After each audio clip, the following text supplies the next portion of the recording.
In the vast, dense jungle, a sudden thunderous roar erupted, shaking the entire forest to its core as flocks of birds fled the area in a hurry.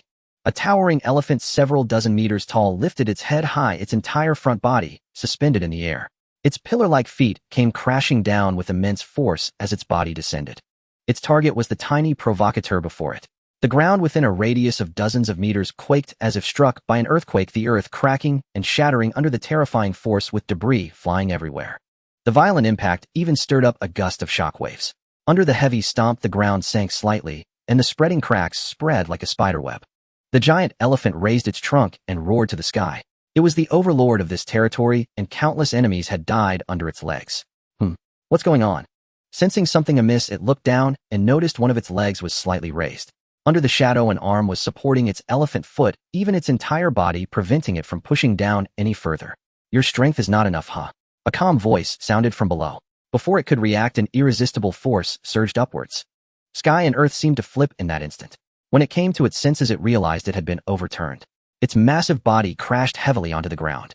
It twisted, using its thick trunk and legs to support itself and stand up. Instinctively sensing something, it swung its trunk violently to the side, pivoting its body.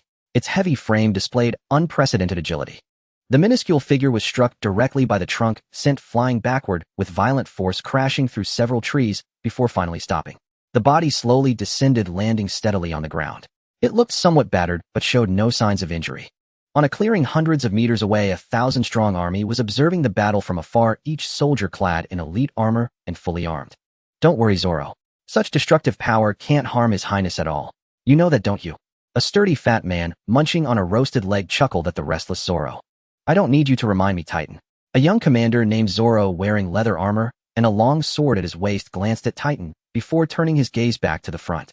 Although he knew how terrifying His Highness was, a monstrous physique and vitality, no scars on his body to date.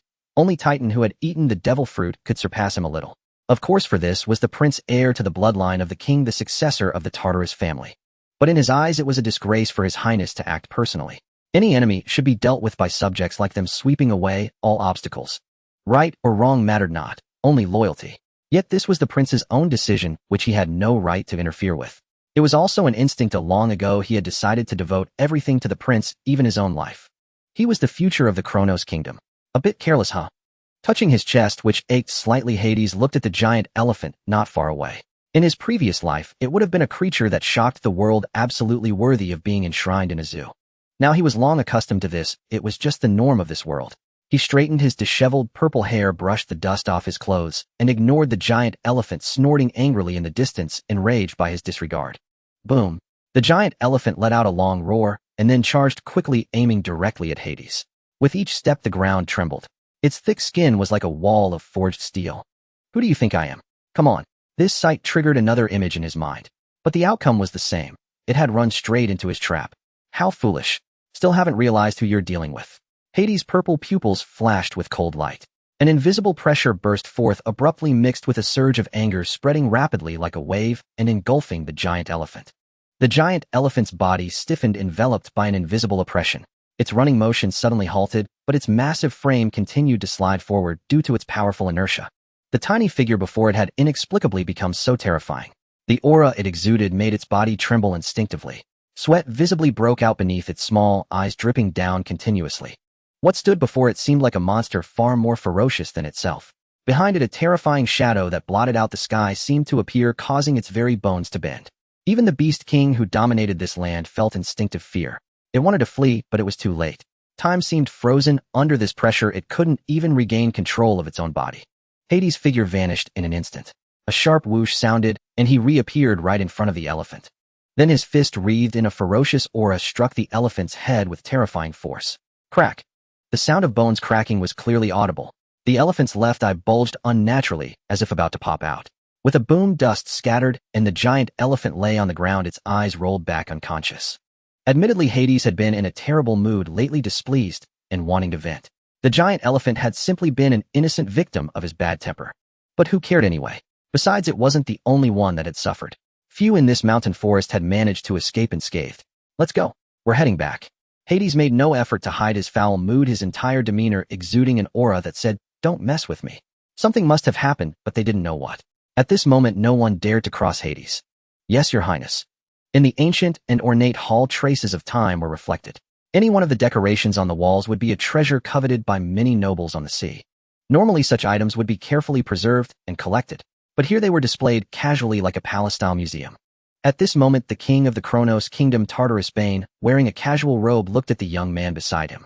His eyes held unconcealed satisfaction, but also some worry. Only 12 years old, yet already 1 meter and 90 centimeters tall. It was hard for anyone to tell his true age. But in this world, especially the chaotic new world, such was common. Moreover, the family genes were evident. The king himself was over 3 meters tall. The boy had beautiful purple hair, a handsome face, and purple pupils that exuded noble authority. So alike, so very alike. In his eyes, the familiar figure was reflected. The two figures overlapped. Brother Hades is also growing up. Bane sighed, inwardly feeling a sense of relief, for he had watched Hades grow up. Have you made your decision, Hades? Bane looked at Hades, speaking earnestly in an attempt to persuade him. There is no need for such haste. Our family still has the power to protect you enough to see you grow into your strength. Hades, however, was resolute. He shook his head. No need. Joining the Rocks pirate crew will divert the world government's attention. Besides, as the Rocks pirates grow and become a thorn in the world government side, I can also use their power. A glint of hatred flashed in Hades' eyes. Besides, my growth is still too slow. Only there can I grow stronger quickly. The world government cannot reach there. For the next decade, the Rocks pirates will not fall. There is no better place for protection and growth. But those are a bunch of ferocious pirates with no order at all. Bane was familiar with the Rocks pirate situation, and he did not understand Hades' confidence. Hades' conclusion was not unfounded. He had been keeping a close watch on the Rocks pirates' development and knew a great deal. The Rocks pirates were truly fearsome, a nest of monsters, especially their leader Rocks D. Zebek. At least for now, the Kronos kingdom could not compare to the Rocks pirates. Of course, with the Kronos kingdom's strength, the Rocks pirates would also suffer heavy losses. Currently, the Rocks pirates were at their peak, having dominated the New World for over a decade. The Navy had been silent since that battle. Facing the Rocks pirates' expansion, they retreated step by step. Their influence in the New World squeezed their area of operation shrinking. Trust me, father still has influence there. Mr. Zebek will also take care of me. And mother is there. In just 2 years, I can establish myself. Hades had thought it through carefully. This was his best option. Recalling the current situation, he felt angry. Though he was leaving voluntarily, it was forced by circumstances. The world government had somehow learned of his existence and used its power to incite rebellion within the Kronos kingdom, attempting to overthrow the Tartarus royal family once again. But their main goal was just one: to kill Hades. A month ago, Hades had already survived an assassination attempt. An agent from the world government's CP organization passed through multiple checkpoints and entered a palace. Openly killing the guards and maids, he broke into the chamber and beheaded Hades at the risk of death. But that was not the real him, it was his body double. To protect Hades, Bane had specially cultivated a double for him. Normally, Hades remained hidden and rarely went out, with his whereabouts kept completely secret. This was already deep concealment. The body double served as a second layer of protection. It proved that Bane's decision to train a body double for Hades was very wise. It also sounded an alarm in the hearts of many high-ranking officials in the Kronos kingdom. Immediately, they dispatched the Royal Intelligence Agency and the Nether forces to conduct a thorough search of the entire capital. The Kronos kingdom was a superpower with a population of 80 million. The inhabited area of the entire island was over 400 square kilometers. This included 8000 square kilometers of primeval forest. In this world, it was an extremely large island, almost a continent. The Kronos kingdom was one of the rare historically ancient kingdoms with a heritage spanning over a millennium. 60% of the island was vast plains, while hills and mountains clustered mostly in the northern primeval forest and the surrounding Zhaoyao mountain range. The Kronos kingdom was rich in resources, possessing the world's largest silver mine. Honestly, given the Kronos kingdom's strength and foundation, the rebellion stirred by the world government was nothing more than a minor nuisance. If they wished, they could easily extinguish it. Moreover, over half of the New World was under the Rocks pirates' control. The Kronos kingdom was located in the northern New World in a rearward position just within the Rocks pirates' active sphere. But the attacks were relentless, and the Navy was eyeing them covetously, even maintaining a base to monitor them. They had power but could not use it, or rather they had to hide it. Once they acted, the Navy would intervene, and the Navy was the undisputed ruler of the seas. Even though the Kronos kingdom, a global superpower, could rival the Navy's strength, they would not do so. Moreover, there were the world government's covert forces. Even if they endured, the losses would be theirs alone. But that was the worst-case scenario. The Navy and the world government dared not have a fierce conflict with the Kronos kingdom. The world government had failed once before, and besides, it had the Navy and the Rocks pirates as major enemies. As Bane had said, everything could wait until Hades grew up. But the world government clearly lacked that patience. The world government had set its sights on the Kronos kingdom long ago. After long-term planning more than 30 years ago, they incited a rebellion within the kingdom. They sought to dismantle the Kronos kingdom, foster kingdoms friendly to the world government, plunge the entire island into war, and weaken the kingdom's strength. As one of the world's few superpowers with formidable military and economic might, the Kronos kingdom had never joined the world government. Repeatedly refusing the world government's invitations, this was a huge threat to them. The rebellion at its height engulfed a seventh of the Kronos kingdom's territory. The Tartarus royal family quickly responded, sending troops to suppress the rebellion and reclaiming much land, but still vast territories remained occupied by rebels. Domestic factions colluded with the world government, openly betraying the Kronos kingdom. They established a new regime on the occupied land named the Kronos Kingdom, aiming to replace the Kronos Kingdom. Everyone knew the Kronos Kingdom was merely a tool for the world government to drain the Kronos Kingdom. Behind the Kronos Kingdom was the world government's support, weapons and food shipped continuously. Given the harsh and treacherous environment of the New World, transporting such large quantities of supplies required enormous costs in manpower, resources, and finances. The Kronos Kingdom was immensely powerful. Under its formidable military might, the Kronos Kingdom could barely hold its ground. For a long time, the military had been firmly controlled by the Tartaros royal family, with no unexpected incidents occurring. The core region of the Kronos Kingdom had not been lost. Faced with the Kronos Kingdom, which quickly mobilized its troops, the rebels retreated in defeat, and the hastily assembled army was utterly powerless against the royal forces. To block the Kronos Kingdom's army, the world government collaborated with the rebellious forces for 2 months, utilizing vast resources to establish a super defensive line that spanned 18 kilometers and averaged 20 meters in height. Thousands of artillery pieces stood atop the defensive line, ready to unleash a barrage of fire upon any who dared to approach. Due to the immense disadvantage of the army, the world government secretly dispatched 300,000 ground troops stationed on the Red Earth continent, led by a general, to resist the Kronos Kingdom's counterattacks and stabilize the territory they held. Despite having geographical resource and manpower advantages, the Kronos Kingdom was unable to breach this terrifying defensive line thanks to the robust support of the world government. In the shadows, the world government also sent agents to infiltrate the Kronos Kingdom to assassinate key figures. The Tartaros royal family had long anticipated that the world government would employ such tactics and had already dispatched people to safeguard the kingdom's important personnel. As a superpower with a legacy spanning millennia, the Kronos Kingdom possessed a profound depth far exceeding that of ordinary kingdoms, naturally hosting numerous formidable beings, including top-tier combatants rivaling generals. In the Holy Land of Marineford, each celestial dragon family maintained a specially cultivated power that was not controlled by the world government, belonging solely to the family. In addition to the overt power of the kingdom, the Tartaros family also managed a special organization known as the Underworld, which included an elite force called the Shadow Guards, aptly named for their covert operations. Each member was rigorously selected and trained loyal to the Tartaros royal family. They were orphans gathered from within the country and around the world, nurtured from a young age to become part of the royal-controlled force known as Underworld. Some were even directly recruited from within the kingdom.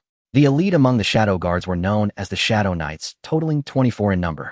They protect the Tartaros royal family and eliminate obstacles, specifically targeting the world government's CP0. Additionally, the Shadow Knights and Shadow Guards were overseen by a more powerful commander who controlled all the forces of hell. Correspondingly, there was Yinming, which controlled the intelligence operations of the underworld. Yinming dealt with intelligence, while Hell dealt with power, and together with their joint intelligence teams, they formed the vast organizational structure of the underworld.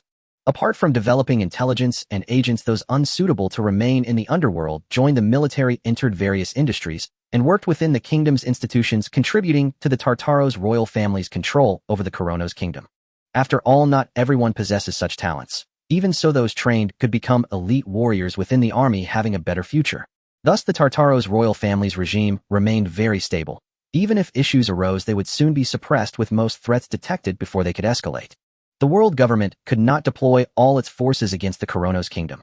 In this unjust war, actions that could not be made public were avoided, and even if the Navy was aware, they could not intervene. Unlike the Navy, the Army had little information at sea, constantly stationed on the Red Earth continent, and few had seen them, allowing for camouflage and disguise as rebels. Once the Navy got involved, it would be impossible to hide, signifying the world government's overt intervention. The Tartaros royal family did not wish to expend resources engaging in a major conflict with the world government, which would disrupt domestic stability. Transporting supplies, arms, and food to sustain the Kronos kingdom against the Kronos kingdom required a significant financial outlay amounting to at least 8 billion berries each year. For the world government, the goal was to ensure that the Klonos Kingdom could stand firm under the pressure from the Kronos Kingdom, thus achieving the ultimate aim of dismantling the Kronos Kingdom. The cost of establishing the super defensive line alone was astronomical. Moreover, the scale of war between the two nations was immense, far beyond the conflicts of the smaller nations in the Four Seas. The world government was powerful, yet it could not afford to exhaust itself against the Kronos Kingdom. After all, this was the new world where transportation time and costs vastly exceeded those of the Kronos Kingdom. The Kronos Kingdom boasted vast plains and was a major food exporting nation, maintaining open connections with the outside world. Additionally, the Tartaros royal family frequently sent people to sever the supplies sent by the world government, whether by raiding or sinking supply ships. Consequently, the cost the world government had to bear was far greater than anticipated. As long as the war dragged on, the world government would eventually falter. After all, this was the new world, not the Four Seas or the Grand Line, where the world government wielded more power. The Kronos Kingdom could afford to make mistakes, as it still had hidden strength, ample resources, and the capability to resist the world government. The world government, however, could not. In due course, the lost territories would naturally return to the embrace of the Kronos Kingdom. The world government could not stop. There were numerous forces and member states watching from the shadows. If they halted, it would signify that all past investments had gone to waste. This would also deal a significant blow to the world government's prestige. In such a situation, a stalemate ensued between the world government and the Kronos Kingdom. The world government aimed to assist the Klonos Kingdom in expanding its territory, for the current land was simply too scant compared to the Kronos Kingdom, entirely disproportionate. Meanwhile, the Kronos Kingdom did not wish to incur excessive losses, preferring to wear down the world government. Thus, relying on its formidable comprehensive strength, the Kronos Kingdom set numerous traps and utilized its terrifying firepower. They firmly locked the Kronos Kingdom and the world government's armies within the defensive line constructed at great expense by the world government. Ironically, the world government's defensive line became a cage that hindered their external expansion. This situation persisted for over a decade, until the return of the Prince Yeager, who had been at sea. Tartaros Yeager, the father of Hades, the brother of King Bane. He was also a legendary figure of the seas whose tales still echo across the ocean. To resolve the kingdom's predicament during the standoff between the two sides. At that time, Yeager, still a prince, took the initiative to venture out to hone his skills. With his terrifying talents and the top-tier superhuman-type devil fruit, the Death Fruit, he grew rapidly, and soon gained the moniker Grim Reaper. Over 2 decades ago, Yeager had concealed his identity when he set sail. After amassing absolute power, he returned to the Kingdom of Kronos. During this time, the Kingdom of Kronos had already gathered extensive intelligence on the rebel forces. Yeager struck directly, wielding his overwhelmingly domineering strength. On the soil of the Kingdom of Kronos, the army general found it utterly impossible to escape. He was brutally slain in a direct confrontation with Yeager. The course of war is forever dictated by the strong. With the army general dead, the world government's investment went up in flames, and the Kingdom of Kronos completely collapsed. The army, which had swelled to 500,000 over the past decade, was nearly halved in slaughter before being captured by the kingdom. The rebel forces were swiftly executed, and the lost territories returned to the embrace of the Kingdom of Kronos. Yeager inevitably had his identity exposed, becoming a thorn in the world government's side. However, he did not return to the Kingdom of Kronos to claim the throne. Before his identity was revealed, after years of growth, Yeager had already become a renowned pirate on the high seas. What followed was his most glorious moment. During his adventures, Yeager met Rox D. Zebek and subsequently became one of the original founders of the Rox Pirates. Grim Reaper, Yeager was no saint. The world government suffered immense losses, along with the navy, which had been ordered by the world government to support the army. The name, Grim Reaper, became a nightmare for countless marines. 2 marine fortresses in the New World were destroyed with no survivors left. In the early days of the Rox Pirates formation, they did not yet possess such a fearsome reputation. The world government controlled the world's narrative and could restrict the spread of information. Hades was born in the first year after the Rox Pirates were established. At that time, Yeager was nearly 40 years old, while his mother was not yet 20. One could say it was much like the future Rogers situation, an old man with a young wife. The current year is 1469 of the sea calendar, 8 years ago when Hades was 4. During a nation-annihilating campaign, Yeager fell into a trap set by the world government and the Navy. He was besieged by 2 Navy admirals, 12 vice admirals, 10,000 elite marine soldiers, and 18 CP0 agents. The earth-shattering battle lasted 2 full days and nights. The entire island was destroyed, vanishing from the map. When Rox received the news and arrived, it was already too late. He was intercepted en route by Fleet Admiral Barak and another Admiral Kong. Though Rox was immensely powerful, the Navy aimed to delay him, and he could do nothing about it. Moreover, the news was too sudden. He had no time to gather the full strength of the Rox Pirates. In the end, Jaeger fell in battle, but the world government and navy also suffered grievous losses. One admiral was killed and another wounded, 8 vice-admirals perished. Only 5 CP0 agents survived, and the entire 10,000-strong elite marine force was annihilated. The marine soldiers were mere cannon fodder, disposable pawns used to exhaust Jaeger's stamina. The lethality of the death fruit had already been developed to its peak in Jaeger's hands, not to mention his monstrous physique. His mastery of the 3 types of hockey had reached its zenith, making him a world-class powerhouse with no weaknesses. It was precisely because of this devastating blow that the Navy had spent years recuperating and rebuilding its strength, while the world government had also fallen silent. This allowed the Rock's pirates to develop in peace. Compared to the past, the New World had been relatively calm over these years. As Jaeger's son, how could Hades not be a thorn in the world government side? Eliminating the root was the surest way to prevent future trouble. They were determined not to see Hades become the next Jaeger. The kingdom of Kronos had finally regained peace, but in the past 2 years the world government had returned, stirring up rebellion within the kingdom. Though there were many reasons, he was one of them. In his past life, he was born into a top-tier family in the magical city possessing trillions in family wealth. The family's development was managed by his elder siblings while he bore the heavy responsibility of expanding the family lineage. He even boldly declared, "I will father 100 children." Born at the apex of the pyramid, he had no need to strive. Only his kidneys bore the strain. Alas, he only achieved a quarter of his goal. After one night sharing a bed with 12 homeless maidens, he returned to the womb and arrived in this world, both familiar and strange. He wondered how many of them had conceived. With such a background and lineage, Hades believed he need not exert any effort, just as in his past life. He planned to fulfill his previous life's goal in this other world, never expecting such a turn of events. He could have chosen to strive, but there was no need. This forced effort was entirely different from voluntary action. If not for the world government, none of this would have happened. Deep down, he had already resolved to seek vengeance sooner or later. Since that's the case, I won't stop you. Remember, you are the heir to the kingdom of Kronos and the future of the Tartarus family. Nothing is more important than you. Bane had anticipated this, knowing Hades would not change his mind so easily. He patted Hades on the shoulder and spoke earnestly. Titan will follow you. Zoro will stay in the kingdom, where he can be trained more appropriately. As a superpower, it was essential to have admiral-level combatants stationed to resist the world government's covetous gaze. Only then could they create a sanctuary in the chaotic new world and fend off the ferocious pirates. A land of plenty could not be defended without sufficient strength. Had no one set their sights on the kingdom of Kronos, it was simply impossible for them to take it. Zoro and Titan were the cream of this generation in the kingdom of Kronos. One a supreme genius, the other an ultimate monster, both future pillars of the empire. Titan possessed innate monstrous strength and a physique of equal caliber, with a staggering appetite requiring 100 portions of food per meal. At just 14, 2 years older than Hades, he already stood nearly 5 meters tall. Growing to 8 meters would not be difficult in the future. When he was 6, he accidentally consumed the mythical Zoan Tautai fruit, a top-tier devil fruit that perfectly complemented his innate talent. Now he was constantly eating. His potential was so evident that he could serve as the strongest candidate for Supreme Commander of Hell. Once he matured, he could take over as the leader of Hell. However, due to his personality, Titan was not suited for covert operations. Moreover, the current leader of Hell was in his prime, and the next generation already had a successor with sufficient potential, so this plan was abandoned. To cultivate his loyalty, he was directly assigned to accompany Hades. Zoro, on the other hand, was a prodigy of the sword. 3 years older than Hades, he had awakened observation haki before the age of 10, displaying astonishing talent. The current pillar of the Empire was Zephyr, the Grand General of the Empire, and Zoro's father. Beyond combat prowess, Zoro also needed to learn about commanding troops and the art of war.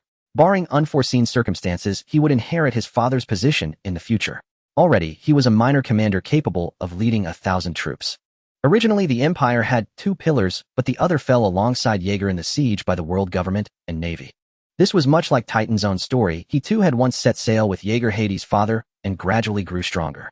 In that battle, the world government and the navy targeted YG, but YG was not alone. He commanded the infamous Death Fleet. Apart from the formidable powerhouse who sailed alongside YG, there were numerous subordinates and followers of YG, each a formidable figure among pirates. This formidable legion included 2 top-tier combatants. Without them, it would have been difficult for YG alone to endure such a terrifying onslaught. However, tales later spread across the sea, mythologizing the battle into a solo feat by YG. For ages, the Kronos kingdom had relied on the twin pillars of the kingdom as vital guardians, one in the light, one in the shadows. The one in the light was naturally the Grand General of the kingdom, while the one in the shadows was the Commander-in-Chief of Hell, who commanded the elite forces of the Tartarus royal family. As for the commander-in-chief of Styx, who wielded vital intelligence forces, their strength was not the primary factor get varied, but was at least on par with the Navy's elite vice-admirals, mostly at the level of quasi-admiral combat power. Often this role was filled by elites from the Tartarus royal family. With each new generation's rise, the older generation of powerhouses would step down, becoming the hidden strength of the kingdom. The loss of a powerhouse who was a candidate for the commander-in-chief of Hell along with the crown prince dealt a tremendous blow to the Kronos kingdom. In a millennium, the Kronos kingdom had never lost two top-tier combatants at once. Moreover, one of them was the crown prince, possessing the most supreme bloodline of the Tartarus family. He possessed the most exceptional constitution and potential, a monster destined to reach the pinnacle. Initially within the Tartarus family, there was immense controversy and a desire to retaliate against the world government and the Navy, but in the end rationality prevailed and they suppressed it. Because they still had Hades. This was also the reason for the Kronos kingdom's current low profile, and it was fitting. Finally, I entrust this to you. It can only be yours. With it, you should have no worries in the rocks, pirates, and it will also sever some people's hopes. Tartarus Bane said, taking out a pre-prepared box from his bosom and slowly opening it before Hades. What came into view was a pear-shaped, deathly, gray devil fruit, its surface marked with strange patterns that seemed to exude an aura of death. Beneath the fruit lay a small booklet. This is. Though he had never seen the appearance of that devil fruit, a guess had already formed in Hades' mind. That's right, the death fruit. It's Yeg's ability, Hades. After your father died, everyone sought this reborn devil fruit. The Navy, the world government, the rocks pirates, and other powers across the sea. Perhaps by fate's grace or by Yeg's will, this devil fruit ultimately fell into our hands. Though his words were calm, Hades could sense the hardship and the immense cost paid. Thinking of the world government's suddenly intensified actions, Hades realized it was likely due to this devil fruit. Having suffered heavy losses, the world government couldn't possibly be meddling within the Kronos kingdom. The Kronos kingdom was not afraid of the world government, even if it had lost numerous agents. Merely his existence might not provoke the world government's fear. The severely weakened world government and Navy were also reluctant to offend Kronos, a superpower with extraordinary influence in the new world. Moreover, Hades was just a child. They had ample time to scheme and calculate. There would be future opportunities to deal with the Kronos kingdom. There was no need to rush. The rocks pirates were the primary target for the world government and Navy. But with the addition of the death fruit, things changed. This process might have involved the rocks pirates, and his mother had also played a part in the struggle for the death fruit. There might have been covert battles in the shadows. But none of that mattered now. Hades felt a restless urge, a bodily desire for this devil fruit rising from his heart, whether psychological or not. Moreover, this was indeed a top-tier paramecia devil fruit. How could Hades miss it? He reached out, grasped the death fruit, opened his mouth, and swallowed it whole. Knowing the repulsiveness of devil fruits, he naturally wished to avoid the taste, even if he didn't know what it was. Bane watched silently, then suddenly his expression changed, and he vanished, reappearing over 10 meters away from Hades. As the current king of the Kronos kingdom, Bane, though unable to compare with his elder brother YG, was no weakling. Just now he had sensed a threat. His gaze fixed on Hades, he could feel a dangerous force erupting from within Hades' body. Hades' body involuntarily emitted a chilling, deathly gray gas that slowly spread outward. Such power was so familiar, detectable, even from a distance.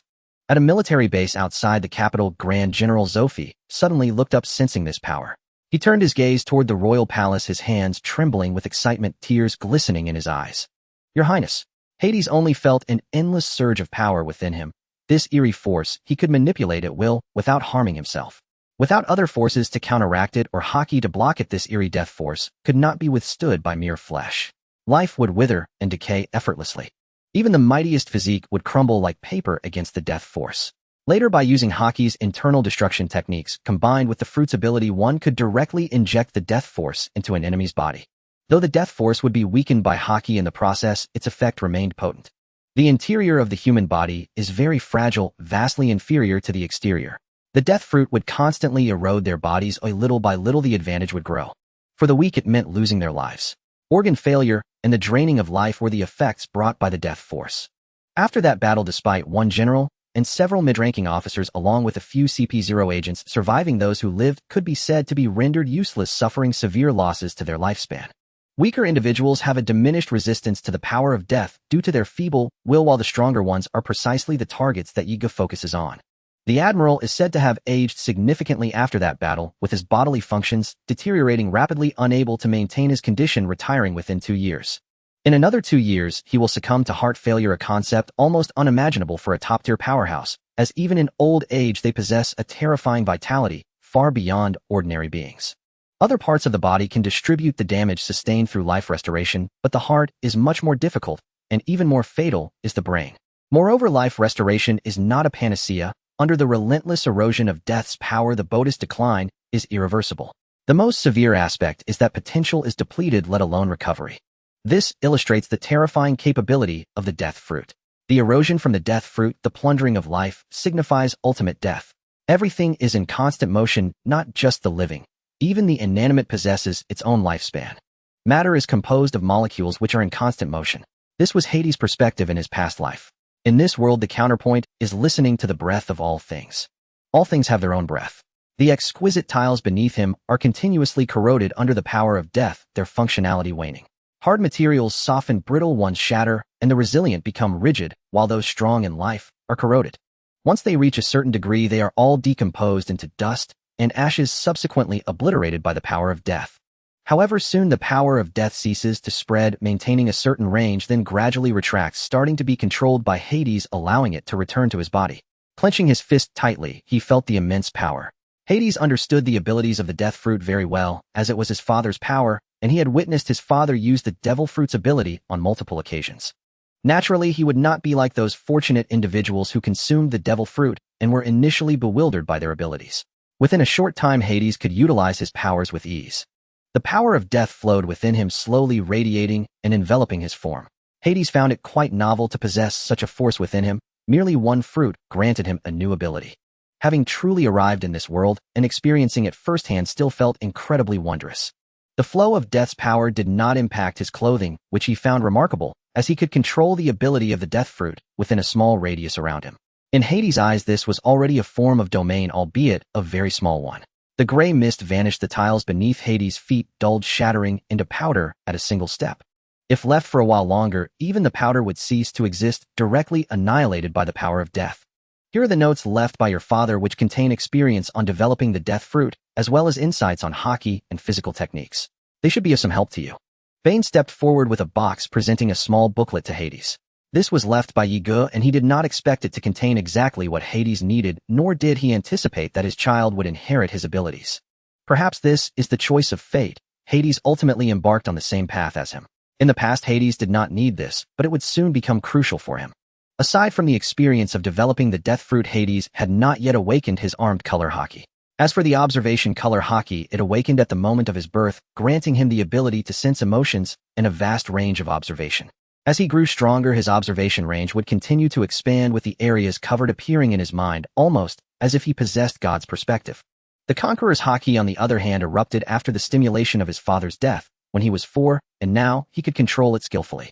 In the Rocks Pirates, there were no instructors to meticulously teach you how to train. Everything relied on battle and personal comprehension. The benefit lies in allowing you to come into contact with profound matters. Without such exposure, awakening would be impossible for a lifetime.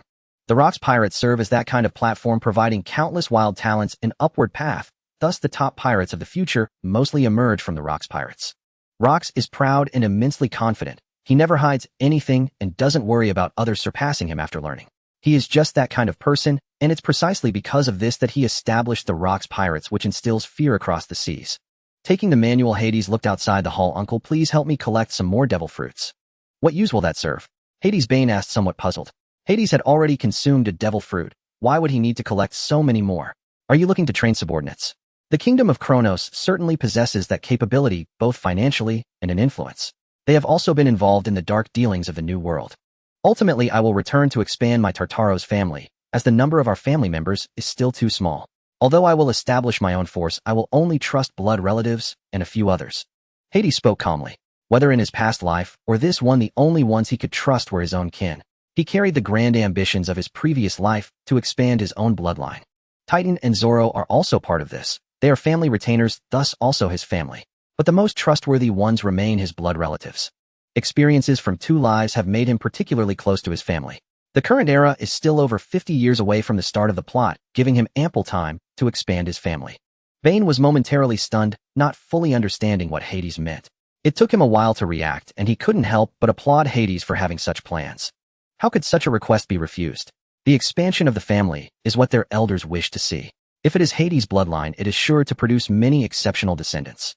Moreover, just as Hades mentioned, the number of Tartaros family members is indeed somewhat scarce. Even combined, there are only a bit over 60. Although each is elite, this is ultimately not beneficial for the development of the family. If there were more family members, the kingdom of Kronos would not be so easily incited to rebellion by the world government. This also revealed to him that while the Tartaros family's rule is stable, it is not without its flaws.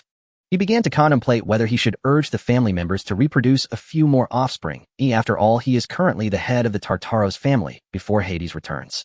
Though it has not happened, yet Bane has already begun to prepare for the worst. The more family members there are, the greater the chances of survival. He is well aware of the methods employed by the world government. For centuries, the influence of the world government has gradually expanded as recorded in the family treasury's historical texts.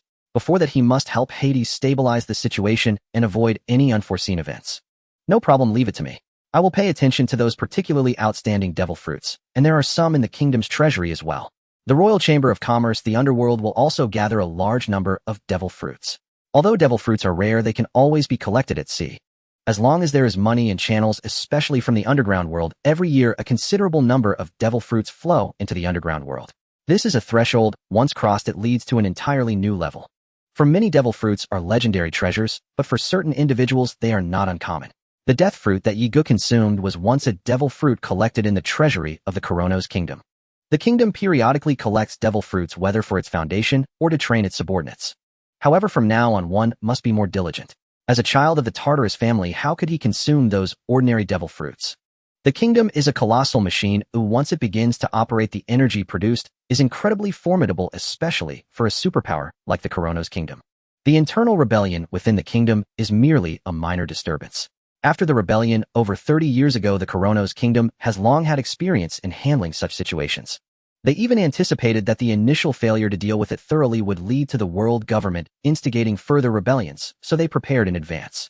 With only 100,000 troops, the rebels are no more than ants shaking a large tree in front of the 3 million troops of the Kronos kingdom. Even the previous 500,000 army was no match for the Kronos kingdom, let alone a mere 100,000. Public opinion within the country does not regard them with any seriousness, mostly condemning them. Just as the kingdom has regained peace, they stir up trouble again.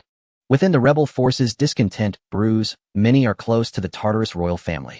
Under such circumstances, the rebels find it difficult to expand. There is no soil for their survival.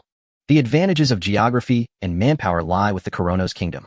As long as the Tartarus royal family remains steadfast, the rebels will inevitably collapse under their own weight. Moreover, the Kronos kingdom is no longer what it was decades ago. War catalyzes economic development, enhances productivity, and strengthens national power significantly. Especially in these past 2 years, the military strength of the Kronos kingdom has increased dramatically, and the world government has felt a sense of threat from this. However, learning from past lessons, the world government's investment this time is significantly greater than before. After all, the Kronos kingdom has become vigilant that the cost of instigating a similar rebellion will be much higher. This includes the influence of Hades. The assassination attempt on Hades was also to avoid repeating the same mistakes. The operation of the kingdom has not been affected at all. The vast territory means the rebels are merely holed up in corners near the primitive forest. The areas where the previous rebellion occurred are strictly guarded, and all factions have been purged, preventing the world government from inciting another rebellion in the same places. They can only move to another location, a hidden hand left by the world government. However, under the prepared strength of the Kronos kingdom, the rebels were quickly cornered. With a shortage of supplies and all connections blocked by the kingdom, they can only rely on external supplies from the world government. To maintain the rebels' survival and development, the world government must expend considerable resources, not just weapons and food, but also essential daily necessities. All of this requires significant funding. Although the world government is vast, it has consumed much over the years. If results are not seen for an extended period, the world government might abandon the effort, as it may not be worth it. The depth of the world government's foundation is unfathomable, but it should not be viewed as too terrifying. A large portion of the world government's power is a mobile station within the government or under its control. Compared to over 30 years ago, the Tartarus royal family is now firmly in control, as they understand that the tranquility of the new world will not last long. Once the Rocks pirates begin to move, their terrifying power will sweep across the entire world, and the world government will no longer be able to focus its attention on the Kronos kingdom. All investments will fall into the embrace of the Kronos kingdom. Hades' special observation hockey has given them ample confidence. This time, there will be no room for the world government to leave so many hidden dangers. As the crown prince, Hades has his own palace. The enormous floor-to-ceiling windows let in bright light, and a gentle breeze sweeps through, creating a pleasant view. Sitting on the sofa, Hades looks at the documents in his hands, which are intelligence reports from the New World and various parts of the world. These have been compiled by the advisory group within the underworld. The advisory group is an important institution within the underworld subordinate to the Abyss, serving as the central hub for intelligence operations. The underworld has intelligence operations worldwide, serving as a crucial force for the Tartarus royal family to understand global affairs and avoid falling behind on significant events and intelligence. Although he has not yet succeeded to the throne, the Tartarus royal family has begun to train Hades' abilities in preparation for a smooth takeover of the Kronos kingdom in the future. After recognizing Hades' abilities, the Tartarus royal family allowed him to engage with the underworld at the age of 8. Now he has nearly taken complete charge to understand the intelligence of the Kronos kingdom and the world. Distribution of world government personnel within the kingdom. The New Age pirate Roger escapes from Marine Colonel Carp.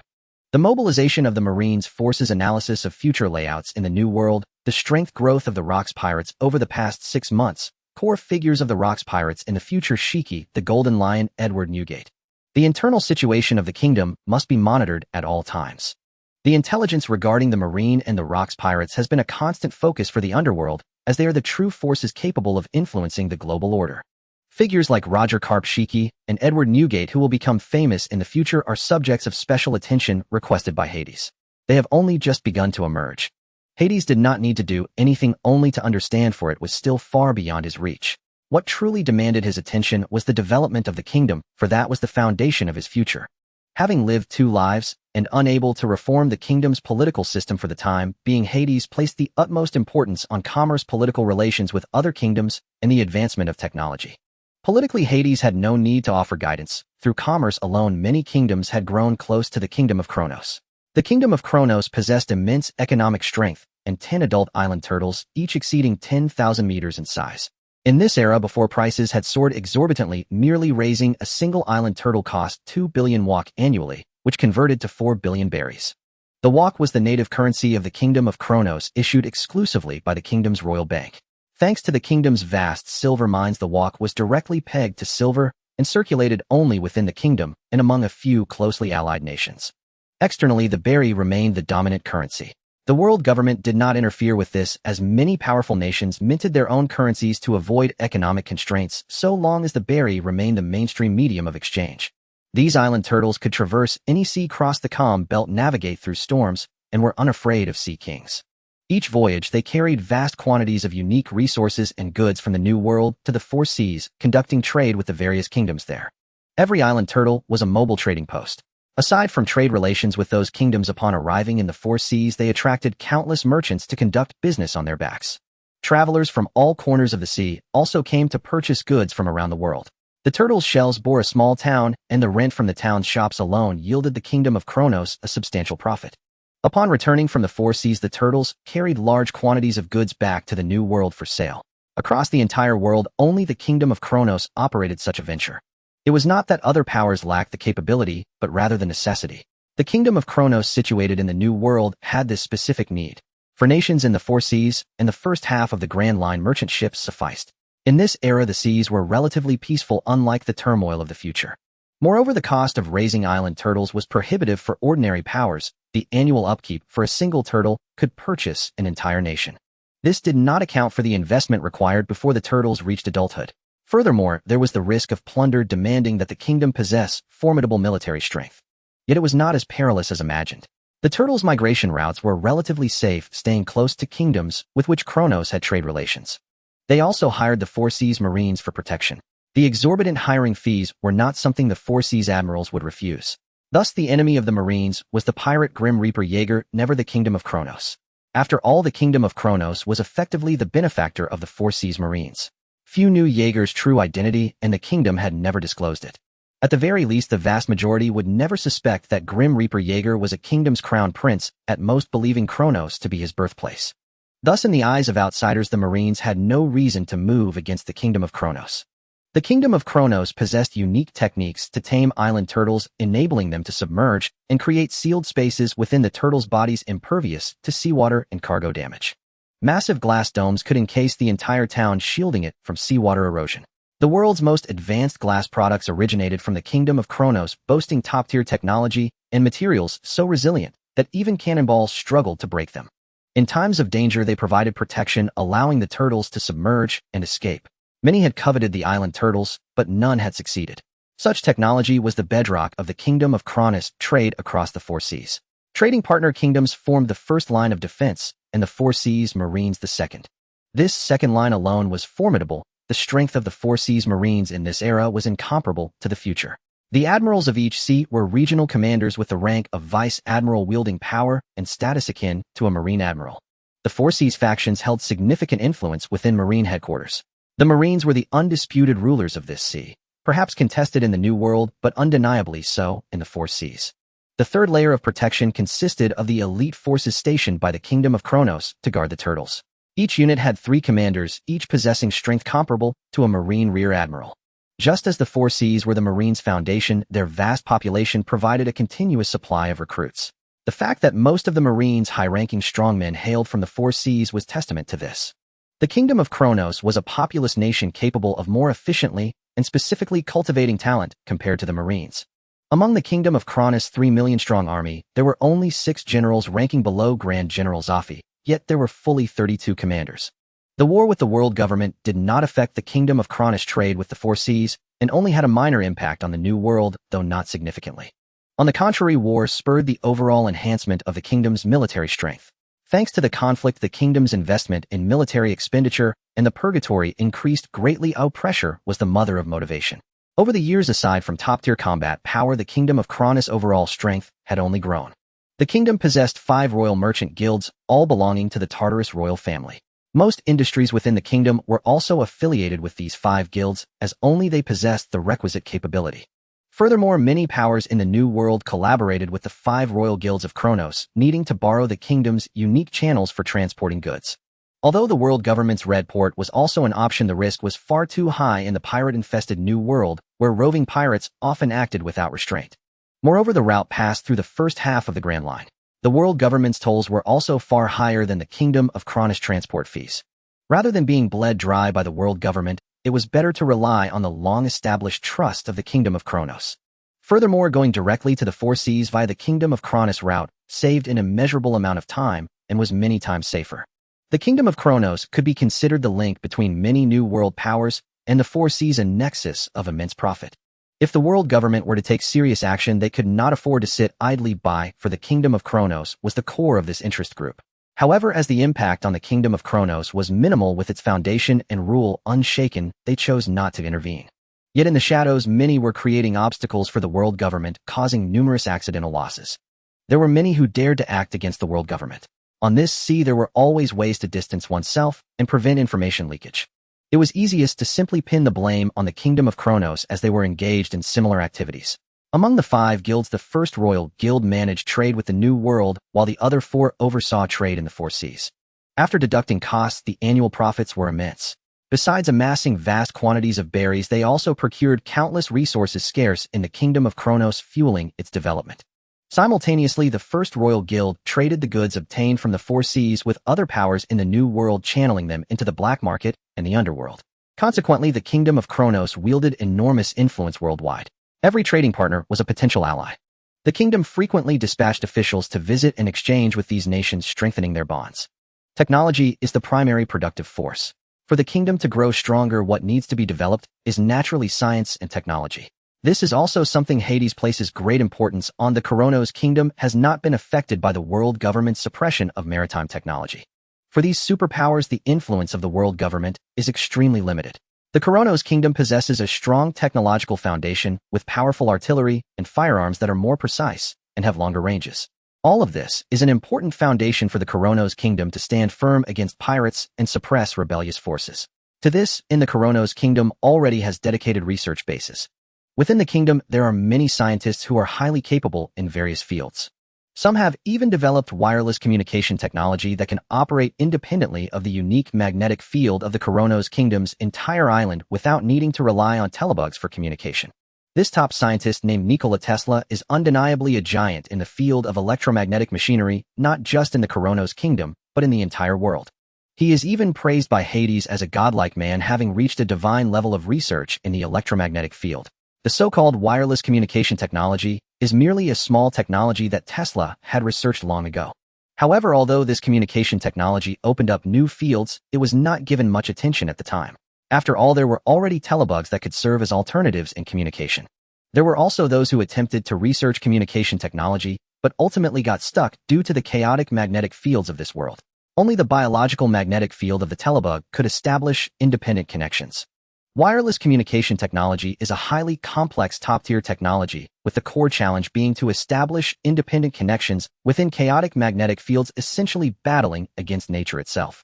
It is known that in certain particularly chaotic and strange sea areas, even telebug communication can fail and be affected. However, with proper processing, wireless communication technology can fully achieve communication in these places.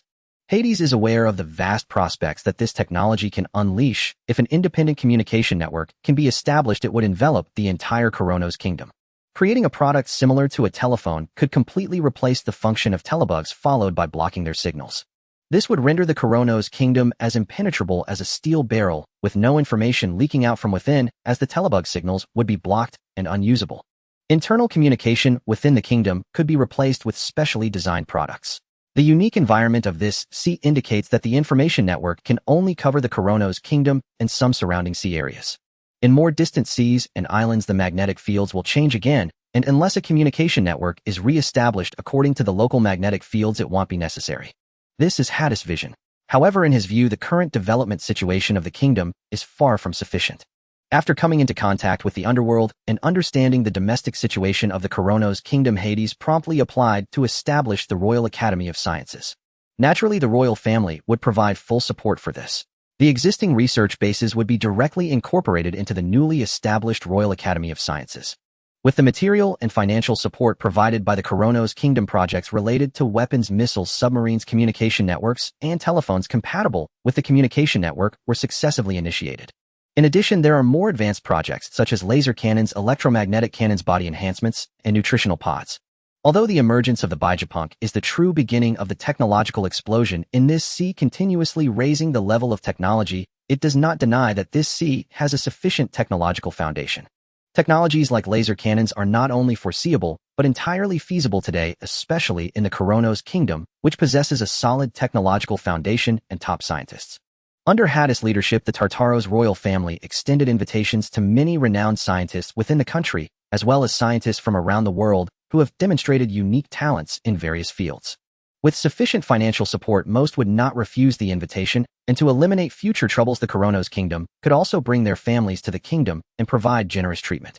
The 5 royal chambers are connected to the seas, combining the intelligence capabilities of the underworld, stretching out like tentacles to various kingdoms and islands, collecting those scientists with sufficient talents.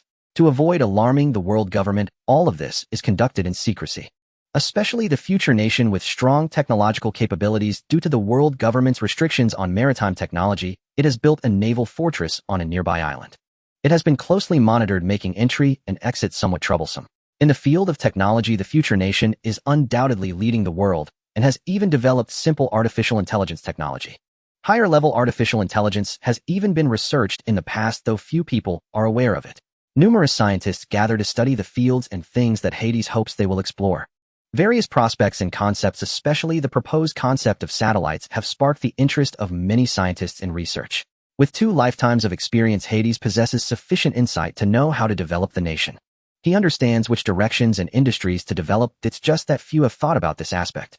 The suppression of technological development by the world government is one reason. In the invention and creation of weapons, Hades can also propose many suggestions.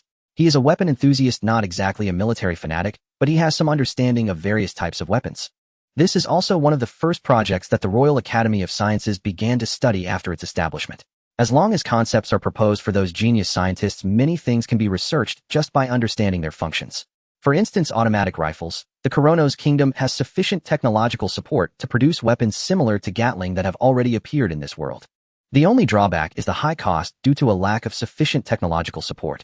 Hades understands that all of this is based on a powerful industrial system requiring precise equipment, such as machine tools and lathes. For example, the high-precision weapons possessed by the future beast pirates need craftsmen from the land of Wano to create, so how could the production volume be high? and the costs are unimaginable. Although the concepts of assembly lines and automated production exist in this world, they are only at a relatively average level. Just the machine tools are a bottleneck.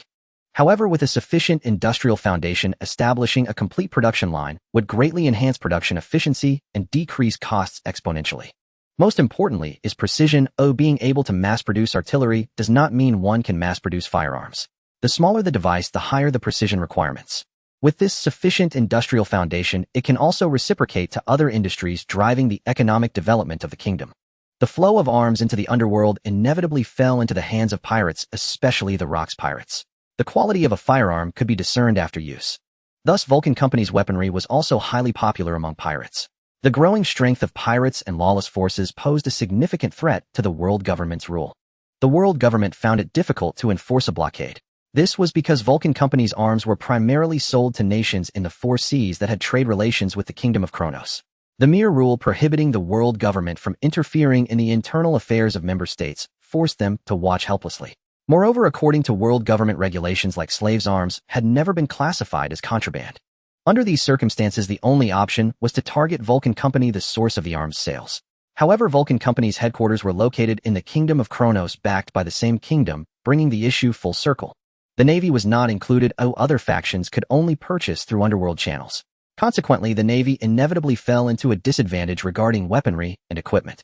Especially besides the firearms circulating on the seas, the new weapons invented by Vulcan Company were also widely sought after, such as landmines and flintlock muskets that had already appeared on the seas.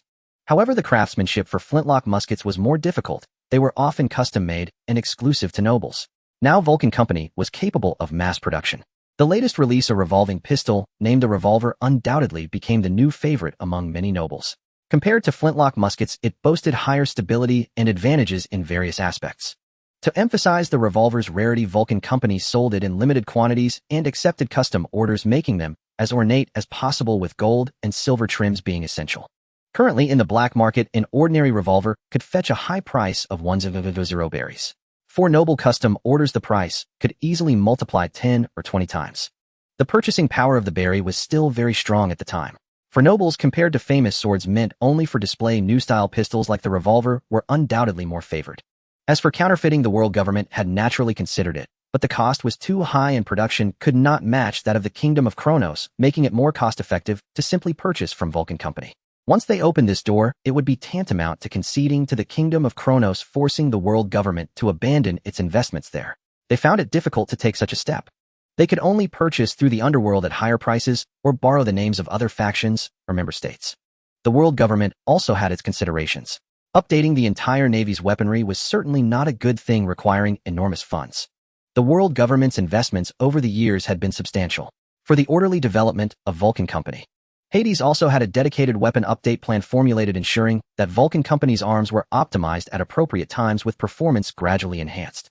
Furthermore, he established the Aeolus Company to compete with Vulcan Company, introducing different styles of the same type of weaponry, making changes in appearance and other aspects. For the same weapon, dozens or even hundreds of variants were created to maximize profits. The development of the Kingdom of Kronos also required the massive profits from arms trade to sustain itself. Internal construction of the kingdom, research funding for the Royal Academy of Sciences, and investments in the military and the underworld prison required astronomical sums of money. Hades did not favor a monopoly, even if it was under his control. Humans are complex, and competition fosters better development. Even truly high-end weapons like submarines, missiles, and electromagnetic cannons were never produced openly by Hades, nor were they released for sale by Vulcan Company or Aeolus Company. Sniper rifles, semi-automatic rifles, followed by automatic rifles, machine guns, submachine guns, and pistols. These would be gradually optimized and upgraded over time. Until others developed them, the Kingdom of Kronos would keep the technology tightly sealed. Once others caught up, the kingdom would rely on superior products to dominate the market. Of course, the Kingdom of Kronos hoped to delay this as long as possible. It was impossible to keep it hidden forever unless they never intended to use these technologies. Before long, Vulcan Company and Aeolus Company were expected to erode the vast majority of the global arms trade market. Currently, the most advanced weapon was the cannon, also the flagship product of Vulcan Company and Aeolus Company. It surpassed the Navy's standard cannons and was favored by many kingdoms. More accurate cannons made naval battles more dangerous, pirates more aggressive, and the defensive power of kingdoms stronger. After 2 more generations of updates, the accuracy and range of cannons would further improve. By then, a new profession would emerge on the seas: the gunner. Currently, there were no gunners among pirates, and only a few in the navy. Superior cannons combined with skilled gunners would become a powerful asset in naval warfare. This was a far cry from the current situation where shots often missed by pure luck, and even strong warriors throwing cannonballs by hand could be more accurate. Correspondingly, the number of marksmen on the seas would increase. As firearm precision improved, the requirements for marksmen also decreased. After all, an exceptional marksman required sufficient talent. This was foreseeable. During this process, the Kingdom of Kronos would ensure its absolute lead in weaponry. However, once missiles were developed, this would become less critical. But like the world government, the Kingdom of Kronos also wished to slow down the pace of other factions' pursuit, maintaining its own superiority. Guns and cannons were the primary weapons of war in this world. Even the strong, unless they were monstrous individuals with special constitutions, could be injured without armament hockey for defense. Only hockey could reign supreme over everything. Even the future pirate King Roger was pierced through the body by 2 long blades without hockey for defense. Especially for the needs of various kingdoms which numbered in the tens or hundreds of thousands, not to mention other factions. Whether waging war or defending against pirates and foreign invasions, having superior weapons was always beneficial. The widespread availability of powerful weaponry would inevitably impact the world government's rule and stir the ambitions of some member states and factions. In this way, pressure was applied to the world government. The upgrade of weaponry would plunge the world into greater chaos, especially in the war-torn North Blue. It must be remembered that even the Navy could not interfere in wars between kingdoms. The current resurgence of rebellion against the world government was driven by a combination of factors. In addition to the assassination of Hades, there is also the search for the arms production sites. There are many spies from the world government within the kingdom, but all of them have been thwarted by the Kingdom of Kronos. Outside the Forbidden Zone, countless eyes have already been set up. Anyone who approaches will be detected, and certain life-sensing devices will trigger alarms. At that time, a large number of hidden underworld guards and dark operatives will take action. In addition, there are 300,000 troops stationed at the Forbidden Area.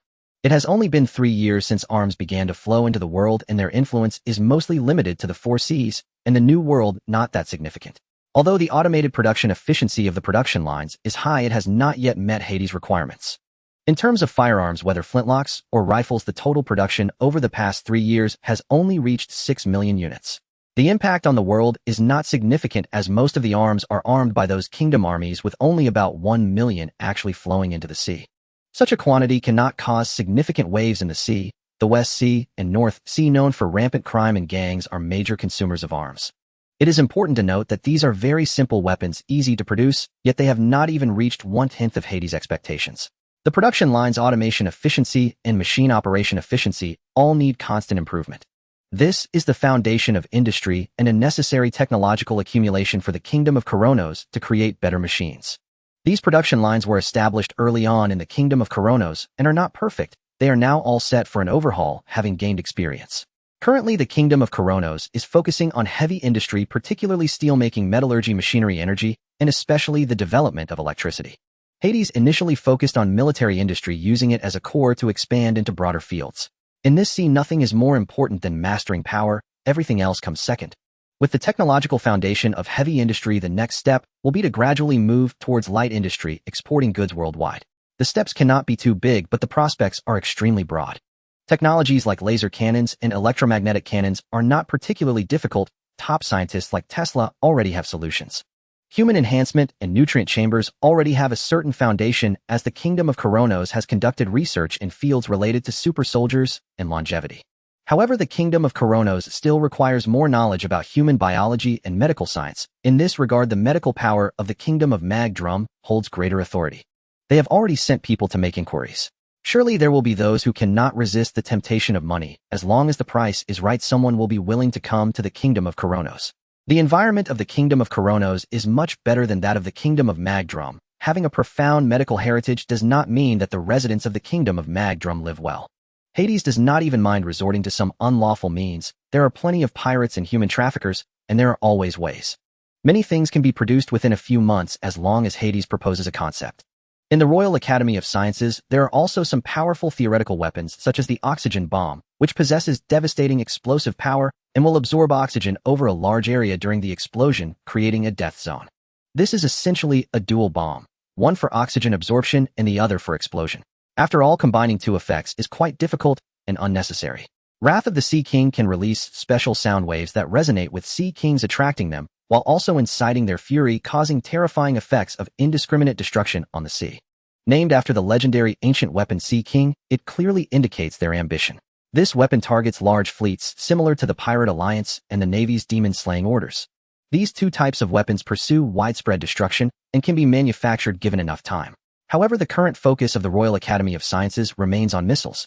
Additionally, there are powerful technologies being conceptualized, such as practical artificial intelligence nanoinsect, drones, military robots, electromagnetic railguns, and metal storms, which have a certain technological foundation. These are definitely researchable in the future. What is lacking now is merely time. Thanks to the strong technological foundation of this world, these developments are not far off, especially since even cola can be used as an energy source.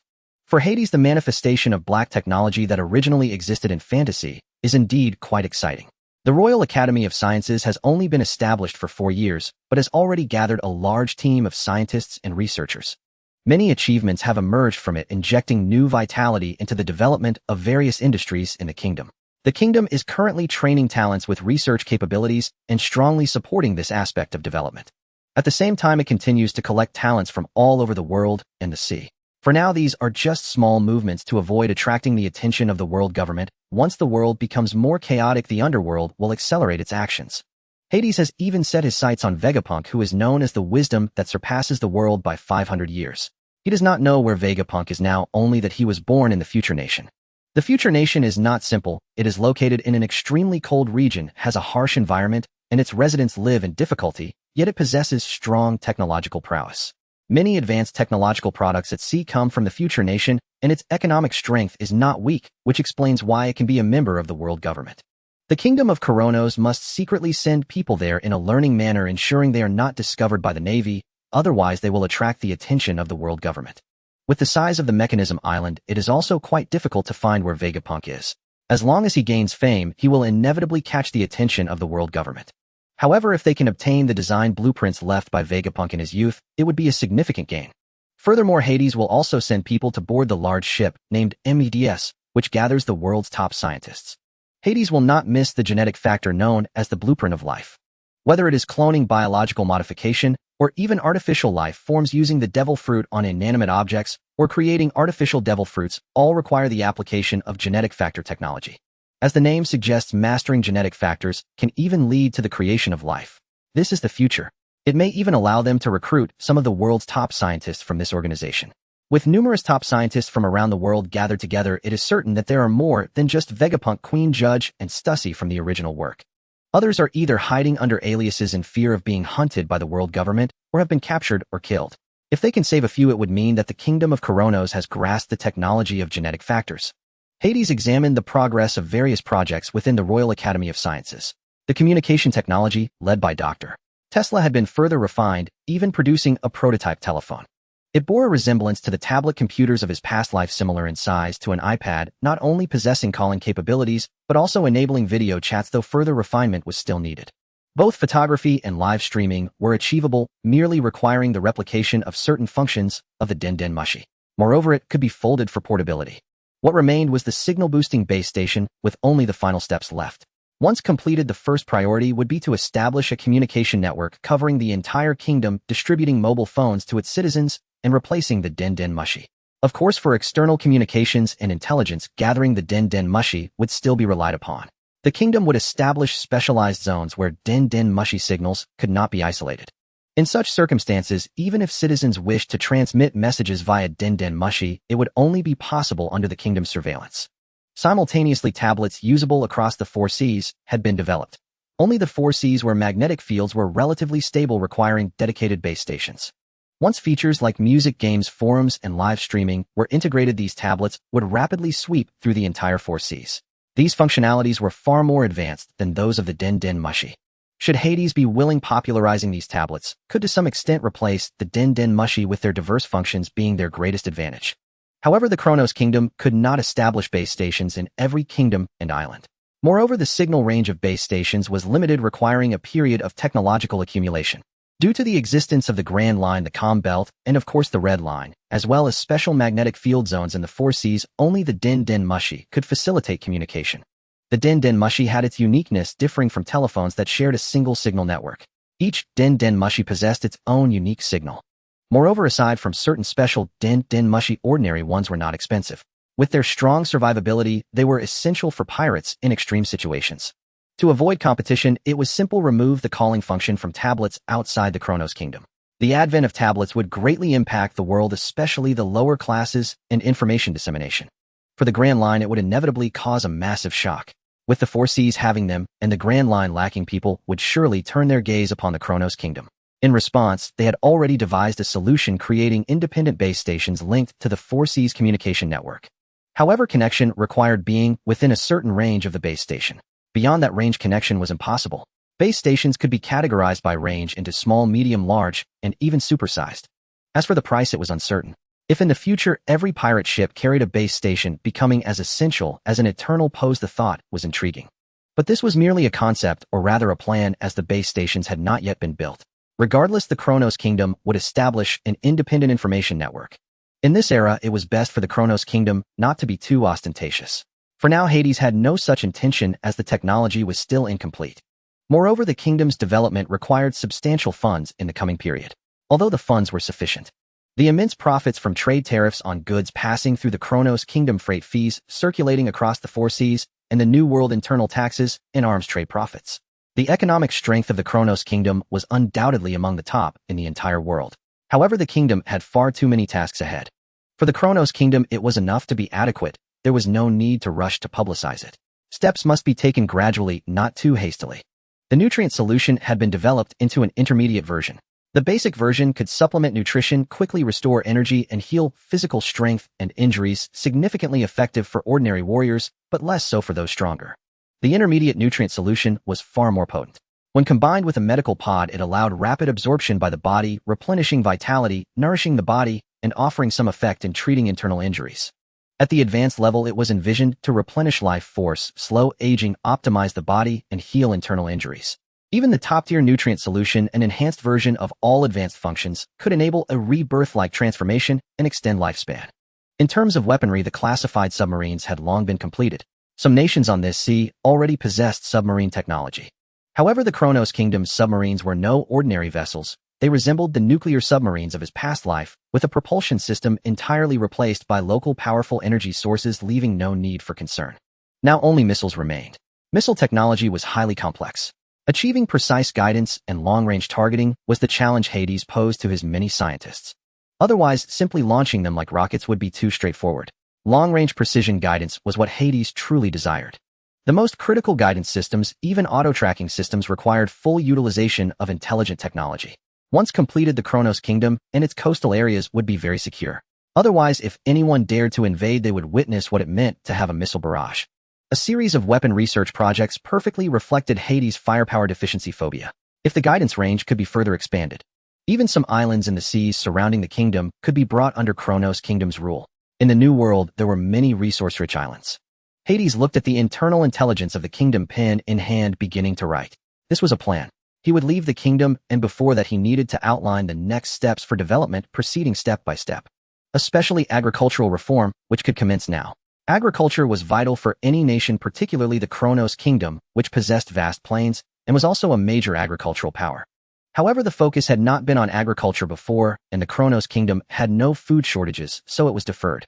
In Hades' view, the agricultural production efficiency of the Chronos Kingdom was not high, even though the ordinary people of this sea had decent physical abilities. In his vision, the Chronos Kingdom would adopt high-precision, mechanized production tailored to local conditions, maximizing land utilization. Plains, coastal areas, mountains, and lake regions would each be used for grain, livestock, irrigation, farming, and fruit production based on their environments. The vast plains were the Chronos Kingdom's advantage. Additionally, the royal family had established the Chronos Crown Company, adopting a production model similar to that of a nation from his past life. Integrating agriculture, industry, and commerce into a chain from primary production of planting and breeding to deep processing and then to sales and after-sales service, effectively forming a honest-op operational model. This combined the agricultural advantages of the United States and the fairy tale kingdom. Furthermore, there was a vast array of agricultural auxiliary equipment. According to Hades' conjecture, if this model were realized, the profits from the agriculture and animal husbandry of the Chronos Kingdom would be multiplied by dozens of times compared to the present.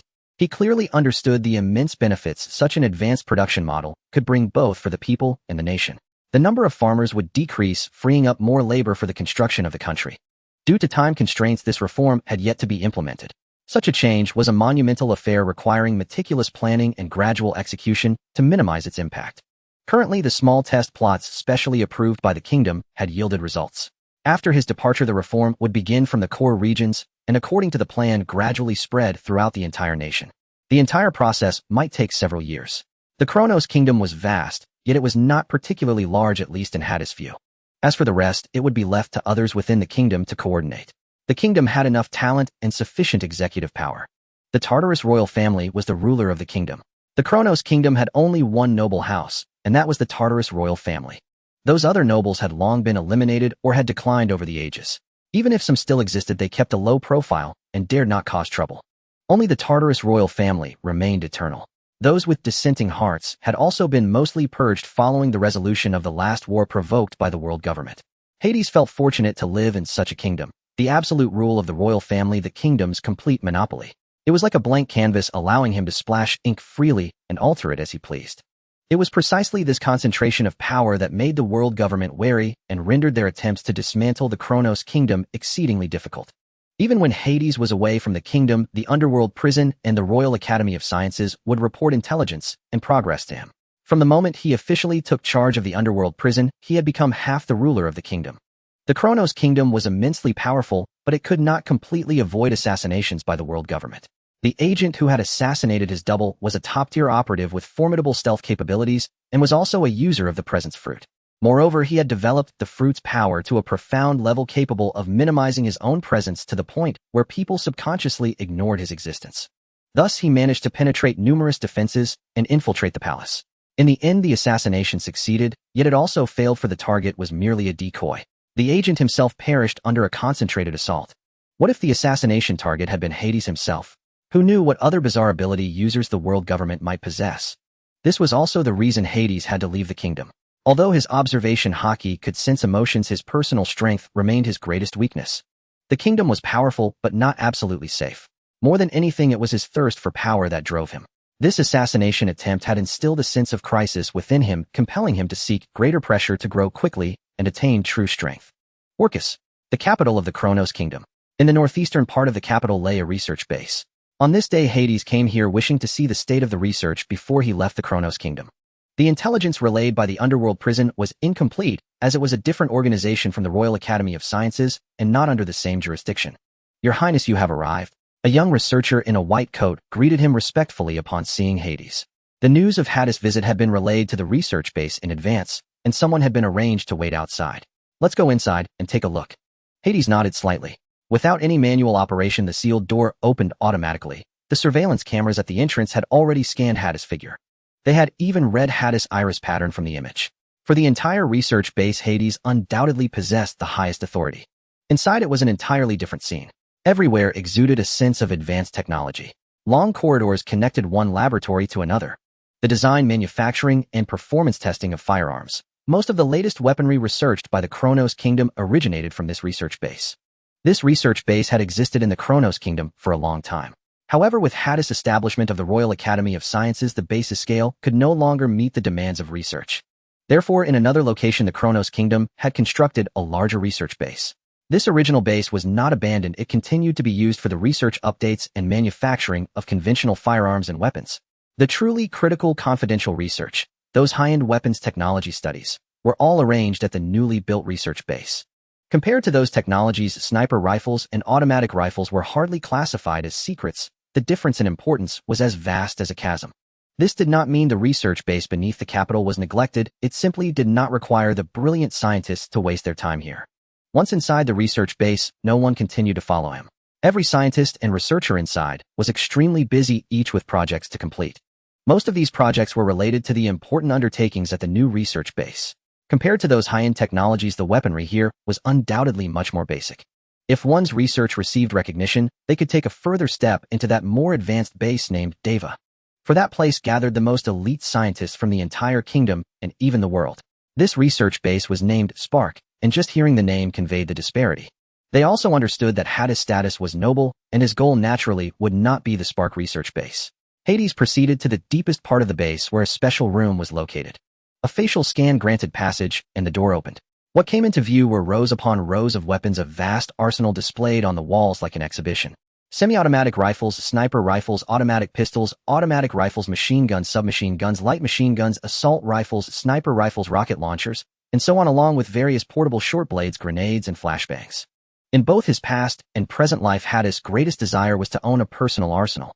Now he had finally fulfilled that dream. Most of these weapons had already been developed, a small portion were still conceptual design models that only needed time to be turned into finished products. Of course, this was not Hadis' main purpose. He had only come for a brief look. Within the Spark research base, there existed a secret elevator that led exclusively to the God Research facility. Descending in the elevator beneath the Spark Research Institute lay a vast and expansive subterranean space. Equipped with various facilities, the first sight to greet one was a silver train. This train traveled along tracks that extended from beneath the kingdom all the way to the Little Tsang Mountain outside the royal capital. The research base of the Kronos Kingdom was situated within the interior of Little Tsang Mountain and underground.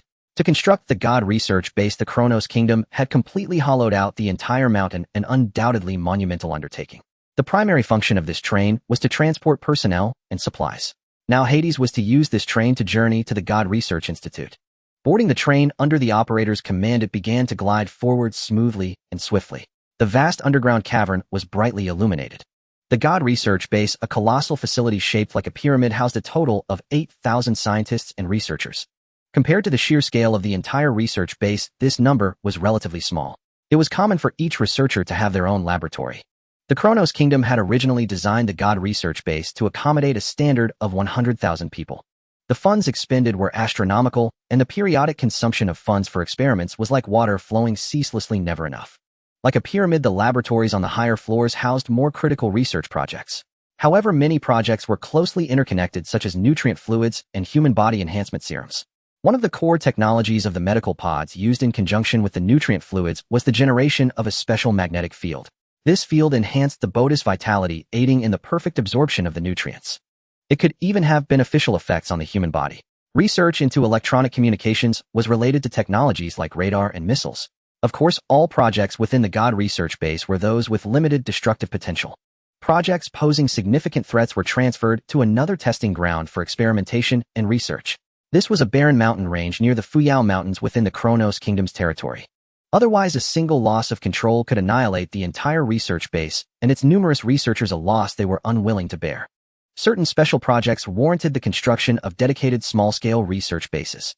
For instance, research on oxygen-absorbing bombs and the Neptune's Wrath was conducted by the seaside. Submarine research took place at a secret military port of the kingdom. Hades did not linger. He observed the internal workings of the research base as he made his way directly to the very apex of the God Research Institute. To these researchers, Hadis' identity mattered little. In reality, the formation of the Royal Academy of Sciences and the proposals of Hadis' ideas were all kept behind the scenes, known to few. Only a few scientists whom Hades truly valued had he met in person and exchanged ideas with. At the summit of the God Research base stood a massive research institute. The three large letters TSL were clearly visible, representing the master of this institute, who was also the most capable individual in the entire God Research base. A man Hades once praised as the one closest to God, Nikola Tesla. This appellation referred not to physical might, but to his terrifying knowledge and talent, which seemed as omnipotent as a deity. His research, particularly in the field of electromagnetism, was centuries ahead of the rest of the world, making him an absolute genius scientist. With a hiss, the door opened. "Your Highness, it has been far too long." A figure emerged from within, greeting Hades warmly.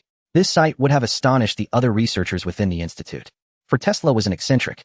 Despite his immense talent, his personality was not one that endeared him to others. Most importantly, in Tesla's presence, those who considered themselves geniuses often felt somewhat dull, though they could not deny his capabilities.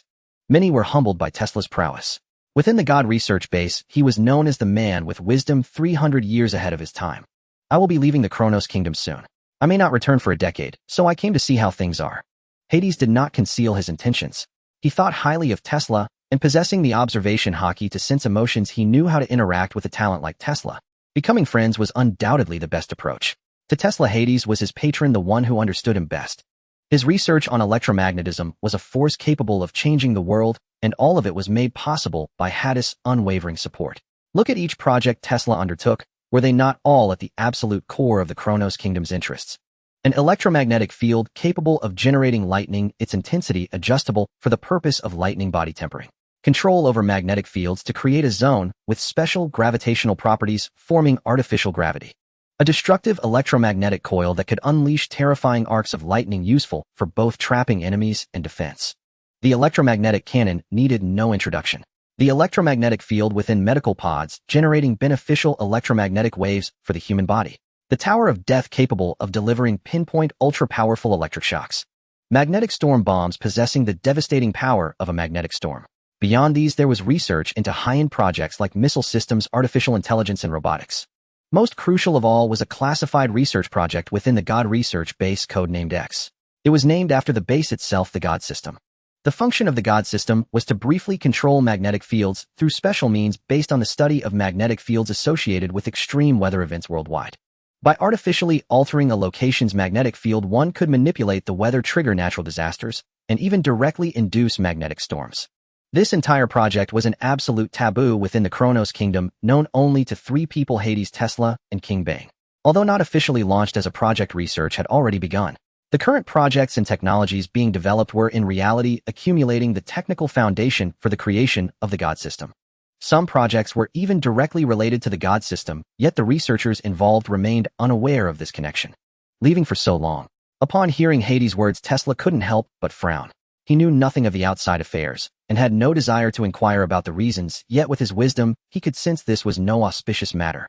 Turning around, he walked into the laboratory, where a mechanism on the wall opened to reveal a sealed safe.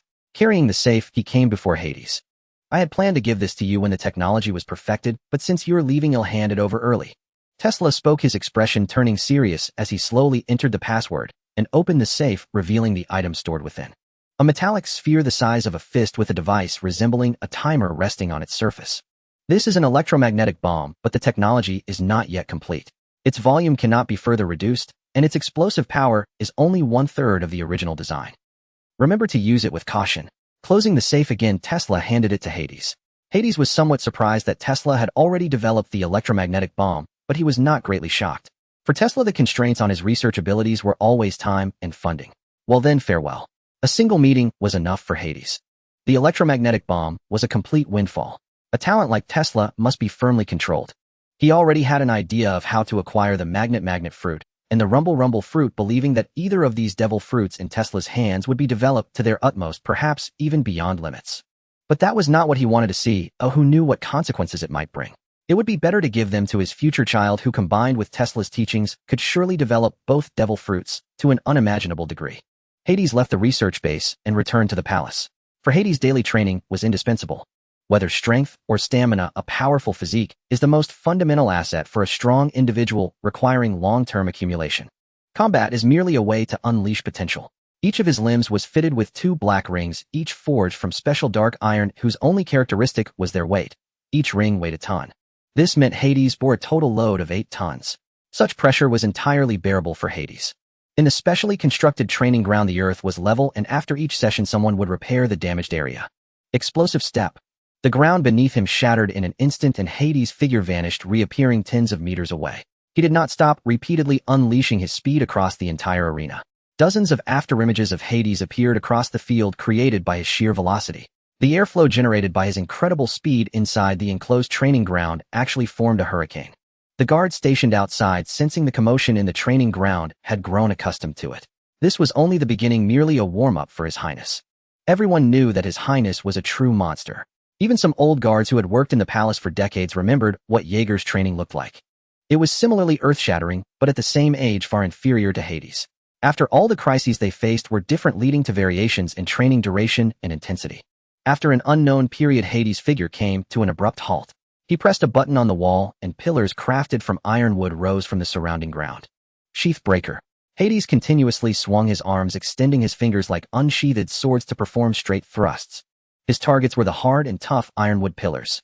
The fingers of both hands constantly shifted to train each digit. Under Hades' relentless assault, cracks appeared on the ironwood, which was soon pierced through.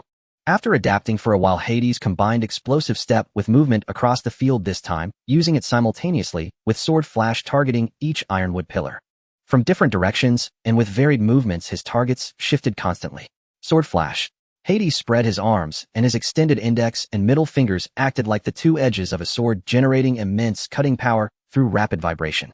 Also combined with explosive step, Hades' finger words sliced back and forth across the ironwood, leaving deep gashes, some pillars unable to withstand his force shattered into pieces. If explosive step and sheath breaker were martial arts Hades created based on the Navy's 6 powers shave and finger pistol, then sword flash was a product of integrating swordsmanship techniques into finger pistol. And the next technique, thunder flash, was similar to finger pistol's derivative move, finger gun bullet. His 10 fingers struck the air with agility, condensing immense power at his fingertips. The air slashes he launched converged at a single point, shooting out, like lasers, easily piercing through the ironwood with terrifying cutting force. From a distance, it seemed as if Hades was firing lasers from his fingers. This continued for a long time, leaving the entire training ground in shambles with the ironwood pillars reduced to battered fragments. Hades gasped for breath, his limbs weary beyond measure. The pressure from the weights on his body increased throughout the process, as if he were carrying a mountain on his back. And that was precisely the effect he sought. He leaped lightly, and during the descent his feet rapidly stamped on the air, striving to maintain the same altitude. It was as if an invisible rope suspended Hades in midair, his legs pedaling continuously. At the same time, Hades was constantly trying to shed the weight of his body, the weight of the rings, and the resistance of the air. This was naturally impossible, but Hades persisted, integrating techniques from paper art and a certain special martial art into his own physical arts. There were results. As long as Hades removed his weights, he could run through the air at incredible speed. The technique, named Sky Strider, was Hades' further development of moonwalk. But this was only the basics. What Hades truly trained was his body and his force resurrection skills. The martial arts of this world were filled with violence, and at their core all techniques boiled down to explosive power, the development of the body, the use of blood, muscles, and bones. To address this, Hades developed a unique set of physical arts based on the 8 extremities fist he had learned in his past life. Every movement brimmed with a fearsome force, possessing terrifying destructive and explosive power. Similarly, Hades delved deep into another path of technique, the force resurrection skills learned from Tai Chi combined with paper art and integrated into his martial arts. The Sky Strider, developed from moonwalk, and the Wandering Dragon, developed from paper art, both employed force resurrection techniques. Such skills greatly aided in the development and control of the body. During combat, unnecessary physical exertion was minimized, the body's potential was utilized to the fullest, and there was no need to withstand enemy attacks directly. The harmony of hardness and softness, the unity of mind, body, and technique. That was what he aspired to. The 8 extremities fist would become his primary offensive method, with corresponding techniques for claws, fists, and kicks. As for Tai Chi, it was about integrating force resurrection into his physical arts. Hades was less concerned with borrowing force to counterattack. Before absolute power, all this is illusory. The technique of deflecting force is merely to better apply it in combat. Ironically, Hades' study of Tai Chi stems entirely from his fear of his own strength. For a time after the death of his father Jaeger, Hades realized the importance of strength and began arduous training. Possessing the kingdom's top-tier resources, beasts, the flesh of sea kings, and rare medicinal herbs, Hades' strength surged exponentially over a period as his latent potential erupted. Due to his rapid power increase, he could no longer fully control his own strength. Though it was imperceptible from the outside, he felt it acutely. Thus he began to train in physical arts and learn various techniques for controlling power, including not only the 6 powers of the Navy, but also the various martial arts collected by the kingdom. He based his training on the Bajikwan and Tai Chi he had learned in his previous life. Through relentless sparring, Hades' combat talent gradually emerged, and he formed his own unique physical arts. As his strength grew, Hades' mastery over his power and body steadily improved. The 6 powers' ultimate technique, life return, was naturally grasped by him. During this process, he also mastered the inch punch of Bajikwan. Although similar techniques exist in this world, such as the 8-ship fleet's 8-punch fist, Bajikwan has its own unique characteristics. Bajikwan possesses its own distinct traits. The 8-punch fist integrates offense and defense, while Bajikwan focuses on ultimate destruction. The 8-punch fist unleashes a diffusive, powerful shockwave. In contrast, Bajikwan concentrates power into a single point, unleashing a terrifying inch punch that is not only difficult to detect, but can also penetrate the enemy's body, causing internal destruction. If one were to draw a parallel, it resembles the internal destruction technique of armament hockey. This means mastering the internal destruction of armament hockey is not difficult for Hades. Once Hades awakens armament hockey, he will naturally master this technique when his hockey reaches a sufficient level. This applies not only to the internal destruction of hockey, but also with his current physique and body control. The so-called hardening, imbuing, and emission of hockey pose no difficulty for him whatsoever. These are not levels of hockey, but merely techniques of its application. For some, these techniques are as insurmountable as a chasm, while for others they are exceedingly simple. Those who master high-level hockey application techniques in a short time are not uncommon on the seas. Even the major powers have specialized experience to help others quickly grasp these advanced skills. It is for this reason that some undergo astonishing transformations in a brief period, their overall strength skyrocketing. Through grueling training, Hades' body had reached its limits. As he completed his final set of Tai Chi, Hades exhaled, forming a pillar of breath in the air. His breathing had returned to calm, and his heartbeat stabilized. His entire being seemed to relax from that state of extreme tension. His mind was blank, his emotions peaceful, his spirit serene, and his depleted energy began to recover. At some point, Hades had formed the habit of practicing a set of Tai Chi after every training session. During these moments, Hades felt an unprecedented ease and sensed a subtle increase in his strength. He could clearly perceive his body, his internal organs, the flow of blood, his muscles and bones, enhancing his control over his physique. More importantly, it tempered his mind. His innately awakened observation hockey advanced and improved day by day.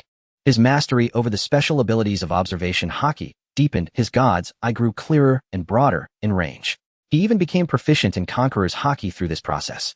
While this was partly due to Hades' innate talent, it must be said that Tai Chi brought him immense benefits, which is why he persisted. Hades had no intention of removing the rings on his body. He was already beginning to adapt to their weight. He left the training ground and returned to his own palace. After he left, personnel immediately arrived to begin repairs on the training ground. After washing his body, Hades approached a medical pod. Under the control of professionals, he donned a breathing mask connected to the tubes and lay down inside. As the machine started, crystalline intermediate nutrient fluid quickly filled his entire body. An invisible magnetic field enveloped Hades' form, penetrating his body and exerting a special influence on his internals. Under a unique pressure, Hades' body floated in the center of the medical pod. Closing his eyes, he fell into slumber. His entire body relaxed under the special magnetic field, as if countless massage machines were soothing every cell. His depleted spirit slowly recovered and relaxed, feeling as comfortable as lying in a mother's embrace. Hades' body greedily absorbed the nutrient fluid, replenishing the energy it lacked, restoring his physique and repairing any potential damage from his extreme training. Though such damage was virtually non-existent and Hades possessed a monstrous constitution with formidable regenerative abilities, the so-called extreme training was merely a means to better develop his potential. After each training session, Hades needed to lie in the medical pod. The amount of intermediate nutrient fluid used each time was worth 2 million. Moreover, the nutrient fluid Hades used was not ordinary, it was specially formulated. While retaining its original effects, it had been infused with rare herbs to strengthen bones and physique. It even contained vital organs from beasts such as snake gallbladders and bear hearts. The vast blazing mountain range and the beast forest were the treasured lands of the Kronos kingdom. The beast forest's abundant herbs and beast resources. Yes, in the eyes of the Kronos kingdom, those so-called beasts were merely a resource. The blazing mountain range connected to the beast forest was entirely occupied by the Kronos kingdom. A force of 500,000 soldiers was permanently stationed there, protecting the kingdom's interests and defending against beasts that might emerge from the forest. Rich mineral resources included gold mines, iron mines, and even some rare gem mines. Most famous was Silver Mountain, the world's largest silver vein. Extravagant wealth. That was the Kronos kingdom. 10 minutes later, the nutrient solution in the medical pod had been completely depleted, fully absorbed by Hades' body. With abundant energy and his strength restored to its peak, Hades' condition was fully recovered. The excessive replenishment left him with no need for dinner. Because Hades' body was full, lacking no energy, yet without any sensation of being overstuffed. Up to now, Hades had gone a full year without eating dinner, relying entirely on nutrient solutions instead. Hades' palace occupied a well-positioned yet unremarkable spot within the royal city. It was merely his temporary residence, with the true palace lying elsewhere. It was there that his doppelganger had been assassinated without any warning. One must know, even his doppelganger was protected in secret by 2 nether guards. Yet he was slain in full view of everyone. If a mere CP0 agent were to escape, it would undoubtedly be a disgrace to the Kronos kingdom. Hades stood by the window. The world government must have already learned of the failed assassination, though he knew not by what means. The probing and assassination attempts continued unabated during this time. With 8 nether guards concealed in the shadows, and even deeper elite combatants of supreme power protected by such a force, Hades could not possibly come to harm. Suddenly, Hades furrowed his brow, turning his gaze toward the western part of the royal city. Here they come again. Without a doubt, it was a world government agent, another assassination attempt, or perhaps a spy seeking intelligence. From afar, he seemed to catch the scent of that dark aura. His rapidly developing observation hockey could effortlessly cover the entire capital, though anyone with ill intent approaching would be detected by Hades. Yet he paid it no mind, for this intruder had already been discovered. Someone would deal with it shortly. As the Kronos kingdom advanced in technology, its grip on internal control would only strengthen. Life monitoring devices deployed in the munitions industrial zone were also present in every blind spot of the royal palace. Perhaps these very blind spots were deliberately left as traps for such intruders. Over the past year, they had captured numerous world government agents in this manner. Those who could infiltrate the palace as openly as the user of the clear fruit were ultimately few and far between. 10 days later in the palace's inner garden, this was also the day Hades would depart from the Kronos kingdom.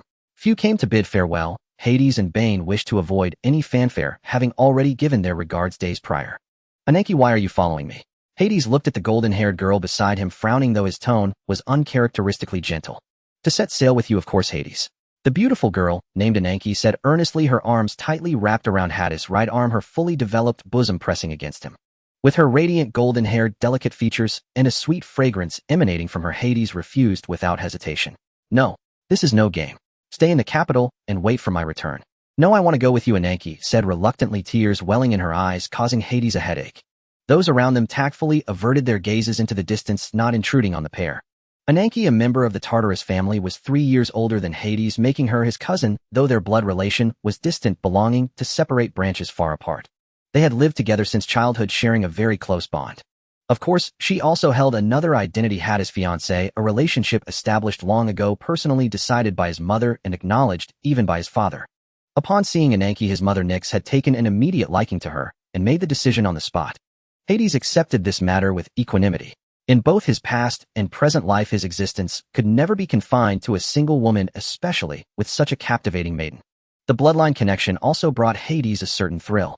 This was acknowledged by all members of the Tartarus family. Hades was the future of the Tartarus family, the one destined by heaven, the inevitable sovereign of the Kronos kingdom. And Ananke was the most outstanding among the young women of the Tartarus family, whether in beauty, wisdom, or potential. United with Hades, she was sure to bear exceptional offspring. Take Ananke with you, Hades. Her abilities will prove a great help to you. Bane had tried to persuade Ananke beforehand, but to no avail, and ultimately relented. As he said, Ananke's abilities would greatly aid Hades. Ananke was a user of the Paramecia-type clock fruit, a bug-like ability involving time. She could manipulate time locally, moving it forward or backward. Using it on herself allowed her to heal injuries, returning to a state before being wounded. It could play a significant role in battle. She could use it on others, reverting their physical state to a past moment, not too far in time, often just a few seconds due to immense physical strain. Though seemingly brief, its strategic value was immense. Restoring the body to a pre-injury state for healing, or even reviving the dead, all achievable, as they had tested. The only condition was not to exceed that time limit. In short, even someone dead for just a few seconds could be resurrected, effectively negating a fatal blow. Its sole flaw was the excessive consumption of stamina. If news of this leaked, it would surely attract the covetous eyes of many across the seas. Possessing such an ability, Ananke was undoubtedly the Tartarus family's treasure, but if she did not accompany Hades, it would be meaningless. Despite the danger, the benefits outweighed the risks for Hades. Should Hades fall in battle, Ananke might well save his life, a risk worth taking. In short, Hades was everything the destined one, the sole direct descendant of the Tartarus family, recognized by all. The previous one was Yeager. Though Bane was Yeager's younger brother and competent himself, he had not displayed such potential. His personal strength reached the level of quasi-admiral, still some distance from top-tier combat power. As the head of the Tartarus family and king of the Kronos kingdom, he was merely passable. Within the family, there were those stronger than Bane. A king without the power to awe the kingdom would not suffice. Of course, it was also because after becoming king, Bane was burdened with numerous affairs, leaving no time for training, thus his strength stagnated. The Kronos kingdom operated on a system of power politics where the king held absolute authority and the Tartarus royal family enjoyed supreme status. Even without sufficient political acumen, power was essential. This concerned the kingdom's stability and the Tartarus family's ruling position. The Tartarus royal family's enduring rule over the Kronos kingdom for over a millennium relied on absolute power. Of course, after more than 1,000 years of reign, certain principles were deeply ingrained. Governing the country naturally required many talented individuals. Even the elders hidden within the Tartarus family held boundless expectations for Hades. From the moment Bane became king of the Kronos kingdom, he had merely been a regent, now spanning over 20 years. Bane was also awaiting his abdication, once for Yeager and now for Hades. This is the family, for they understand, who can bring glory to the Tartaros family. The kingdom can grow stronger in whose hands. Especially the changes brought to the kingdom by Hades after taking over the underworld have solidified their belief in this. Faced with Ananke's irresistible gaze, Hades remained silent for a long time and let out a sigh. With Hades' permission, Ananke tightly embraced him, feeling both joy and a hint of sadness during this farewell. All right, you may go now. Your mother has already arranged a ship to pick you up. Bane nodded. The kingdom of Kronos is vast. It would take an unmeasurable amount of time to walk from the royal capital to the shore. Moreover, parts of the country are currently in chaos, which could expose them to the eyes of the world government. Therefore, they cannot use ordinary methods. The kingdom of Kronos has specially raised a group of fish eagles, also known as Kais eagle, symbolizing dominion over the skies. These creatures are unique to the kingdom of Kronos, a kind of giant eagle among the raptors with wingspans reaching over 10 meters, with the largest even reaching 30 meters. They are gentle and intelligent, having been trained to be close to humans. These eagles can not only fly, but can also glide over the sea for short durations, favoring fish as their prey, and can even hunt small marine beasts. They also serve as mounts for Hades and the others. At this moment, the Kais eagles are ready with blankets draped over their backs, 2 in total. One will carry Titan, while Hades shares a mount with Acheron. Let's go, Hades called out to Titan. Yes, your highness. Titan followed closely. Beneath Titan's somewhat plump exterior lies a terrible power. From beneath his loose clothing, he pulled out a roasted leg, continuously tearing at it with his mouth, swallowing even the bones whole. As a user of the gluttony fruit, Titan possesses an enormous space, within him nearly boundless. He has a terrifying talent for voracity with the ability to devour all matter. He can release toxic mist formed from his malevolent aura, capable of corroding even steel, and can combine this voracious talent with a powerful sucking force. As a ferocious beast, Titan naturally possesses an aura of malice akin to the ominous energy that Hades carries as a natural-born harbinger of doom. In the future, he can harness the ghostly energy of Douglas Barrett to enhance his combat power. Hades and the others carry nothing on them for their journey, as everything is stored within Titan's devouring space: food, daily necessities, training equipment, and even gold and treasures. In the face of Titan, the fish eagles clearly showed signs of fear, as the faintly emanating aura of the ferocious beast exerted suppression on them at the level of life. Despite this, they reluctantly allowed Titan to mount them, hoping to quickly complete this task. The 2 fish eagles spread their wings and soared high, carrying Hades and the others. As the fish eagles flew higher and higher, the royal capital grew smaller in their view. The scenery of the sky was magnificent, yet Hades felt no nostalgia, for he would ultimately return. Geo, Bane said softly, watching the disappearing figures in the sky. As soon as his words fell, a tall figure appeared out of nowhere behind Bane, shrouded in a black cloak like a ghost with no presence and silent. Ensure Hades is protected in the shadows. No accidents are allowed, Bane said with utmost seriousness. Understood. The man in black nodded, then vanished as if he had never been there. How could Bane and the others be at ease with Hades' departure? Who knows what accidents might occur during this process? Though he said nothing, he secretly dispatched someone to protect him. To avoid affecting Hades, they deliberately sent the strongest Geo from the underworld to protect him. Geo possesses top-tier combat power, serving as the strongest shield for the Tartaros family. He excels in dual-color hockey and possesses formidable physical skills. Even without relying on the devil fruit, he is one of the top combatants at sea. However, he is still a user of the space-type Paramecia swap fruit. The ability of the swap fruit allows him to freely exchange positions with people and objects. His earlier appearance and disappearance were due to Geo using his power to swap positions with the dust in the air. This means Geo has the ability to teleport at will and can move others with him. Such abilities can produce terrifying effects in battle, whether in saving others or assassination. Without sufficiently strong hockey, one cannot resist the capabilities of Geo's swap fruit. In a sense, Geo represents invincibility. By now, Geo's swap fruit has reached an awakened state, allowing him to separate and exchange positions between multiple entities rather than just one. What does this represent? Geo can completely swap a person's heart with a stone. What would the result be? Just thinking about it is somewhat terrifying. Having the swap fruit ability, Geo is considered a powerhouse even among top-tier combatants, especially in assassination, exhibiting far greater strength than in direct combat. Of course, Bane values Geo's spatial movement ability the most, as it can allow Hades to escape in times of danger. Hades' life is paramount. The Tartaros family has already lost one Jaeger and cannot afford to lose Hades. Geo's departure does not affect the operation of the underworld, and for now the kingdom of Kronos does not require Geo's power. The threat posed by the world government is not significant. Although they have caused quite a stir within the country, it is merely a loud noise with little substance.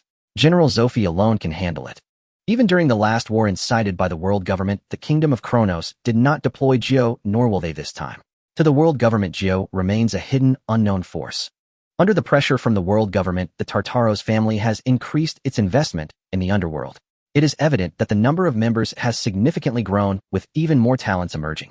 Additionally, they have formed a dedicated training and analysis team to assess potential, create suitable training programs, and filter out those with potential for focused cultivation. Those who are not selected will also be assigned positions based on their differences.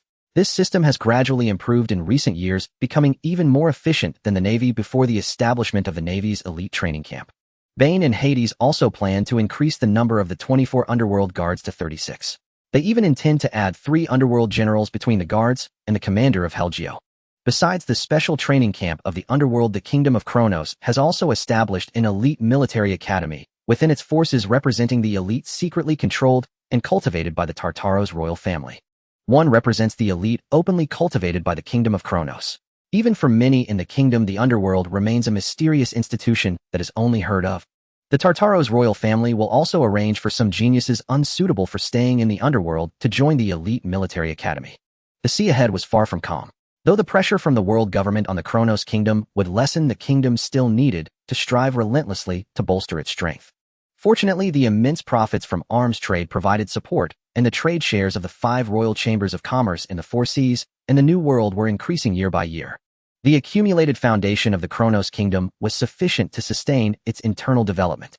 Whether it was the investment in the Netherworld prison, the Royal Academy of Sciences, or the upcoming agricultural reforms within the kingdom, there would inevitably be minor losses in the initial phase. After Hades departed, the agricultural reforms of the Kronos kingdom would commence, spreading outward from within. Simultaneously, construction of maglev trains had begun in small parts of the kingdom, ultimately forming a transportation network connecting all major towns and ports. There were also dedicated freight trains for cargo distinct from passenger trains, working in coordination with maritime shipping to transport large quantities of goods in containers, reducing costs and greatly increasing efficiency. Additionally, special military trains were built underground to transport troops and supplies. With the establishment of the transportation network, the Kronos kingdom's role as a trade hub would become even more crucial, and it was now strengthening ties with various powers in the New World. As long as there were profits to be made, more people would join this grand trade alliance, drawing closer to the Kronos kingdom. These were the tasks Bane needed to accomplish before Hades' return. Both the agricultural reforms and the construction of the transportation network were massive projects requiring years to complete. With future goals already set, the only course was execution. The entire kingdom would devote itself to the upcoming construction. Never before had the kingdom's development been so clear, with definite objectives and targets laid out on a single map. Heading north, crossing the primeval forest, they finally reached the coast of the Kronos kingdom. The osprey landed steadily from the sky. "You go on ahead," Hades said, stroking the osprey's head. He wrapped his arm around Ananke's slender waist and jumped to the ground. Before them stood a steep cliff where a pirate ship had already anchored below. The pirate flag was not the expected Rock's pirate's emblem, but a black moon shrouding a skull. Hades' eyes lit up with delight as he spotted a familiar figure on that ship. Seeing the flag, he knew who had come to fetch him. This was unexpected. He had assumed his uncle had arranged for someone else to escort him to Hakanosu Island. They gazed at each other from afar. A seductive woman clad in black robes, a purple veil covering her face. She was Hades' mother, the Lady of the Night, Nyx. 2 years after the death of Hades' father Jagger, when Hades was 6, Nyx left the Kronos kingdom and returned to the Rock's pirates. She sought to use the might of the Rock's pirates to exact revenge on the world government and the Navy and established the Night Pirates. Never underestimate a woman's thirst for vengeance. The Navy had suffered considerable losses at Nyx's hands, earning her the moniker Madwoman within their ranks. None had anticipated that after Jagger's death, Nyx would unleash such immense potential. After all, Nyx had originally been a mere shadow behind Jagger, an ordinary member of the Rock's pirates, despite possessing a formidable ability. To be honest, the Navy had never considered Nyx a serious threat. Lady of the Night, Nyx, a cadre of the Rock's pirates. Captain of the Night Pirates, a Logia-type Yami Yami Nomi user with a bounty of 400 million berries. A notorious and renowned pirate on the high seas. The Night Pirates were established after Nyx returned to the Rock's pirates just a few years ago and existed as an affiliated crew under the Rock's banner. Over the years, Hades had received some news about his mother, yet he never expected her to come personally to fetch him, though upon reflection, it was not surprising. With Jagger gone, Hades was now Nyx's sole pillar. How could she entrust anyone else to bring him? What if someone plotted against him? After all, she knew full well the internal affairs of the Rock's pirates. There was no one good among them. "My precious darling," Nyx exclaimed, embracing Hades excitedly as he came aboard, gently kissing his cheek. Then, gazing at his handsome face, she caressed it with her jade-like hand. "Hades, you've grown up." Nyx was filled with emotion and excitement. After all, he had been only 6 when she left, and 6 years had passed in the blink of an eye with only a few meetings between them. The Rock's pirates had been busy rapidly expanding during this opportunity. As the number of subordinate forces grew, the overall strength of the Rock's pirates snowballed. Subordinate forces mobilized en masse, challenging and conquering pirates in the New World who had not yet submitted to the Rocks Pirates. The Rocks Pirates did not personally deal with weaker crews, leaving them to affiliated groups like the Night Pirates. As the Rocks Pirates gradually dominated the New World, many pirates willingly sought to join them. From Hades, she could clearly see Jagger's shadow. Suddenly Hades frowned, a cold glint flashing in his eyes, his aura erupting with startling intensity. Mother who hurt you. In Hades' memory, his mother's flawless face now bore a hideous scar. Though Nyx wore a veil, it could not deceive his eyes. It was a Marine Vice Admiral named Vic. I was caught off guard by his attack. Seeing Hades' fury, Nyx felt deeply gratified. She cared little for the scar on her face. As a pirate, she did not even value her own life, so why would she fret over a mere scar? She did not hide the truth from Hades, for she knew her child would avenge her. Vic. Hades silently repeated the name, etching it firmly into his memory. You had better live well. From that moment, the countdown began for the Marine Vice Admiral named Vic. After a brief reunion, Nyx left Hades and joyfully embraced Ananke at his side. Dear Ananke, long time no see. This was the daughter-in-law she had chosen. How could she not be thrilled to see her? You're still as beautiful as ever, Sister Nyx, Ananke said sweetly. She felt very close to Nyx and had not seen her for many years. Then Nyx greeted Titan. Little Titan, you've grown so much in just a few years. Nyx knew Titan, when she left, Titan had already been by Hades' side for a year. Greetings, Your Highness. Titan had long finished devouring the food in his hands, not even spitting out the bones. He held great respect for Nyx. All right, Mother, where are we headed next? Straight to Beehive Island.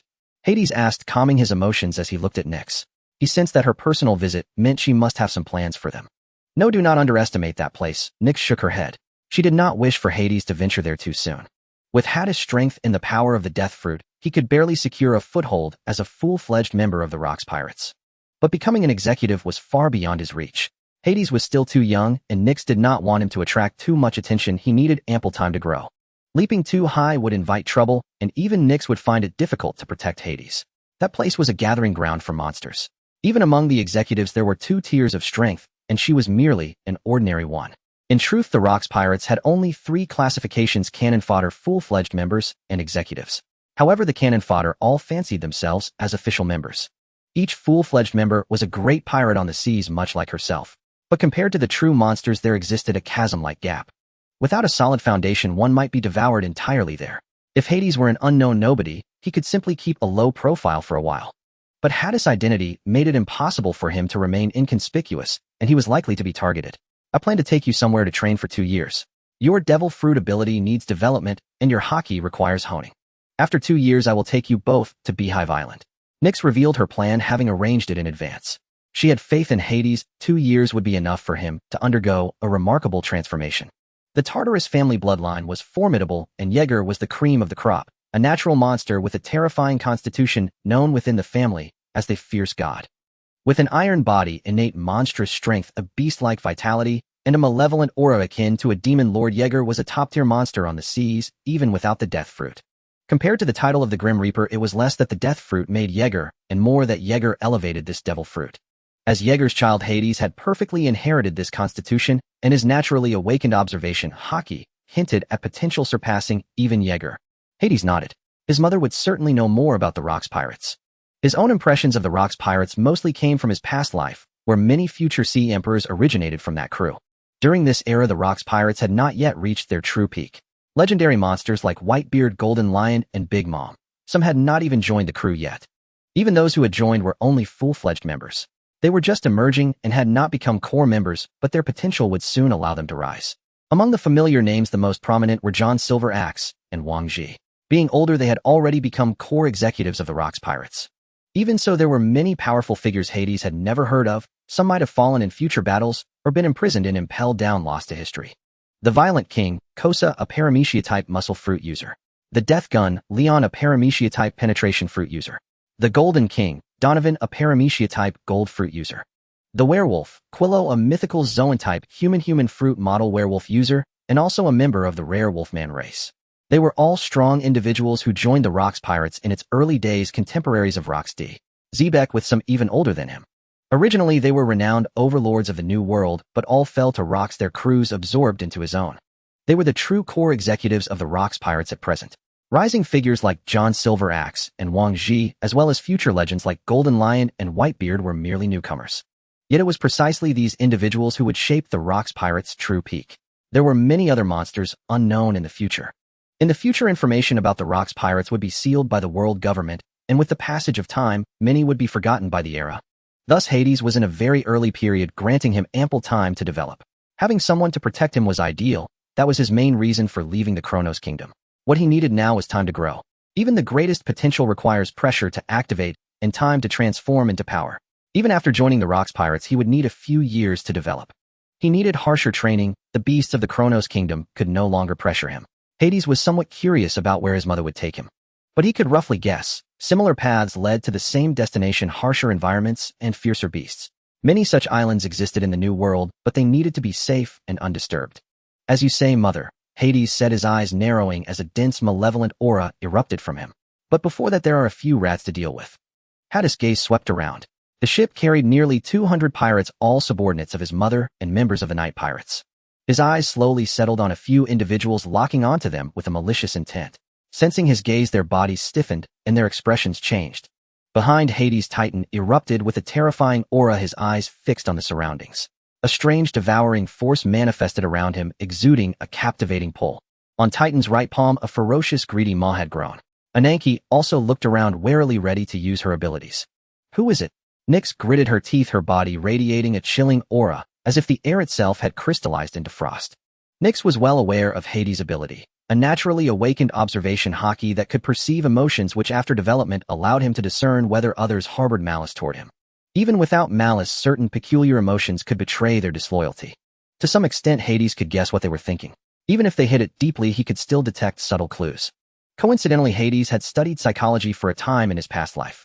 Coupled with years of honing his observation haki, his grasp of emotions had reached profound depths. His observation haki enveloped the entire pirate ship, bringing every distinct face before Hades' mind. No matter how well they masked their intentions, before Hades their souls were riddled with flaws. In other words, there were spies sent by other forces aboard her ship. As pirates, nothing was more despised than traitors, yet nothing was more unavoidable. A pirate ship changing hands several times at sea was not uncommon. But this undoubtedly struck a nerve with Nyx, especially since Hades was now on her vessel. If the news leaked and drew the attention of the world government and the Marines, trouble would ensue. That was something she absolutely could not allow. How could she permit it? The moment the words fell, before they could leap out, the entire ship was engulfed in dense shadows within seconds, forming a shadowy domain that sealed off every possible escape route. Kill him. Unable to hide any longer, the lead agent gritted his teeth and let out a fierce roar, acting with decisive ruthlessness. That needle-like gaze had made the truth clear to him. Though they did not know why their identities had been exposed at this moment, they could only fight to the death. As intelligence agents, they had an instinctive sensitivity to auras and gazes. They were certain Hades had already marked them. They were merely agents trained by the world government. Competent, but nothing more. They were in no way comparable to a great pirate like Nyx. Nyx's threat was not significant enough for the world government to dispatch the scarce CP0. Even killing Nyx would scarcely alter the state of the seas. Moreover, Nyx herself was extremely cautious. She only needed cannon fodder. If they were too powerful, they would arouse suspicion. To them, Nyx was an insurmountable force. Especially now that Nyx had sealed the entire ship, they had no chance of escape, signaling the failure of their infiltration mission. Yet if they could kill Nyx's son, it would all be worth it. But how could that be possible? Things would not unfold as they imagined. It was merely a dying man's fantasy. The entire ship had transformed into Nyx's shadow domain. Tentacles emerged from the shadows, binding their bodies in an instant, leaving them utterly unable to resist. SSSHH. The next moment, shadowy spears pierced through their bodies, snuffing out their lives. Even those who had mastered armament haki could not cover their entire forms. The entire process lasted mere seconds. The power Nyx displayed was awe-inspiring. Even within the Rocks pirates, no one dared underestimate this woman.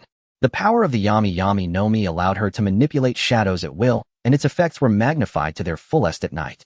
She could even transform into a shadow and move swiftly within darkness, making her appear and disappear like a phantom. Compared to other Logia types, it offered considerable advantages. The ability to lurk in shadows at any time granted her an inherent invincibility. Even against opponents stronger than herself, she could hold them off for extended periods without being defeated, and she could retreat from battle at any moment. Thanks to the power of the Yami Yami no Mi, even though the Marines repeatedly attempted to corner Nyx, she always escaped, often leaving them with significant losses. In the shadows, Nyx was also known as the Queen of the Night, though she was most widely recognized as the wife of God of Death Jaeger. After all, Jaeger's aura was too overwhelming and his influence remained immense to this day. This could be considered a minor incident easily extinguished by Nyx. The sky turned azure once more as the enveloping shadows dissipated, reclaimed by Nyx into her body. The other crew members dared not look at them, their fear barely concealed as they busied themselves with their tasks. As for what had happened or what Hades and the others had said, they neither knew nor wished to know. Nyx paid them no mind. Either among these members none were particularly strong. To her, they were mere cannon fodder. Yes, in the Rocks Pirates, if you were not an official member you were nothing but an ant. The vast numbers of ordinary members, essentially cannon fodder, were as plentiful as consumables, endlessly replaceable. Even if they died, no one cared. If killed by other members, no one would seek retribution. Only by becoming an official member could one be considered a person in the Rocks Pirates. The so-called title of executive was merely something the lower-ranking pirates had tacked on. After all, they always regarded themselves as members of the Rocks Pirates. But their strength was not recognized, forcing them to attach themselves to the powerful pirates. Thus, those who became executives were typically great pirates with bounties in the hundreds of millions, formidable lone wolves, leaders of small groups, or captains of affiliated pirate crews. Death was a common occurrence in the Rocks Pirates, and mutual slaughter was routine. In a nutshell, power reigned supreme. If you possessed strength, you could kill a superior, overturn the hierarchy, and effortlessly take their place. Countless pirates clamored to join the Rocks Pirates, fighting tooth and nail. Every time the crew suffered losses, their numbers were replenished in no time. Despite the fierce competition under the leadership of these powerful figures, everyone could claim a share of vast treasures. Just as Rocks had promised when he founded the Rocks Pirates, following him meant getting rich. Across the entire New World, vast territories nominally belonged to the Rocks Pirates, with countless islands flying their flag. Even the chaotic forces of the underworld had to pay protection fees to the Rocks Pirates, maintaining close ties with the crew. The tributes from these islands and factions alone sufficed to sustain the development of the Rocks Pirates. Compared to its early days of barbaric expansion, the Rocks Pirates now boasted considerable resources. At the very least, in terms of intelligence, they could even surpass the world government and the Marines. There were indeed capable individuals among them. In the shadows, it was supported by forces opposing the world government, among which the superpower Kronos Kingdom naturally included. Thus, the significance represented by the Rocks Pirates was far from simple. The unprecedented criminal legion was no mere figure of speech. The Rocks Pirates' dominance as the absolute maritime overlord of the current era relied solely on sheer strength. Beyond that, they possessed a corresponding sphere of influence. Now over half of the New World had succumbed to the grip of the Rocks Pirates, with the remaining smaller portion belonging to the Navy's active zones. The borders were regions of frequent clashes. However, over the years, the Navy's influence in the New World had been steadily compressed. As time passed, an increasing number of forces boarded this Leviathan-class super aircraft carrier that was Rocks. All Nyx needed were some cannon fodder to make certain tasks more convenient. Besides the Rocks Pirates, there were also a vast number of affiliated pirate crews. The Night Pirates were merely one among them. This was the Rocks Pirates, a colossal pirate conglomerate and collective of power led by Rocks himself, the uncrowned king of this era. The Night Pirates departed from the Kronos Kingdom. Nyx's trail was not concealed. Sailing the seas inevitably required resupplying on islands. After the pirate ship left the waters of the Kronos Kingdom, the movements of Lady of the Night, Nyx caught the attention of interested parties. Among them were the Rocks Pirates, the Navy, the world government, and other watchful factions. When the death fruit fell into the hands of the Kronos Kingdom, many had already turned their focus to both the kingdom and Lady of the Night Nyx. How could one depart unnoticed? Though a single devil fruit signified little, it was never the fruit but the wielder that posed a threat. Though lacking evidence, they had successively concluded that the death fruit's ability had been acquired by Jaeger's son. Their attitudes varied. Who could guarantee that Hades wouldn't become the next Jaeger? Instances of a mighty father and a weak son were not uncommon on the seas. Hades was unaware that he was already under scrutiny, but so what? He had long been prepared. This was inevitable. Let it come. Hakanosu, the Beehive Island. Is that so? Jaeger's son. How utterly amusing. When he arrives, let me properly discipline him. He must be over 10 now. The news reached the Rocks Pirates, and within its complex internal dynamics, there were varied responses. Some mourned Jaeger, some were excited, others who had been taught a lesson by Jaeger sought revenge on his child. Among them were Jaeger's former subordinates who revered him, pirates who resented Hades' identity, and those purely watching the spectacle, later joiners of the Rocks Pirates. After all, 8 years had passed since Jaeger's death. Time enough to erode many things, especially among pirates who sailed and indulged in pleasure. Overall, they could be divided into hostile, neutral, and friendly factions. But the hostile faction was minuscule. Few of Jaeger's enemies survived, given his strength and prestige. Their resentment was more toward Hades himself, believing Jaeger was dead. Since he was gone, there was no point in further discussion. What did it matter that he was Jaeger's son? He wasn't Jaeger himself, so why bother? The more brutal ones even wished to torture Hades to discipline him thoroughly. The deceased Jaeger no longer inspired fear, the identity of his son only heightened their excitement and gratification. Even if he came under the name of Jaeger's son, he was just a nepotistic figure unworthy of their regard. Pirates were essentially embodiments of evil, and among them many were mentally twisted. When Jaeger died, the Rock's Pirates had only been established for a few years, yet he had left a deep imprint. Ultimately, it was because Hades was too young. In their eyes, just a child not worth taking seriously, mostly dismissed with contempt. In the world of pirates, one could only rely on strength, so-called bonds were secondary, and some pirates had no sense of honor at all. They would stop at nothing to achieve their goals. The potential impact of Hades' arrival, however, made many anticipate it. After all, he was the child of the Grim Reaper Jaeger. Was he a dragon or a worm? A test would reveal it. The Rock's Pirates were a gathering place for monsters. Yet within the Rock's Pirates there remained a formidable faction, the pirates once under Jaeger's command. In that battle, Jaeger and the Hell Commander candidate bore the brunt of the world government and Navy's firepower. Despite significant losses, over half of the pirates survived. One of the CP0 agents was a barrier fruit user. As soon as Jaeger and his group stepped into the barrier, he activated his ability. A powerful barrier like a spatial wall enveloped a third of the pirates, including Jaeger, isolating the rest outside. The entire barrier possessed an absolute defense that no one could break, forcing all to watch the battle unfold helplessly. Jaeger's strength was dispersed. At the time, he commanded the greatest power within the Rock's Pirates with numerous trustworthy subordinates. Rox stood alone, the other subjugated maritime overlords each had their own strongholds gathering their original forces. After Jaeger's death, these pirates naturally scattered. Now the news of Hades stirred ripples among them. Even years after Jaeger's demise, he still held immense influence over them. However, acknowledging Jaeger did not mean accepting Hades, even if Hades were more outstanding. Many pirates had received Jaeger's favor. They remained a precious legacy he left for Hades. With them, Hades could avoid numerous troubles in the future. Hakanosu, the Beehive Island, was the stronghold of the Rock's Pirates and a gathering place for New World pirates. Once the news spread, the entire world soon knew. On the island stood a colossal skeletal structure within which mountains of treasure were piled high. In the dim light, upon a solitary throne sat a figure in stillness. Though his stature was not imposing, his terrifying power inspired awe. This was the captain of the Rock's Pirates, the leader of the criminal syndicate Roxy. Zebek. Upon this vast sea, a question may have many answers. But if you ask who is the most fearsome monster in this world, the strongest man on this sea, undoubtedly there is only one answer: Roxy. Zebek. He once single-handedly confronted the 3 admirals of the Marine headquarters, holding his ground against all 3 without faltering, his name echoing across the sea.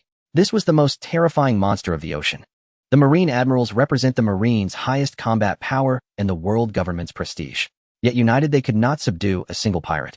That event a decade ago catapulted the Rock's Pirates, formed only 2 years prior, into infamy, making them a primary threat to the world government. The Marines and the world government suffered a great loss of face. Member nations began to voice doubts, questioning the Marines' ability to protect them. Some sought to break away from the world government and build their own naval forces. This the world government would not permit. It had always strictly prohibited and suppressed the development of maritime power among its members, even enacting a specific law to foster their dependency.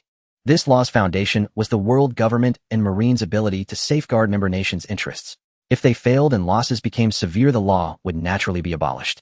Thus, to demonstrate its strength after achieving no tangible results in the war against the Rock's Pirates, the world government and the Marines set their sights on Grim Reaper Jaeger, whose power rivaled Rock's, intending to sever one of Rock's arms first. Otherwise, the combined might of these 2 monsters would gravely threaten the world government's dominion. To this end, the world government paid a terrible price. Afterwards, they had to face the wrath of a vengeful Rock's. By exaggerating the Grim Reaper Jaeger's death and deliberately downplaying their losses, the results they showcased were enough to appease the member nations. Leveraging its immense resources, the world government soon filled the 2 vacant admiral positions, stabilizing the situation at sea. This averted turmoil within the world government. Had this precedent been set, the heavenly tribute from member nations would surely have decreased, as they would no longer need to rely on the Marines or the world government. Now Roxy. Zebek was only 14. Compared to a decade ago, his power was even more terrifying. No one knew the extent of his abilities. And Roxy, Zebek, who could subdue so many monsters, was undoubtedly the monster among monsters. Reading the incoming message, he tossed aside his wine bottle. Roxy. Zebek's gaze held a hint of anticipation, awaiting Hades' arrival. Hades would eventually come to him. That was an inevitability.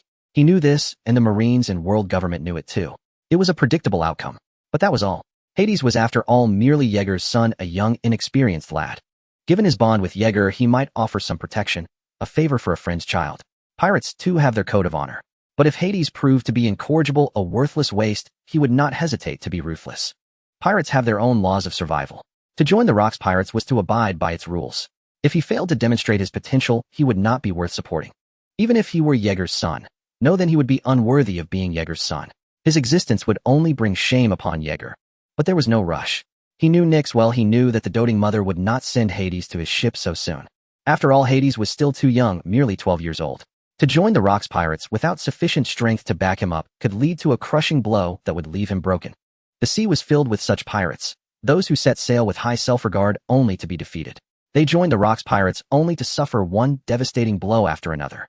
In the end, their spirit shatters completely. Unable to grow stronger through adversity and persevere, lacking the fortitude to match their talent, they are destined never to rise.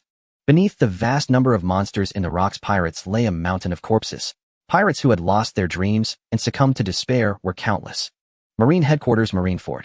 The worst has happened, sighed the current Fleet Admiral Bulak, furrowing his brow. Fleet Admiral, he's just a brat. Does he warrant such concern? Asked Marine Admiral Iron Fist Kong, puzzled. There was only one Jaeger. How could there be another? Who can guarantee there won't be? Bulak retorted. The direct line of the Tartarus family has never produced a weakling, and this is Jaeger's child. Even if he doesn't match Jaeger, he will inevitably grow into a powerhouse that shakes the sea. How much weaker could he be? Even with half of Jaeger's strength, he would be an unimaginably formidable foe, a threat to us. After all, our losses in that battle were too great. Bulak sighed again. To take down Jaeger, the Marines had sacrificed half of their top combat strength. To this day, they had yet to recover. The lethality of the death fruit was simply too terrifying. It had become a nightmare for countless people. Coupled with Jaeger's overwhelming power, it was like a blade stabbed into the Marines' aorta. Bulak, now over 70, had long planned to retire, but that day seemed perpetually distant. Until the threat of the Rocks Pirates was eliminated, he likely could not step down. Changing leadership during such a period would have severe negative consequences. Besides, the Marines still needed his strength. Kong alone could barely hold the line. He might fall in battle before then, but he was prepared for that. Upon hearing the Fleet Admiral's explanation, Iron Fist Kong's expression grew solemn. He no longer took the matter lightly. He continuously raised his assessment of Hades' threat. As Bulak had said, even if Hades couldn't match Jaeger, how much weaker could he be? His potential threat to the world government and the Marines surpassed that of the vast majority of pirates in the world. Such a person should be eliminated while still young before he could grow. He had been too short-sighted, focusing only on the present and failing to see the future, a flaw he needed to correct. Then we must send men to find Nyx's trail immediately. We must kill that brat before he grows up, Kong said decisively, killing intent flashing in his eyes. Yes, I've already sent people. All Marine bases in the New World will be on watch, Bulak replied. Despite his words, Bulak held little hope. Even when Hades was hiding in the Kronos Kingdom, the Marines had struggled to accomplish this. They had lost many operatives and couldn't even breach the palace. The world government, more capable in this regard, had also failed. What could the Marines do? Now that he had left, his only possible destination was the Rocks Pirates, a territory the Marines currently could not touch. It was also too late to intercept the Nyx pirate ship. Are there any outstanding young individuals in the Navy? Black looked towards Steelbone Kong. He had many matters to attend to, most of which were beyond the Navy. A small number of affairs were handled by Kong, serving as a training ground for him. Once he stepped down, the successor would undoubtedly be Steelbone Kong, whose strength was now on par with his own, if not superior. This would also grant Kong the authority to cultivate his own loyal subordinates. Black placed his hopes on the young Navy of the future. It is important to note that in order to deal with Ye Gu, there was a significant gap in the Navy's high-end combat power, which has only recently begun to recover. Without a dazzling young Navy stepping forward, how could the Navy assert its dominance over the sea? There are still some decent members in the Navy. Upon hearing the question, Kong's mind conjured images of 3 young Navy members he had previously taken note of. Currently, there is no elite training camp in the Navy where one can attain a high rank immediately upon graduation. After graduation, one must start from the grassroots level, honing their skills step by step, relying on achievements to rise in rank. Without connections or attention from superiors, the promotion rate would be very slow. Being suppressed is a common occurrence within the Navy.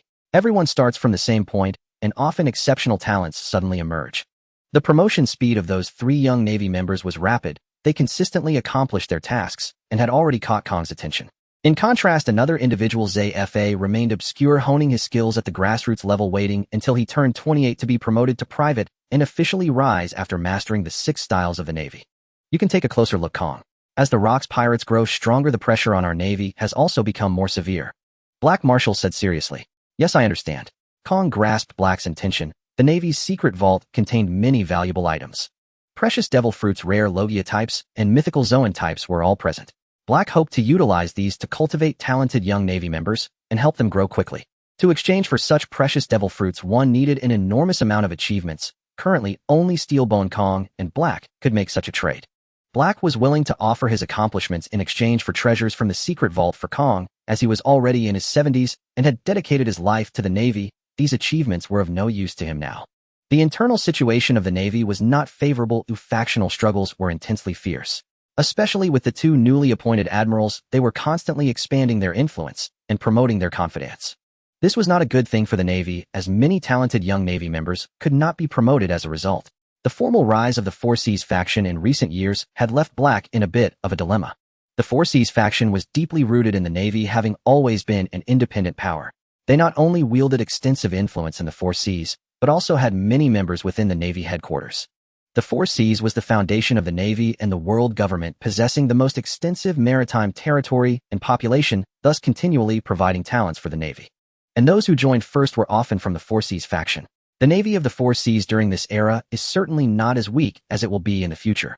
The governors of the Four Seas are all powerful among the vice admirals, serving as envoys for their respective territories, commanding all naval forces in their regions and wielding power comparable to that of an admiral.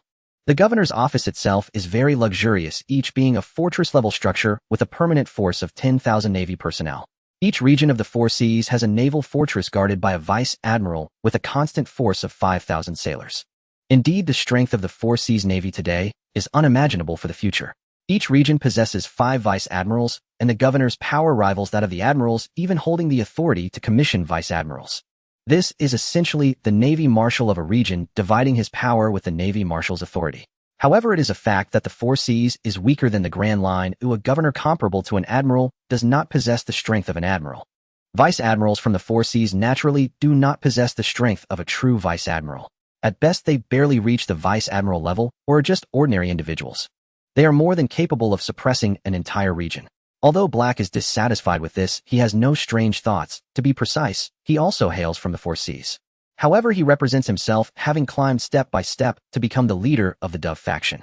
The Navy has always been like this, but with the ongoing war against the Rocks pirates and the siege against Yigo, the Navy headquarters suffered significant losses of high-end combat power in a short period, resulting in a vacuum period at the higher levels of the Navy.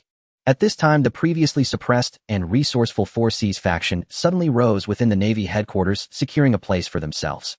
In this situation, Black had no choice, as the Navy headquarters indeed lacked strength and needed to replenish it quickly.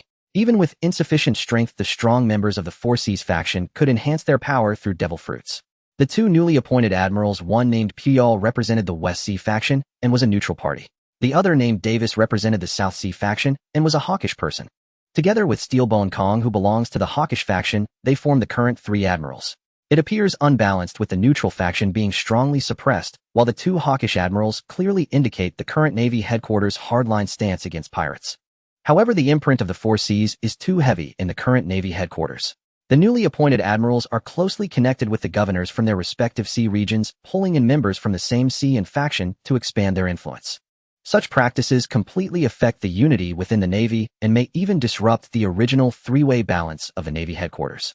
When the balanced 3-way structure is replaced by the Four Seas faction, who knows what kind of future troubles it will cause. The Four Seas have high skies and distant emperors with governors at the helm, and corruption is rampant. In recent years, there has been a growing trend of collusion with local forces to seize illegal profits. Such winds have begun to spread along with the growth of the Four Seas faction in the Navy headquarters. This is what Black is striving to curb. Faced with such circumstances, the Marines now urgently needed a new source of vitality, both for the present and the future. The current Marine forces alone could hardly withstand the ever-expanding might of the Rocks pirates. He had crossed swords with Rocks D. Zebek and knew his terror well. In an unknown confrontation, he was no match, and only together with Kong the Steelbone could they hold their ground. However, Kong had not yet eaten a devil fruit at that time. Later, driven by shame and a resolve to grow stronger to counter Rocks, he consumed a mythical Zoan-type devil fruit. Combined with his formidable physique and Hockey, Kong's strength had now greatly increased, granting him the capability to contend with Rocks D. Zebek. But it was merely a contest. After all, that was an unprecedented monster. Who knew what heights he had reached or what abilities he still concealed? At the thought of Rocks, a dull ache throbbed in his arm. The Rocks pirates had spiraled completely out of control. As the fleet admiral, he was well aware of the world government's schemes, and the Marines were naturally entangled in them. In the beginning, during the early formation of the Rocks Pirates, both the Marines and the world government had subtly fueled their rise. Their aim was to raise a banner, making the Rocks Pirates a target for all, thereby inciting pirates to slaughter each other and deplete the strength of the New World's pirate forces. Then the Marines and the world government could reap the benefits, amassing their power to annihilate the Rocks Pirates in one fell swoop. This would greatly weaken pirate forces and solidify the world government's dominance. Even though the Rocks Pirates boasted two terrifying pirates, Rocks and Jaeger, the world government remained confident. They did not believe the Rocks Pirates could thrive under the onslaught of other sea overlords. Every coin has two sides. A weakening pirates would stabilize the world government's rule. Conversely, if pirates grew powerful, the world would descend into chaos, making member states more dependent on the world government, potentially drawing more countries into its fold and increasing the heavenly tribute. Yet this also risked unforeseen losses. The world government strategies evolved based on different scenarios. It had always been this way. On the surface, it seemed a flawless plan, but events had veered far from their expectations. They had underestimated the Rocks Pirates' might, which surpassed all imagination. One by one, challengers bowed before Rocks, allowing his forces to expand rapidly. Not to mention Jaeger, a monster with the astonishing feat of slaying an army general. Even before founding the Rocks Pirates, Rocks D. Zebek had already recruited numerous monsters and powerhouses from the New World. The establishment of the Rocks Pirates was a premeditated scheme, not a spur-of-the-moment decision. From its inception, it boasted a host of formidable warriors. The world government's encouragement only served as a catalyst for their growth. There was no need to seek out challengers individually. They merely waited for arrogant pirates to come, defeated them, and then subjugated them one by one. This saved Rocks considerable time. In the world of pirates, defeat usually led to only one outcome: death. Yet those who fell to the Rocks Pirates could choose submission and join them, retaining a degree of autonomy. Why not take that path? By the time they realized this, it was too late. The Rocks Pirates' power swelled like a snowball, growing ever stronger until in a short span, they reached a level that threatened the Marines. In response, the Marines dispatched a grand fleet, led by the three admirals, aiming to eliminate the Rocks Pirates before they could expand further. The war that shook the world began, but its outcome stunned everyone. The Marines were defeated, and the defeat was almost hasty. Even the combined might of the three admirals could not fully subdue Rocks. The Marines' top combat power became a stepping stone for Rocks D. Zebek to dominate the seas, bringing shame upon the Marines. Had they not retreated in time, that fleet would have been inevitably destroyed. Who could have imagined Rocks was such an anomaly, enduring the combined assault of three admirals? Moreover, the Rocks Pirates harbored many monsters, with few capable of standing against Jaeger alone. Thus, the Rocks Pirates became even more unstoppable. Both the Marines and the world government had now set their sights squarely on them. The two forces engaged in the fiercest confrontation, with even Fleet Admiral Bragg personally joining the fray. Over half the New World became their battlefield, and the conflict raged for over a year, inflicting heavy losses on both sides. Neither could gain the upper hand. The Marines had their advantages: superior intelligence, concentrated forces, and greater firepower from their warships. The pirates, though formidable, were more scattered. It was only after that major operation that the war between them abruptly ceased. The stalemate with the Rocks Pirates placed immense pressure on the Marines, and the world government, from global public opinion and member states, began losing faith in their power. Thus, a special plan was devised to weaken the Rocks Pirates, targeting none other than the Reaper Jaeger. Though the operation against the Reaper Jaeger succeeded, it was a Pyrrhic victory. The colossal losses made it impossible to halt the Rocks Pirates' advance. Jaeger's death ignited the entire Rocks Pirates, leading them to destroy 9 out of 10 Marine bases in the New World. The devastated Marines could not resist, and the casualties and economic losses were beyond measure. The Rocks Pirates once nearly stormed the G1 branch, the gateway to the world government. The current Marine bases were all rebuilt at an unimaginable cost. This was why the Kingdom of Kronos dismissed the rebellions orchestrated by the world government. The world government could not sustain prolonged, fruitless expenditures, for their losses had already been immense, placing a heavy strain on their finances. Most member states sided with the Kingdom of Kronos, and the world government relied on their heavenly tribute. In the end, the war concluded with the victory of the Rocks Pirates. The Rocks Pirates formally replaced the Marines as the overlords of the New World, becoming its sole sovereign. In recent years, the Rocks Pirates have grown increasingly powerful, while the Navy is still merely in a recovery phase, unprepared to confront the Rocks Pirates head-on. A conglomerate as large as the Rocks Pirates cannot easily gather; it requires a suitable opportunity. Otherwise, the Navy would struggle even to return to the New World. Admiral Blark also hopes that the young Navy can grow quickly. For this purpose, he specifically requested a batch of precious supplies from the world government. The few top-tier devil fruits were sent over by the world government. In the past, the Navy rarely had the chance to obtain precious devil fruits. Even when they did, they were quickly traded away, either consumed by themselves or saved for the next generation. In most cases, the devil fruits found at sea are either personally collected or directly consumed. Thus, while the Navy has collected quite a few devil fruits, the truly rare ones remain in short supply. This batch was specifically begged from the world government by Blark to alter the Navy's disadvantaged situation. Now these devil fruits have caught the eyes of many, particularly the Navy generals from the Four Seas factions. This is detrimental to the Navy, and Blark does not wish to see the precious devil fruits wasted on them, as it would squander their potential. Thus, Blark hopes that Steelbone Kong will exchange these precious devil fruits to nurture the young and promising Navy, contributing to the new generation. With their accomplishments, there is virtually nothing in the Navy's secret treasury that cannot be exchanged. Blark also needs to eliminate the negative thoughts within the Navy as soon as possible. The emergence of the two newly appointed admirals presents both advantages and disadvantages. They were both promoted to admiral through the use of devil fruits, and their strength does not command respect. In comparison to Kong, they are significantly weaker. However, they could become obstacles to the Navy's future development, as Kong holds a high prestige within the Navy. Yet sometimes interests can win hearts. Many Navy officers are inclined to approach the other two admirals. More and more people are gravitating towards them. If Kong were to become the fleet admiral, it does not guarantee control over the ranks below. This is precisely what Blark wishes to avoid, especially with external threats like the Rocks pirates looming. Although factional struggles within the Navy have always been fierce, now is simply not the right time.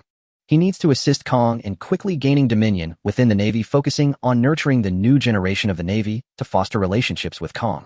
In reality, this is already being done. With Blark's authorization, Kong has promoted many outstanding individuals within the Navy who will become the backbone of Kong's faction in the future. Only through unity within the Navy can they confront the even more formidable Rocks pirates.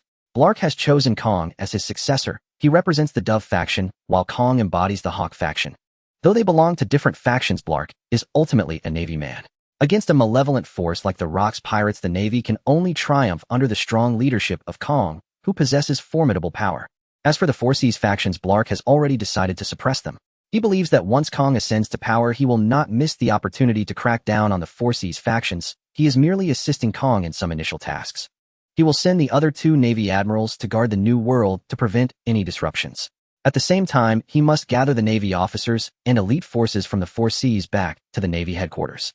The world government already has plans for the Navy to redeploy in the New World to combat the increasingly terrifying forces of evil. Under the orders of the world government, even the governors of the Four Seas would not dare to refuse. The Navy is about to launch a full-scale war against the Rocks pirates. If you do not come, do you intend to rebel? Steelbone Kong has already gone out, having gained Admiral Blark's recognition, and he wants to secure those precious devil fruits first. After all, the Navy cultivated will be his own loyal subordinates. As the door to the office closed, Blark looked at the intelligence on his desk and sighed. The Rocks pirates have also seen the emergence of several young monsters, such as a strong boy named Edward Newgate. There is also a young dual-wielding swordsman named Shiki, who now bears the title Lion Demon. They are all newcomers to the Rocks pirates, having only recently joined, but they are already beginning to stand out. Given time, they will become formidable enemies, posing a significant threat. Then there is the young female pirate named Charlotte Lean, about whom the Navy has intelligence. She is a natural monster. Originally, she had the opportunity to become the Navy's highest combat power. However, for unknown reasons, she disappeared for many years, and upon her return, she has already received a bounty of 50 million. Blark knows that such a bounty is far from sufficient and that a surge is bound to come soon. Now a new figure has emerged, Tartarus Hades, backed by the world's superpower known as the Kingdom of Kronos. Blark is aware of the world government's movements, but they are of little use. Unless absolutely necessary, he does not wish to go to war with the Kingdom of Kronos, not to mention that it is a tough nut to crack, and without the Navy's full force it cannot be taken down. Moreover, the Kingdom of Kronos has a staggering population of 80 million and maintains a standing army of 3 million. The kingdom's general is also one of the few whose strength rivals that found in the New World.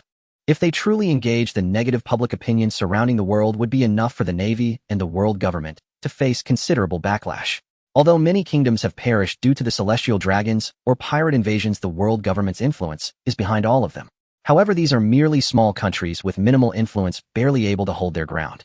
The nations that have been destroyed have never included the member states of the world government. Even if they did, it could not be exposed.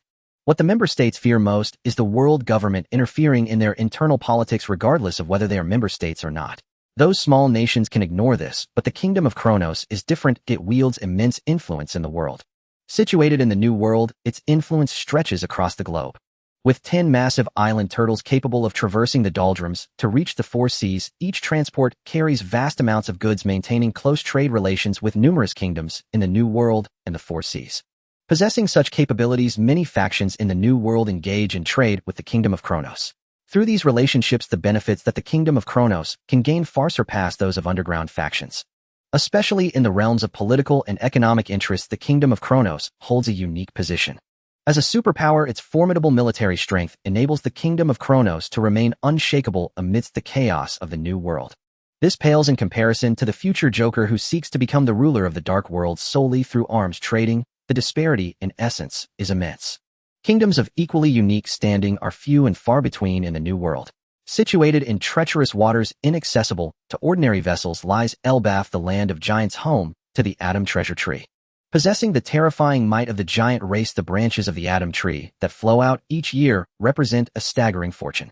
The giant warrior pirates who swept across the entire world over 50 years ago have left behind nightmare-inducing legends to this day, and this is merely a fraction of the giant's power. An eternal kingdom enveloped by an everlasting storm, which as its name implies has persisted since time immemorial. No ship can pass through the eternal storm except for that of the eternal kingdom itself.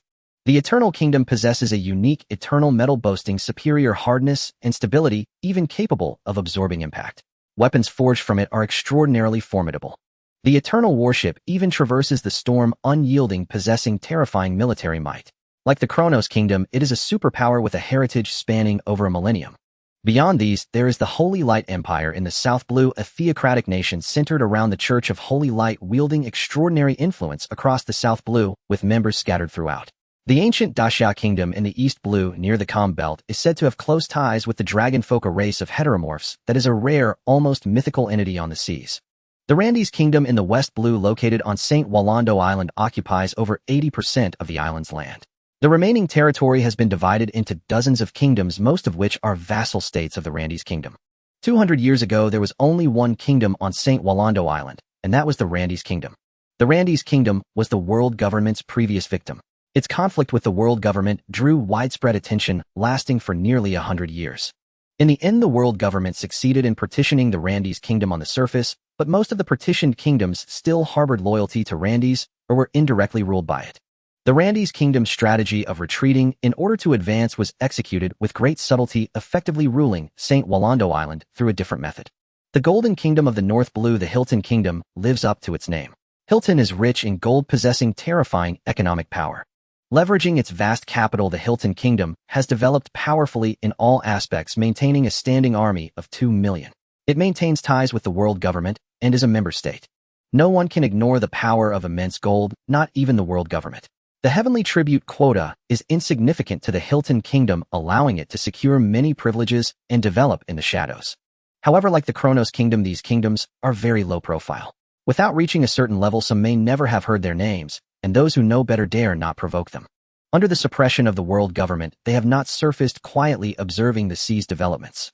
As for the first half of the Grand Line, there was once a superpower, the Arabasta Kingdom, with an area exceeding 1 million square kilometers. However, over 800 years, it has gradually declined, being ousted from the ranks of superpowers, its strength utterly mismatched. It is somewhat ironic that it is now considered a superpower. The world government's actions against the Kronos Kingdom, though seemingly insignificant on the surface, are observed by all member states, especially with the precedent of the Randy's Kingdom. Under no circumstances should these member states be underestimated. The very foundation of the world government's survival rests upon them, namely the heavenly tribute. Without the heavenly tribute, the world government's maintenance becomes arduous.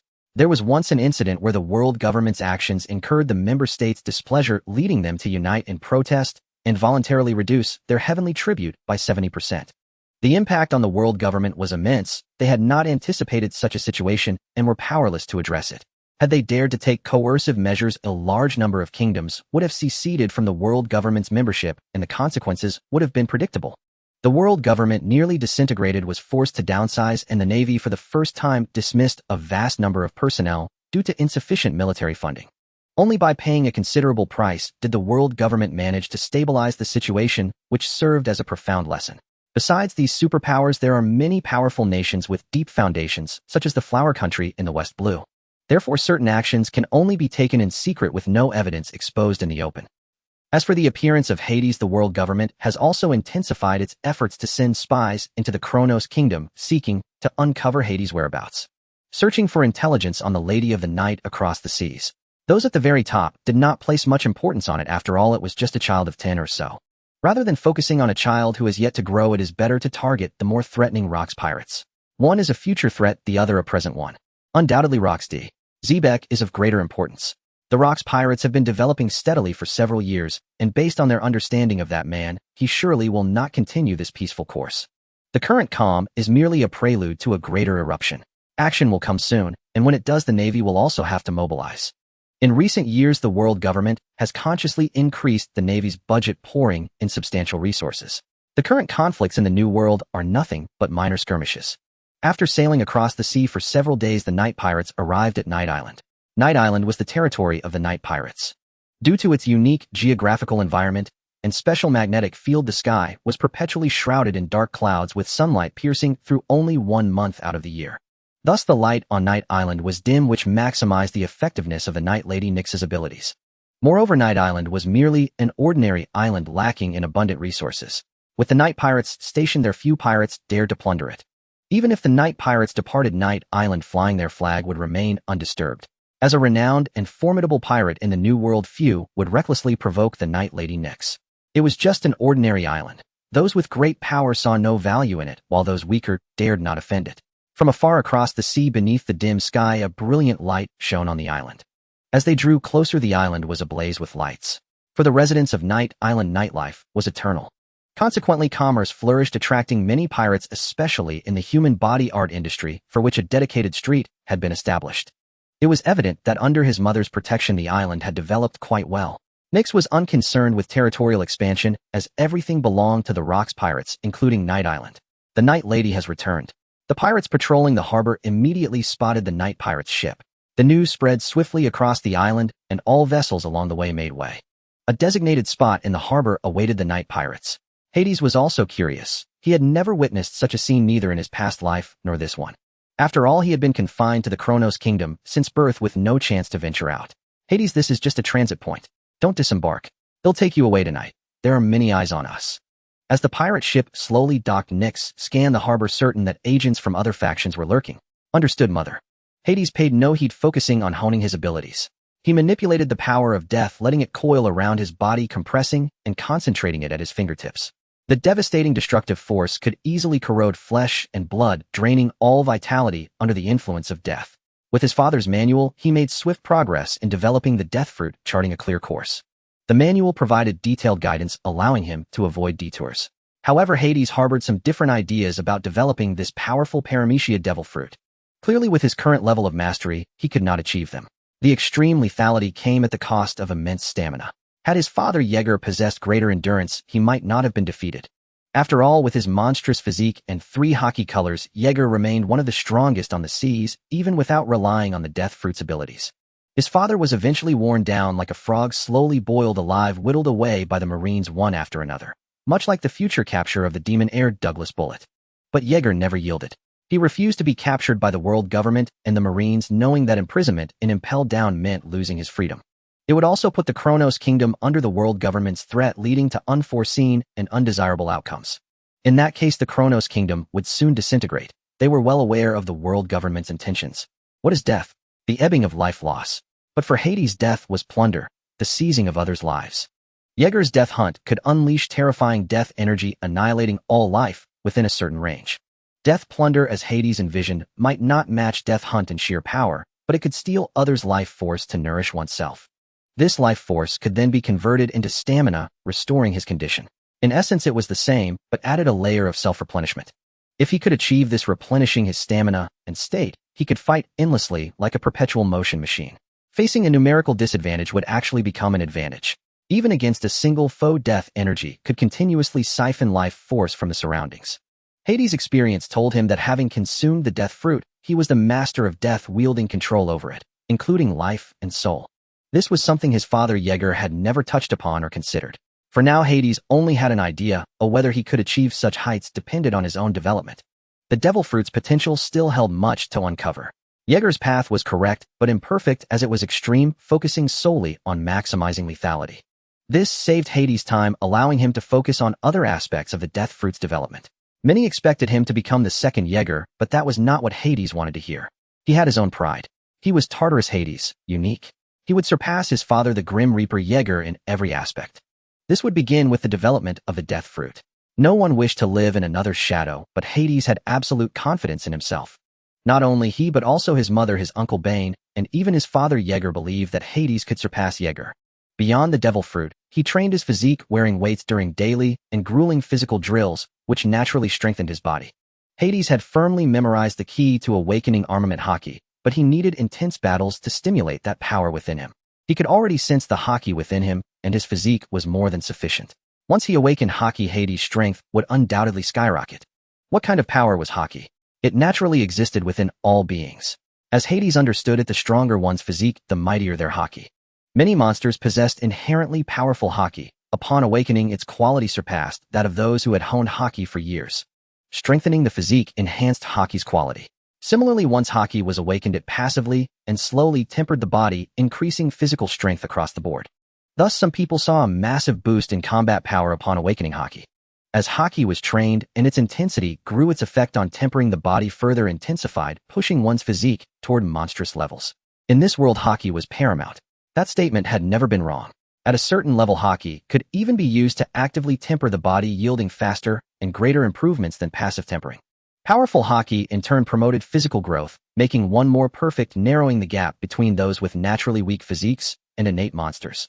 It was like a special force akin to internal energy spurring the body's secondary development, even evolution. True top-tier monsters all possessed formidable Haki. And Haki would be Hades' best means of enhancing strength before his rapid growth spurt. He was desperate to awaken armament Haki. His physique was already sufficient. Ananke was studying navigation and related knowledge. Beyond routine training and combat, she aspired to become a navigator so she could aid Hades in their future voyages across the seas. Joining the Rocks pirates meant sailing the seas, and in the New World's volatile climate, a navigator was invaluable. Titan's training was remarkably straightforward. Aside from the same weighted exercises, it was all about eating, harnessing the devouring power of the gluttony fruit. By continuously consuming, Titan's physique could steadily improve. His formidable gluttony talent, akin to the ability of a swallow fruit, allowed him to effortlessly digest even steel once it entered his stomach. As time passed, Titan only grew more terrifying. His current physical strength far surpassed that of Hades. The enhancement from the gluttony fruit was merely one aspect. In the kingdom of Kronos, Titan had devoured a vast quantity of precious metals, rendering his body impervious to blades and bullets. Even his skin could not be pierced by gunfire, leaving it most a faint mark. The side effect was a drastic increase in his body weight, though it hardly mattered. In terms of raw power, even Hades could not yet match Titan. The enhancement from the mythical Zoan was terrifying, and the gluttony fruit's ability allowed Titan to bypass physical limits and grow stronger rapidly in a short time. Titan had possessed the gluttony fruit for nearly a decade, having developed its capabilities to a profound extent, far beyond what Hades, a recent devil fruit user, could achieve. Moreover, there was the age gap. Hades was now 12 years old and would not enter his rapid growth phase until around 15 or 16. At that time, his body would break free from its constraints, experiencing explosive growth in every aspect. Titan had chosen to follow Hades because of the potential displayed by his innate talent combined with the devil fruit. This fusion would allow him to become one of the world's top powerhouses and Hades' most steadfast ally. After all, in the New World, there were countless individuals with monstrous strength and powerful physiques. Those like Garp, who tamed tigers in childhood, were not rare. Hades' observation Haki allowed him to avoid those with ill intentions. Thus, he placed great trust in Titan. Daylight on Night Island was dim, with light only reflected from the sea outside the area, unaffected by the special magnetic field. At night, it was pitch black as there was no moon. The island's lights were never turned off. Hades and his group did not disembark, but stayed in the ship's cabin. Night Island was already seething with undercurrents following the arrival of the Night Lady Nyx. Many sought to gather intelligence, but each inevitably met their end at Nyx's hands, regardless of the power backing them. Hades' observation Haki covered most of the island, and he noticed a few who had slipped through, but he paid them no mind. He knew such people could never be fully eliminated. Kill one batch and another would appear. It was better to leave them be, especially since he wouldn't stay on Night Island long. To his mother, Nyx, Night Island was insignificant. Merely a temporary foothold, she could change at will. Even the night pirates meant little to her. She could abandon them anytime.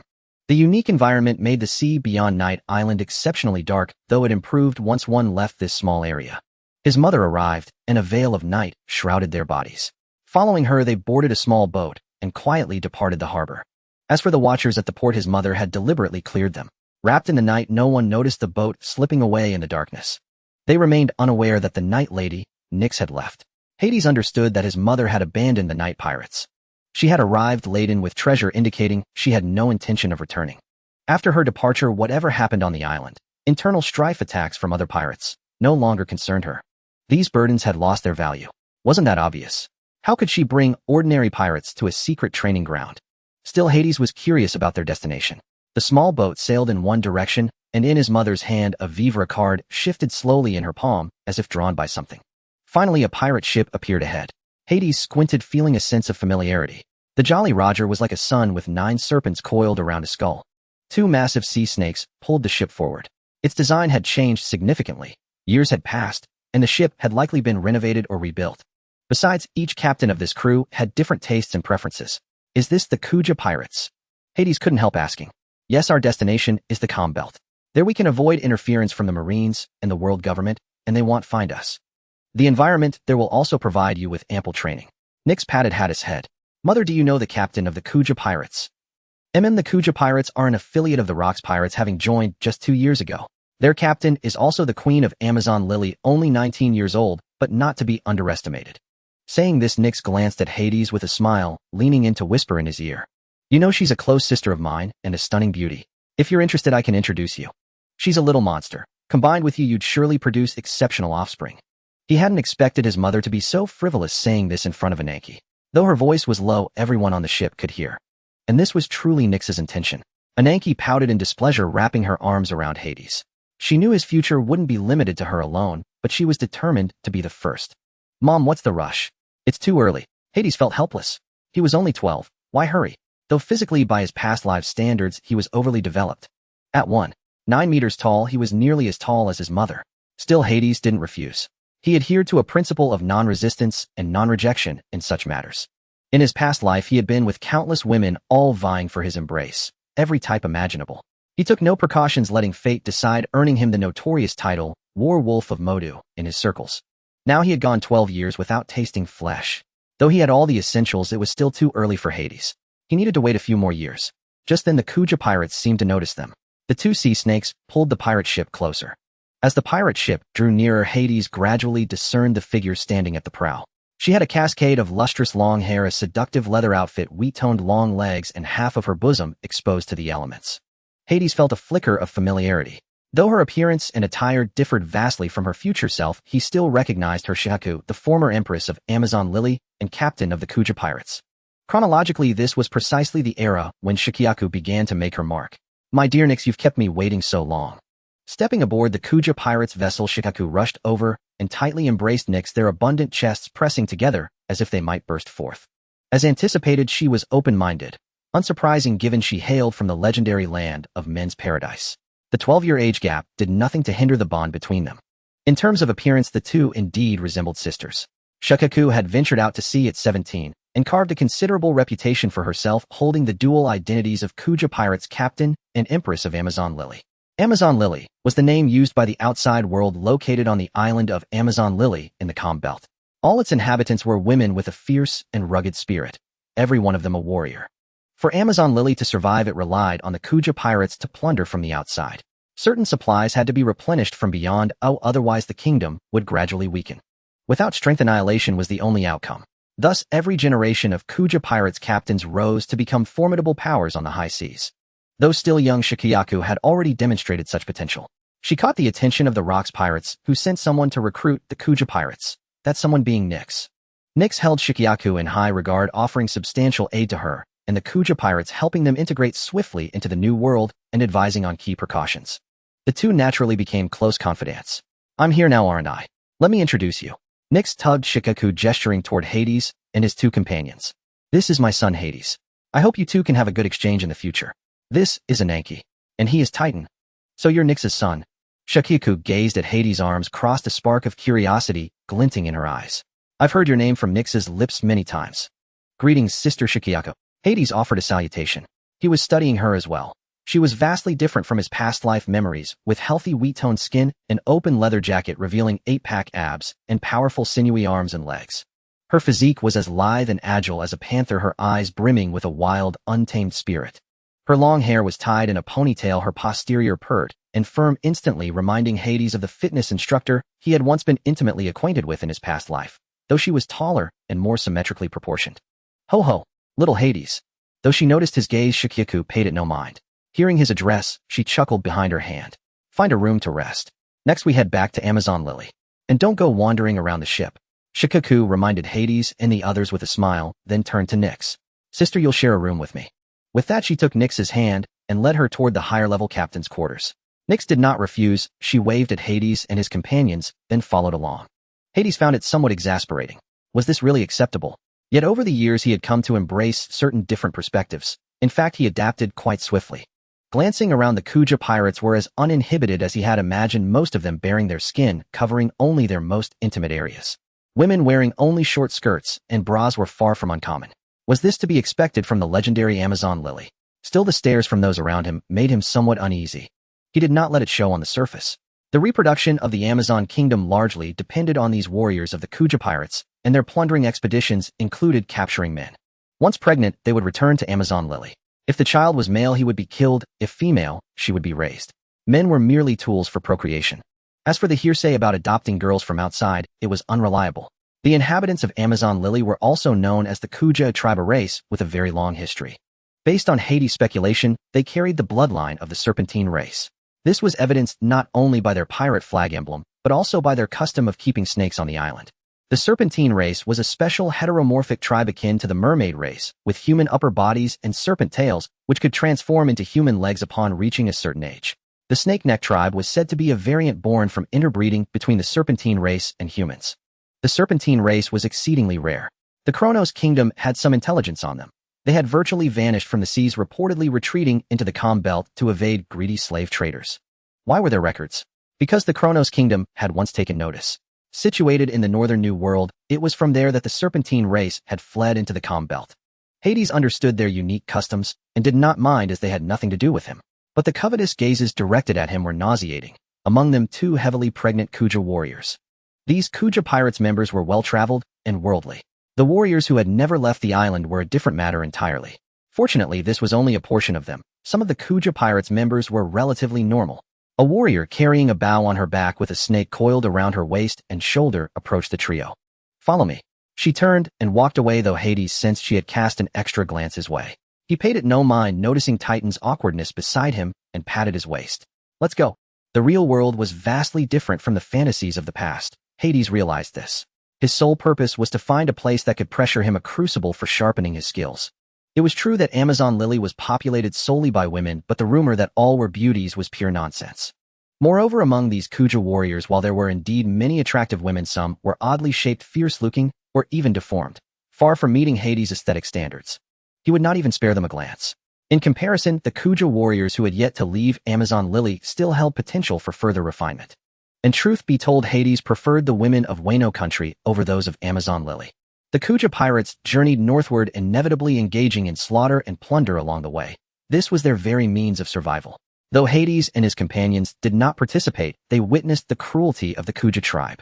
It must be said that the crew of the Kuja pirates were warriors meticulously selected, encountering virtually no foes throughout their voyage. In the first half of the Grand Line, the Kuja pirates, with every member proficient in armament hockey, could easily sweep through all opposition. Of course, aboard the Kuja ship, there were also a few members with amiable personalities who were pleasant to converse with. His illusions had not shattered, had he not already prepared himself mentally for this. Besides, he was no saint either. Having lived in the kingdom of Kronos before, it was only now that he truly began to integrate into this world. Life aboard the ship was fulfilling as both Hades and Titan grew busy. Starting from the second day, the two of them successively began intensive training under Nyx and Boashaki. There was only one thing to do: fight, and fight ceaselessly. Little Hades, let big sister see just how strong you are. A smile graced Shaki's lips. Before Hades could even respond, her figure flickered as she dashed before him. Her long legs swept horizontally through the air, a piercing whoosh resounding as it crashed toward Hades' head. Instinctively, Hades raised his arm to block. He felt an immense force. His arm muscles bulged slightly, erupting with formidable power that matched Shaki's own. Unfazed by this, Shaki's expression remained unchanged. She planted a foot on Hades' shoulder, using the leverage to evade his grasping hand. She somersaulted through the air, landing steadily on the ground after flying back 7 or 8 meters. The moment she landed, Shaki crouched slightly. The next instant, her entire body shot toward Hades like an arrow from a bowstring, her speed even more astonishing than before. Simultaneously, a dazzling black radiance shimmered on her foot. Shaki's explosive power was remarkable. Hades crossed his arms in front of him to defend. However, her kick changed trajectory mid-strike, sweeping beneath his arms and landing a brutal blow squarely on his abdomen. By the time Hades reacted, it was too late. His entire body was sent flying dozens of meters back. Just as he was about to be flung off the pirate ship, he was caught by a fishing net that the Kuja crew had prepared in advance. The net was exceptionally sturdy and remained intact. Hades' primary opponent was still Shaki. She was immensely powerful, mastering both colors of hockey at a young age, and even possessed Conqueror's hockey. Hades was no match for Shaki, especially when she employed armament hockey. Each strike that landed on him caused excruciating pain. Hades possessed tremendous innate advantages, but Shaki was already 19. The 7-year gap in age was a chasm that separated them.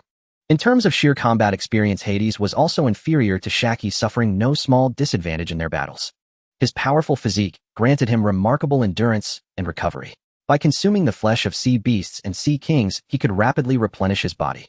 If he was injured, Ananke could use her abilities to heal him, though it was rarely necessary. Hades chose not to use his devil fruit abilities or martial arts, as he needed sufficient pressure to stimulate the awakening of his armament hockey. By the second day, the situation began to change. After continuously enduring Shaki's Haki-infused attacks, Hades' armament hockey awakened, and he mastered it completely in no time. Impressive little Hades. After a bout, Shaki caught her breath and gazed at Hades with a hint of awe. She had considered herself a prodigy, but meeting Hades made her understand what a true monster was. Moreover, during their fights, Hades had not even used the full extent of the martial arts he had demonstrated during training, relying solely on his exceptional instincts. The improvement in his raw physique was not particularly pronounced. The greater enhancement was in his martial arts and combat prowess. His terrifying battle awareness allowed him to adapt to her rhythm in an astonishingly short time. The awakening of his armament hockey nullified her advantage.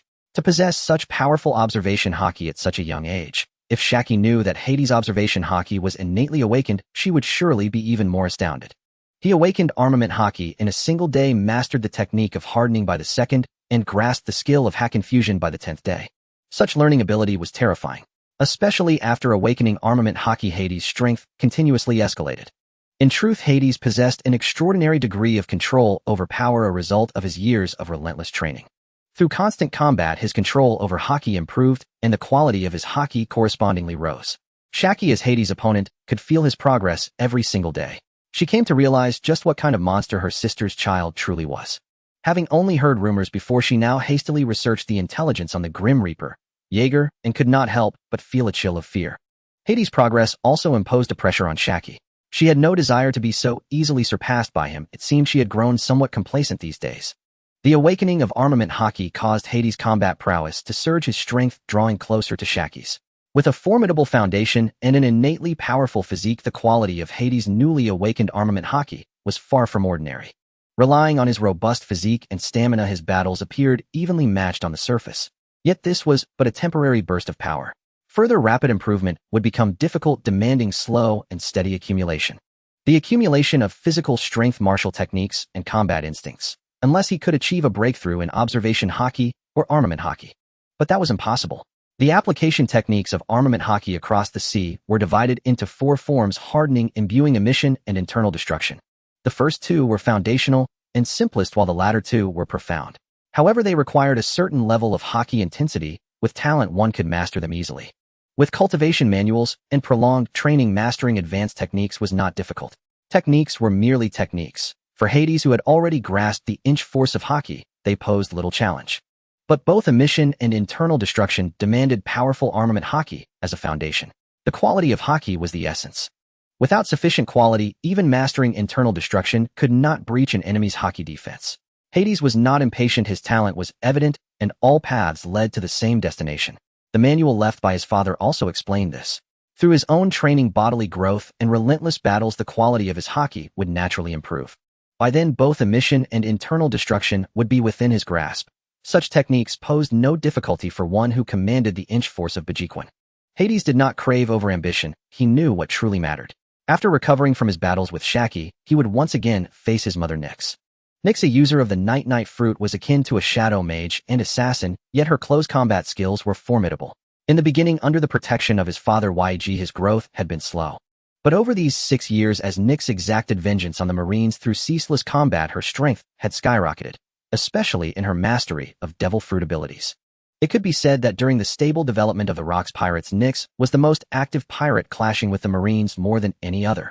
Against Nyx, with her expertise in ambushes and large-scale attacks, the Marines suffered heavy losses, including numerous rear admirals and vice admirals.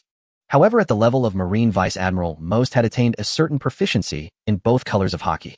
If they could react in time, Nyx found it difficult to kill them easily. In an unknown fight, Nyx would never lose, but the Marines never fought fair. Though she was originally a Logia devil fruit user, she was merely an ordinary member of the Rocks pirates. Compared to a direct power confrontation with Shaki, battling his mother was far more perilous. Nyx's strength far surpassed Shaki's. The power of the Night fruit allowed Nyx to glide through shadows. Her eerie abilities made her appearance unpredictable, demanding high levels of instinct reflexes and combat awareness. To this end, Nyx deliberately sealed Hades' bug-like observation hockey. Through sensing emotions, Hades could accurately gauge his mother's general direction and position, anticipating her attacks and preparing in advance.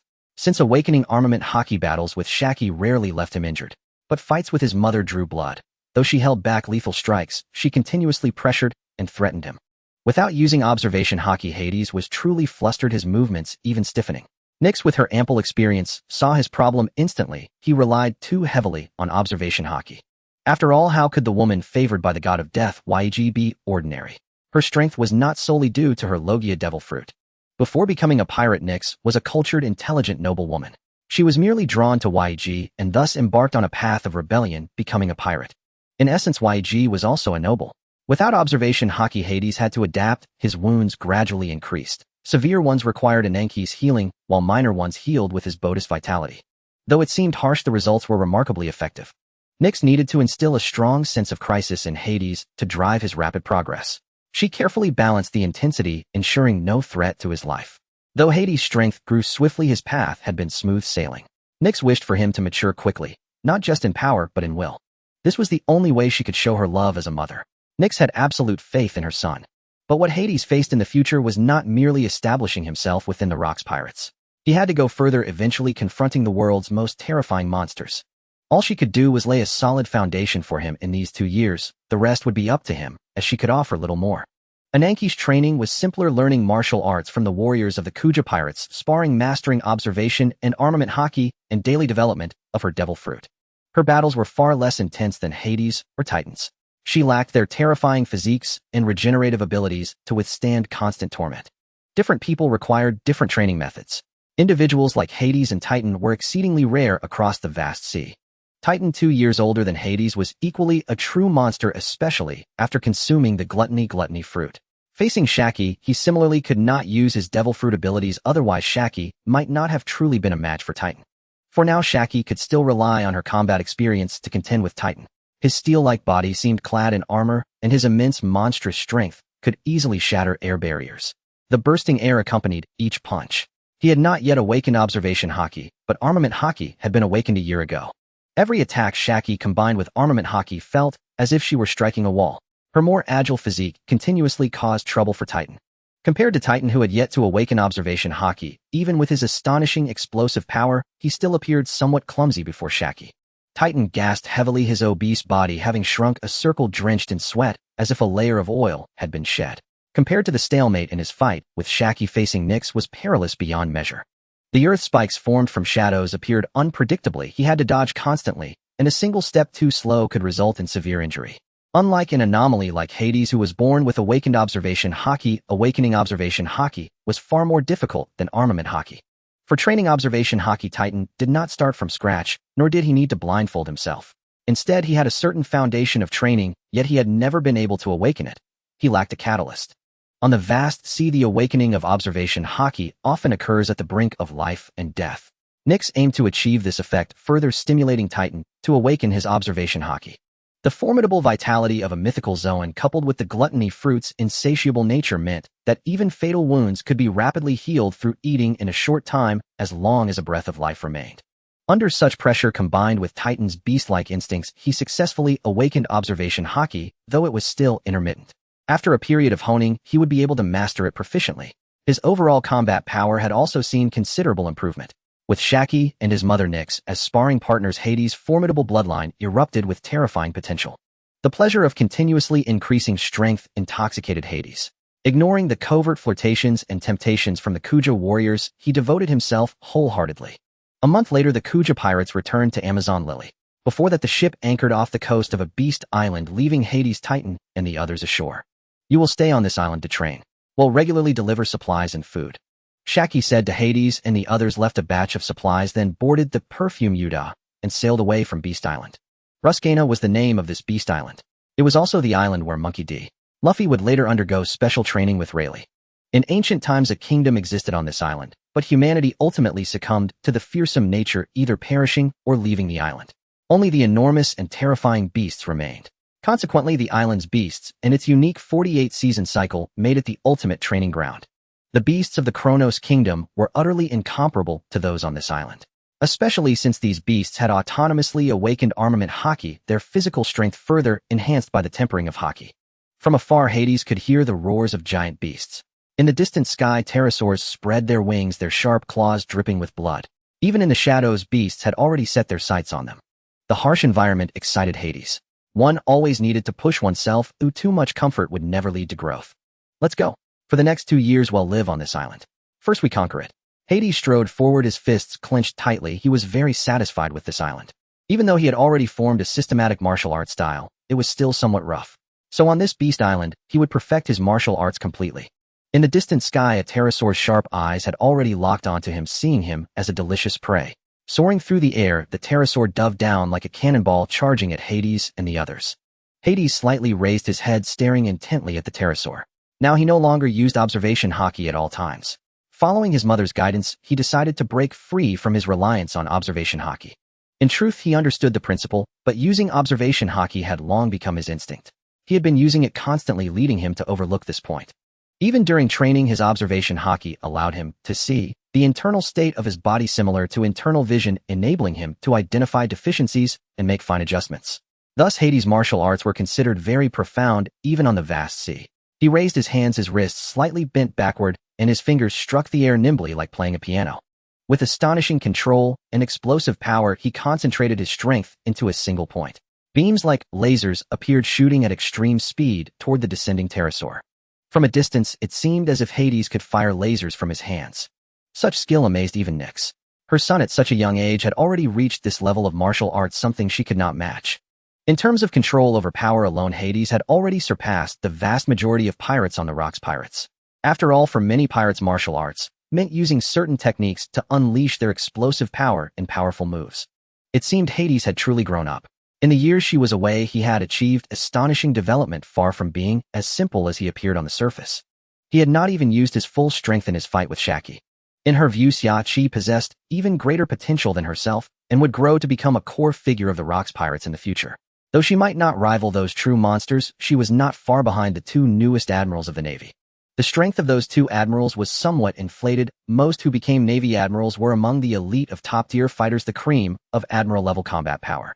Those 2 admirals could only be said to possess admiral-level combat power, yet even so they were still top-tier powerhouses of this sea. Thus one could imagine the heights Xiachi could ultimately reach, and it was also why Nyx was eager to pair Xiachi with Hades. The meaning Hades expressed in his conversation with Bane had been conveyed to Nyx during this time. Nyx naturally had the duty to help Hades vet and select a suitable partner.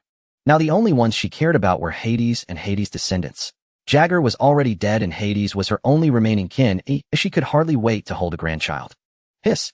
As if sensing the threat, the pterosaur spread its wings and shifted left and right, nimbly evading streaks of highly penetrating air blasts. Hades let out a soft sigh. Such attacks looked splendid, but their accuracy was questionable. At close range it was fine, but at long range precise strikes required extensive practice. The Thunder Flash was immensely lethal as Hades compressed his power to the extreme, but it was useless if it couldn't hit its mark. Yet Hades hadn't expected to dispatch this pterosaur so easily. The pterosaur, having evaded the attacks repeatedly, cast a mocking glance at Hades and continued its dive. That was merely a warm-up. Hades leaped upward, taking several steps in the air, his figure ascending straight toward the pterosaur. In the air, the pterosaur was faster than him. It swooped down, its blade-like wings slicing through the air toward Hades' neck. With a single glance, it keenly identified the vulnerable spots on Hades' body. After all, in the pterosaur's eyes, Hades was no different from the monkeys and gorillas on another mountain, just smaller and with less fur. This breed of monkey it had yet to taste, and it was eager for a new flavor. Dragon dance. Hades' figure twisted like a serpent, shifting positions in the air with perilous grace, his advanced technique treading on air as if on solid ground. In an instant, he appeared to the right of the pterosaur. Thunder flash. At such close range, beams of light easily pierced the pterosaur's wings, leaving bloody holes in their wake. Feeling the pain, the pterosaur let out an enraged shriek and launched a frenzied counterattack against the tiny creature. But its movements were too obvious. Hades remained unhindered in the air, evading each attack at just the right moment. Over the past month, through battles with Xiaqi and his mother, Hades had made astonishing progress in combat. Training several hours a day, he absorbed everything he could learn like a sponge. More importantly, Hades digested all his past knowledge and applied it flexibly in battle. Below, Hades' combat was like a work of art. Dancing on a razor's edge, his mastery of battle rhythm flawless. This pterosaur was completely led by the nose. The pterosaur's aerial dominance was useless against Hades. His agile form caused its attacks to miss repeatedly, driving it more frantic. It was being kite. Was Hades truly stronger than it? Not really. Those blade-like wings were incredibly sharp, and combined with speed, they were a fearsome killing tool. Especially since those wings had been tempered with hockey, they were as hard as steel. From the moment Hades truly provoked it, Thunder Flash could no longer easily break the pterosaur's defense as it had at first. In truth, the pterosaur had initially underestimated Hades. At this point, Hades had not yet revealed his full arsenal. In this dangerous situation, he began practicing his techniques. Compared to daily training in the practice field, real combat offered far more experience. The pterosaur's spread wings easily stirred up gale force winds, attempting to disrupt Hades' movement in the air. Seeing this, Hades' eyes lit up. 8 extremities hurricane. In an instant, Hades unleashed astonishing speed, as if harnessing the wind's power to propel his body. A faint whirlwind coiled around his right leg, and the special technique turned the wind into his ally. He kicked out with a sound like a fierce beast's roar, striking the pterosaur's neck with brutal force. Crack. Faced with such overwhelming power, the pterosaur's neck twisted, and its entire body crashed heavily into the ground with tremendous impact. Compared to its tough neck and wings, the pterosaur's neck was far more vulnerable. The beast's powerful vitality kept it from perishing from this blow, but it had lost consciousness and fallen into a coma. A single pterosaur was nothing. Living on the outskirts of this beast island meant it was merely at the bottom of Rizikana's food chain. There were far more ferocious monsters deeper within. Of course, even a pirate with a bounty over 100 million would find it difficult to survive on this island. Nyx had never set foot here either, as she had only heard of it from Xiaqi. Hades' observation hockey instantly enveloped the entire island, revealing a host of fierce beasts, their savage forms vividly displayed before him. Ferocious auras, monster-like strength, the roars of beasts, and constant conflict. Especially the Beast Kings, rulers of their territories, whose power even Hades found somewhat terrifying.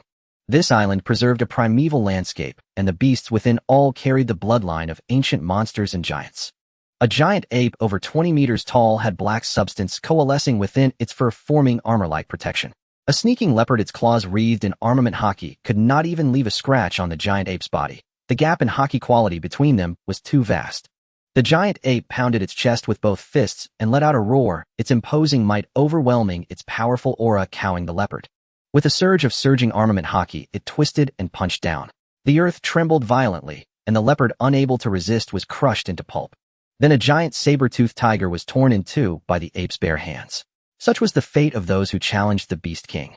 This level of power was truly fearsome, especially the hockey quality, in which these giant beasts had a natural advantage. Though Hades possessed even greater potential, he was still in his youth and had not fully matured.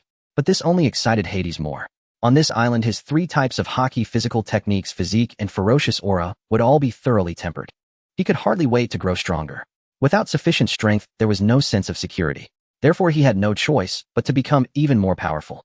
Come, no one can stand in my way. Hades laughed with unparalleled boldness, the faint aura radiating from him seemingly growing even more formidable. With a single leap, he plunged into the jungle, ready to seek his target. I'm off too, princess.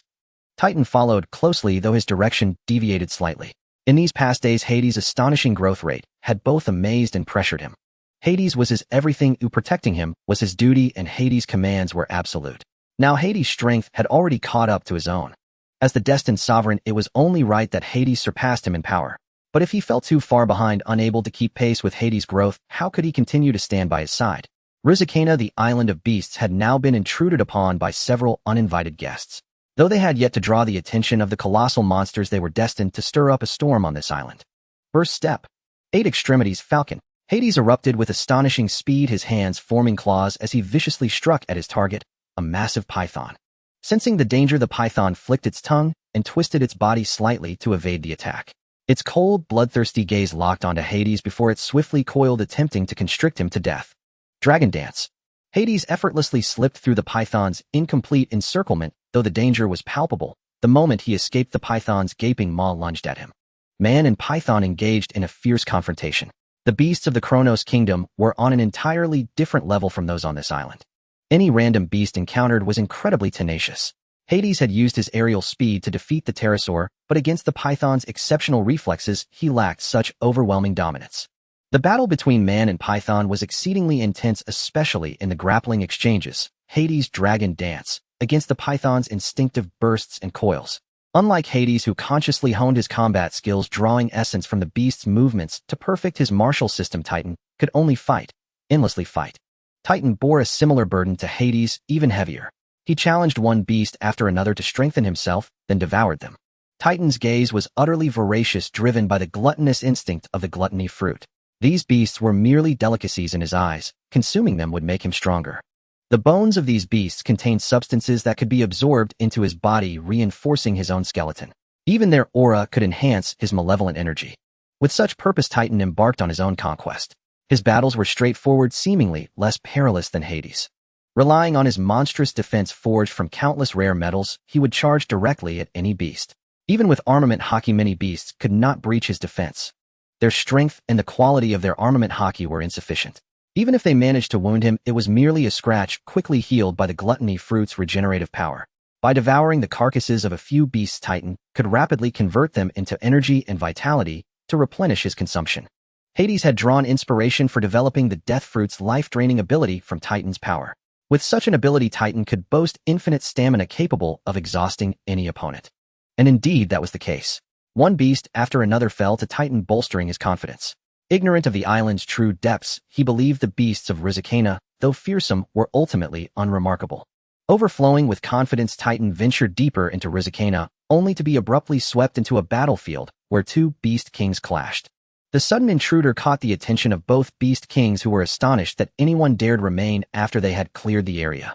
As if by unspoken agreement, the 2 titans simultaneously unleashed terrifying armament hockey, their dense auras spilling over. Before Titan could even approach, he was subjected to this dreadful onslaught. The shockwave from the clash of hockey left Titan dizzy and disoriented, even causing internal injuries. Terrified, he fled immediately. The shockwave from the clash of hockey left Titan dizzy and disoriented, even causing internal injuries. Terrified, he fled immediately.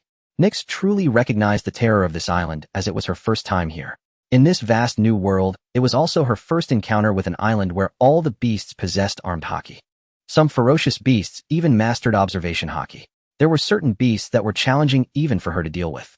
Moreover, the strength of this island was immense, that remained unaffected despite the ravaging by so many beasts. However, surviving on this island was relatively easy for her. With the power of the night fruit hidden in the shadows, these beasts were unlikely to detect her. Her only task was to protect Hades and Titan, rescuing them when they were in danger. In reality, it was primarily Hades. Unlike Titan, Hades did not possess terrifying defensive capabilities. As long as he prepared some corpses of beasts in advance, he could sustain his stamina, endlessly akin to having an infinite supply of restorative potions. Even if he consumed soil, Titan could recover energy. As long as he did not provoke the beast kings on the island, Titan would be safe. Even if he did provoke a beast king, his life would not be in danger. He could always run if he couldn't fight. As a Zoan-type devil fruit user, Titan's abilities would strengthen with every hit he took, naturally enhancing his power. With the improvement of Titan's armed hockey, the pressure exerted by those beast kings gradually weakened, no longer evoking a sense of insurmountability. To stimulate Titan's potential, Nyx specifically requested that he provoke a beast king every few days. Sometimes, she even had Titan fully transform into a Taudai for primal combat, which significantly aided in mastering his abilities and awakening his devil fruit. At this point, the real hellish difficulty began for Titan. The nature of the Taudai fruit meant that Titan's pace of power enhancement would outstrip that of Hades. However, it wouldn't be by much. The power of devouring metals and other special materials for body modification was not limitless. Unless new materials were found, there would be no further effect. Titan's original bones were already incredibly hard, and devouring the bones of ferocious beasts would not change much, only leading to slight optimizations. The development of a Zoan-type requires continuous extreme battles and pressure. The harsh environment of Ruskena Island was quickly adapted to by the two monsters Hades and Titan within just 2 months. Hades steadily grew stronger, while Titan continued to endure beatings. Hades gradually ventured towards stronger beasts. Titan faced the highest difficulty right from the start. Different individuals required different training approaches, and Hades had his own plan. For Titan, strong pressure was necessary, and he also possessed sufficient endurance. An interesting scene unfolded as Titan initially spent his time being beaten and fleeing from the Beast Kings of Ruskena Island. As the intensity of his haki increased, and with ample stamina, Titan could barely contend, but only for a limited time. Hades' combat style was a combination of strength and technique. With his growing power, he defeated increasingly stronger beasts, absorbing their advantages. During this period, Hades did not neglect his practice of Tai Chi. In the 48 harsh environments, he could feel the greatness of nature even more profoundly, listening to the breath of all things. 2 years passed. Boom. Facing one of the strongest beast kings on the island, the giant ape that Hades first encountered, he remained calm. His iron fists enveloped in armed haki unleashed terrifying power. For such monsters, precise control was unnecessary to release armed haki. Due to their immense vitality, the haki levels of these beast kings were remarkably thick. Even with some waste, the cost was entirely bearable. Just being touched by their haki fluctuations would result in severe injury. Hades was no longer the person he was 2 years ago. His strength had undergone an astonishing transformation. Although in terms of physical strength, he could not compare to these colossal beasts that had undergone years of haki refinement, the powerful armed haki could not bridge the gap between them. Even while at a disadvantage in strength, Hades, who had mastered the internal destruction technique of haki and inch force, possessed astonishing lethality. The elevated martial arts allowed Hades to cope with one of the strongest monsters of Ruskena. He adeptly dodged the giant ape's frenzied attacks, each time narrowly avoiding the outwardly released haki. The outwardly released haki weakened as it spread further. Hades could precisely grasp the right range, allowing his armed haki to easily withstand the giant ape's haki without hindering his movements. The application of the dragon swimming technique became more proficient. This martial art, based on paper drawing and Tai Kai's force release technique, exhibited remarkable effects both on land and in the air. They were considered old rivals, and Hades always managed to evade its attacks like a loach. Similarly, Hades did not dare to underestimate this giant beast that had awakened observation haki. Hades now found himself at a disadvantage when clashing head-on with the giant ape, for the strength of his haki was no match for that of the colossal beast. Combat could indeed enhance armament haki, but there was always a limit. It could not be elevated indefinitely. Ultimately, it required one's own physical constitution as a foundation. Coupled with the giant ape's massive frame, formidable physique, and tenacious vitality, even with Hades' skill in internal destruction via haki and his close quarters power, the damage he inflicted upon the beast was terribly limited. Facing the giant ape, Hades could not remain on the defensive forever. He had to display a collision of pure force to defeat it. What Hades relied upon was the technique of deflecting force. With each collision, Hades would do his utmost to weaken the giant ape's offensive power, preventing it from exerting its full strength, while simultaneously dispersing the force he himself received. The giant ape constantly felt that its strength had no outlet. It had long sensed something uncanny about this, yet it had no means to counter it, making the situation exceedingly troublesome. Hades was not using mere bodily techniques to deflect force. That would be no different from facing the giant ape's punch head-on, and was utterly impossible to achieve. How could the giant ape clad in its armor be affected by such minor tricks? The true power Hades wielded was armament haki. The flowing haki was a unique force in itself. Under Hades' control, he brought the quality of softness to its extreme, thus weakening the giant ape's attacks, while also shielding himself from harm. And as long as Hades seized an opportunity, he could inflict a wound. In Hades' scheme, offense and defense could shift at any moment. The two combat styles were perfectly fused, integrated into Hades' battle system. And this was the path of balance that Hades had comprehended. He was a man who pursued perfection. His father Jaeger possessed formidable strength, yet in the end, he had sacrificed himself. If Hades were to face such a situation, what should he do? 8 Extremities Dragon Fawn.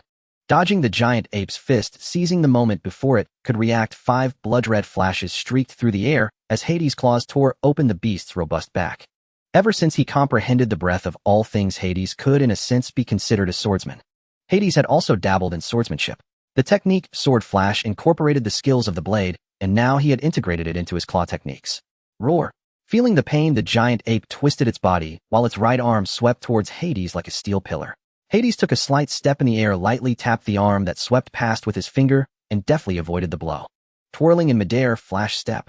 Hades' figure reappeared before the giant ape, his right foot already brimming with terrifying power. 8 extremities razor. A silver crescent cut through the air, and a vicious bloody gash appeared on the giant ape's face. Whenever facing a direct confrontation, Hades would use his force-deflecting technique to weaken the attack. Under normal circumstances, Hades would evade, then seize the opportunity to counterattack. This was Hades' winning strategy. The battle had gradually fallen into Hades' rhythm. The giant ape could not exert its full strength, feeling as if it were being toyed with by Hades. Wandering dragon. 8 extremities falcon. Wandering dragon. 8 extremities hurricane. Flash step. 8 extremities whale strike. Over the past 2 years, Hades had, based on the 8 extremities fist, developed a formidable physical art encompassing the 3 aspects of claws, fists, and kicks. There were also techniques involving elbows and shoulders, though these were not commonly used. The damage from the close quarters power and Haki's internal destruction accumulated continuously. Boom. With Hades' final punch, the colossal form of the Beast King of Rizikana Island finally collapsed. He was drenched in blood, especially from the scabs formed as his powerful vitality healed his wounds. Hades let out a slight breath, his expression unchanged. This was not a feat worthy of boasting, for he had already accomplished this achievement 2 months ago. At 14 years of age, Hades was undeniably a monster. Yet before the Beast King of Rizikana Island, his ferocious constitution could not grant him an advantage.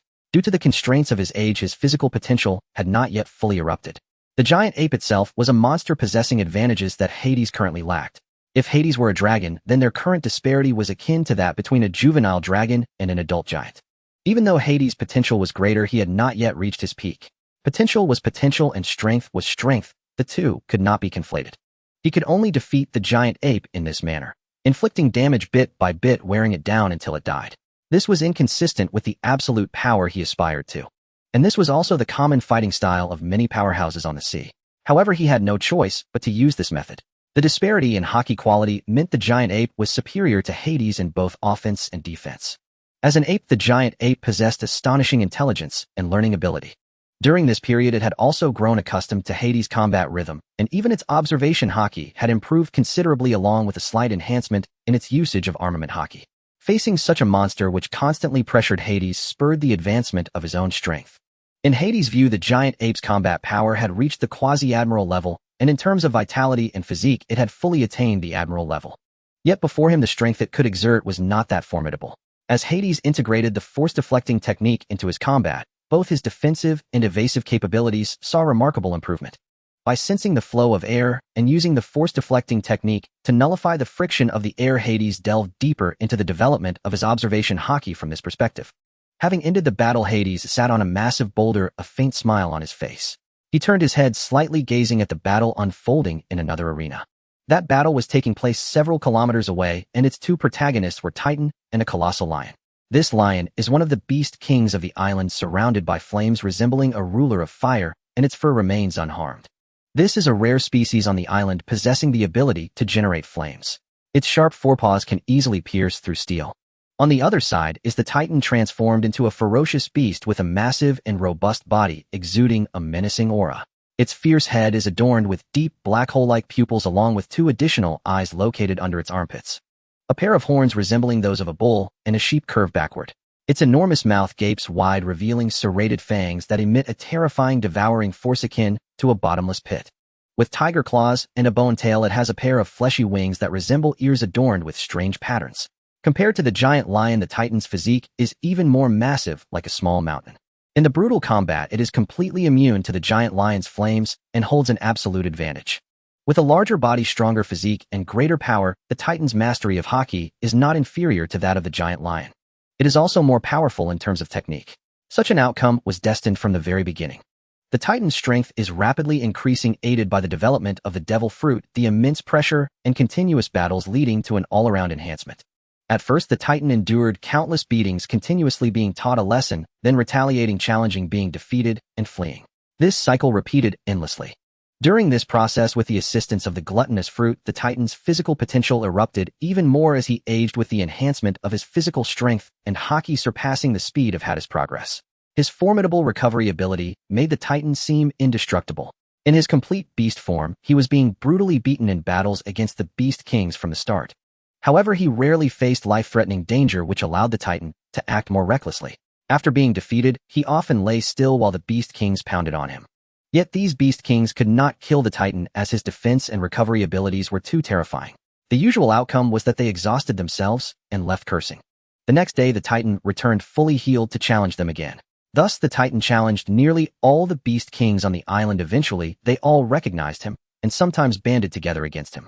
The Titan remained unchanged as he had grown stronger. With the development of his abilities, his defense further improved and his physique strengthened, resulting in a rapid enhancement of hockey quality. The increase in strength allowed the Titan to gradually begin counterattacking, defeating the Beast Kings of the island even earlier than Hades.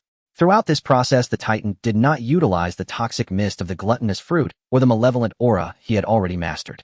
Likewise, Hades did not employ the powers of the death fruit or the same malevolent aura that can be combined with hockey. Combining with armament hockey can enhance both defense and destructive power, while merging with Conqueror's hockey can make the psychological impact of Conqueror's hockey more intimidating. The Conqueror's hockey of Douglas Barrett, the demon descendant, resembles that of an Azura, resulting from the combination with demonic energy. It was a one-sided battle. The giant lion was quickly defeated and lowered its proud head before the Titan. The Titan swiftly transformed back into human form, standing over 6 meters tall, with thick black hair cascading down his back, exuding a terrifying aura. Hades looked on with satisfaction. The Titan's strength surpassed his own, and as a future top-tier combatant, the Titan's increasing power was undoubtedly a good thing. At the same time, he was absolutely confident that he would soon surpass the Titan.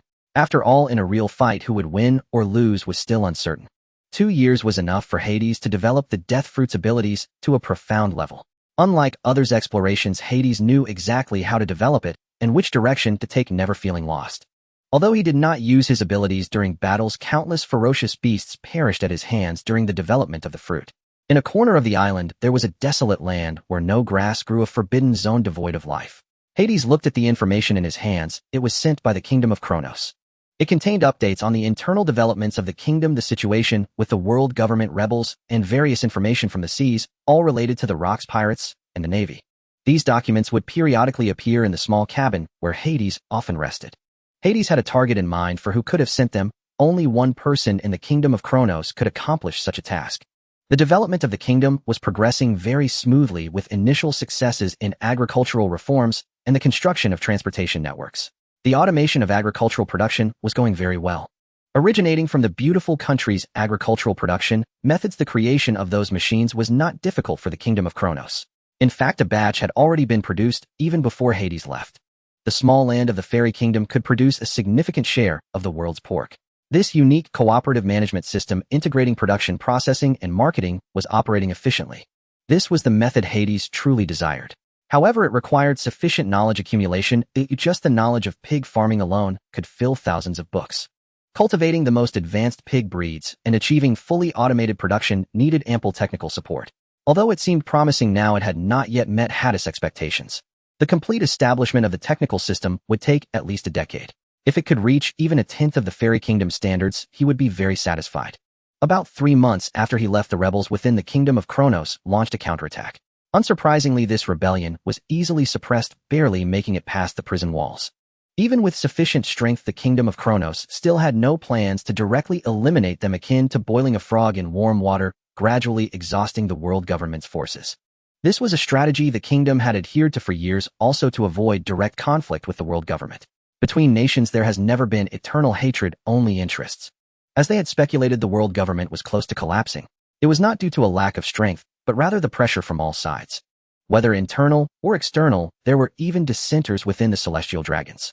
One should never underestimate the influence of superpowers, which also had connections with the world aristocracy and the Tartaros royal family. The world government is not a monolithic entity. It is divided into 3 parts. One is the world government in its conventional sense, with the 5 elders at the pinnacle of power, each an elite among the celestial dragons. From childhood, they receive the highest level of education, taught and nurtured by the finest instructors in various fields. After undergoing rigorous selection, they occupy critical positions within the world government. Another part is the Celestial Dragon Council, composed of celestial dragons representing the broader celestial dragon populace. Finally, there is the organization composed entirely of the world nobles, the supreme military force of the world government, and the law enforcement agency of the celestial dragons, the God's Knights. The Celestial Dragon Council can enact celestial dragon laws, the most representative being their authority over the appointment and dismissal of celestial dragons. Being a celestial dragon is a symbol of status. As long as the Celestial Dragon Council passes it with an overwhelming majority vote, they can issue a Celestial Dragon Identity Charter. Possessing this charter signifies having the identity of a celestial dragon for life, granting the bearer the rights of a world noble. However, this does not mean their descendants can become celestial dragons. Upon their death, this identity charter will be destroyed. In the past 800 years, only a handful have become celestial dragons, kings of allied nations, the fleet admiral of the Marines, and powerful individuals who have rendered great service. The descendants of those powerful individuals eventually became loyal servants of the world government, preserving the lineage of the strong and replenishing the world government's foundations. Every member of the God's Knights possesses formidable strength, being top-tier experts among the celestial dragons. Each member can be considered a candidate for the Five Elders. The Five Elders and the Celestial Dragon Council are distinct even though they are all celestial dragons. However, one represents the interests of the world nobles, while also representing the interests of the world government, while the other represents only the interests of the world nobles. One's position dictates one's actions. Where one sits determines one's stance, and their positions inevitably create conflicts of interest between them. When their interests clashed in the past, the world government was entirely controlled by the Celestial Dragon Council, and the Five Elders were merely the spokespersons they put forward. However, as the years passed, the Celestial Dragon Council's grip on the world government weakened. Today, the Five Elders stand on the same side as the God's Knights. This is not only because the Five Elders originate from the God's Knights, but also because both the Five Elders and the God's Knights represent the true elite of the celestial dragons. Naturally, this sets them apart from the vast majority of their kin, who are often degenerate like swine, as if they were two different species. The elites among the celestial dragons constitute only a tiny fraction of this massive group, and they are further divided into three types. One type does not wish to exert effort and simply holds supreme power. One type has no interest in power or has chosen only the path of power. Some members of the God's Knights fall into this category, lacking the qualifications to become Five Elders. The final type, like the Five Elders, balances power and wisdom. They stand at the very apex of the celestial dragons and are able to directly access the greatest secret of the world government, that certain individual. The world government's action against the kingdom of Kronos can only represent the will of the Five Elders and a portion of the world nobles, not the will of all world nobles. The kingdom of Kronos also has close ties with some world noble families, such as the Fiorella family, the Lowens family, the Farron family, and others. The kingdoms of the 20 kings who founded the world government nearly 800 years ago still exist after their entire families relocated to the Holy Land Mary Geos. Many clever families use blood ties to indirectly control these kingdoms. Families like the Don Quixote, who directly abandoned their entire kingdom and gave it to their former servants, are a rarity. The kingdom of Kronos has close trade relations with the kingdoms controlled by these families. At one point, even a king married a celestial dragon, forming a marital alliance with the Fiorella family. With such connections, gaining recognition from some celestial dragons is quite easy. From a bloodline perspective, the direct line of the Tartarus family also possesses the blood of the world nobles. If they wished, Hades could easily become a celestial dragon. If they wished, every generation of the Tartarus royal family's patriarch could be a celestial dragon. Though it may sound somewhat exaggerated, the kingdom of Kronos indeed possesses such strength, and the Tartarus family holds such influence. This was a promise once given to the kingdom of Kronos by some world nobles. This is also the kingdom of Kronos' fallback plan, though it might require sacrificing something. However, they would not do so. Setting aside the fact that the situation has not become so perilous, even if they were to become celestial dragons, it would be the entire Tartarus family becoming celestial dragons, establishing a new celestial dragon family. And this is something the Celestial Dragon Council does not permit. Celestial Dragon law clearly stipulates that the families of the 20 kings who founded the world government hold their titles in perpetuity, unchanging and never to be increased.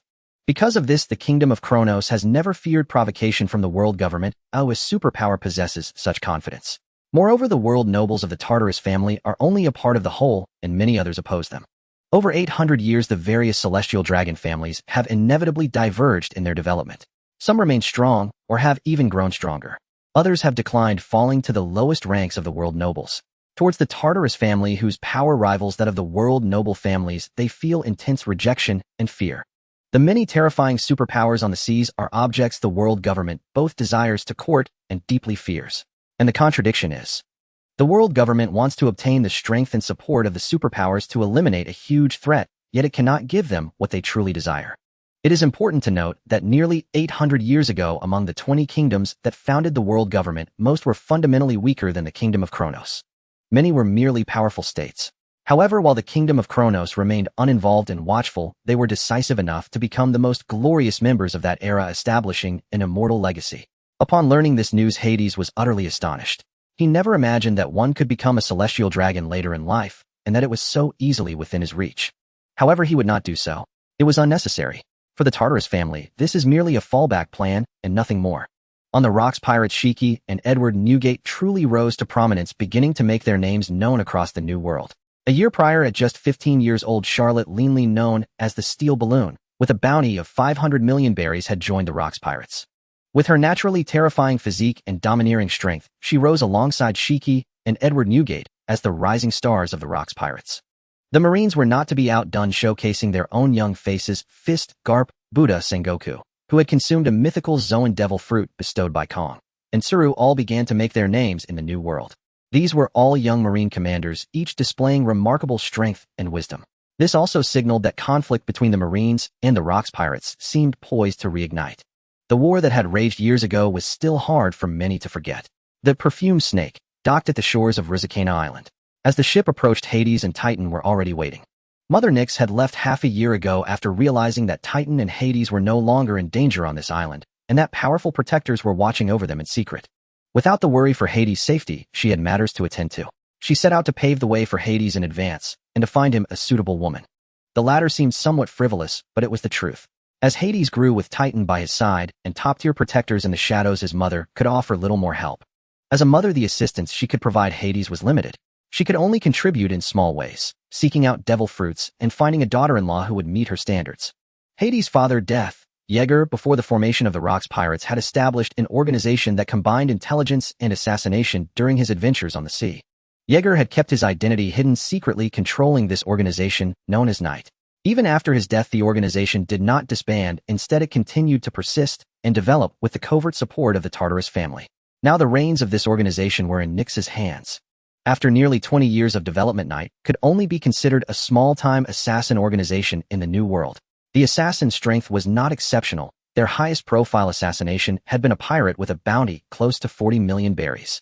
Although Night was an assassin organization, its primary development actually focused on intelligence, a fact unknown to others. Moreover, Night had some renown in the first half of the Grand Line. Compared to the weaker Four Seas and the first half of the Grand Line, Night could be considered somewhat famous. It was through Night that Nyx secretly communicated with the Kronos Kingdom, searched for devil fruits, placed informants, and gathered intelligence. Night was also half-owned by the underworld. Hades cared little for the assassination aspect. Originally, Night was established to plant a nail in the underworld and strengthen the underworld's intelligence network. Over the years, though it could not compare to forces with powerful backers and centuries of history, Night had still managed to develop. What his mother was currently doing was unclear to Hades, but what left him speechless was that she had indeed found two elven maidens from a different race. The Elf clan, also known as the Pointy-Eared tribe, was a rare heteromorphic race. Elven maidens were renowned for their beauty. They once had a kingdom, but as slave poaching became rampant, their numbers dwindled, and they gradually vanished from the seas.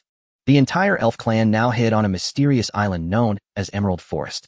Emerald Forest was located in a dangerous sea zone with extreme climates. Coupled with its formidable guardian forces, few poaching groups dared venture there. Most were destroyed by nature before even finding the forest. Nevertheless, every decade or so, some lucky ones managed to capture elven maidens from Emerald Forest. Each time, such an event sparked fierce competition. Every elven maiden could fetch a price comparable to a mermaid maiden at auction, for rarity made them precious. Perhaps because Hades had once deliberately sought out information on the special races of this sea, his mother thought he had a preference for such beings. To this, Hades could only say, "I won't take the blame for this." Yet he had to admit it was quite appealing. After all, Hades had indeed entertained the thought of collecting them. Nyx, true to being Hades' mother, had immediately grasped his intentions. Upon closer inspection, it turned out that these two elven maidens had been captured by slave traders and were rescued by his mother after she received word. As for the information, those in the know had mostly been silenced, so how could any news leak out? Since Hades had grown up, Nyx had resolved to stay in the shadows, helping Hades manage his underworld connections and intelligence network. Especially with the imminent departure to the Rocks Pirates, Hades would need covert support from certain forces.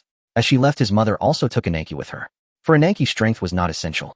Because Hades and Titan's strength had grown too rapidly, continuing to stay by Hades' side would only make her a burden. Apart from devil fruit abilities, Nyx also wished to cultivate Ananke's other talents, enabling her to provide assistance to Hades. Little Hades, you seem to have grown taller. On the perfume snake ship, Shaku gazed at Hades on the shore, her eyes sparkling with brilliance as she scrutinized him carefully. Hades now wore only a black coat, his chest bare, revealing robust muscles. With shoulder-length purple hair, even after spending 2 years on this beast island, Hades still carried an innate nobility. Shikuyaku, long time no see. Hades did not hide his gaze, sweeping over the vital curves of Shikuyaku's body. It made her feel a trace of heat, her body tensing slightly. Whether I'm little or not, you'll find out later. Regarding her address for him, it seemed impossible to change, which greatly displeased Hades. He awaited an opportunity to teach her a lesson, letting her personally experience his formidable assets. Shikuyaku was still dressed in her usual attire, but her figure seemed even more alluring, lean, yet with flesh perfectly placed. Over these 2 years, she had visited a few times, seeking to battle Hades and test her strength. After all, she had not slackened in improving her power. Yet clearly facing Hades with his rapidly advancing strength, Shikuyaku was defeated, and the gap widened with each encounter. Most of the time, Shikuyaku sailed the seas, plundering resources and undertaking missions for the Rocks Pirates. However, seemingly influenced by Nyx, Shikuyaku's path did not veer toward becoming a main combatant of the Rocks Pirates. Those monsters were all terrifyingly strong, a level she could never hope to reach. Instead, she began joining the intelligence organization under the Rocks Pirates, delving deep into information gathering. Nyx also held a position within the pirate crew's intelligence network. This was a clever move, hiding in the shadows, staying in an inconspicuous position, avoiding becoming a target for the world government and the Marines. It could also bring more help to Hades. History had proven everything, as Shikuyaku was still alive, and well, 50 years later. Though they had only exchanged a few times, their bond grew closer, especially since their last meeting when Ananke had already departed. Now Hades barely concealed his intentions, and Shikuyaku was well aware of what he wanted. She showed no sign of refusal, even anticipating it. The Kuja tribe of Amazon Lily revered strength above all. Each generation's empress was the one with the greatest potential and the most formidable power. If someone could defeat the empress, they could replace her. The concept of the survival of the fittest and the strong ruling was etched into Shikuyaku's blood. Such people are easily conquered by men more powerful than themselves. For Shikuyaku, Hades was that man. Now she was not yet as calm, experienced, or focused on intelligence as in the future. She still bore the strong imprint of the Kuja tribe, a stark contrast to the person in Hades' memory. Hades knew that everything would fall into place naturally if he just spoke the words. But he was not in a hurry. A gentle bed is a hero's grave. He was just starting out and needed to firmly establish himself in the Rocks Pirates first. Then he'll wait and see, little one, Shikuyaku teased as usual, stirring Hades' desires and nerves as if anticipating his next move. She took a serious look at Hades and Titan, standing behind him, her expression turning earnest. Let me explain the plan. When we near an island, it'll drop you both into the sea and give you a small boat to reach the shore. From there, you'll have to continue on your own. This is the eternal pose, pointing to Hakanosu. With that, Shikuyaku tossed an eternal pose which Titan caught steadily and stored in his gluttony space. In March, the Rocks Pirates will be holding a recruitment drive. You can use this chance to join, but it must be on your own merit, so no one calls you connections. Hades' rapid growth made Nyx realize he no longer needed her protection, so she abandoned her plan to shield him within the Rocks Pirates for a few years.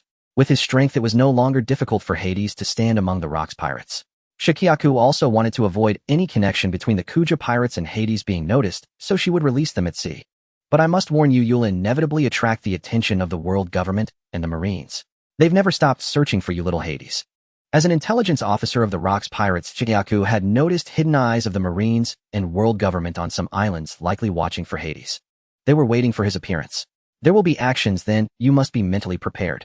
The Marines might stir, and you could be the first spark to break the calm. Though she said this, it was only a kind reminder. In truth, she had great confidence in Hades and Titan's abilities. As long as the Marines didn't deploy Admiral-level forces, they wouldn't be in mortal danger.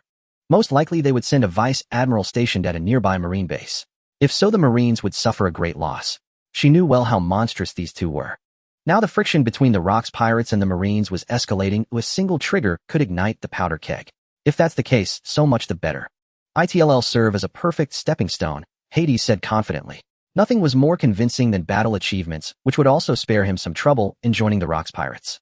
Let's just smash the heads of those in our way, Titan said with brutal determination, lightly swinging his weapon. A heavy hammer engraved with a ferocious beast opening its maw, before resting it on his shoulder.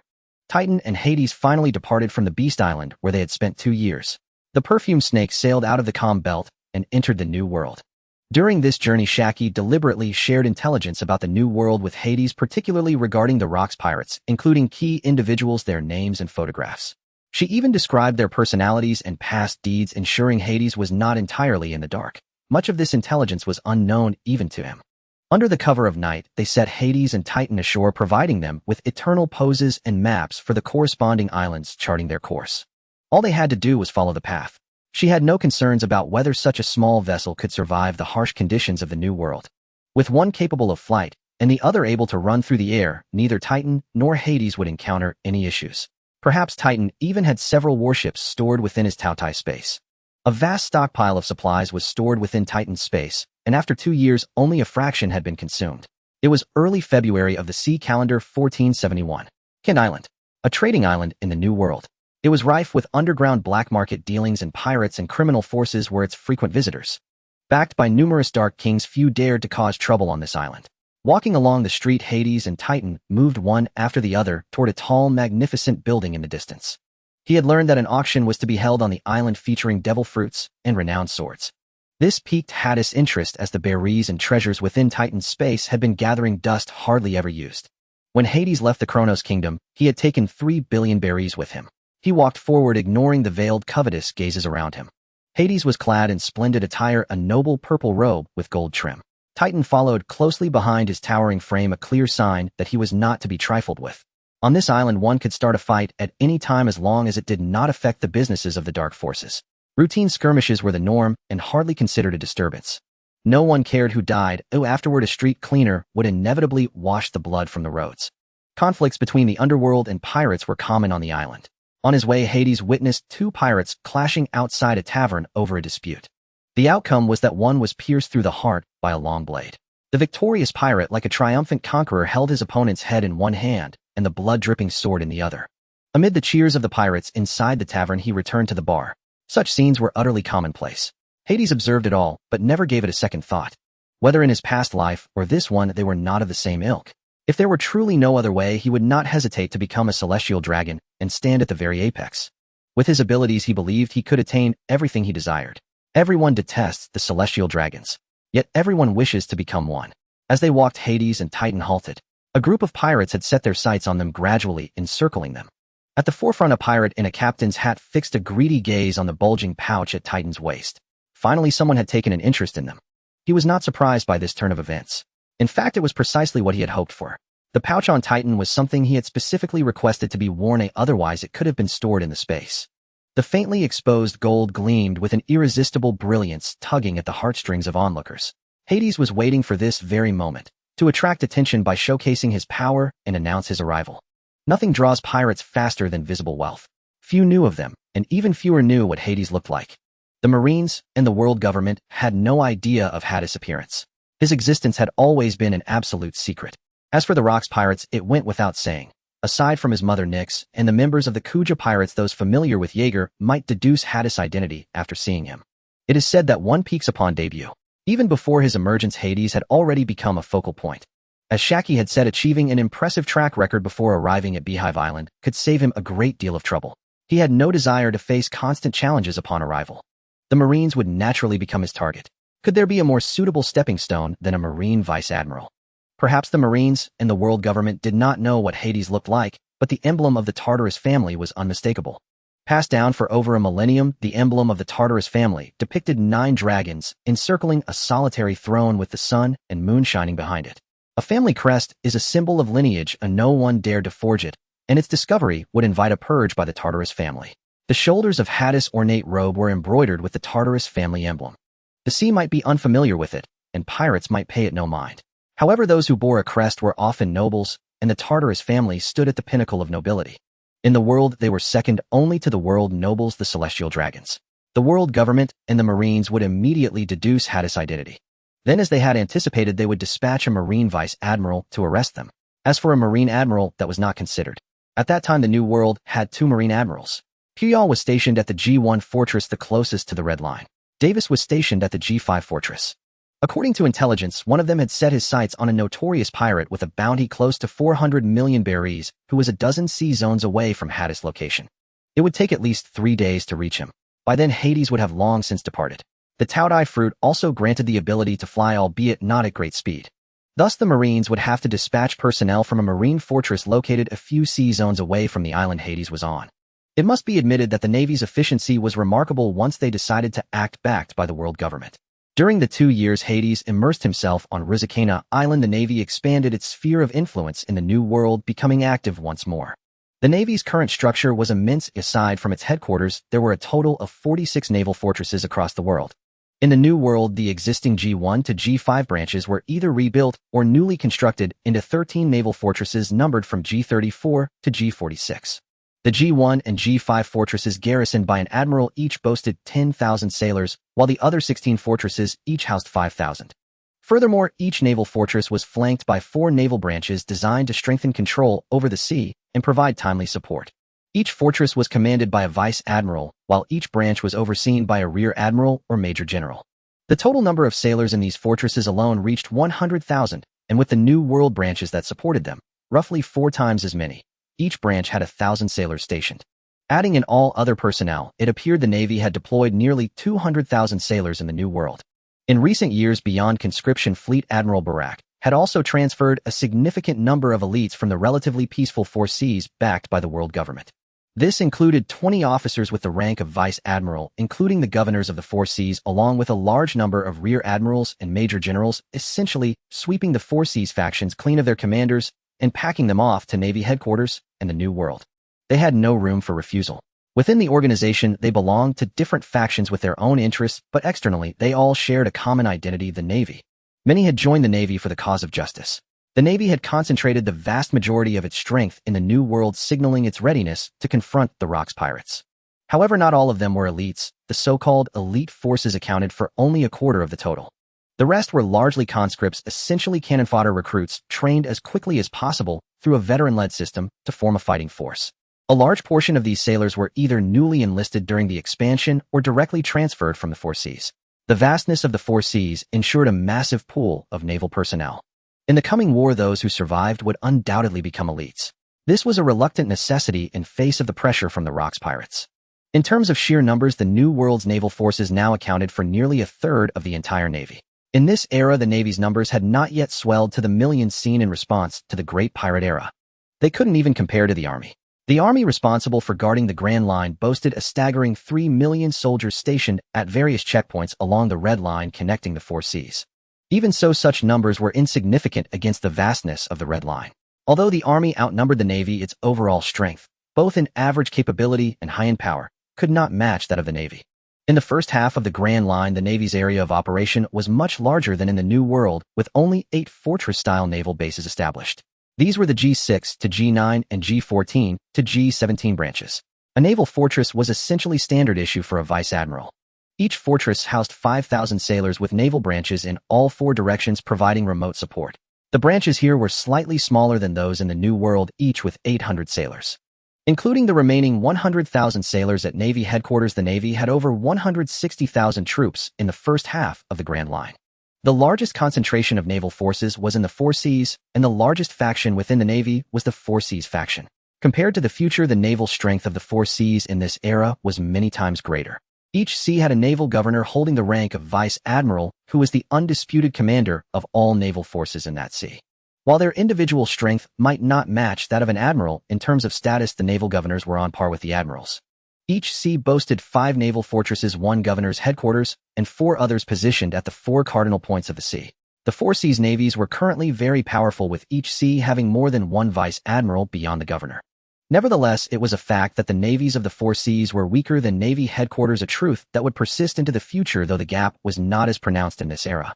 Due to the dominance of the Four Seas faction, the difference in rank with Navy headquarters was only 1 level, not the 3-level gap seen later. Each governor's headquarters housed 10,000 sailors, while the fortresses in the Four Seas each had 5,000. Each sea typically had about 150 naval branches, each with a standard complement of around 500 sailors. However, due to redeployment by Navy headquarters, at least 200 sailors had been transferred from each branch, leaving only about 300. The garrisons of the naval fortresses had also been reduced by at least half. Across the Four Seas, the remaining naval strength was around 200,000, with the elites having been transferred. It seemed Fleet Admiral Barak was determined to suppress the Four Seas faction, and the reason he gave was irrefutable. The growing terror of the Rocks pirates demanded the Navy's combined strength to counter them. This was an open scheme. Such a massive deployment revealed just how dominant the Four Seas faction was in this era, with at least 20 vice admirals accounting for half of the Navy's high-end power. The Four Seas were not without pirates and criminals, but they were kept in check by the Navy. In this era, the pirates of the Four Seas were far from weak, managing to survive under the Navy's strong hand. With the naval forces of the Four Seas greatly weakened, it was predictable that pirates and criminals would become more active. The Four Seas were also set to descend into greater chaos. This trend was already visible as the elites of the Four Seas navies were continuously drained by Navy headquarters and sent to the New World. The Navy now commanded a formidable force of nearly 600,000 sailors. Not counting the vice admirals at headquarters, there were 26 vice admirals solely responsible for guarding fortresses. Though their abilities varied, the sheer number was overwhelming. The vacancies in the vice admiral rank in previous years had provided opportunities for many within the Navy to rise, not exclusively those from the Four Seas faction. Among them were naturally skilled fighters who had risen through the crucible of battle. This was especially true under the deliberate patronage of Fleet Admiral Barak and Admiral Kong, who fostered young naval officers. With the dissolution of regional divisions, the many sailors gradually coalesced into a unified whole, facing powerful enemies with comrades by their side. This allowed them to sense a renewed vitality. The Navy's internal atmosphere was no longer as stagnant as before, forging a stronger collective strength. Slaughter, hatred, and battle were enough to make people forget their contradictions and conflicts. It was not impossible that CP0 agents might target Hades, but the probability was low. As it happened, the vice admiral guarding Fortress G36 was named Vic. Revenge should never be delayed. Having Hades near the waters of Fortress G36 was nothing short of deliberate. Daring to scar his mother's face, Hades could hardly wait to shatter his skull in a bloody ritual of retribution. Hades cast a disdainful glance at the pirates blocking his path. Their feeble aura made it an insult for him to personally deal with them. Their filthy clothes reeked of a foul stench, a blend of body odor, strong alcohol, and a hint of blood. The dried bloodstains on their garments had not been washed away, instead they were flaunted like metals smeared into bizarre patterns on their robes. These dregs of the sea disgusted him. Though he was about to step into the ranks of pirates himself, they were fundamentally different. This was a quagmire. Once ordinary people fell and they could never escape, and many bore such a label for life, unable to tear it off. Even if that first step was not voluntary. Yet Hades had never intended to remain a pirate forever. From start to finish, he never considered himself one. Was it so difficult to revoke a wanted poster? Are you looking for death? The pirate captain, snapping out of his mild drunkenness, gripped his long blade tightly, a surge of anger rising within him as he roared at Hades. Hades' undisguised contemptuous gaze made them feel like rats in the sewers or stray dogs fighting over scraps. That somewhat condescending look instantly ignited the ire of the crowd, not only the surrounding pirates, but also many onlookers. These lawless black forces despised such gazes the most. It was what they once feared most, but after becoming pirates they had no qualms, and facing aristocrats only fueled their lust for slaughter. How could they tolerate it? The situation changed so abruptly, just a single look from Hades caused such a commotion. It struck a nerve in countless criminals. They yearned to brutally kill Hades and his companion, plunder their treasures, and revel in their agonized screams. Hades clearly sensed the waves of perversion, mania, and rage. Yet his heart remained utterly unchanged. What a pitiful sense of pride. TCH. Hades clicked his tongue, turning his head to the side. Titan, dispose of them. Leave none alive. As Hades spoke, his gaze sharpened, and his tone turned icy with an undeniable authority. Yes, your highness. Titan was already prepared, wielding his massive hammer, with fury flashing in his eyes, bearing a cruel grin.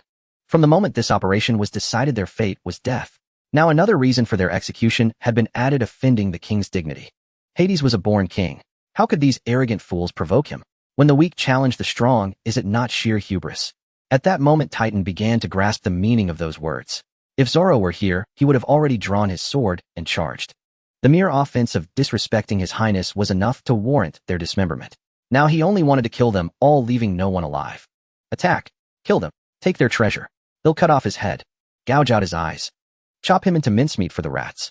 Despite Titan's formidable aura, it did not instill fear in them. Instead, Hades' words further provoked them. They wanted to kill this unknown aristocrat and his guard. His innate nobility and haughty attitude gave them 1,000 reasons to tear Hades apart. Hades had not expected such a simple sting operation to turn out this way. The cause was not his treasure, but the envy rooted in their hearts. Nevertheless, this suited his plans. The bigger the commotion, the better. This was his true first step into the vast sea, merging into this era. His spreading observation haki had already detected figures resembling intelligence agents observing from the surroundings or heading this way. On this crowded island, Hades precisely pinpointed their locations. He had no interest in who they were or which faction they belonged to, he only needed the message to spread. Suppressing the urge to use his death fruit ability to turn these dregs into skeletons, Hades had to admit that his body and heart harbored an innate desire for battle and destruction. Things that were impossible in his past life were now unrestricted. The evil in human hearts stirred restlessly. Before they could act, Titan struck. His massive and heavy frame moved slowly, but his short-term explosive power was astonishing. The sky seemed to darken as Titan appeared before the pirates who had first targeted Hades. He raised his arm high, gripping a giant iron hammer that seemed to appear from nowhere. The hammer, with a handle 1.5 meters long and a head a meter in diameter, swung through the air with irresistible force like a meteor falling from the heavens. A group of pirates stood frozen in shock. No one wanted to be hit by such a hammer. But Titan was too fast for them to react. The giant hammer descended, carving a beautiful arc through the air, bringing only death. "How noisy! All of you die!" Titan bellowed, unwilling to hear these wretches babble any longer. The muscles on his arms swelled to twice their size like inflated balloons. Seeming to anticipate the potential devastation of Titan's strike, Hades lightly leaped onto a rooftop and watched the impending scene with interest. Boom! With the hammer's impact came the sound of shattering bones. The ground cracked inch by inch, dense fissures spreading outward like a spiderweb. The terrifying force centered on the falling hammer caused the ground within a 100-meter radius to sink deeply, forming a small basin. Overwhelming power. The shockwave from the collision of iron hammer and ground spread continuously, creating a fearsome air current. The surrounding pirates and criminals, powerless against such force, were sent flying into the sky by the powerful blast. Their bodies trembled all over, blood streaming from mouths and noses. Many were severely injured by the shockwave, and some even lost consciousness. The worst off were the pirates closest to the impact. Their bodies were crushed and deformed by the immense pressure, bones shattered. Those directly under the hammer were smashed into a bloody pulp, leaving only lumps of flesh. The moment the hammer touched them, their heads and upper bodies exploded. Blood and flesh splattered, creating a gruesome scene. 2 entire streets were utterly destroyed by the sheer destructive force. Few remained standing. Only the house beneath Hades' feet was half intact, not collapsed. Hades stood unscathed on the rooftop, the debris and shockwaves easily deflected by an invisible barrier formed by his overwhelming presence. Just a single strike of immense destruction had not yet claimed the lives of the severely wounded who watched from a distance in shock, except for Hades. At that moment, they realized the kind of monster they were facing. The closer one got to Titan, the more horrific the situation became, especially for those who had lost their human form, which was simply unbearable to witness. Filled with dread, they sensed Titan's terrifying aura and the unabashed killing intent. Those further away, unaware of what was happening, were equally shocked by the scene Titan had wrought. No one dared to approach, fearing the backlash. However, this was not the end, as Titan turned his head, gripped his double hammers, and began to move slowly. Thud! Thud! The footsteps sounded heavy, accompanied by a gurgling sound. Everyone gazed in terror at Titan's figure. As Titan moved, his arms swung freely. With each strike, he precisely targeted the fallen, injured pirates and criminals.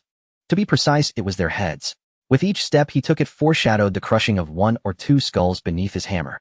The scene was grotesque, with flesh and brain matter splattered on the ground.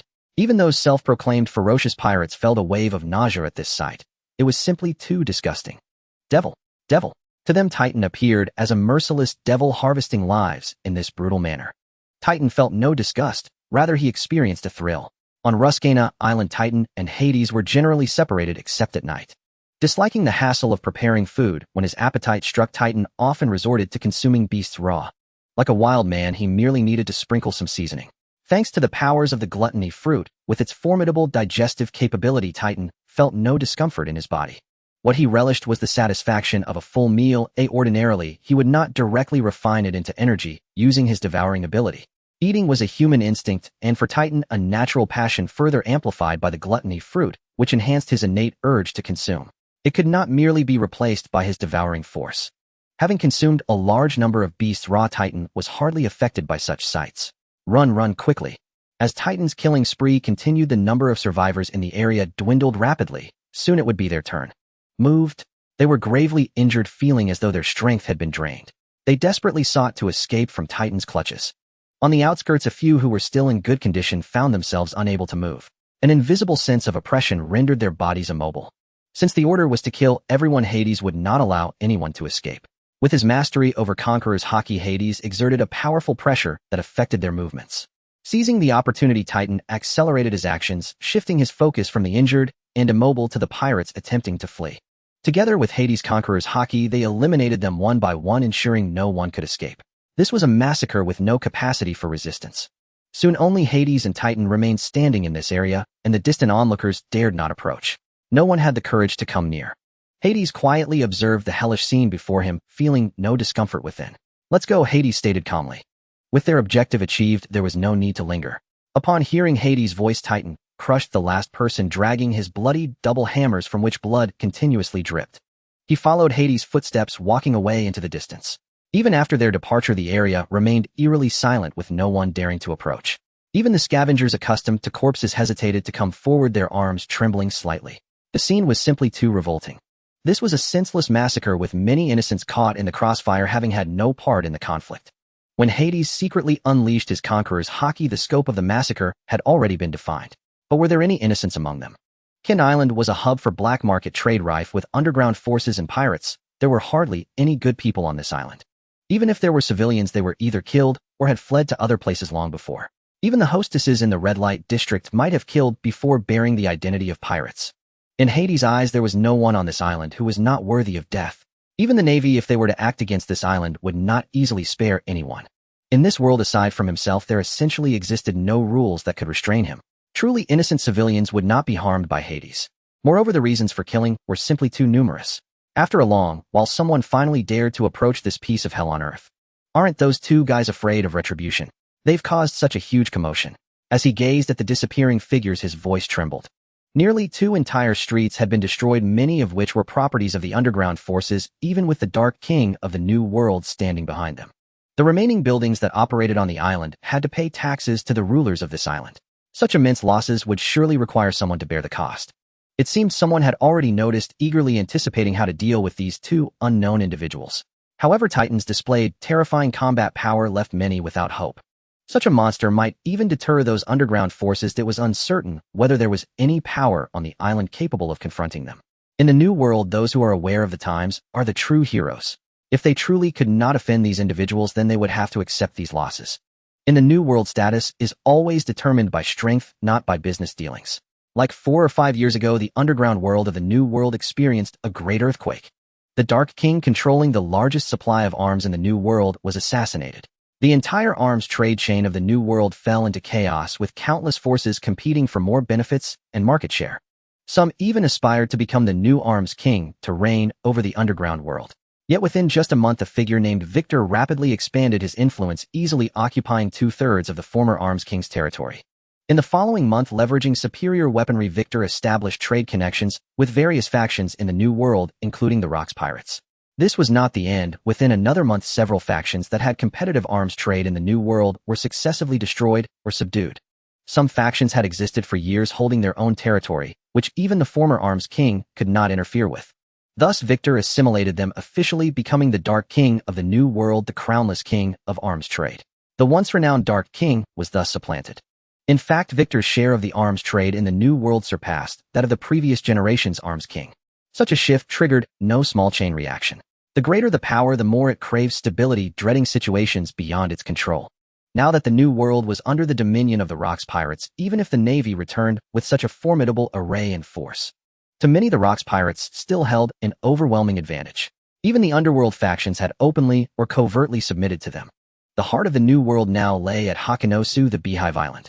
Most of the rising pirates had been absorbed by the Rocks Pirates.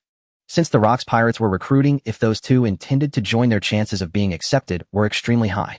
For pirates at the bottom, any powerhouse they couldn't hope to match might join the Rocks Pirates. As for the possibility of noble lineage, was there any shortage of that among the Rocks Pirates? Nobles, fallen nobles, giants, fishermen, minks, and countless other races. There were simply too many. It was a chaotic melting pot. Under harsh competitive conditions, it possessed extraordinary tolerance, provided one had sufficient strength. During this era, the conflict between the Navy and the Rocks Pirates was intensifying. The atmosphere in most regions, especially the central New World, was extremely tense. All feared being caught in an undeserved calamity. Most islands and towns that became battlefields were left in ruins. The Rocks Pirates cared nothing for their lives, and the Navy could scarcely ensure the safety of civilians. The scent of gunpowder grew ever stronger. Perhaps these two would later become great figures, giving them something to boast about. There were usually two ways to join the Rocks Pirates. The first was the periodic recruitment drive at Hakanosu. Each time it was a terrifying battle royale.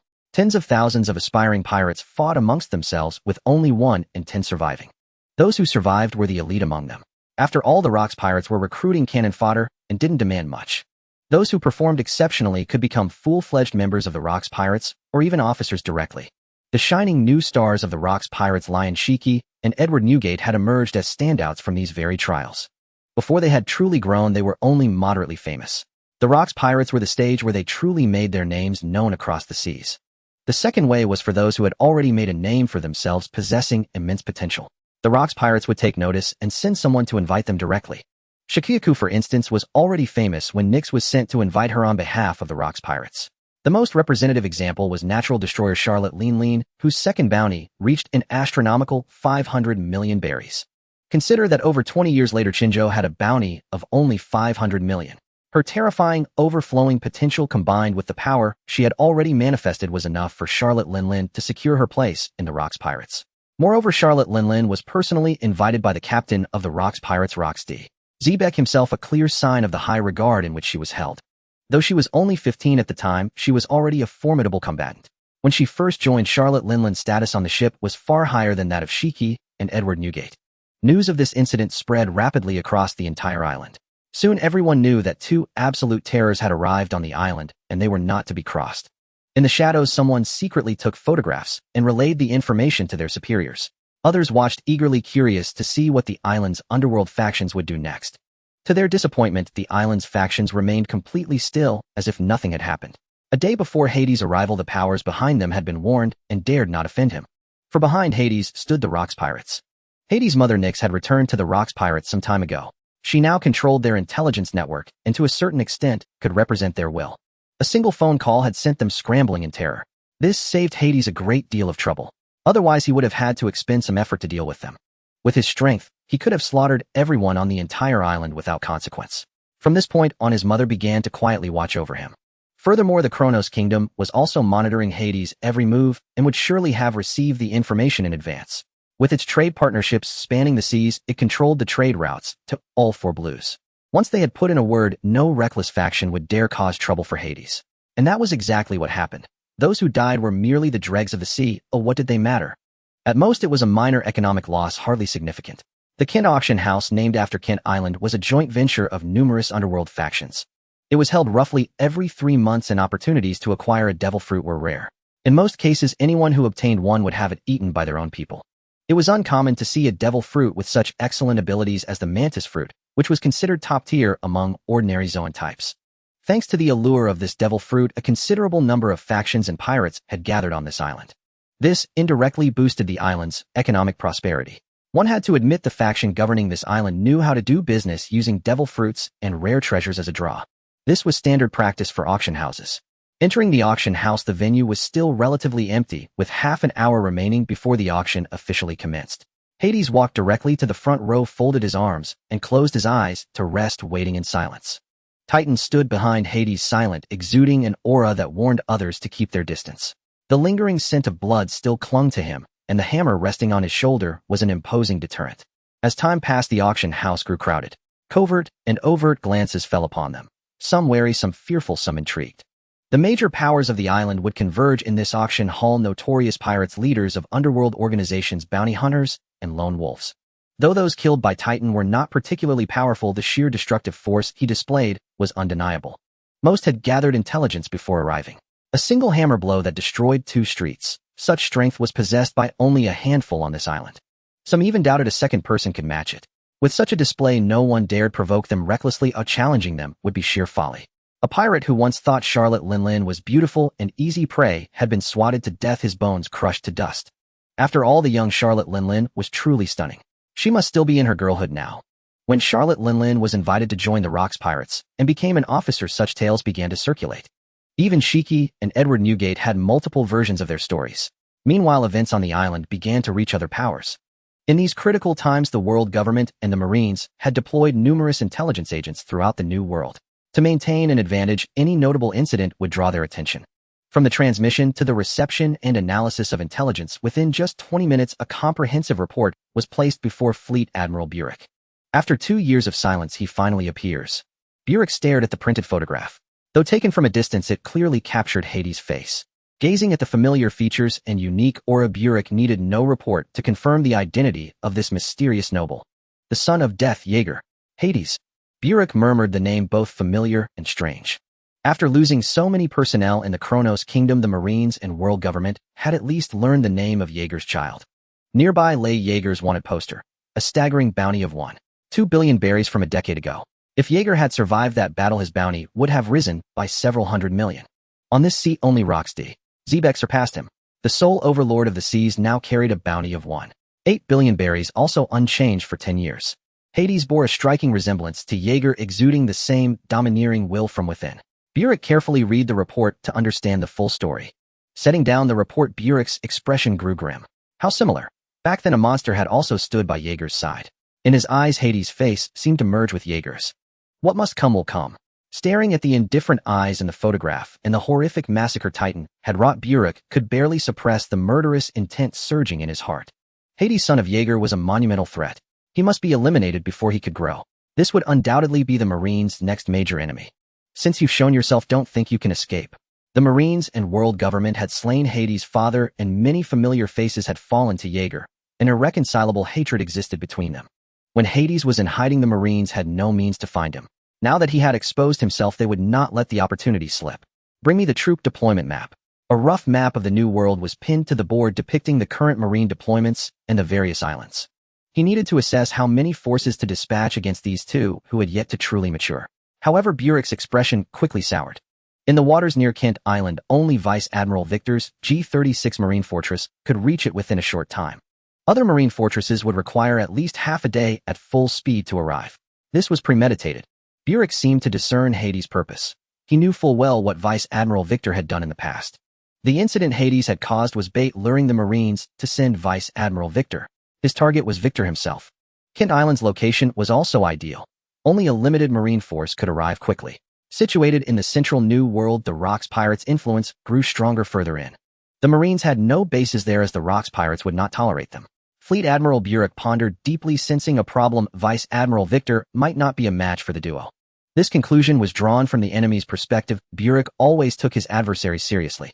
He harbored no illusions. At his age, he never considered that the young might be arrogant or ignorant of the sea's dangers. This was Jaeger's son, like those celestial dragons raised from childhood with elite education, never acting without certainty. Now that he understood Hades' likely plan, he was reluctant to abandon the bait, as this might be the Marines' only chance to eliminate the threat. Whether Hades stayed in the Kronos Kingdom or joined the Rocks Pirates, the Marines would struggle to act. Thoughts raced through Burek's mind. Transmit the intelligence to G-36 Fortress. Order Victor to lead his forces and surround Kent Island. Let no one leave. X-362 and X-364 branches are to depart simultaneously to support Vice Admiral Victor. Fleet Admiral Burek made his decision, but it was not over. Notify G-35 and G-37 fortresses to set out immediately and proceed at full speed to Kent Island. Recall Davis to block the route from Kent Island to Beehive Island, advancing along the way. Burek issued successive orders, hoping Victor would avoid direct confrontation with Hades and instead adopt an encirclement strategy to prevent escape from Kent Island. If they could hold out until the other two Vice Admirals arrived, the situation would be stabilized. 3 Vice Admirals would be enough to sweep Kent Island. This would also be an opportunity to cleanse Kent Island, that den of vice. It was a conservative decision based on Burek's judgment. If they could delay for half a day with 3 Vice Admirals and 1 Admiral, how could they fail? The Marines mobilized at once. 3 fortresses set sail from different directions toward Kent Island at full speed. Each fortress dispatched a small fleet, committing at least half their forces. A mere brat. I'll finish him myself. A tall man with a face covered in vicious scars stood at the bow, his white coat emblazoned with the bold black justice fluttering in the sea breeze. This was the man Hades was determined to kill, Vice Admiral Victor, who had harmed his mother. A ruthless and powerful hawk, he would stop at nothing to achieve his goals. Even in the New World, he had earned a fearsome reputation, ranking among the strongest Vice Admirals. Marshal Bragg had already shared his conjectures with him, hoping he could remain patient and complete the deployment on Kent Island. In just half a day, no matter what schemes the son of Jaeger might employ, he would be unable to turn the tide. In the end, he was still too young and not yet fully matured. Vic's murderous intent was undisguised. He had witnessed Jaeger's formidable power firsthand and had seen many comrades fall at Jaeger's hands. It was precisely for this reason that he desired even more to kill Hades. Hades sought vengeance, but the Navy felt the same, only their positions were entirely opposed. The other two vice admirals were Henry and Cassius, bearing the heavy marks of the West Sea and North Sea factions. They were loyal to West Sea Governor Guardiola and North Sea Governor Munoz respectively. The four sea governors had come to the New World, each governing a section on either side of the line connecting G1 and G5 fortresses. Even in the New World, they needed sufficient authority, and the four seas had their own promotion systems. Henry and Cassius had risen to vice admiral thanks to the recognition of Guardiola and Munoz. As long as the four seas could maintain such a relatively independent system, their factions would not wane, and a steady stream of Navy officers and talents craving status would join them. Not a few Navy officers who had lost their competitive edge at the Marine headquarters had been drawn to the four sea factions. Marshal Bragg could only suppress the four sea factions. Abolishing the governor system was something he would not live to see in his tenure. He did not wish to have his legacy tarnished. Currently, over half of the Navy's high-ranking officers belonged to the four sea factions, and among the four admiral candidates, two were also from the four seas. Unlike commanding headquarters vice admirals, directing four sea vice admirals essentially required first obtaining the consent of their respective governors. This greatly limited his authority as fleet admiral, something Kong the Iron Bone would never tolerate. Bragg had seen this clearly, and unwilling to act himself, becoming fleet admiral was enough to demonstrate his political acumen. For him, Kong was also a blade, albeit a willing one. In another sea, Admiral Davis had also shifted his target, steering his warship toward Kent Island. He had been pursuing a great pirate with a bounty of 500 million berries for some time, exchanging blows at sea, and found his opponent's strength not far below his own. However, a precise cannon shot from one of his gunners shattered a mast on the enemy ship. This gave Davis hope of capturing him.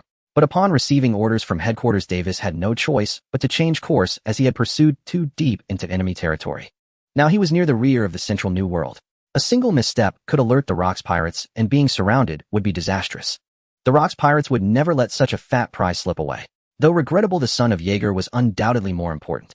Capturing him would be a monumental achievement and would solidify his position.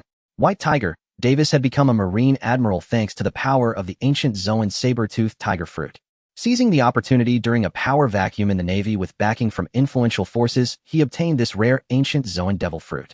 Combined with his original mastery of physical combat, his strength soared. He had reached the level of top-tier combat power, but to be considered the Navy's ultimate fighting force was still somewhat lacking. The so-called top-tier combat power was Admiral level. If Admiral level were divided into 5 tiers, they could be categorized as Ordinary Admiral, Intermediate Admiral, Peak Admiral, Emperor level, and Legendary. The gap between Peak Admiral and Emperor level was not substantial. They were evenly matched, and the outcome could hinge on a single factor. Similarly, the difference between Emperor level and Legendary was not absolute. Roughly 2 Emperors could match 1 Legendary.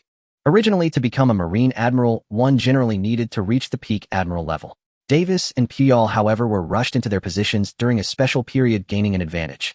Both in combat prowess and achievements, they were lacking and urgently needed to prove themselves.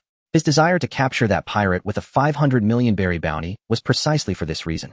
But it was not a great loss. Even if Bragg had not recalled him, his chances of success were slim. In the current war between the Navy and pirates, the deterrent power of cannons had become more pronounced. A single well-placed shot had reversed the balance of 2 evenly matched forces. Compared to a great pirate with a 500 million berry bounty, the son of Jaeger was far more significant. Upon receiving this news, Davis changed his objective without a second thought. The fact that Hades had no bounty was irrelevant. One could be issued at any time. The important thing was that the Navy, currently at a disadvantage in its competition with the Rocks pirates, needed a crucial catalyst to boost morale. Thus, they chose Hades. Multiple factors led to this operation. As for the Kronos Kingdom behind Hades, the world government would handle it. Last time it was Jaeger, now it was his child Hades. What changes would this time bring? Is that so? Finally, it's coming. The key figures of the Rocks pirates were mostly gathered here. Surrounding them were dozens of pirate ships. Rocks D, Zebek, Violence King, Kosa, Death Gun, Ryan, Golden King, Donovan, Werewolf, Quillo, John Silver, Axe, Wang Ji. The rising stars of the Rocks pirates, Edward Newgate, Shiki, Charlotte Linlin, and numerous other monsters had all assembled. Not long after leaving Hakanosu, the news reached the ship. It seems that little fellow has run into some trouble, huh? Violence King, Kosa, whose arms were thicker than his legs, chuckled with interest. Should we intervene? Lend a hand. Hades had not yet boarded their ship, but they already considered him a member of the Rocks pirates. They were, after all, curious about the son of Jaeger. 10 years ago, Jaeger was a monster second only to Rocks D. Zebek. The Navy's general plan had also reached their ears. The Rocks pirates' intelligence network in the New World was no weaker than the Navy's, and they had the advantage in numbers. Most pirates and underworld forces served as their eyes and ears. Their support for the Rocks pirates was unwavering, for pirate power had never been so immense before. Historically, pirates mostly fled from the Navy. A crew like the Rocks pirates daring to wage war heat-in was unprecedented. Davis was unaware that his movements had already been discovered by the Rocks pirates. But no one was interested in him. The Rocks pirates had a special operation this time. Compared to the glittering treasures who would bother with a thankless task, like taking on a Marine Admiral. 3 rear admirals and 1 admiral. The Navy truly values him, doesn't it? Someone couldn't help but exclaim, just 2 little brats. What's wrong? Who wants to go take a look? Just deal with the day, Tiger, and buy some time for that little brat. Rocks looked at the others on the ship and had to admit that he had a deep friendship with Ego, willing to lend a hand to Hades at this moment. And also to prevent the Navy from interfering with our actions. This time the target of the Rocks pirates is a member of the world government, and the entire kingdom is their object of plunder. Through this operation, they will sound the horn of their resurgence, awakening from silence, while also warming up for the upcoming recruitment. After all, there are many rumors at sea that the Rocks pirates have settled into complacency and started to indulge themselves. No one wants to go to war with the Navy. They joined the Rocks pirates solely for treasure. It must be said that the Rocks pirates have reached a bottleneck after years of development. Too much tranquility will only cause people to lose focus. It was precisely because of this first operation that the Rocks pirates secretly gathered almost all their strength. Otherwise, merely dealing with a member state would require just sending a few cadres to conquer it. Then let me go, it's just the right time to test my new abilities. The young Shiki stepped forward, his arrogant face ablaze with intense battle intent. If you find a good sword, remember to save it for me. Holding dual swords, Shiki intends to use the Navy Admiral Day Tiger Davis as his whetstone. Shiki is a year older than Edward Newgate, currently 24 years old. The swords in his hands are merely 2 ordinary famous blades. The future renowned swords Sakura and Kushi, rank 21 in blade craftsmanship, have yet to fall into his hands. As a swordsman, Shiki has a yearning for famous blades, and as his strength grows, the 2 swords he possesses are gradually becoming outdated. Shiki's growth in the Rocks pirates has been rapid. He is now among the top fighters in the crew. Before long, he will be on par with the monsters of the second tier of the Rocks pirates, only second to Rocks D. Zebek, such as John Silver Axe, Wang Ji, and Kosa. He also understands Shiki's domineering personality. If he possesses a top-tier famous blade, he will undoubtedly stop at nothing to seize it. Currently, Shiki has acquired overwhelming strength and has also received the top-tier Paramecia Devil Fruit, the float fruit from Rocks. Let it be this way, the treasure obtained will have a share for you. As long as there are merits, Rocks never hesitates to reward. They have absolute confidence in Shiki's strength. Even if he cannot match Davis with the ability of the float fruit and controlling the airspace, Shiki is inherently in an invincible position. Relying solely on swordsmanship can make Davis suffer greatly. This is also a test for Hades. Even just 3 rear admirals are not easily dealt with. It also represents what status Hades can attain after joining the Rocks pirates, provided he can survive. Without hesitation, holding the eternal pointer, Shiki immediately flew into the sky amidst the envious gazes of others. They also want the ability to fly. But they are not worthy, as Shiki is a talent favored by Captain Rocks. Damn it, the entire Rocks pirates have gone missing. How could this happen? Blake cursed loudly, originally thinking everything was under control, only to be caught off guard by this shocking news. How could it be so coincidental? Immediately go find out where the Rocks pirates are now and what their target is. He pounded the table in front of him, making a loud sound, and the power he lost control of shattered it. His previously calm mood suddenly turned anxious. He thought that the current situation would be broken by the Navy first, but unexpectedly the Rocks pirates took the initiative, putting the Navy in a passive position. Boom. The office door was kicked open and cracks appeared on it. A figure rushed in with a robust physique and an open chest resembling a sculpture with a bronze skin that exudes a wild and violent beauty. The newcomer is Steelbone Kong, who rushed in quickly, stirring up a gust of wind. Admiral, what on earth is going on? After receiving some news, Kong hurriedly came over. At this moment, Blake had no mood to blame Kong for kicking the door open. He took out 2 reports and handed them to Kong. Take a look for yourself. One is about Hades and the other is about the Rocks pirates. How could this happen? No one knows better than Kong and Blake how terrifying the power of the Rocks pirates gathered together is. Currently, the 2 admirals in the New World are simply unstoppable. They originally planned for Kong to lead the Navy against the Rocks pirates, but they were caught off guard. What is the intelligence department doing? Such important information is only being sent over now, and we still know nothing. At this moment, he felt somewhat at a loss about how to stop the Rocks pirates. What exactly is the target of the Rocks pirates? The Navy, the world government? Or which kingdom member state? Currently nothing is certain. This is too passive for them. Prepare the entire army. Conduct a large-scale reconnaissance sweep. We must find the Rocks pirates. Additionally, notify the world government of this news. Kong, prepare the troops for battle. You need to head to the New World immediately. Blake was very decisive. Facing the Rocks pirates, the Navy must go all out. What about that little brat Hades? Kong nodded and pointed to Hades' photo. The previous decision was very correct. In this situation, it might be necessary to give up, which would be too regrettable. The plan remains unchanged, Blake said calmly. What about the Rocks pirates? Kong frowned, unsure why Admiral Blake would make such a decision. The Navy only has 2 admirals in the New World. Sending one to deal with the insignificant Hades leaves only the other Puyol stationed at G1 Fort.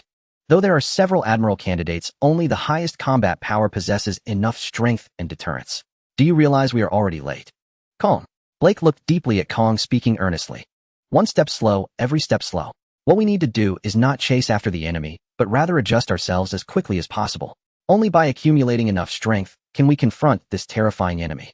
In the current situation, it is impossible for us to stop the Rocks pirates. It is better to complete what we are most certain about. Before obtaining intelligence on the Rocks pirates, we must be well prepared. Kong understood the intention expressed by Marshal Black. He had not given up on searching for the Rocks pirates. However, if the Rocks pirates took any specific action, as long as it was not directed against the Navy or the world government, they would simply abandon the pursuit.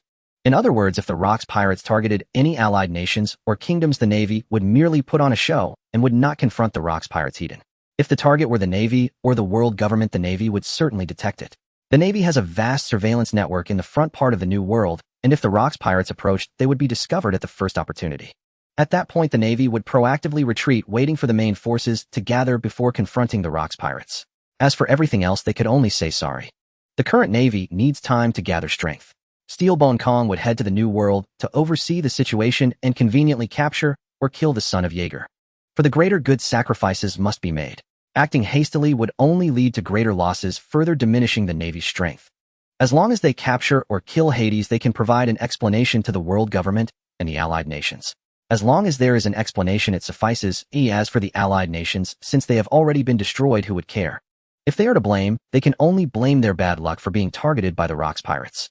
Although it is somewhat regretful, this is already the best plan, the best for the Navy.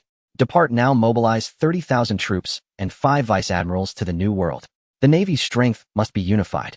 Black issued the order, for only a stronger Kong could intimidate the various factions in the New World and consolidate the entire Navy into a cohesive force. If necessary, Black would also take action himself, facing a Rocks pirates that is even stronger than it was 10 years ago. Next, I will report this matter to the 5 elders. Such matters must be reported to the 5 elders. Given the ambition of the Rocks pirates, it is highly likely they would directly attack the Navy headquarters or the Holy Land Mary Geos. This is also to make the world government pay attention to this news, providing support to the Navy in terms of intelligence. At the same time, the world government needs to increase its support for the Navy in food, military supplies, and even direct financial support. With a single pull, the entire situation shifts, with dark currents surging. One by one, Navy warships departed from the Crescent Bay of the Navy headquarters, led by Steelbone Kong, with his arms crossed, accompanied by 5 Navy rear admirals. Behind him are his key trainees, the carefree Navy Brigadier General Karp, Navy Brigadier General Sengoku, and Navy Colonel Crane. What is happening? Such a commotion is a war about to break out. Sengoku and Crane had already sensed something was amiss. The atmosphere of war was too palpable. A full 30,000 troops behind the Navy warships were also supply ships, and food ships followed closely. At the port, Navy soldiers were constantly moving boxes filled with supplies and food onto the ships, especially fruits, which are very precious resources at sea capable of treating sepsis. The Grand Fleet had already set sail. These supply ships would follow later, with part of the fleet providing protection. Everyone appeared very anxious. No one was foolish in this situation. They all realized that war was imminent. Yes, the Rocks pirates have mobilized. Kong did not conceal this from his direct subordinates and key trainees. Next begins the true period of madness. You all need to be prepared. Kong said seriously. He did not want them to sacrifice before they truly grew strong.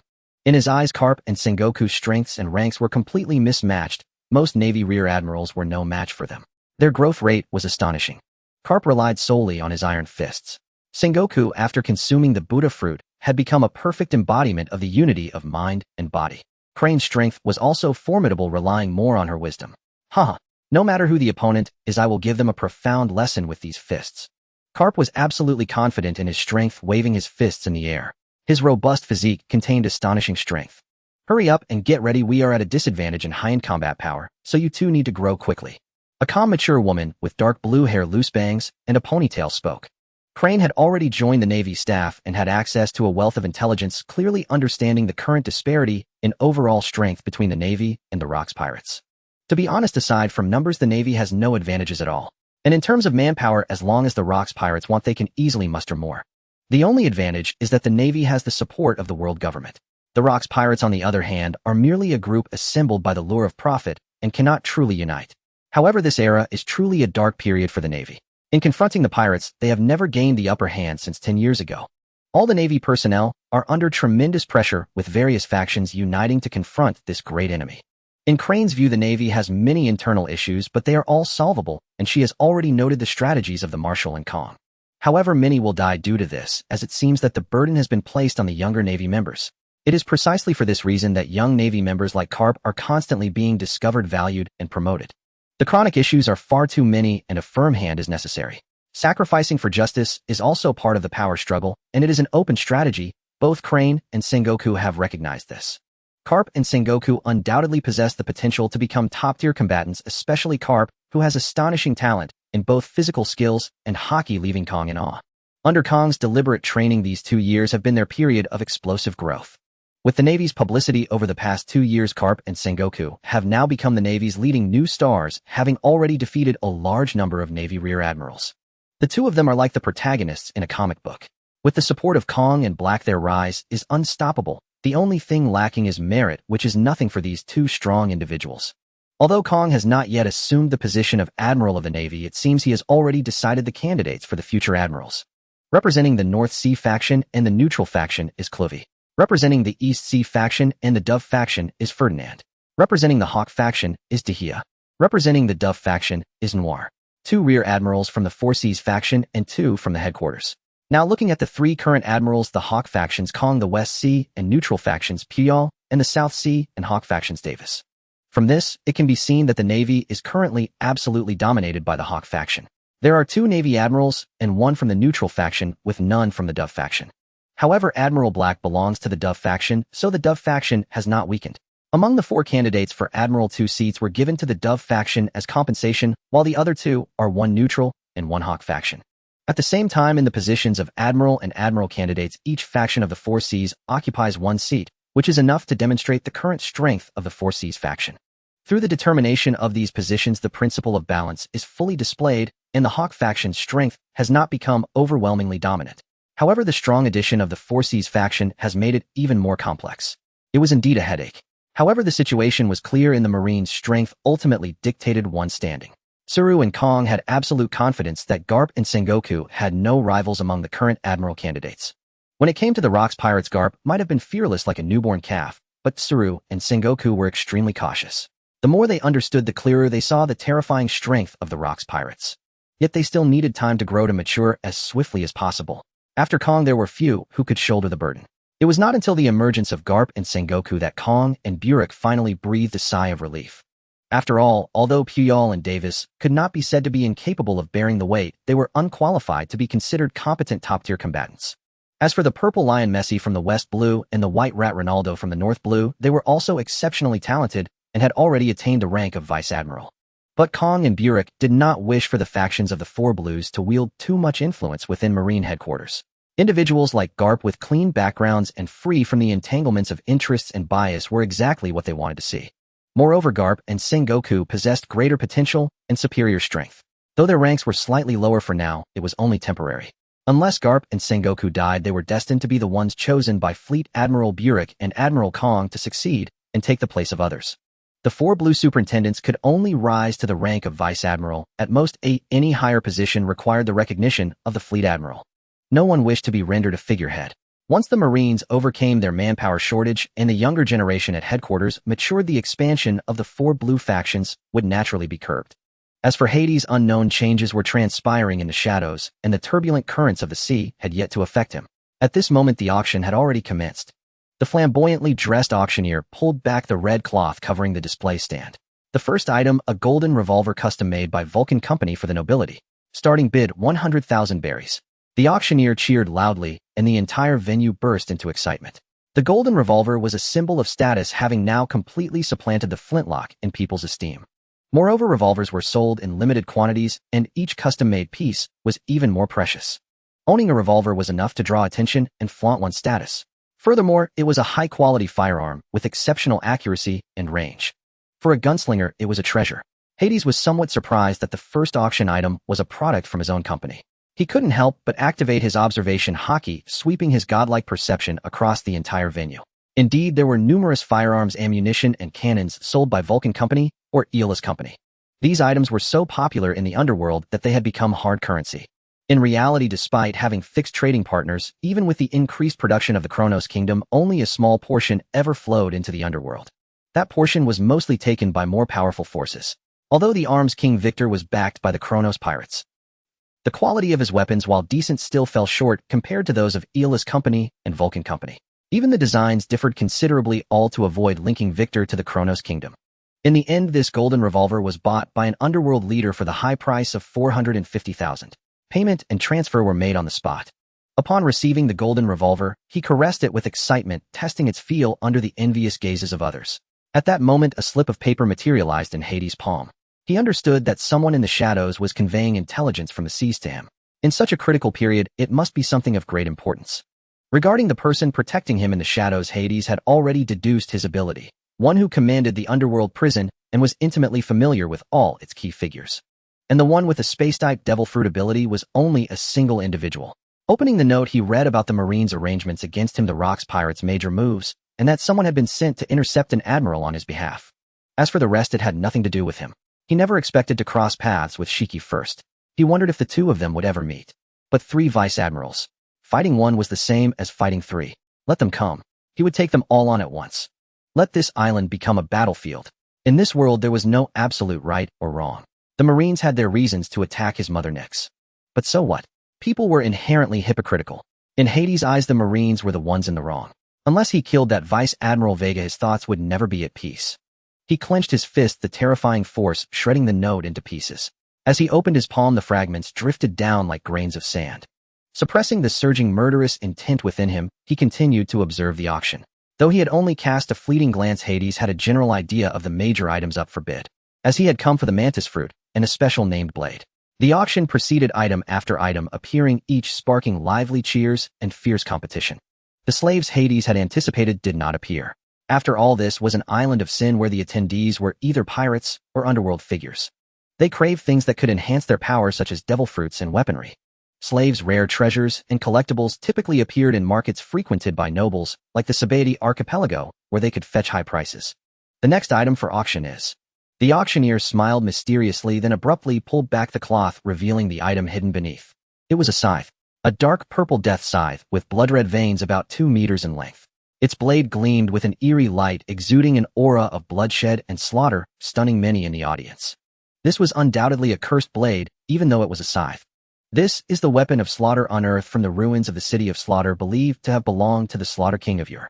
The starting bid is 5 million berries. Does anyone wish to bid? The auctioneer deliberately embellished its origins. The city of Slaughter and the Slaughter King were legends from centuries past, yet they had indeed existed. On a certain island in the New World, a fearsome powerhouse, known as the Slaughter King, once established the city of Slaughter. Within the city of Slaughter stood a bloody arena. It was a brutal city where everything revolved around killing. To enter, one had to present a severed head, drinking, eating, even lodging, all required murder as payment. On this island, the stronger one was the more comfortably one lived, for everything was free as long as one could survive. In those days, the city of Slaughter was a paradise for pirates, a haven of sin. Every day, many perished while countless others flocked there. The bloody arena at the heart of the city was a battleground for carnage. In an unknown duel, only one could walk out alive. In a 10-man brawl, only one could survive. In a 100-man melee, again, only one could emerge alive. The city of Slaughter was notorious across the entire sea, yet it also held great infamy. Even nobles and the celestial dragons were frequent visitors. After all, staying on the island merely required killing a few people, and one could prepare the heads in advance. Thus, bloodshed permeated the sea. Before heading to the city of Slaughter for pleasure, many pirates would go on killing sprees, plundering villages, and massacring towns. The ensuing turmoil eventually ignited widespread outrage. Numerous allied nations united in protest, and the Marine headquarters dispatched a massive force to execute a buster call, obliterating the city of Slaughter. The Marines had long harbored such intentions, for the city of Slaughter had nurtured countless formidable pirates, each causing them no small trouble. However, the presence of the world nobles had previously prevented them from acting against the city. Now they had no such restraints. Facing the Marines' assault, the city of Slaughter stood no chance. Its regular patrons fled at the first news of the attack. In the end, the aged Slaughter King was overwhelmed and killed, and his blood-soaked scythe vanished without a trace. However, the atmosphere grew cold. On this vast sea, few wielded a scythe as a weapon. It was far less convenient than a sword. Despite the Slaughter King's renown and tales of his legend in storybooks, 5 million berries was no small sum. No one wished to be a fool. Besides, who could confirm its authenticity? Hades' eyes lit up as he fixed his gaze on the scythe. Its unique material was incredibly hard, rivaling renowned famous blades.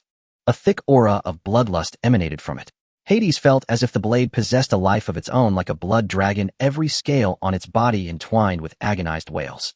This was likely genuine, for this scythe had already claimed the lives of over 200,000 people. Through endless slaughter, it had transformed into a demonic blade. Perhaps it was always a demonic weapon, but under the Slaughter King's hand it had reached another pinnacle. Having lain dormant for centuries, the scythe's luster had dimmed. None could predict how formidable it would be once awakened from its slumber. Hades had already set his sights on it from the moment he received intelligence about it. He needed a suitable weapon, one that also commanded presence. In the future, few formidable foes would warrant his personal intervention, and even fewer would fight with all their might without weapons. Moreover, a weapon offered convenience, its hardness was unmatched, and its lethality surpassed mere physical strikes. Until he truly reached that level of power, a reliable weapon would aid him, enhancing his killing capability.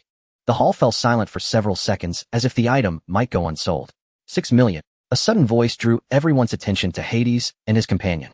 The lively auction had nearly made them forget the pair, but now they had made their move. Excellent. 6 million going once. 6 million going twice. 6 million going 3 times. Congratulations to this gentleman for winning the item. The auctioneer was delighted, for this scythe had already failed to sell twice.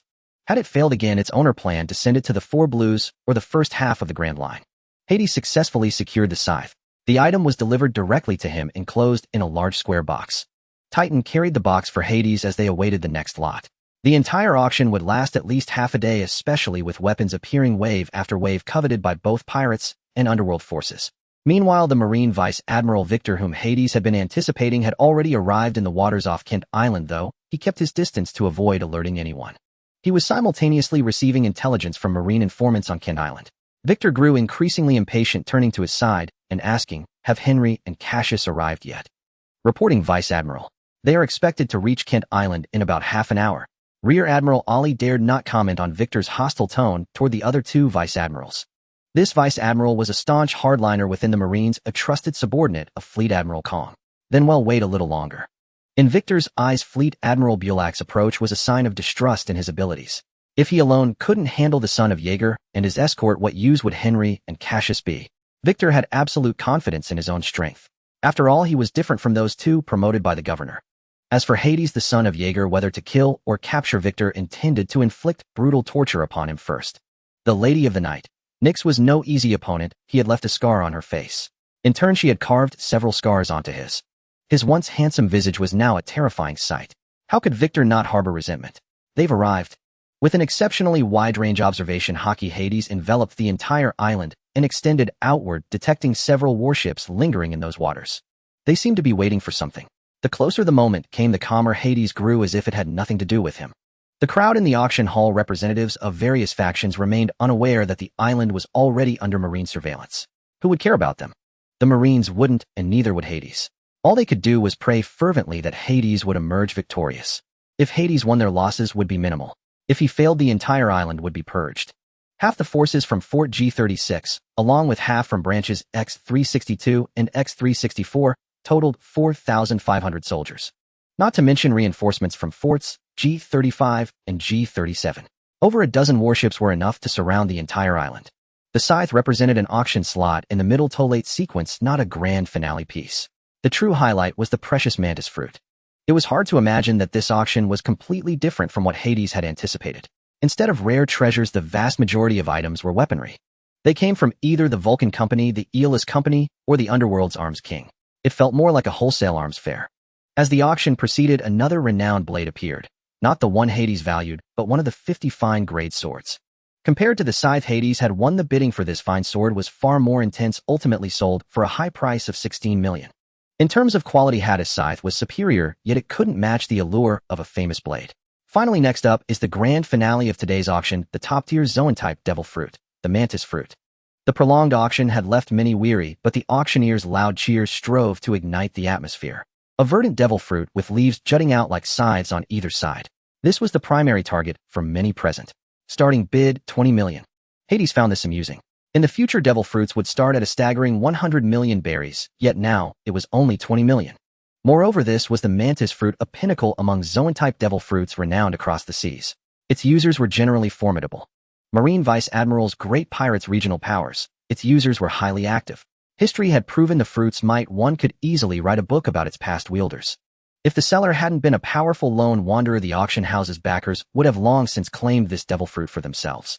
And that man, Hades, couldn't help but turn his gaze to the back of the auction hall. There sat a noble figure with blood-red clothes and hair, a purple umbrella's word hanging at his waist. As if sensing Hades' gaze, the man looked back at Hades. Like attracts, like Hades felt his aloofness, and the man sensed Hades' dominance. They were the only two nobles in the auction hall, both on the list of those not to be provoked.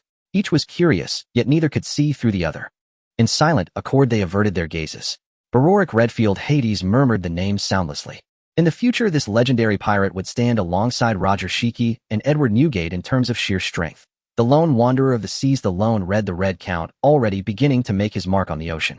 A monster of immense power. The moment Hades saw him, he felt as if he were being seen through. Of course, he wasn't possessing innate observation hockey himself. Hades could resist Redfield's prying. That mind-reading ability was truly overbearing. Similarly, Redfield felt that his innate power had for once failed. It was as if he had encountered a kindred spirit. Due to his secretive movements, Redfield had not joined the Rocks pirates. How intriguing. A smile spread across Redfield's face. It was the first time he had felt this way. But this was merely a minor interlude. The auction continued. The price for the mantis fruit climbed steadily, quickly reaching 42 million berries. For a formidable devil fruit, this was near its limit. Only then did Hades realize what a colossal fortune 3 billion berries truly was, and how high prices would soar amid the future chaos of the seas. Yet none of this affected the Kronos kingdom. Its primary currency was the wak, directly pegged to silver, immune to the berries' depreciation. Conversely, the berries' devaluation only made the wak more precious. The mightier the kingdom, the more independent its currency, reducing reliance on the berry. Even more powerful was the Hilton kingdom, whose circulating higgin was directly tied to gold. Of course, abandoning the berry entirely was impossible. Hades planned to spend his berries quickly, as in the coming decades they would steadily lose value. The bidding for the mantis fruit slowed, seemingly hitting a ceiling at 42 million. 50 million. Hades placed his bid, raising the price by 8 million in one go. The entire hall fell silent. It was the final straw. No one could compete with Hades anymore. The mantis fruit was effortlessly his. He walked out of the auction hall. Before he had taken many steps, alarms blared and pirates and criminals rushed past him, trying to flee to the other side of the island. It's bad. The Marines are here. The entire island is surrounded. We can't get out. The sudden news startled everyone. From a high vantage point, one could see Marine warships patrolling around Kent Island, their cannons aimed at the shore. At the port, a fleet of Marine battleships had formed a blockade with all pirate and merchant vessels within cannon range. The Marines had arrived with perfect timing. Just as the auction neared its end, all the key figures and high-ranking forces on the island were gathered in the auction hall. By the time they received word and reacted, it was too late. The Marines had silently completed their encirclement of the island. Open fire. Cut off their escape. Victor looked at the approaching port, a cruel smile spreading across his face. Without their ships, dealing with the island scum would be as easy as catching turtles in a jar. Boom. Boom. A volley of cannon fire sent shells raining down on the port like falling meteors. At the sight, pirates at the port scattered in panic, abandoning their ships entirely. Facing such bombardment, survival was impossible. It was devastating, destructive power. Boom. With nearly sky-high explosions, after just 3 rounds of shelling, 90% of the port's vessels were destroyed. Smoke filled the air as warships slowly approached, smashing through the remaining wreckage. Marines filed down from the ships and quickly occupied Kent Island's port. At the forefront were 3 Marine vice admirals, led by Victor. First, capture the son of Yigu, then cleanse this island. Vic gazed at the fleeing pirates in the distance, solidifying the overall tone of this operation. Henry and Caecilius did not argue. This operation was led by Vic, whose strength surpassed theirs. Report, General. The 2 targets seem to be approaching. They are walking down the central street towards us. From the lookout, the Navy quickly spotted the figures of Hades and Titan. Amidst the smoke of gunfire, the Navy warships anchored at the port incessantly fired cannons towards the island. Buildings were destroyed and unfortunate souls were blasted into the sky. A flame spread everywhere, as the Navy seemed intent on not allowing anyone on the island to survive. However, the Navy arrived too swiftly, leaving the various factions on the island no time to organize. At that moment, a peculiar scene unfolded on the street. Almost everyone was fleeing in the opposite direction of the Navy. Meanwhile, Hades and Titan walked down the center of the street, their target clearly towards the port. Hades and Titan walked one after the other, the crowd parting around them. It was as if an invisible force pushed them aside automatically, moving them away as they approached. Are they going to clash directly with the Navy? Lurking in the shadows, Liedfeld observed the two figures from a distance, pondering. Even from afar, he could sense Hades' repressed rage and killing intent. He did not wish to stir trouble or confront the Navy, especially since the money from the auction of the mantis fruit was already in hand. He initially planned to casually find a small boat to leave, but stayed out of curiosity regarding the actions of the two. After all, with his strength, he could leave at any time. At the same time, he wanted to see what kind of performance these somewhat mysterious individuals would exhibit. They actually came over voluntarily. Hearing the scouts report, Vic and the others were somewhat surprised. So confident are they? It seems they don't know who they are facing. The three Navy generals had absolute confidence, completely unaware of the possibility of losing. Perfect, I'll take this guy, and you choose the other. Vic was also a bit impatient, striding forward to quickly eliminate this threat before things dragged on. Titan. Hades extended his hand, and Titan knowingly took the box containing the scythe. Hades punched the box, shattering it, and his fist passed through the wooden box to grasp the scythe's handle. With a powerful swing of his arm, the explosive armed color hockey shattered the wooden box, revealing the scythe within. To seemingly protect its wielder from being harmed by this cursed blade, the entire scythe was wrapped in thick bandages. Hades naturally did not need such protection. The bandages fell away as he firmly grasped the blade. He could clearly feel the scythe trembling violently, as if resisting Hades' armed color hockey. A nearly frenzied killing intent erupted, resisting the invasion and tempering of Hades' armed color hockey. The will contained within the scythe surged into Hades' mind. Countless anguished wails of the dead, the aura of slaughter and death attacked Hades on the level of will. Truly, it was a cursed blade attempting to control Hades. But how could Hades allow that? An even more powerful armed color hockey erupted, flooding into the scythe to suppress its will, continuously tempering it, leaving his mark on this cursed blade.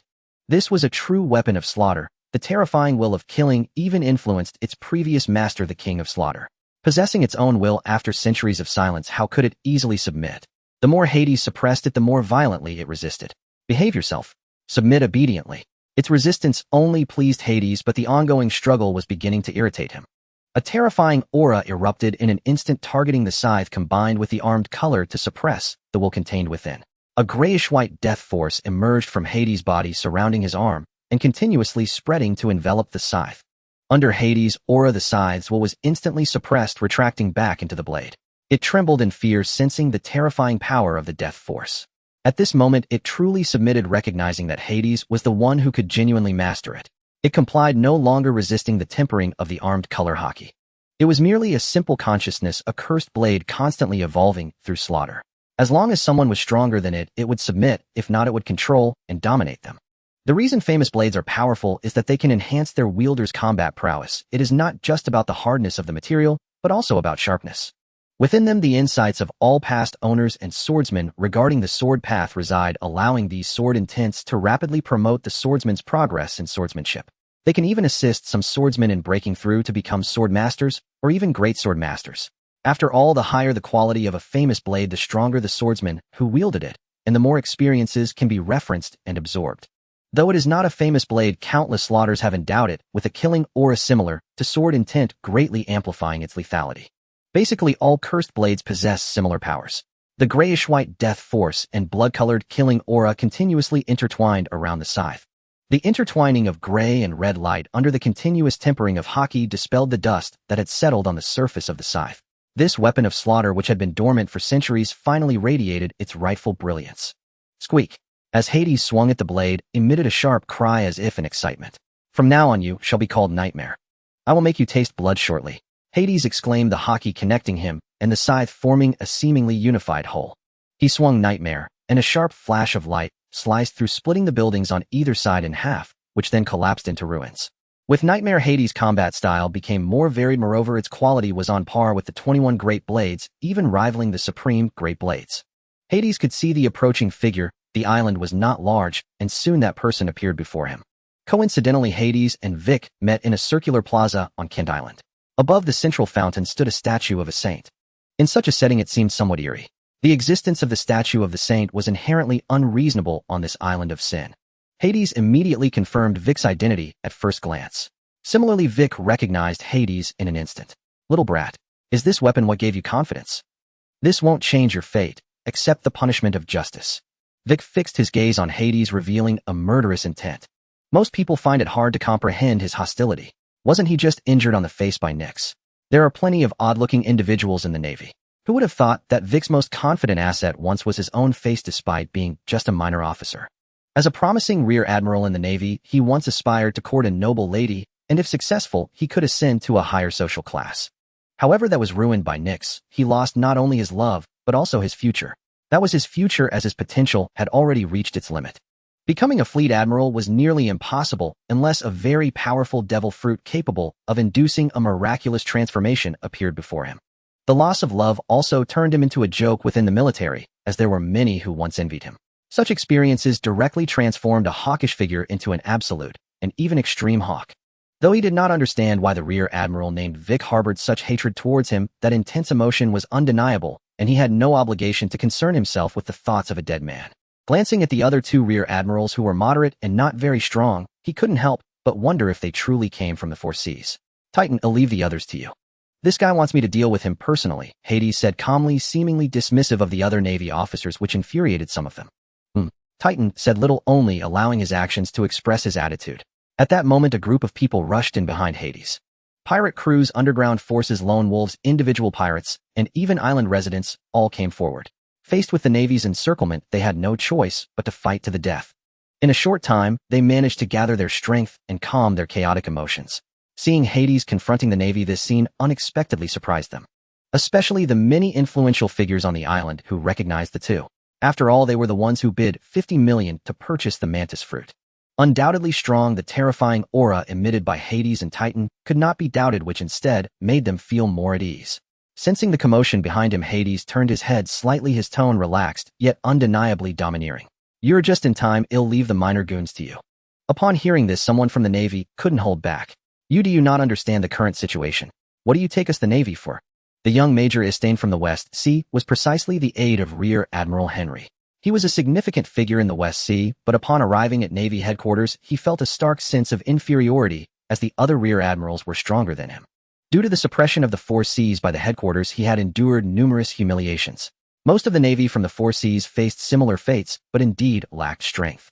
Thus, they did not linger at Navy headquarters, but sought solace in various fortresses in the New World. This was in line with the wishes of many high-ranking officials at Navy headquarters. The Four Seas Navy was unaware of the terror of the Rocks pirates. Even if someone had warned them, they paid no heed. After all, they had never truly encountered the Rocks pirates. The current friction was merely localized and did not impose significant pressure on them. Istain was hailed as a genius in the Four Seas, but in the headquarters, he was nothing. Having been suppressed for so long, seeing a brat like Hades speak such arrogant words finally pushed him over the edge. Built on this foundation was his confidence in his strength, believing he could deal with Hades, a young man with little reputation. Istain suddenly made a move, and there was no time to stop him.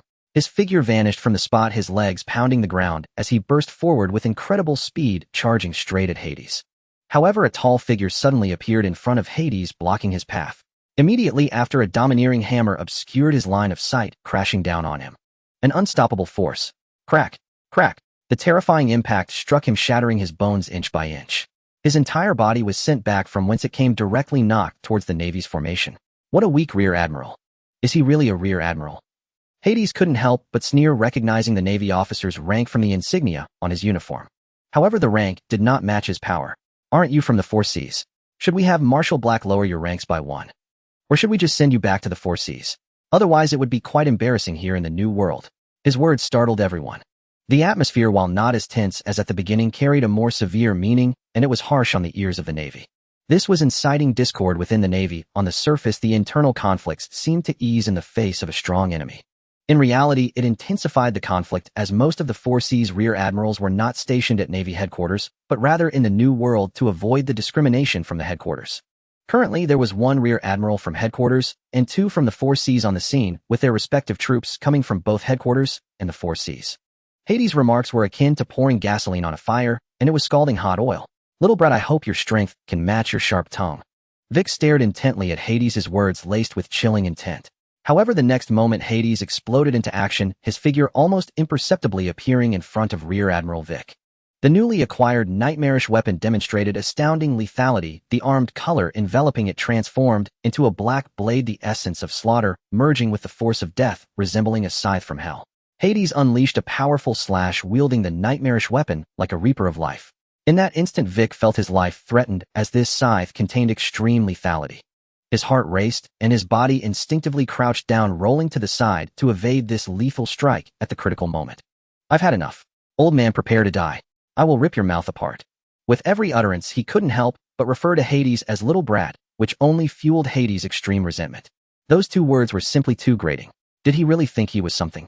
Hades could only think, "You've truly pushed me too far." He could no longer restrain himself and wanted to kill this rear admiral named Vic as quickly as possible. Not just for his mother, but also for himself. The extreme lethality required Vic to dodge, and how could his deputy withstand it? The scythe sliced through the air, a flash of blood appeared. "Ollie!" Vic was taken aback by the sight before him, letting out a pained exclamation. Ollie, his most trusted deputy, was now separated from him by the veil of death. As for Ollie, he felt as if he had taken flight, only to realize he was dead when he saw his own decapitated body. This was not the end. Hades unleashed a powerful crescent slash, a fusion of murderous intent and the force of death that struck forth. Dozens of Navy soldiers behind Ollie were caught within the range of this strike. The immense cutting force cleaved their bodies in half, utterly unresisting. On the other side, sensing Hades' fury, Titan continued his assault, similarly striking down the deputy of Vice Admiral Casillas Lopez with a single hammer blow. Vice Admiral Casillas was powerless to intervene, watching helplessly as Major Lopez's body sank deep into the ground. His breath grew increasingly weaker. It was clear he had little time left. It should be noted that spikes were added to Titan's hammer to enhance its lethality. These spikes penetrated Lopez's body, with one piercing directly into his heart.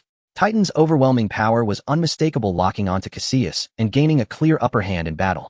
Casillas dared not confront Titan Hedon, for he had tried and found himself utterly suppressed in strength.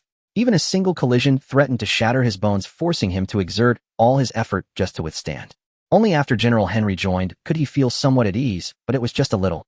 Titan's power was overwhelmingly dominant, his movements not hindered, and his body harder than steel, combined with the armed color of hockey, left him unscathed against the attacks of two Navy Vice Admirals.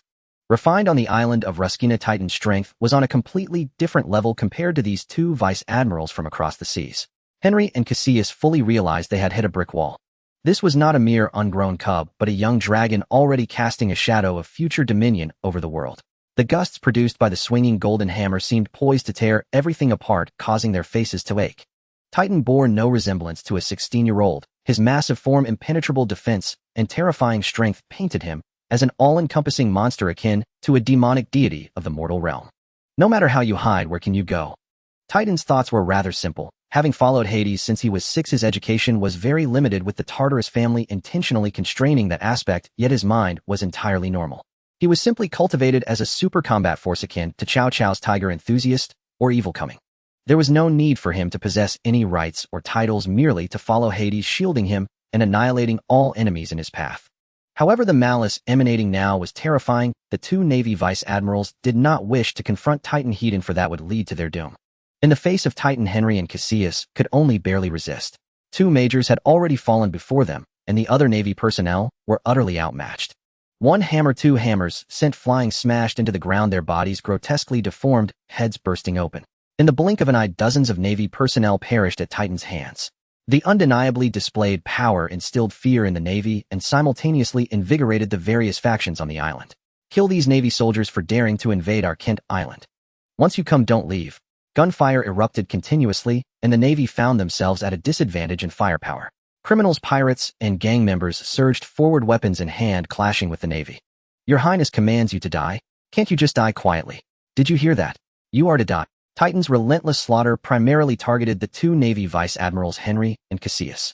He didn't know the names of these two Navy officers and didn't care at all. Some people living are just a waste of air.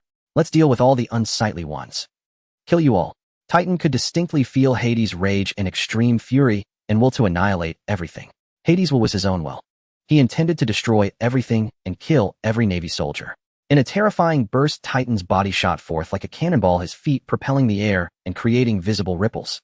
The ground beneath him shattered as if struck by a fearsome impact. Titan, gifted in battle, first set his sights on Vice Admiral Henry. These two fellows were evenly matched, so he decided to eliminate one first. Heavenly Tiger Hunt. Titan's deep voice combined with his overwhelming might brought an endless sense of oppression. Dark murderous energy intertwined, with armed color hockey enveloping his twin hammers. Titan's hammers seemed to burn with dark red flames of flowing hockey emanating a ferocious beast-like aura that seemed to form a menacing tiger's head. It let out a roar befitting the king of beasts. With this strike, even if one survived, they would lose half their life. Henry realized this, desperately attempting to evade, his figure vanishing in an instant. However, just as he reappeared several dozen meters away, a massive shadow enveloped his body. Titan's burst of speed was faster than his own. "Where can you escape to?" The calm voice echoed in Henry's ears. His entire body stiffened, feeling an icy chill that seemed to freeze his blood. Roar! Accompanied by a tiger's roar, terrifying pressure descended. Henry raised his arms with all his strength to defend, but in just a single breath, his trembling arms, finger bones, and arm bones shattered inch by inch. His knees slammed into the ground, skin cracking with blood oozing out. It was akin to an adult overpowering a child, an overwhelming force that crushed Vice Admiral Henry's body and spirit in an instant. The earth cracked under the fearsome blow, countless chunks of ground rising upwards. A dreadful shockwave spread outward like a tide. Even the mere vibrations left many unable to stand steady, some even affected by the shockwave. Raising the bloodied hammer beneath it lay a figure utterly devoid of life. Vice Admiral Henry of the Navy is dead. Vice Admiral Henry of the Navy is dead. Henry. Major Caecilius trembled at the sight, his body shaking, uncontrollably overwhelmed by extreme fear as his heart crumbled. "It's a monster. I shouldn't have come." Major Caecilius stood rigidly in place, his expression dazed. The chasm of difference made it impossible for Caecilius to see any hope, while on the other side Vic was also embroiled in a fierce battle. At this moment Caecilius was filled with regret, wishing he had never stepped into this quagmire. But it was too late. A vice admiral was brutally killed in one blow, while another displayed such a disgraceful demeanor that the morale of the surrounding sailors plummeted. After finishing, one Titan appeared before Caecilius without a moment's pause. Caecilius did not resist at all. He couldn't even use his armed color hockey, let alone employ it. His heart had already shattered, as both armed color and observation color hockey seemed to vanish from his being. Unless he could rally himself, Titan would not give him the chance. Without the defense of armed color hockey, it would be all too easy for Titan to deal with him. A similarly powerful strike met Caecilius' head. There was no doubt about it, blood splattered, and a headless corpse was smashed into the ground. Two of the strongest three forces of the Navy had already fallen, departing so early and losing so quickly. Titan stood his ground, with everyone afraid to approach him, as no one wished to endure the terror of his mighty blow unless they were seeking death. Many pirates and criminals were inadvertently caught in the crossfire. They all understood that although Hades and his companion were momentarily foes of the Navy, it did not mean they belonged to the same camp. That monster simply did not care about their lives. The Navy's major generals were already powerful enough to stand alone in the new world, capable of dominating a region. Even if Henry and Caecilius were incompetent, they were still Navy vice admirals. Two vice admirals, yet they fell so easily to Titan's hands. It was not because they were weak, but because Titan's strength was overwhelming. In terms of power, physique, the quality of hockey, and even combat techniques, Titan held the upper hand in every aspect, resulting in absolute dominance. It was evident that the scales of war had completely tipped in favor of the Navy's other side. What a monster! Even as a fellow monster, Radefield had to acknowledge the terrifying power of Titan.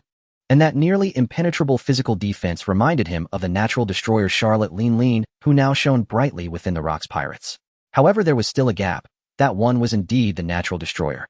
Of course, he had absolute confidence in his own strength. At this moment, the battle felt more like a performance to him. It seems the Navy's operation is doomed to fail. What a pity to encounter two monsters. Radefield expressed his sentiment merely from the perspective of an observer. He could feel that Titan was not using his full strength. Within him lay a terrifying power, likely a powerful devil fruit. He did not know that the Navy's target from the very beginning was Hades and his companion. Despite merely expressing his thoughts, receiving such an evaluation from Radefield was enough to fill Titan with pride.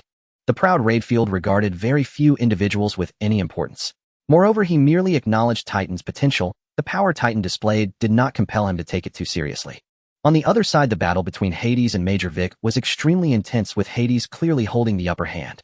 The nightmare in Hades' hand resembled a chain that ensnared the soul, continuously siphoning Vic's life. The deadly scythe. Each time Vic narrowly avoided it, as he was not yet proficient with this newly acquired weapon. As the battle progressed, it became evident that Hades was increasing the pressure on Vic. Gradually, injuries began to accumulate on Vic. Vic was indeed a formidable opponent with exquisite martial arts mastery of dual hockey and abundant combat experience. He was stationed on the front lines in the New World against pirates, ranking among the top in the Navy headquarters. But that was all there was to it. The more they fought, the more unsettled Vic's heart became. What kind of monster was he facing? He was only 14, yet he was not any weaker than Vic's years of honing his hockey quality. In fact, he might even be superior. In terms of sheer power, Vic had fallen into a disadvantage. Hadis' combat experience was equally rich, always able to see through Vic's intentions, possessing sufficient means to cope. The son of Jaeger. At this moment, he truly understood the meaning behind the title Son of Jaeger. The nightmare that cut through the air was a sharp scythe that could even break through his armed color hockey. With Hadis' seemingly youthful, yet remarkably seasoned fighting style, he was marked with numerous ghastly wounds. Each time a portion of Vic's blood was drawn away through his injuries, the nightmare gleamed with a sinister blood light, excitedly absorbing the energy from the blood. Its bloodthirsty instincts only heightened its excitement, intensifying the murderous aura it emitted.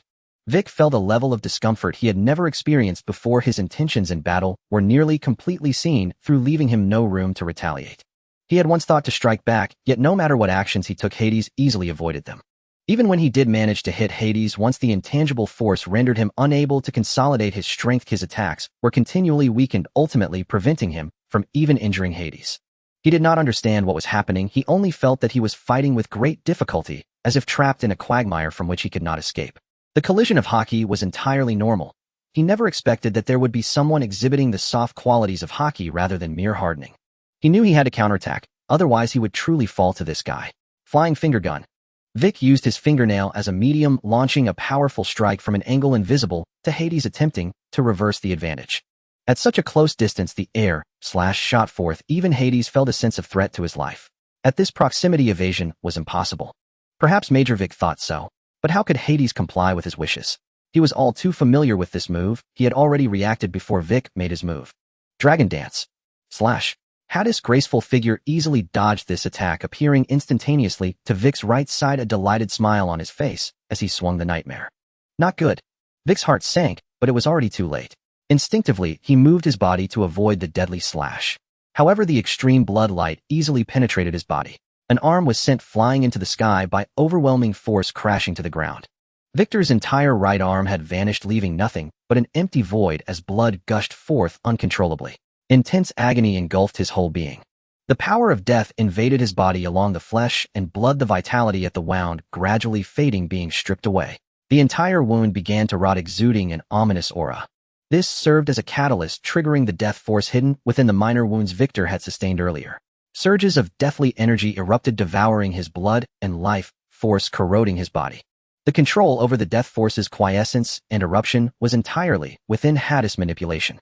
Compounded by the excruciating pain of a severed arm, Victor suffered, as if enduring the torments of purgatory. Victor did his utmost to employ life return, channeling his physical stamina to heal his injuries, and used armament hockey to resist and expel this fearsome power. Visibly, Victor's stamina was being depleted at a frantic rate. Though the wounds healed, the scars they left could not be erased. With his life force drained, Victor seemed to have aged a decade in an instant, wrinkles multiplying across his face. At this moment, Victor appeared grotesque, like a monster. The terror of the death fruit was now starkly evident, catching Victor entirely off guard. Hadis watched Victor's actions in silence, refraining from pressing further. He wished to torment this man as much as possible, to let him die in excruciating agony. Then Hadis fully unleashed the power of the death fruit. Dense, deathly energy swirled around him, enveloping him like a cloak. With nightmare in hand, Hadis seemed like the Grim Reaper incarnate. Yet Victor did not give up. His figure vanished in an instant, darting at incredible speed toward his severed arm. As a master of physical combat, the loss of an arm was a devastating price, severely crippling his fighting prowess. At this point, Victor could no longer ignore the terrifying strength of this son of Jaeger, whom he had once underestimated. He had to admit this was a monster. He was no match for him. His only recourse was to preserve as much of his combat ability as possible and hold on. Even now, hope still lingered in his heart. That hope was Marine Admiral Tiger Davis. A fellow Hawk, Victor knew Davis' strength well. As the Navy's ultimate combat force, he could not fail. If he could just hold out until Admiral Tiger arrived, victory would still belong to the Marines. All he had to do now was stall to keep buying time. That was the only thing he could do. But first he had to reclaim his arm. His intent was instantly detected by Hadis, who unleashed a deathly slash, forcing Victor to retreat. The blood-drenched arm was pinned under Hadis' foot, completely dashing Victor's hopes of reattaching it. Death force seeped from Hadis' foot, steadily corroding the arm until it was reduced to bone. Thus any chance Victor had of reattaching his arm was utterly obliterated. A severed arm could be reattached. This was an effect achievable only when one had mastered the ultimate physical art of life return to a sufficient degree. But once severed, even if reattached, it could never match the original arm. It would lack the same dexterity. Still, it was better than having no arm at all. Heh, still struggling. Those two wastes from the four seas are dead. How much longer can you hold on? Immersed in crisis, Victor had no energy to spare for the battle raging elsewhere. Hadis' words sent a jolt of shock through Victor. He turned to look into the distance, but could no longer sense the presence of Henry and Cassius.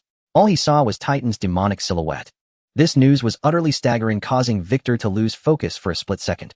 He was at an absolute disadvantage, and two other vice admirals had fallen in battle.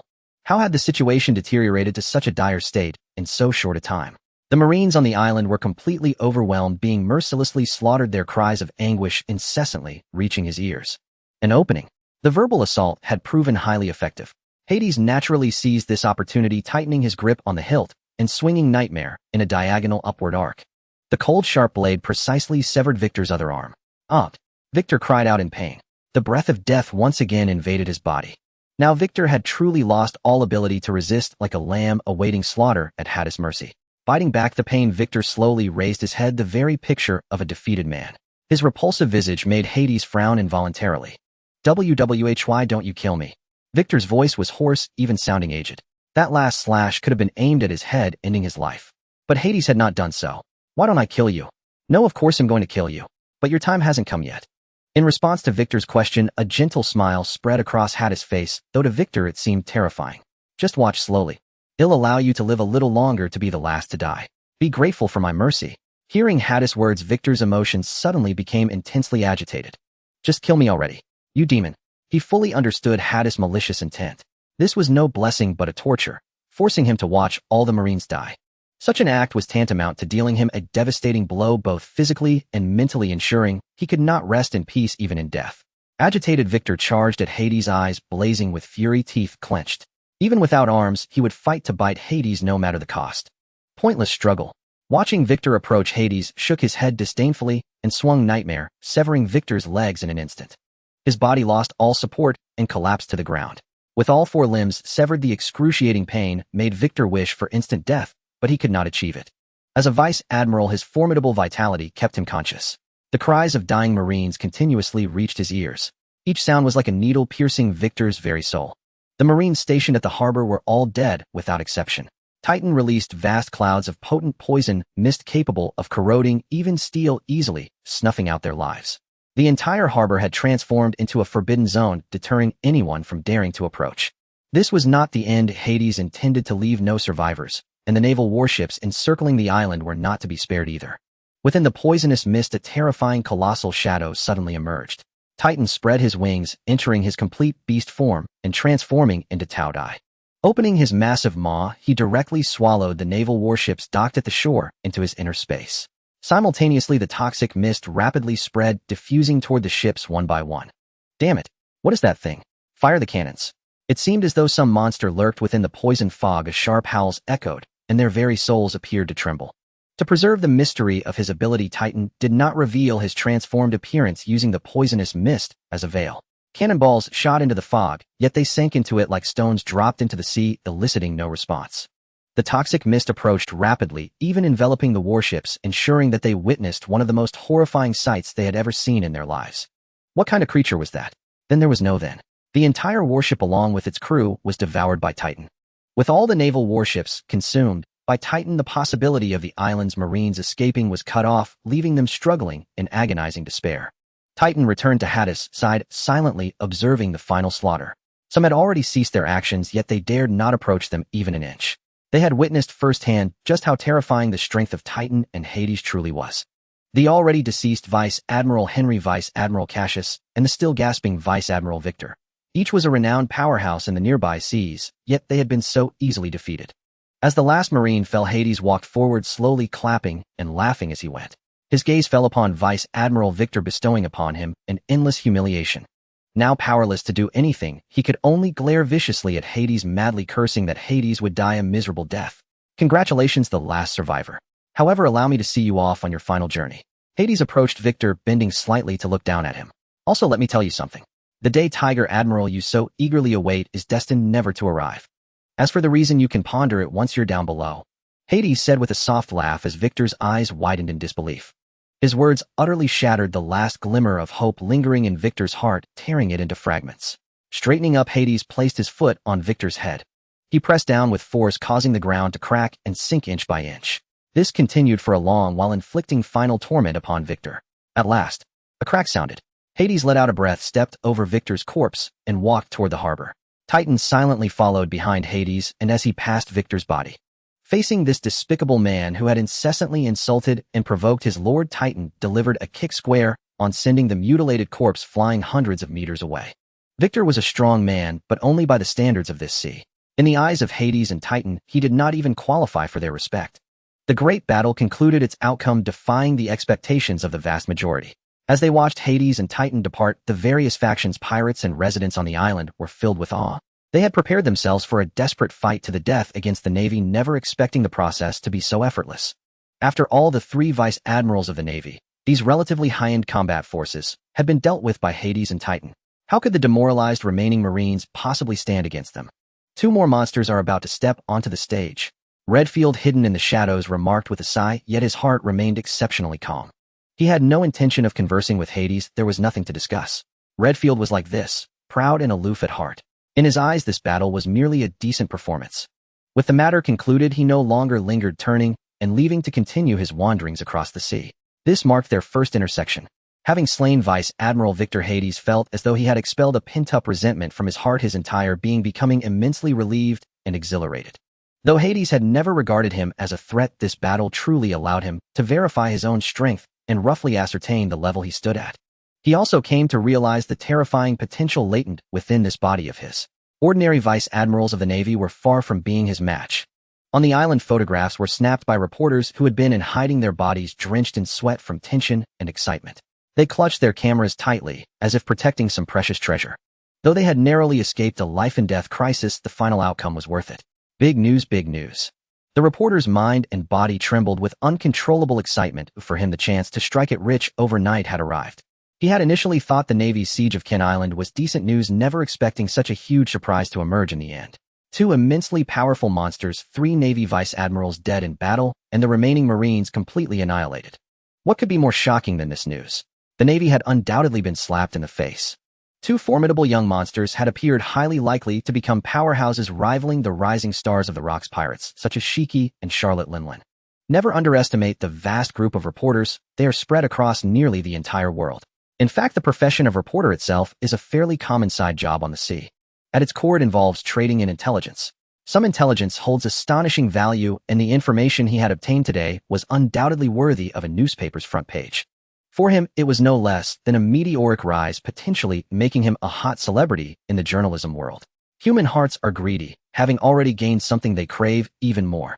Watching Hades and the others depart, the reporter stealthily followed, hoping to gather more intelligence. Identity: name. Arriving at the harbor and sensing the individuals trailing them, Hades furrowed his brow slightly and turned to glance at Titan. Titan understood Hades' intent. He cast a glance behind them, a glint of savage cruelty flashing in his eyes. The dissipated poisonous mist materialized once more, emanating from Titan's body. The rapidly expanding toxic mist engulfed the entire harbor again with astonishing speed. The mist obscured vision, and those who had witnessed its terror scrambled backward with all their might. As for the reporters and pirates trailing behind the 2, they had no means of escape, for their speed could not match the mist's rate of spread. Amidst agonizing screams, figure after figure perished in torment. The poison fog, capable of corroding even steel, was insurmountable for those of ordinary strength. They paid the price for their greed. Simultaneously, Titan's move was also intended to deal with those harboring impure intentions. On this island, Hades and Titan had never been good men, nor did they wish to be. They had no desire for outsiders to witness the scenes that followed. The range of the toxic mist released by Titan is limited to the port area. As long as one keeps their distance, they will naturally be unharmed. If one were to accidentally venture close, they could only blame their misfortune. They have already decided to leave, and the means of departure were taken away by Titan in advance. Beyond the area shrouded in toxic mist, the internal situation is completely obscured. Titan transformed into his complete beast form, revealing a gaping maw akin to an abyss as a medium-sized naval warship crashed down onto the sea. The immense impact sent up a spray of water, affecting the entire shoreline, stirring up waves. Such large objects can only be stored after Titan has fully transformed. Indeed, it is a naval warship. Each large naval warship represents a significant fortune, equivalent to high-end hard currency on the ocean. Each ship costs around 40 million berries. With formidable firepower, it can accommodate 800 sailors. A medium-sized warship capable of holding 200 sailors also costs 10 million berries. As for a small-sized ship, it requires 5 million berries. Allowing Titan to take them without harming the naval warships feels akin to robbing money. Not to mention the superior performance of the naval warships themselves, reselling them would bring in a sizable fortune. For various factions on the sea, the member states are highly sought after. This is also the foundation for the Navy's dominance at sea, giving them an advantage over pirates in most scenarios. Even if one has money, it is hard to acquire them. Retrieving this medium-sized naval warship does not mean that Hades and the others intend to operate it. In this era, it is impossible for just 2 people to sail a ship. What is needed is merely a small boat from within the medium-sized warship. Extract the small boat, and then swallow the medium-sized warship back into the space. Hades does not wish to reveal such abilities for now, aiming to maintain an air of mystery. As the small boat departs the port, it sails toward the next island shrouded in toxic mist resembling a ghost ship. After Hades left, Kent Island began the restoration work, rebuilding structures damaged by battle and corroded by toxic mist. Meanwhile, a series of unspoken skirmishes and power struggles commenced. This is a major reshuffling, with many factions suffering significant losses. Even though a majority of the Navy's elite forces have been dealt with by Hades and Titan, the remaining Navy is not easy prey. In such a situation, some hope to reallocate the island's interests. What can be relied upon is only war and one's own strength. In the chaotic underground world, this situation is quite normal, with every upheaval leading to a reshuffling of powers. The key is to observe the extent of the upheaval's impact. Even those pirates may either be hired by underground forces to participate in the battle or simply take advantage of the chaos. A figure swiftly darted through the air, arriving above Kent Island. From above, the situation on the island was fully visible. Has the battle already ended? The pervasive smoke and the destruction of numerous buildings hinted at damage akin to corrosive forces. Numerous bodies clad in naval uniforms lay scattered, and their numbers appeared substantial. However, it was still unclear what had exactly transpired. What is the situation? Descending into the central street, an invisible aura captured the attention of others like a halo. This lying ghost. How could such a prominent figure come here? At the moment they saw him, everyone was stunned, their eyes wide, unable to resist the oppressive presence of Shiki.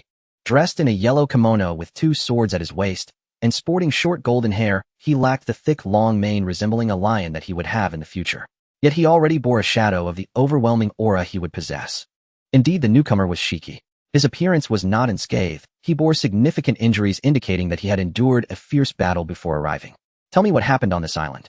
Shiki's gaze fell upon a pirate, demanding in a low voice. The pirate, under Shiki's scrutiny, felt his heart leap to his throat, too frightened to utter a word. Moi. Witnessing this scene, Shiki snorted coldly, his eyes narrowing. A flash of sword light cut through the air as he drew his long sword with a speed imperceptible to the naked eye, slicing through the pirate.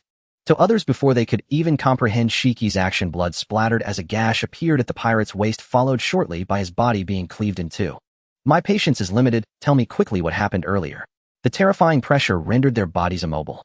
Without a doubt, if things continued at this pace, everyone present would be slain by Shiki. This was the brutal and domineering style of the pirate known as the Lion Ghost Shiki. Now, in a bid to save their own lives, everyone hurriedly recounted what they knew. Soon Shiki likely grasped the full situation. It primarily revolved around Hades and Titan. Upon hearing that they had easily dealt with the naval vice admiral, an excited smile appeared on Shiki's face. What a pity I couldn't meet them. It should be noted that he had rushed over with full effort after completing his own task. But he didn't expect the son of Jaeger to resolve the battle so quickly. It seems there is yet another monster, which only heightened his excitement. Another monster is about to board the ship of the Rocks pirates. No, it should be 2. However, we will meet soon enough. Although he felt some regret at not being able to meet Hades, he was very satisfied with the outcome. He had long since begun to hear the tales of the Grim Reaper Jaeger. Moreover, he was well aware of what the crew of the Rocks pirates was thinking. If Hades were too weak, it would be impossible for him to remain on the ship. Some might feel disappointed, and it seems that some interesting events are about to unfold. Many pirates wish to use Hades as a stepping stone. Having obtained the information he sought, Shiki did not linger and left Kent Island. On the other side, amidst the vast ocean, a cluster of reefs bore witness to the extraordinary disarray of Admiral Tiger Davis. Damn you, Shiki, I will kill you. Davis was consumed by fury. During his voyage to Kent Island, he was ambushed by Lion Shiki, though Davis possessed superior strength. In aerial combat against Shiki, who wielded the power of the float fruit, he could not gain the upper hand. The battle with Shiki made it impossible to safeguard his warship. In the end, he could only watch helplessly as Shiki destroyed his vessel. All the sailors aboard save himself perished and sank into the sea. This battle was an absolute disgrace to him, to be reduced to such a state by a mere junior. In his eyes, Shiki merely relied on the advantage of his ability. Davis' hatred for Shiki had reached its peak. To strike at the weak, the fallen sailors were his personal guards loyal to him for years. Now his only course was to find the nearest island and await the Navy's rescue. Impossible. Brack couldn't believe it. His hand gripping the pen trembled involuntarily. Events had spiraled beyond his expectations. A cascade of news made it impossible to accept the truth. First, Admiral Day Tiger had suffered devastating losses against Lion Shiki with only one survivor. How long had it been? Shiki, who had just joined the Rocks Pirates with modest fame, had grown to this level in just a few short years. The headquarters had thought they were taking Shiki seriously enough, but they had ultimately misjudged his strength. According to Davis' account, Shiki seemed to have acquired an ability similar to the float fruit. This made Lion Shiki an even greater threat, now a major enemy of the Navy. The situation on Kent Island sent a jolt through his heart. The Navy had intelligence operatives on Kent Island. Even as the battle turned overwhelmingly disadvantageous, Brack had issued orders to abort the mission and retreat, but it was futile. Warships surrounding the island were being devoured by Titan one after another. He recalled the voice from the Den Mushi just before the call ended. No, we're surrounded by a strange fog. It hurts. It's so painful. Monster. Mythical Zoan. From the scant intelligence fleet, Admiral Brack identified the hidden ability of Hades Guard. What troubled him more was that Hades and that unnamed guard were overwhelmingly powerful, each a monster among monsters. Vice Admiral Henry and Vice Admiral Cassius were utterly helpless against the guard wielding twin hammers. Vice Admiral Victor was almost completely suppressed by the son of Jaeger. These reports were hard to believe. Defeated so swiftly that even the retreat order couldn't be relayed. Had another innate monster like Charlotte Linlin emerged? With limited intelligence, Brack's understanding of the son of Jaeger and his guards was very shallow. This operation had been a catastrophic loss for the Navy, thousands of sailors, 3 vice admirals, and numerous officers. It was a resounding slap in the face to the Navy. A series of unexpected blows caught him completely off guard. This was supposed to be a confident operation, yet it ended in failure. They had vastly underestimated the son of Jaeger's strength. They had also failed to anticipate the Rocks Pirates' reaction upon receiving the news. This led to the current predicament. The Rocks Pirates had already emerged, their target being the Kingdom of Croatia, one of the world government's member states. Located in the early part of the New World near the Red Line and the Southern Comm Belt. The Kingdom of Croatia was a powerful nation in the New World, boasting an army of 1.5 million with warriors at the level of quasi-admiral or even top-tier combatants. Yet they were utterly powerless before the Rocks Pirates. The entire kingdom was plundered. At the first sign of trouble, Croatia had appealed to the world government for aid. However, the Navy took no action, or at best made a token gesture. They had intended to use the son of Jaeger as a scapegoat for the world government and its member states. Now there was not even that. He had given his word to the 5 elders, and now he felt the sting of failure. Fortunately, the royal family of Croatia had fled the kingdom, taking with them their elite forces and a portion of their treasure. In the New World, no well-informed power was unaware of the Rocks Pirates' terror. There were far too many cautionary tales. Upon receiving the news, the Croatian royal family had ordered an immediate evacuation. Ordinary soldiers were sent to delay the enemy, and with the support of the Navy and the Red Line Army, the royals escaped to the Red Line. As for everything else, the Croatian royal family abandoned it all. As long as they survived, the Kingdom of Croatia would endure. The kingdom's key military strength remained intact. In time, the world government would naturally help restore the Kingdom of Croatia. It was a duty the world government had to fulfill. Every loss of a member state was a grievous blow to the world government, equivalent to losing a portion of the heavenly tribute. The damage and trauma inflicted upon a member state were irreparable. Moreover, what was the point of joining a world government that couldn't even protect its members? Everyone was watching now. Brack could already envision the protests from member states against the Navy and the world government. The Navy's inaction would surely become a target of their attacks. No one would trust a Navy that feared pirates. Indeed, to outsiders, this was the Navy's fear of the Rocks Pirates. But could he say that was the truth? Over the years, as the Navy's disadvantage against the Rocks Pirates grew, member states had lost faith in the Navy. Though they hadn't seceded from the world government, they had been secretly and openly arming themselves. They purchased high-end weaponry from Vulcan Company and Aeolus Company and strengthened ties with the Kingdom of Kronos. Some even invited retired Navy personnel to train their warriors. All these efforts to bolster their own strength signified a lack of trust in the Navy. People have a sense of crisis. This was the result of relatively calm seas in recent years. With the Rocks Pirates becoming more active, this situation would only intensify. When the trust crisis among member states reached a critical point, the world government would cease to be necessary. The Kingdom of Croatia was a new world power with considerable global influence. Among the many member states, it was a leading nation in terms of national strength. If even such a kingdom could be destroyed, what about the others? What were they to think? The Rock's pirate sphere of activity was never limited to the New World. They had invaded the Four Blues and the first half of the Grand Line as well. If the Navy and the world government conceded, nothing in the world could stop the Rock's pirates. And now this incident had completely shattered Brack's original plans. Just then a secure din-din mushy on Brack's desk began to ring. Brack's expression turned extremely grave and a knot of tension tightened in his chest. This was the din-din mushy connected directly to the holy land of Mary Geos, to the power chamber where the five elders held court. Gulp. Marshal Brack swallowed hard, a bitter taste lingering in his mouth, for he knew the five elders had come to demand an account. As he picked up the din-din mushy, Brack couldn't help but bow his head, lowering his stance with deep humility. Brack, is this the explanation you promised us? An icy, authoritative voice resonated from the din-din mushy, laced with a hint of simmering fury. My deepest apologies, Saint Jabello. This is my fault. Brack offered no excuses. If failure in action was failure itself, requiring no justification. As he spoke, Brack lowered his head even further. It was hard to imagine that a marshal of the Marines could be so utterly servile. This was also a mark of respect. The voice of the speaking elder, tinged with age, belonged to the most venerable among the five elders. He was Saint Jabello of the Haristrio family. Having served the longest as a five elder, he had already reached the advanced age of 158. One could say that both Brack himself and his predecessors as Marine marshals had served under Saint Jabello's tenure. He was set to retire in 2 years, never expecting such a grave incident to occur during his term. Take immediate remedial measures. Show the Marines and the world government's stance, or else you will no longer be the Marine marshal. The original reason for choosing Brack as marshal, aside from his strength, was primarily his unquestioning obedience. In these past 2 years, to support the Marines in gaining the strength to confront the Rock's pirates, the world government had invested nearly 100 billion berries continuously, funding conscription, constructing marine fortresses and warships.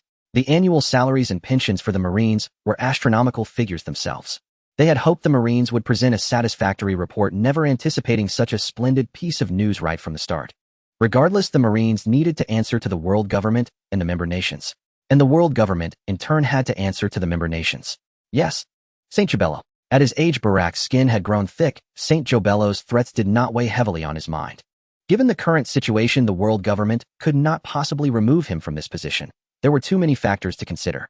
Nevertheless, Marshal Brack still bore immense pressure. It was impossible not to feel anxious, because the challenges the Marines would face next would only grow greater. Moreover, after this incident, the Marines had to take action to confront the Rock's pirates head-on and demonstrate their resolve. Of course, they also had to avoid Rock's Jaibeck and steer clear of the assembled might of the Rock's pirates. With this thought, Brack opened his din-din mushy. Marshal, what's happened? Kong knew something was amiss the moment he received Brack's call. Brack briefly recounted the failure of the operation. That's the situation. Go and bring Davis back and prepare for the upcoming great battle. No further explanation was needed. Wukong already understood Brack's intent. They needed a target, a powerful major figure from the Rock's pirates who posed a significant threat, using him to prove to the world government and the member nations that the Marines were still reliable. The Marines did not fear the Rock's pirates. They possessed the strength to oppose them. Avoiding the unified threat of the entire Rock's pirates, they would eliminate its key members one by one, gradually weakening the crew. This was the best plan he could conceive, for the Marines were indeed no match for the Rock's pirates as a whole. A fully assembled Rock's pirates was utterly unstoppable unless the world government deployed its hidden forces. But certain powers, until they were truly threatened, were difficult to mobilize even for the five elders. Who could have imagined the Marines' predicament in this era would be so dire? The meteoric rise of Rock's Jaibeck had plunged the Marines and the world government into an awkward and difficult position. Relying on his supreme strength, he suppressed a host of ambitious monsters. Everyone knew that Rock's Jaibeck was the true core of the Rock's pirates.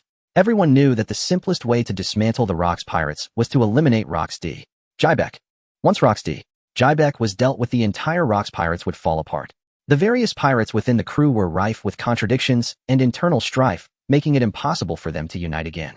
At that point, the Marines would find it much easier to deal with the scattered pirates. But all of this hinged on being able to overcome the Rock's pirates. Had the world government never tried? Assassination, poisoning. Every means was exhausted. They even specifically employed a honey trap, placing a deadly poison inside a woman cultivated by the world government during Rock's entertainment. A poison lethal upon contact. In the end, it failed. Though the details were unknown, one could roughly guess the reason.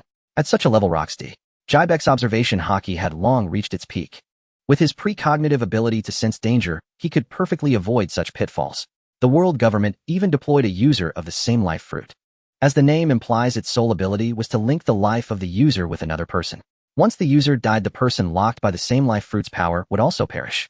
The same life fruit had once claimed a top-tier combatant in history, but it failed against Rock's D. Jibek. His armament hockey honed to an extreme had already transcended limits. It could even resist the causality-defying power of a devil fruit as buggy as the same life fruit, and the user perished in vain. As for sowing discord among the officers and key members of the Rock's pirates, it was utterly meaningless. These pirates fought and betrayed each other on this ship. There was no trust at all, nothing but chaos. Yet everything remained within a controllable scope, because Rock's D. Jibek possessed absolute strength to suppress it all. The situation came full circle. Now the Marines' primary strategy was to eliminate the key members of the Rock's pirates one by one, steadily weakening the crew.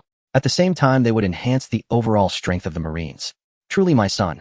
Nyx was immensely gratified upon receiving the news with an excited Ananke by her side.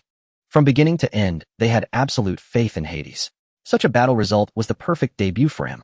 The Rock's pirates also received the news. The entire kingdom of Crotia was engulfed in flames of war. Countless pirates ran rampant across the land, looting and slaughtering wantonly.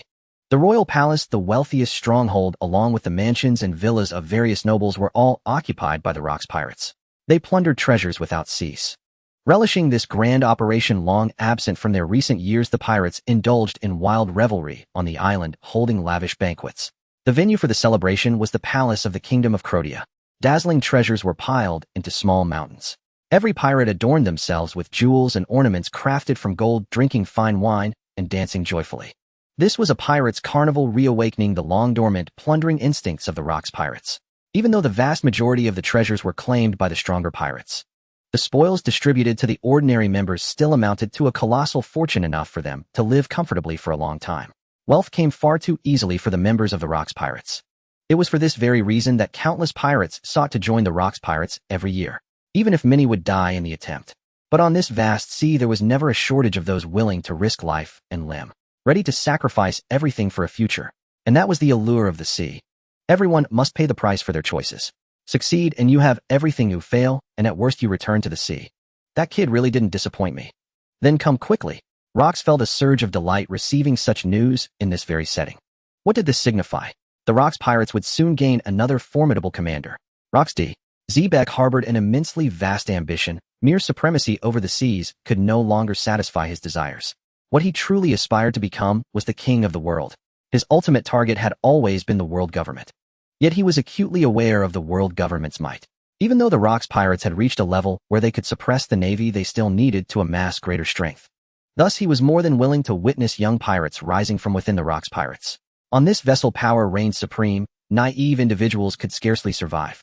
It was commonplace for comrades to clash and resolve conflicts through combat. This vast platform resembled a breeding ground for poison, nurturing one deadly insect after another. Shiki and Edward Newgate were the most perfect masterpieces to emerge from the Rox pirates in recent years. Shiki's brutal methods embodied the very essence of a true pirate. Edward Newgate cherished noble ideals, but that did not make him a naive man. Their terrifying potential and strength allowed them to stand out among the multitude of pirates. As for Charlotte Lean, she was a born monster who had secured her foothold in the Rox pirates from the very moment she arrived. The number of failures was countless, including pirates whose potential rivaled or even came close to Shiki and Newgate. But failure was failure, and far too many young pirates had perished as a result. Potential alone does not guarantee you will reach that level. It does not mean you can truly convert potential into strength. Yet it was precisely through this severe internal attrition that true monsters were forged. Using treasure as a lure and cruelty as a creed, the Rox pirates were forged into a den of monsters. And the eruption of this storm was merely the beginning. The first action of the Rox pirates after years of silence was the destruction of the Croatia kingdom, one of the New World's strong nations.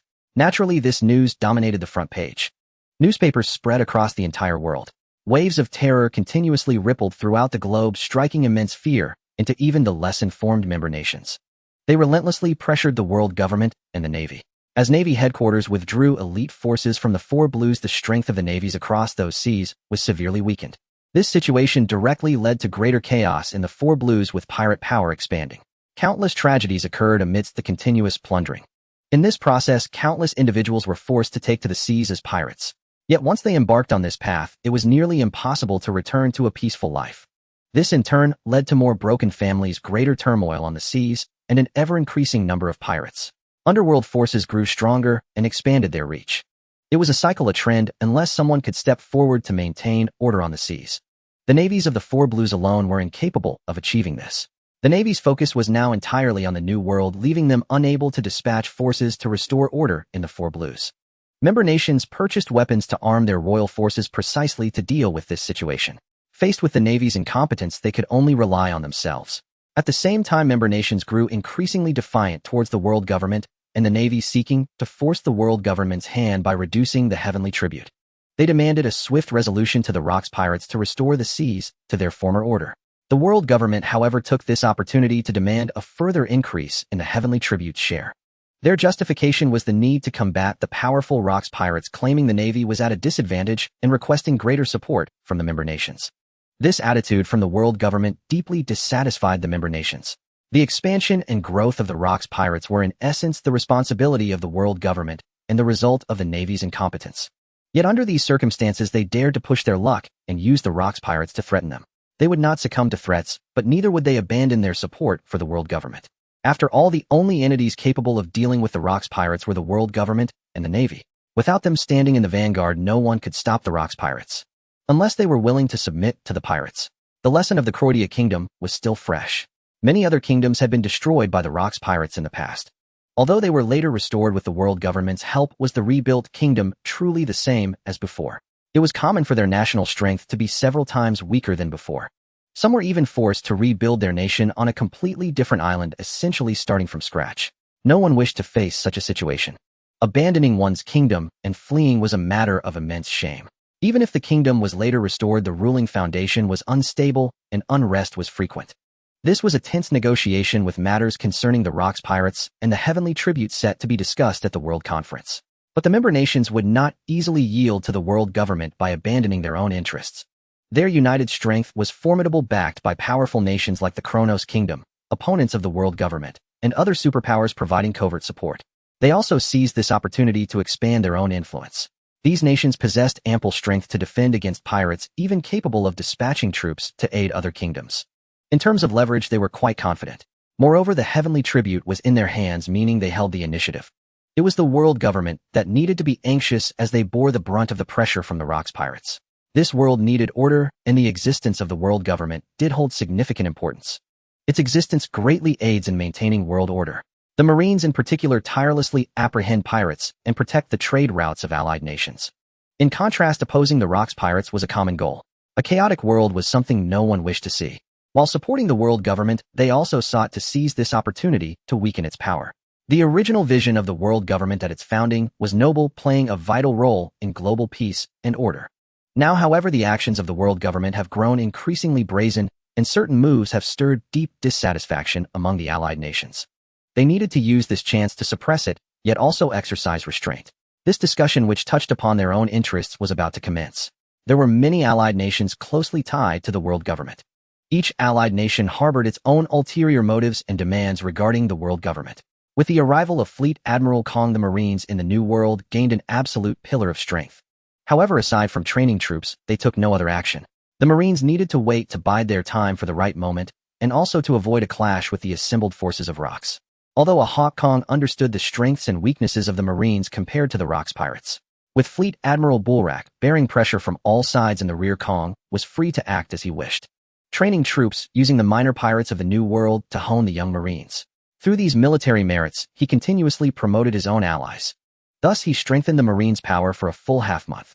In that time, the patience of the world government and the many allied nations reached its limit. Finally, the Marines made their move. Kong, this operation must succeed. You should understand the situation we face. In just half a month, Fleet Admiral Bullrack seemed to have aged several more years. All sides were pressuring the Marines, and he alone had to bear the burden. Now the time had finally come. Over the half-month, the forces of the Rocks pirates had gradually scattered, either sailing the seas or returning to their own territories. Not all pirates of the Rocks pirates stayed on Beehive Island. Many commanders had their own domains. They were not only members of the Rocks pirates, but also captains of their own crews. It was the rising stars of the Rocks pirates who lacked their own territories. Even if they built their own forces, it was within the structure of the Rocks pirates. Most pirates with territories had made their names in the seas, either during the early days of the Rocks pirates or even before its founding. Among them, the most famous were naturally the three kings, who were contemporaries of Rox. The werewolf, Quillo, captain of the werewolf pirates whose stronghold was the Moonlight Sea centered around Moonlight Island in the north-central New World. The Golden King, Donovan, captain of the Golden Pirates whose stronghold was the Golden Sea in the north-central area of the early New World. Controlling the greatest wealth within the Rox pirates, Donovan commanded the largest number of subordinates. In the Golden Sea lay Golden Island, once famed for a gold mine discovered there. However, the mine was eventually exhausted, and the island gradually declined. It was said that Donovan, using his gold fruit ability, found a deeply hidden vein of gold or within the abandoned mine. On that island, he built a golden fortress. The Violent King, Corsa, captain of the Violence Pirates, was the king of a pirate kingdom in the central New World. This entire pirate kingdom was built upon the ruins of a non-allied nation, with its nobility and royalty becoming Corsa's sacrifices. Corsa, who revered strength, constructed a massive coliseum within the kingdom for pirates to battle and kill each other. These men were the maritime overlords before Rox formed his crew. As for the other king, Deathgun, Leon, he was a lone wolf with the ability of the Pierce fruit, holding the title of world's greatest gunsman. Leon's strength was exceptional, perhaps the most dangerous among the kings. He possessed formidable physical combat techniques, perfectly integrated with his marksmanship. Whether in close combat or ranged attacks, Leon had no weaknesses, but was instead filled with lethal threat. Normally, Leon stayed on Beehive Island, occasionally venturing out. Beneath them were the many pirates who later joined the Rox pirates. Even after joining, some great pirates did not disband their own crews. Their original territories remained under their control, though nominally belonging to the Rox pirates. Under normal circumstances, unless a special operation was called for, they would not stay with the Rox pirates, maintaining a high degree of autonomy. Of course, once the Rox pirates issued a command, they were obliged to participate, otherwise absolute destruction awaited them. There had been several such examples, each annihilated by the Rox pirates in the most brutal fashion. The Marines had already chosen their target. Wendigo, the Blaster of the Rox pirates. Wendigo the Blaster, a Paramecia-type bomb fruit user, captain of the Blast Pirates. An exceptionally cruel thug, his greatest pleasure was using his ability to watch others' heads and bodies explode into fragments. He even delighted in piling up corpses to admire the spectacle of them being blasted away. His actions were matched by formidable personal strength with a bounty of 620 million berries. Not only did he possess the powerful bomb fruit, but he was also proficient in both colors of hockey, making him an outstanding combatant. Apart from him, every member of the Blast Pirates was a bomb fanatic delighting in destruction. In both ability and conduct, Wendigo the Blaster was a target the Marines had to eliminate. His notorious infamy was a primary reason for the Marines targeting him. More importantly, Wendigo's territory, Flame Island, was far from Hakanosu. As long as the Marines struck swiftly, reinforcements from the Rox pirates would be unable to arrive in time. The Navy is about to launch a counterattack, but we don't know who the target is. Several Navy warships stealthily sailed out to sea, led by none other than the Admiral Day Tiger Davis. This news secretly reached Hattis' hands. He was inside a tavern, gently swirling a glass of red wine in his hand. The surrounding pirates dared not approach him. With the conclusion of the Battle of Kent Island, Hattis' bounty had for the first time reached 120 million berries. And Titan also had a bounty of 100 million berries. It could be said that Hades and his companion had become thoroughly famous, using a Navy Vice Admiral as a stepping stone to rise to prominence overnight. The vast majority of pirates dared not provoke them lightly. The few who foolishly thought of using them as a stepping stone had their corpses hanging outside the door. He was somewhat curious about which poor soul had been targeted by the Navy. Since they were making a move, they would surely have complete confidence. After all, the Navy held the advantage in intelligence and initiative, allowing them to allocate their forces strategically. An anomaly like Hades was exceedingly rare. As for the reaction of the Rox pirates upon receiving the news, since they couldn't determine the Navy's target, it was practically non-existent. The structure of the Rox pirates meant they were always the proactive party. Their efficiency in passive defense was extremely low. Moreover, without even knowing the target, they were like headless flies. Pirates obviously lacked that kind of patience. Furthermore, the bonds of camaraderie among the Rox pirates members were pitifully weak. Who would be willing to clash with the Navy for a pirate they had little connection to? Hades was unconcerned about this. Along the way, they had been heading towards Hakanosu. It would take about 5 more days to reach the main base of the Rox pirates. Let's go, Titan. Hades was draped in a black cloak, concealing his body. An eerie scythe was slanted across his back, making him look like the Grim Reaper incarnate. Titan was still clad in armor, the 2 hammers hanging at his side, not hindering his movement in the slightest. 3 Navy warships quietly arrived in the waters near Flame Island. Captain, the Navy is here. The Blaster, Wendigo, was celebrating excitedly with his crew, his arms around 2 scantily clad beauties. Suddenly, this shocking news arrived. In the entire banquet venue, everyone instantly sobered up. "Captain, we should quickly send for reinforcements from the Rocks pirates," a crew member said somewhat anxiously. Although the Navy had to be cautious around the Rocks pirates, that was the strength of the Rocks pirates, not theirs. The Navy was still a behemoth to them. Their hearts would tremble just hearing about them. Since the Navy dared to come, they would undoubtedly dispatch formidable combat power with them as the target. "It's useless. It's too late." Wendigo shook his head. He knew all too well the nature of the scoundrels on that ship, and he was no different. As he spoke, Wendigo stood up, pushing the women in his arms aside. The two women fled in panic. With the Navy arriving, staying here would likely get them caught in the crossfire. Boys were retreating. Wendigo shouted loudly. "Where there's life, there's hope. That's right, run. I haven't even spent all my treasure yet." Amidst the chaos of the banquet venue, there was still some order. Time was tight. Each pirate grabbed what was important to them. Fleeing from the Navy was nothing to be ashamed of. Precision strike. Destroy all visible ships along the coast to cut off the blaster's escape route. Admiral Daytiger gave the order. Davis could not afford another failure in this mission. The previous mission's failure had left him in an extremely awkward position, even causing his prestige within the Navy to decline somewhat. "Yes, Admiral. If anyone benefited the most from the increased accuracy of artillery, it was undoubtedly the Navy.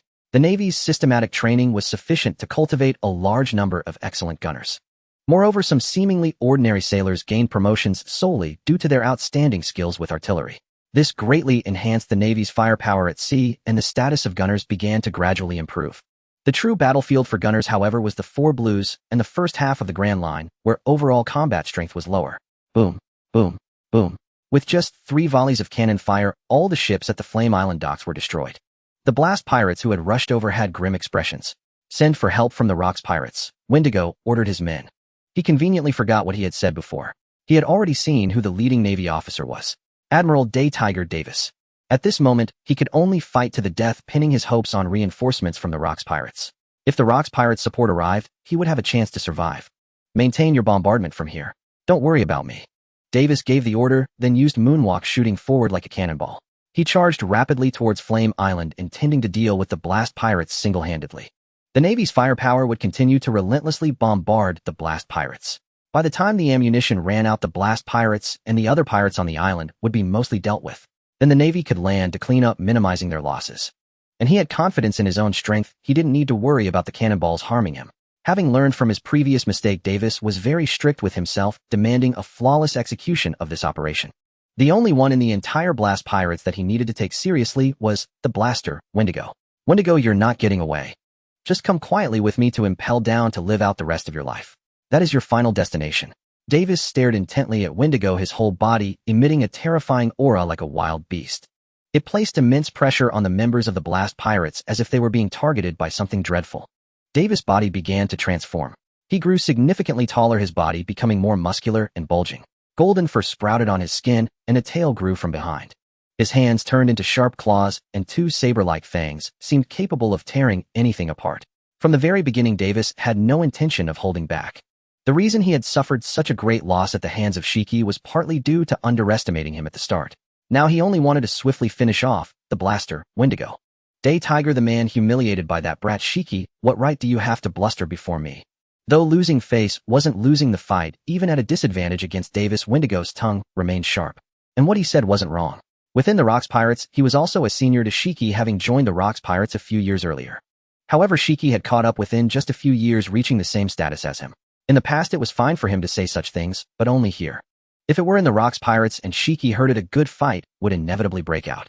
As soon as these words were spoken, Davis' expression immediately darkened. Wendigo's words directly struck Davis' pain point, equivalent to pouring salt on his wound. At this moment, Wendigo had officially become the pirate he hated the second most. Without a word, he expressed his fury only through action. A blurry afterimage remained at his spot as Davis rapidly charged at Wendigo. His sharp claws tore through the air, his flowing armament haki tempering the claws to be harder than steel. Wendigo sensed the sharpness, but showed no panic. He coated his fists with armament haki and instinctively punched at the approaching Davis. In terms of the quality of armament haki, he was inferior to Davis. In the application techniques of haki, he was also a notch weaker. But he was a Bomu no Mi user. When it came to destructive power, he never feared anyone. The air was thick with the pungent smell of gunpowder. The moment they collided, the air exploded violently, and a searing white light flooded everyone's vision. The pirates, well aware of their captain's abilities, had fled far from the start. The power of the bomb fruit made precise control impossible during use. The the greater the explosion, the wider the range of devastation. Both figures were engulfed by the fierce shockwave from the explosion and collision. They were both sent flying backward in the blast. Yet neither bore any serious injuries. Davis, his body coated in armament hockey, had directly withstood the impact of the explosion. A mere tremor was insignificant before his formidable physique.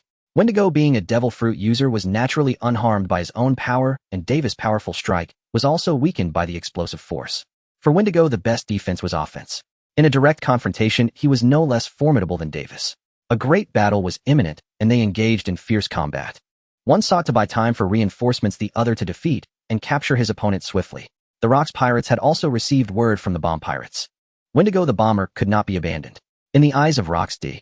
Zebek, though Wendigo could not compare to Shiki or Newgate, in a few more years he would become a formidable commander. Moreover, the bomb pirates were a subsidiary of the Rocks pirates. If they were not rescued, what would others think? Even if the attempt failed, they had to show their resolve. Anyone willing to go save Wendigo? Faced with Rocks D. Zebek's inquiry, the gathered pirates remained silent.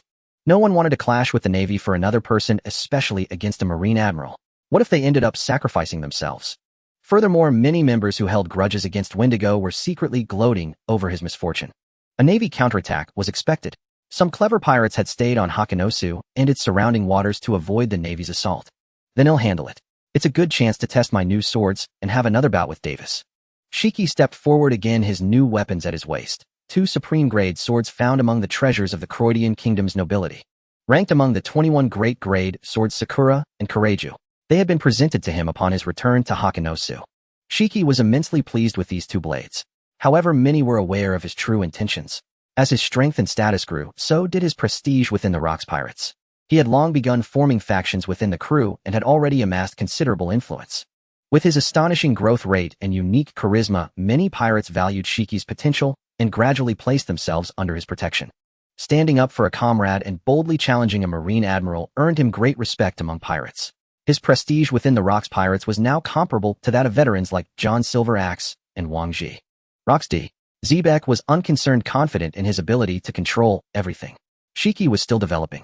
Above him were monsters like John Silver Axe, Wang Ji, and the 4 emperors, all far more powerful. In the setting, John Silver Axe and Wang Ji were about 10 years older than Shiki and Edward Newgate, having joined the Rocks pirates a decade earlier during its founding. Though time was likely too short to save Wendigo the bomber, Shiki's nature wouldn't allow him to make a pointless trip.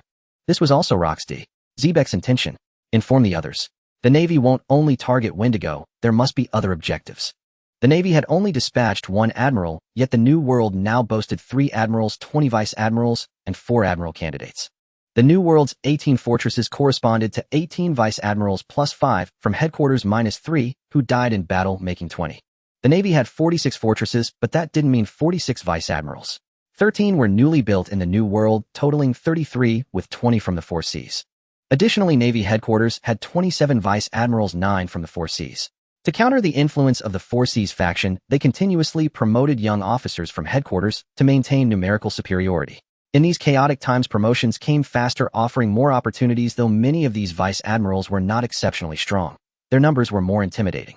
Such a powerful force couldn't have sent only one person. The warning had been given. If they didn't heed it, they had only themselves to blame. On Flame Island, the fierce battle that had lasted 3 hours finally ended. Though Wendigo relied on his bomb fruit's power to match Davis in destructive force, he suffered from rapid stamina depletion. In contrast, Davis, with superior physical combat skills and the enhancement of an ancient Zoan devil fruit, had far greater endurance. Die, Marine. I will never surrender. Wendigo gasped heavily, his entire skin turning bright red. His entire right arm glowed with a crimson light, cracks forming like molten lava. He was about to use his last resort, a move that was completely irreversible, signaling that Wendigo had reached his limit and was pushed to the brink. Danger. He's going to self-destruct. Davis' expression changed as he stared at Wendigo's nearly blazing right arm, sensing a lethal threat. He roughly guessed Wendigo's intention, but it was too late. Wendigo had already charged before Davis, throwing a fist wreathed in flames. Davis endured the punch, using the impact to try and create distance. But Wendigo wouldn't give him the chance. As the fist neared Davis' head, his entire left arm withered and turned to dust, dispersing in the air. This triggered a catastrophic release of energy that instantly engulfed both figures. In an instant, a terrifying explosion, an expanding crimson hemisphere, swallowed most of the island. The devastating force was horrifying. By using his own arm as the explosive medium, Wendigo unleashed a shockingly immense blast. Under such an explosion, the entire sea trembled and massive waves surged across the ocean. Admiral. The Marines on the warship stared in shock at the scene, their hearts already bracing for the worst. Suddenly, a Marine spotted a dark shadow flying from the island into the water during the explosion, vaguely catching a glimpse of the tattered coat of justice. Quick rescue. Someone fell into the water, it might be the Admiral. Davis was not dead, yet at the critical moment he had shielded his entire body with armament hockey, and with his immense vitality and physique, he survived the terrifying explosion. However, he had fallen unconscious. If not for someone spotting him, he might have drowned in the sea without rescue. Even so, Davis was severely wounded. Cough. Upon opening his eyes, Davis endured the pain in his body, gritting his teeth and forcing himself to stand. The moment he was rescued, the ship's doctor had already performed rudimentary treatment. Go to the island and make sure that bastard doesn't escape. But Admiral, your injuries. This is just a minor wound. Capturing the pirate is what matters. The island was a patchwork of scorched earth radiating immense heat after the explosion. Wendigo had not fled, he had nearly reached his physical limit during the blast. Having expended too much stamina, he was now completely unconscious, his empty right arm leaving him with little strength to resist. Arrest him. Seeing Wendigo incapacitated, Davis gave the order. Thus Wendigo was defeated by Davis, shackled with seastone handcuffs, and captured alive. We need to withdraw quickly. Davis did not wish to linger any longer. The Rock's pirates must have already received word and reinforcements were likely on their way. At this thought, the image of Lion Shiki surfaced in his mind. If anyone were to come, it would most probably be Shiki. Though Davis yearned for revenge, his current state could very well cost him his life. Having endured Wendigo's self-destructive strike, his combat ability was severely diminished. Notify the nearby Marine branches to heighten their alert. As he had anticipated, an hour after their departure, Shiki arrived at Flame Island.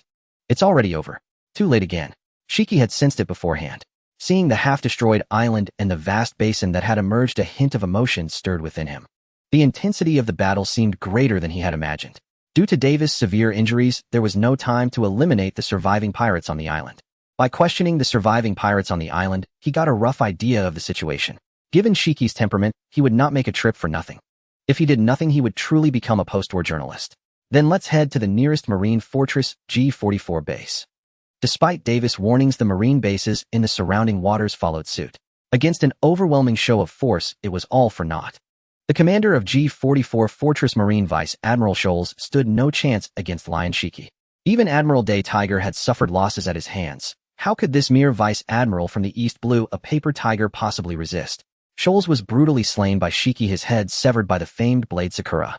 The entire Marine fortress was slaughtered. Though Shiki had yet to grow his long hair, his ruthless demeanor already revealed the tyranny of a Lion King. The Marine special operation was not yet over. Blaster Wendigo was merely the beginning. Capturing just one great pirate was not enough to deal an effective blow to pirate morale. The great pirate Blaster Wendigo was personally captured by Admiral Day Tiger, and the Blaster pirates were annihilated. G44 Marine Base was destroyed by Lion Shiki, and Vice Admiral Scholes was beheaded. The two pieces of news spread in quick succession, fermenting across the world through newspapers. Another major headline erupted from the New World. 2 days after the Flame Island incident, Admiral Evening Elephant Puyol also made his move. In another sea, he captured a great pirate with a bounty close to 500 million berries, Violent Bear Morant. He was a young domineering pirate under 30, captain of the Grizzly Bear Pirates, and one of the officers of the Rocks Pirates. He was a rising star of the Rocks Pirates who had emerged a few years earlier than Shiki and Edward Newgate, possessing the potential to become a core combatant of the crew. Unfortunately, it seemed his overly arrogant actions had drawn the Marines' attention, making him their second target. Had his journey come to an end, he would be imprisoned and impelled down a fortress that had never been breached since its inception. Whether he would ever reappear on the seas remained uncertain, but in this era of the Rocks Pirates, nothing was impossible. The successive capture of 2 great pirates greatly invigorated the Marines. Such achievements drew attention, as many had not heard good news from the Marines in a long time. It was not over yet. 2 days later, while many were still stunned by the news, the twin prodigies from the West Blue and North Blue, who had raised great hopes in their respective Marine branches, acted. Purple Lion Messi and White Mouse Ronaldo struck together. The 2 Vice Admirals defeated the pirate brothers McGrady and Carter, each with bounties exceeding 300 million berries. This battle further elevated their prestige within the Marines, naturally fueled by the West Blue and North Blue Marine branches. Unlike most Vice Admirals from the Four Seas, Messi and Ronaldo possessed formidable strength, earning their positions through talent and ability. Moreover, though they belonged to the Four Seas faction, they were headquarters Vice Admirals, not the paper tigers from the Four Seas. Others of comparable strength included Admiral Evening Elephant Puyol, Admiral Day Tiger Davis, Admiral candidates Cruyff and Ferdinand. Even the vice admirals of the Four Seas faction at Marine headquarters were paragons of strength.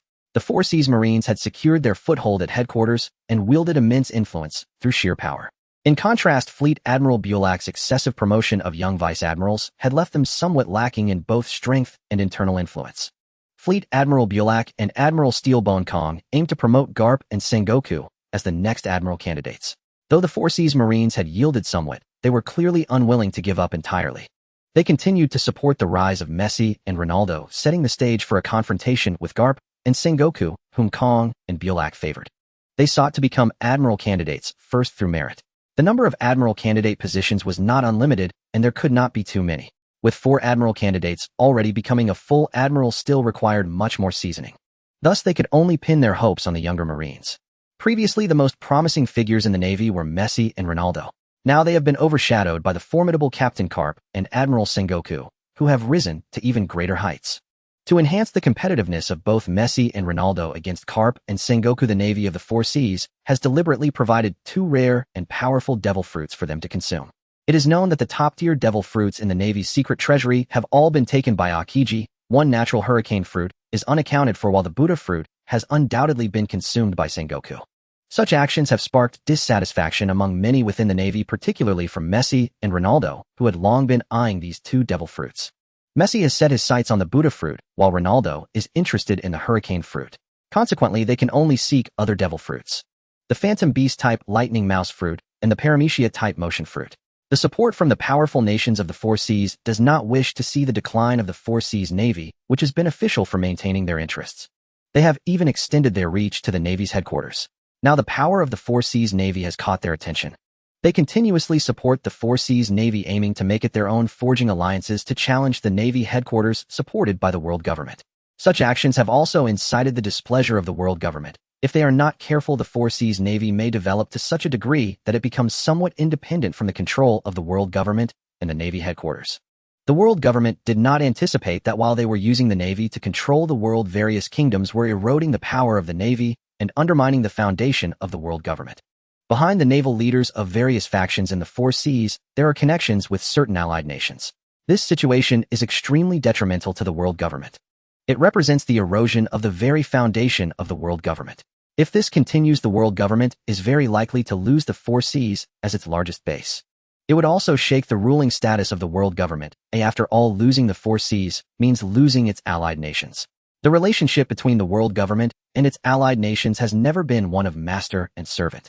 The covert competition is fierce, representing the allied nations' rebellion against the world government seeking to break free from its control. The world has long suffered under the tyrannical rule. Supporting the Four Seas Navy is just one of the paths. Now various allied nations have started to seek alternative routes. Enhancing the military strength of the kingdoms is one such method, shifting focus to another track. No one would place their hopes solely on one path. Many allied nations are prepared for the possibility of the Four Seas Navy being suppressed.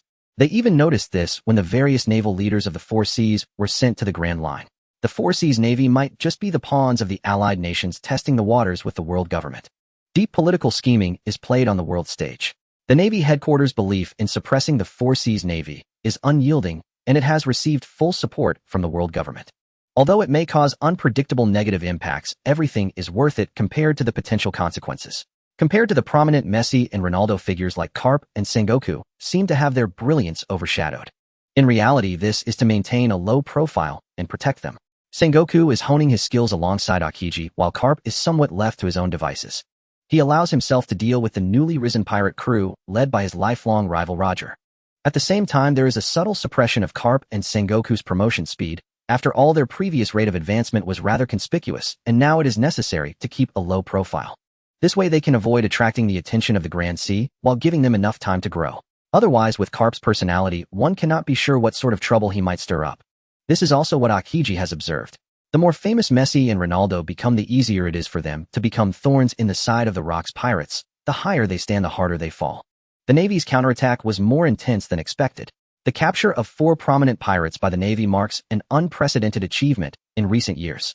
The world government and the Navy shamelessly publicized the results of the Navy's operations, spreading newspapers all around the world. The Rock's pirates' counterattack is imminent. Looking at the information in the newspaper, Haddis' expression remained unchanged. The Navy has never been that weak. A counterattack is to be expected. The loss of 4 prominent pirates does not reach a level that would significantly harm the Rocks pirates. There won't be a next time.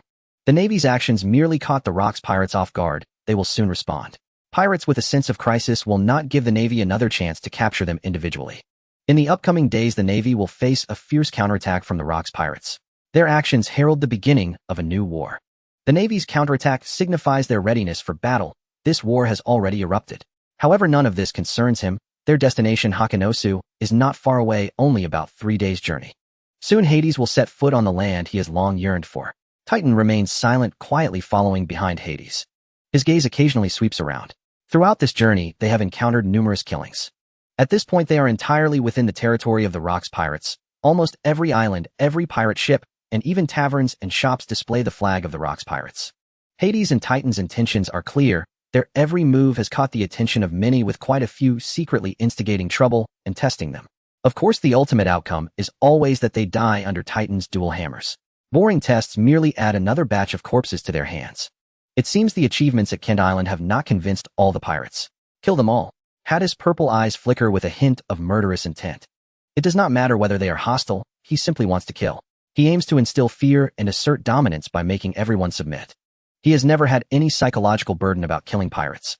Moreover, Titan is there to help. In these seas, reputation is always built through bloodshed. The future non-killing admiral will pay a price that seems utterly ridiculous. The journey from Kent Island to Hakanosu is also a process for Hades to accumulate fame. Whoosh. With that sound, Titan has already charged into the distance. No need for any reason, just a word from Hades. Along this journey, Hades and Titan tread upon countless white bones. The pirate crews annihilated by Titan exceed 10 in number. The unreasonable slaughter and tyrannical demeanor have spread widely. Terrified pirates have long hidden far away. Those who dare to approach emboldened include numerous pirates who are observing and assessing. Hades has had enough of the looks that regard him as a monkey. In reality, he does not mind. He simply gives himself a reason deep down. He admits that he does not see these remnants as human beings. Throughout this journey, evil deeds have been everywhere, allowing him to truly recognize the nature of most pirates in this vast sea. However, does killing even require a reason? Especially when dealing with a group of sea scum. He is learning how to be a qualified pirate. The atmosphere of the Rocks pirates remained as usual. The capture of their comrades by the Marines did not stir any sorrow within them. Yet every heart was crystal clear about what lay ahead. Knowing their captain's temperament, he would never tolerate such humiliation. Rocks D. Zebek, with his seemingly lenient ship rules that turned a blind eye to onboard affairs, preserved a certain degree of freedom. However, the absolute tyranny built upon those rules allowed no one to defy his will. Faced with the Marines' provocation, a fierce retaliation was only a matter of time. But the moment had not yet arrived. The Rocks pirates' new round of recruitment was about to begin, and when it did, it would be another grand feast. Hakanosu was a pirate paradise offering every kind of amusement imaginable. Yet after too much indulgence, even pleasure grew tiresome.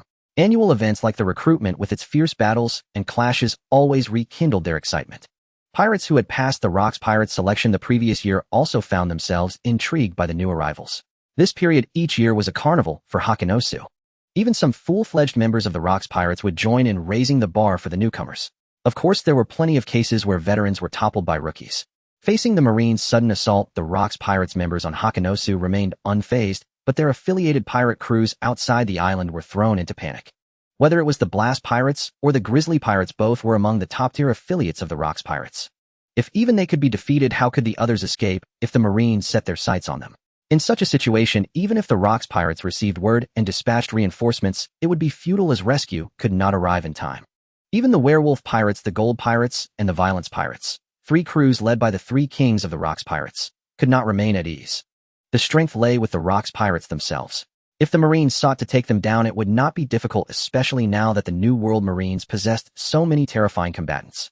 Only by returning to the territory of the Rocks Pirates could they find a sense of security. The pirates' instinct for danger was sharp. After the news spread one by one, the wandering pirate crews turned their gaze toward Hakanosu or drew closer to the waters surrounding it. They sought to stay as far as possible from the Marine sphere of influence, lingering in seas where the Marines dared not tread easily to avoid drawing their attention. Even the 3 kings returned to Hakanosu. The Marines' operation had succeeded, but it also caused a surge in the number of pirates on the island. The distribution of the Rocks Pirates' affiliated crews became narrower and more concentrated. This signified a stronger cohesion within the Rocks Pirates, making it easier for Rocks D. Zebek to rally all his forces. He could gather the full might of the Rock's pirates in a shorter time, ready to transform into a war machine at any moment, unleashing astonishing power. For the Marines, the Rock's pirates would become even more formidable.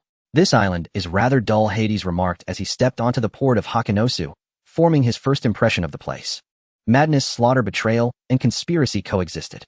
Unspeakable underground dealings seemed to gather all the filth of the world. Many things were done openly with no attempt at concealment. This was the center of the New World, the heart of piracy, a gathering place of sin. Perhaps only the domain of the celestial dragons could rival it. Hades' arrival drew no attention as pirates were all busy slaughtering for their own gains. Moreover, on this island there were far too many pirates with some renown. Hades blended in unnoticed. Kill them all. Wipe out those bastards and seize their treasure. Two pirate factions began a blatant battle over a portion of treasure. Many watched from the shadows, waiting to reap the benefits of the conflict. Such incidents were all too common on this island, especially after the Rock's pirates returned from plundering the kingdom of Clodia. Those dissatisfied with their share of the spoils naturally turned their eyes on others. This was the culture of Hakanosu, the rule of the Rock's pirates. Strength was everything. As long as one was not a key combatant of the Rock's pirates, Rock's Zebek cared little about their fate. Ha ha, this woman belongs to me now. This place isn't for brats like you. You clueless little punks just run your mouths, all bark and no bite. I've seen plenty of useless wretches like you over the years. Hey Ray, some advice: once you set foot on this island, keep your heads down and survive for a while, and you'll learn your true place. A burly, scar-faced brute with a menacing look toyed with a few clueless foreign pirates, cutting them down one by one as if they were mere children, sending them to their graves. The onlooking pirates mostly wore amused expressions, their eyes devoid of any pity. On this island, the dead didn't even have the right to leave their bodies behind. Even waste had its uses. Their organs could be harvested and sold as goods. At the very least, their flesh could be fed to the beasts in the arena. Shall we kill them, all your highness? Hearing Hades' words, Titan's hands itched again. Throughout their journey, he had been either on the road to killing or in the midst of it. The name Bloodguard had begun to spread. Forget it, let's keep a low profile. No, keep killing. Hades had initially wanted to avoid trouble, but he abruptly stopped mid-sentence and changed his mind. Titan's words were spoken without any attempt at concealment. His booming voice could be heard for hundreds of meters around. The air grew deathly still as countless gazes fell upon them, their expressions turning hostile. A thick aura of murderous intent pervaded the air. Hades was a noble in identity he had never hidden from the start, which naturally bred some enmity among the pirates. His arrogant attitude only fueled their resentment. Where is this? Hakanosu, the paradise of pirates. How could a noble like you be allowed to be so arrogant? Moreover, Titan seemed to completely disregard them. Which pirate daring to set foot on this island isn't proud and ambitious? Be they newcomers or local pirates of Hakanosu. The pirates on Hakanosu Island were collectively stronger, and even those not chosen to join the Rock's pirates harbored a natural sense of superiority over outsiders. Outsider pirates, however, were all driven by ambition, seeking to carve out their own territory on this island of pirates. Whether for fame or recruiting formidable crewmates, Hakanosu was the unrivaled choice. Crack, crack. Hades showed them no respect, either twisting his neck a couple of times. Might as well stretch my limbs. He too prepared to strike. This island was his true battlefield. He had come to the seas solely to grow stronger. To reach the pinnacle of this ocean, not to play some pirate game. At Hakanosu's port, pirates gathered from all directions. Any significant commotion would spread across the entire island in no time. Hades and Titan had undoubtedly stirred up a major incident. All of you attack. Kill them both. A circle of pirates formed an open arena, and wave after wave charged at Hades and Titan with long blades. Pirates roared in excitement, as if Hades and Titan were their designated executions. Yet Titan and Hades were far too powerful. Facing the onslaught, Titan crushed each pirate with his hammer, either killing them outright or sending them flying.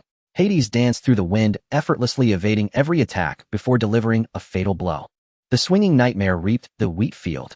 Though the pirates of Hakanosu posed greater pressure than those elsewhere, they still couldn't threaten Hades and Titan. Time flowed on. The once boisterous pirates gradually fell silent, staring at the two figures in the center of the battlefield, their hearts filled with shock and fear. These two, don't they ever tire? For a full 2 hours, Titan and Hades slaughtered without pause. Over 2,000 pirates had already fallen, their bodies piled into small hills and blood streaming across the ground. Fewer and fewer dared to charge forward, forming a vacuum zone. After recognizing their terrifying strength, some had hoped to wear them down through sheer numbers, but Hades and Titan's aura remained utterly unchanged. Titan possessed boundless stamina. This was merely a warm-up for him. Hades' physique was equally formidable, and more importantly, his mastery over his body allowed him to avoid unnecessary energy expenditure. The crucial point was that none among these pirates warranted their serious attention. Let's end this tedious farce. Hades declared coldly, his gaze sweeping the surroundings. No pirate dared to charge anymore. No matter how many came forward, death was inevitable. Hades gripped Nightmare and swung its handle. The air froze at that moment, and as the scythe arced, a dense, unsettling aura emerged from its sharp blade. The slashes, symbolizing death, radiated outward, accompanied by a growing vortex of demise. Death Hunt. His icy voice echoed through the air. Within seconds, the death vortex engulfed an area spanning hundreds of meters around Hades. Potent death force entwined with the rapidly spinning vortex relentlessly invaded the pirates' bodies. Those it touched faced their end. No, no. A pirate wailed in agony, his voice growing hoarse and faint beyond control. He was utterly powerless against this fearsome force, watching helplessly as his body aged. His vitality was eroded and devoured. Wrinkles covered his frame, wasting away until he died in despair. Yet it didn't end there. Even the dead continued to be eroded, flesh gradually vanished, leaving bleached bones which then crumbled and dissipated into dust on the wind. The death hunt inherited from YG finally reappeared on this sea. The shock it brought was infinite. In an instant, thousands of lives vanished before their eyes. Except for Hades and Titan, all life within the affected range was erased. It was as if they had never existed. Hard to fathom witnessing a person disappear in such a short time. For the vast majority of pirates, it was terror, absolute terror. These two men's most fearsome aspect was never the brutal attendant, but the purple-haired noble. So this is the power of the death fruit. In the distance, a blonde young man watched in shock. What, Newgate? Want to give it a try? He'll soon be joining our ship, so we can get a preview. Shiki laughed at Newgate. Spare me. That ability is too domineering. He'll need to learn about his powers from the seniors. The young man named Edward Newgate was no fool. He wouldn't be Shiki's pawn to test Hades. Life was far too cheap before the death fruit. When a person dies, there's still a corpse, flesh and blood proof of their existence. But before the death fruit, everything about them vanished. Facing him was like facing death itself. Edward Newgate already sensed the threat within this power. Though confident in his own strength, able to emit haki and resist this terrifying force to some degree, he wouldn't take risks without sufficient intelligence. Besides, he had no reason to intervene.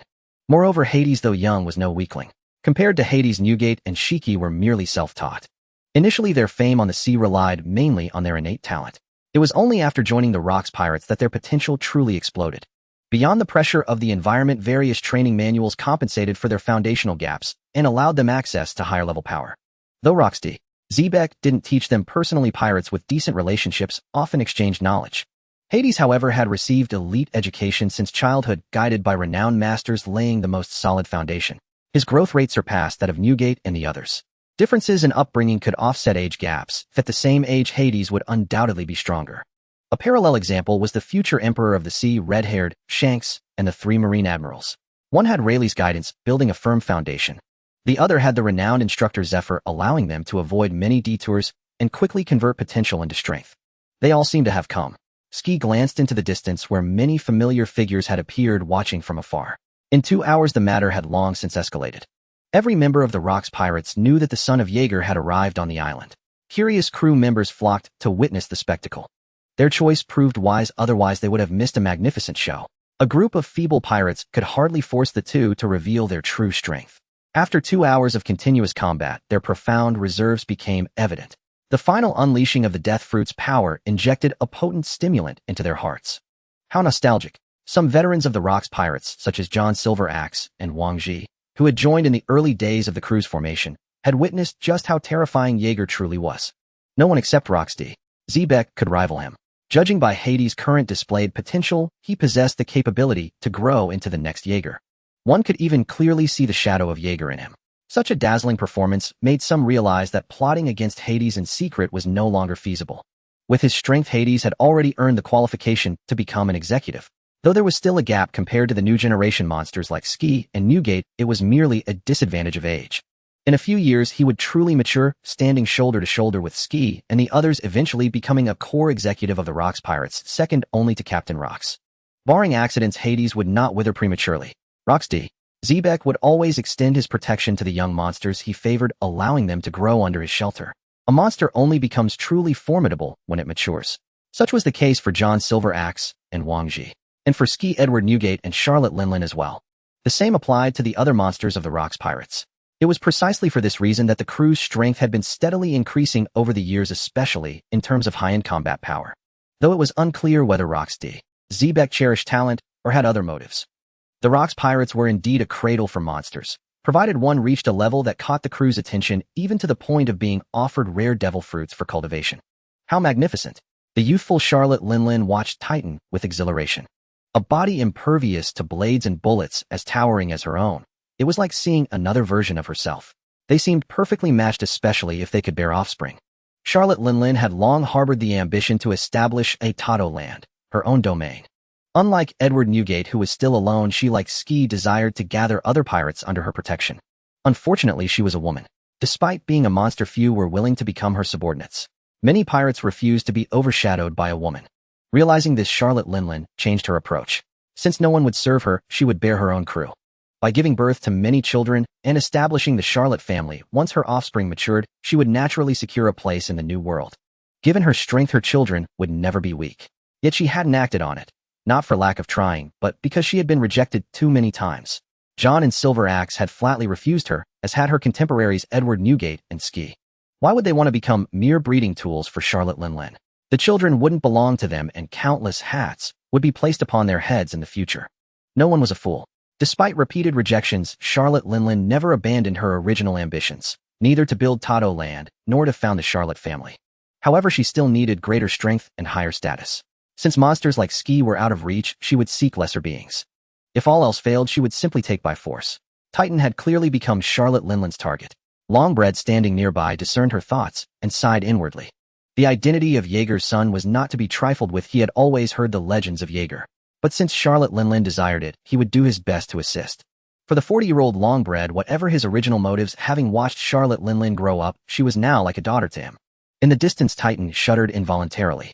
A flicker of confusion crossed his mind. What was happening? Why did he feel a chill? While the vast majority of the Rock's pirates had acknowledged Hades, there were still those who dismissed him. One pirate stepped forward. This drew the attention of many. Ryman the Reckless. What's he up to? Something interesting is about to happen. Those familiar with Ryman wore amused expressions. True to his epithet, Ryman was a brash, arrogant, and reckless man. Yet undeniably, Ryman was a formidable pirate with a bounty exceeding 200 million berries, far from weak within the Rock's pirates. The pirate named Ryman strode before Hades, a smug grin on his face. His gaze toward Hades was filled with contempt, while deep within his pupils lurked intense envy. Kid, a powerful ability means nothing in the new world. As a veteran, let me teach you properly. Only hockey is everything. Ryman's hands were enveloped in gleaming black hockey, which then spread, covering his entire body in armament hockey. Ryman stared at Hades, brimming with confidence in his full-body armor. He relished the scene, basking in the attention of countless eyes fixed upon him. He failed to notice Hades' increasingly cold gaze, nor the contemptuous and mocking looks from those around him. He was deeply envious that Hades possessed such a powerful devil fruit ability. In his eyes, Hades hadn't even learned hockey. He merely relied on the devil fruit's power. Fighting those ordinary pirates for 2 hours without rest, Ryman believed he could do the same with his own strength. Though the death fruit's power was formidable, armament hockey could surely withstand it. So what if he was Jaeger's son? Without hockey, he was no match for him. With these thoughts, Ryman exploded into motion, darting toward Hades and appearing at his side in an instant. He threw a full-powered punch, intending to use his formidable hockey to crush the son of Jaeger and make him a stepping stone. This fool. Idiot. He's dead. Yet Ryman was oblivious that his actions seemed nothing more than a joke to the onlookers. A streak of purple flashed as Hades, wielding Nightmare in his left hand, effortlessly blocked Ryman's punch. Before Ryman could react, Hades' right hand, akin to a dragon's claw, seized his head. A dark purple hockey enveloped Hades' right hand, flowing incessantly.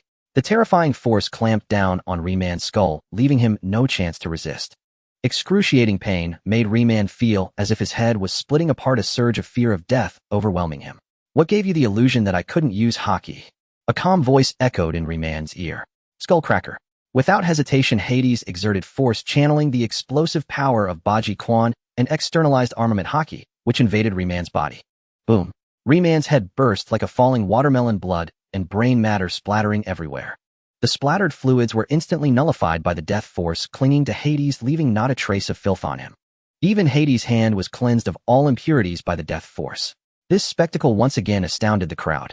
Though they had guessed Hades had awakened hockey, they never imagined his mastery had reached such a level. External emission and internal destruction of hockey were skills many officers had yet to learn. The technique of internal destruction remained elusive for most. Yet Hades had already mastered it proficiently. In pure armament hockey application, Hades ranked among the top 3 in the Rock's pirates. Even the several emperors could only achieve hockey flow and external emission. The advanced technique of internal destruction was less critical for some, because it unleashed its greatest power in the hands of a physical combat expert. If an enemy wielded a weapon, internal destruction would have no effect without direct contact. Similarly, if one used a weapon themselves, the technique became impractical. Honestly, it was only effective against a beast form Kaido or physical fighters. Against a swordsman like Shiki, it was quite futile, unless a direct hit landed. Suddenly Hades turned his head. A familiar booming laughter echoed. Thump, thump. With each footstep, the hearts of many pirates pounded in sync. Reverberating in their ears was the terrifying haki, bringing immense pressure that made them tremble and shiver.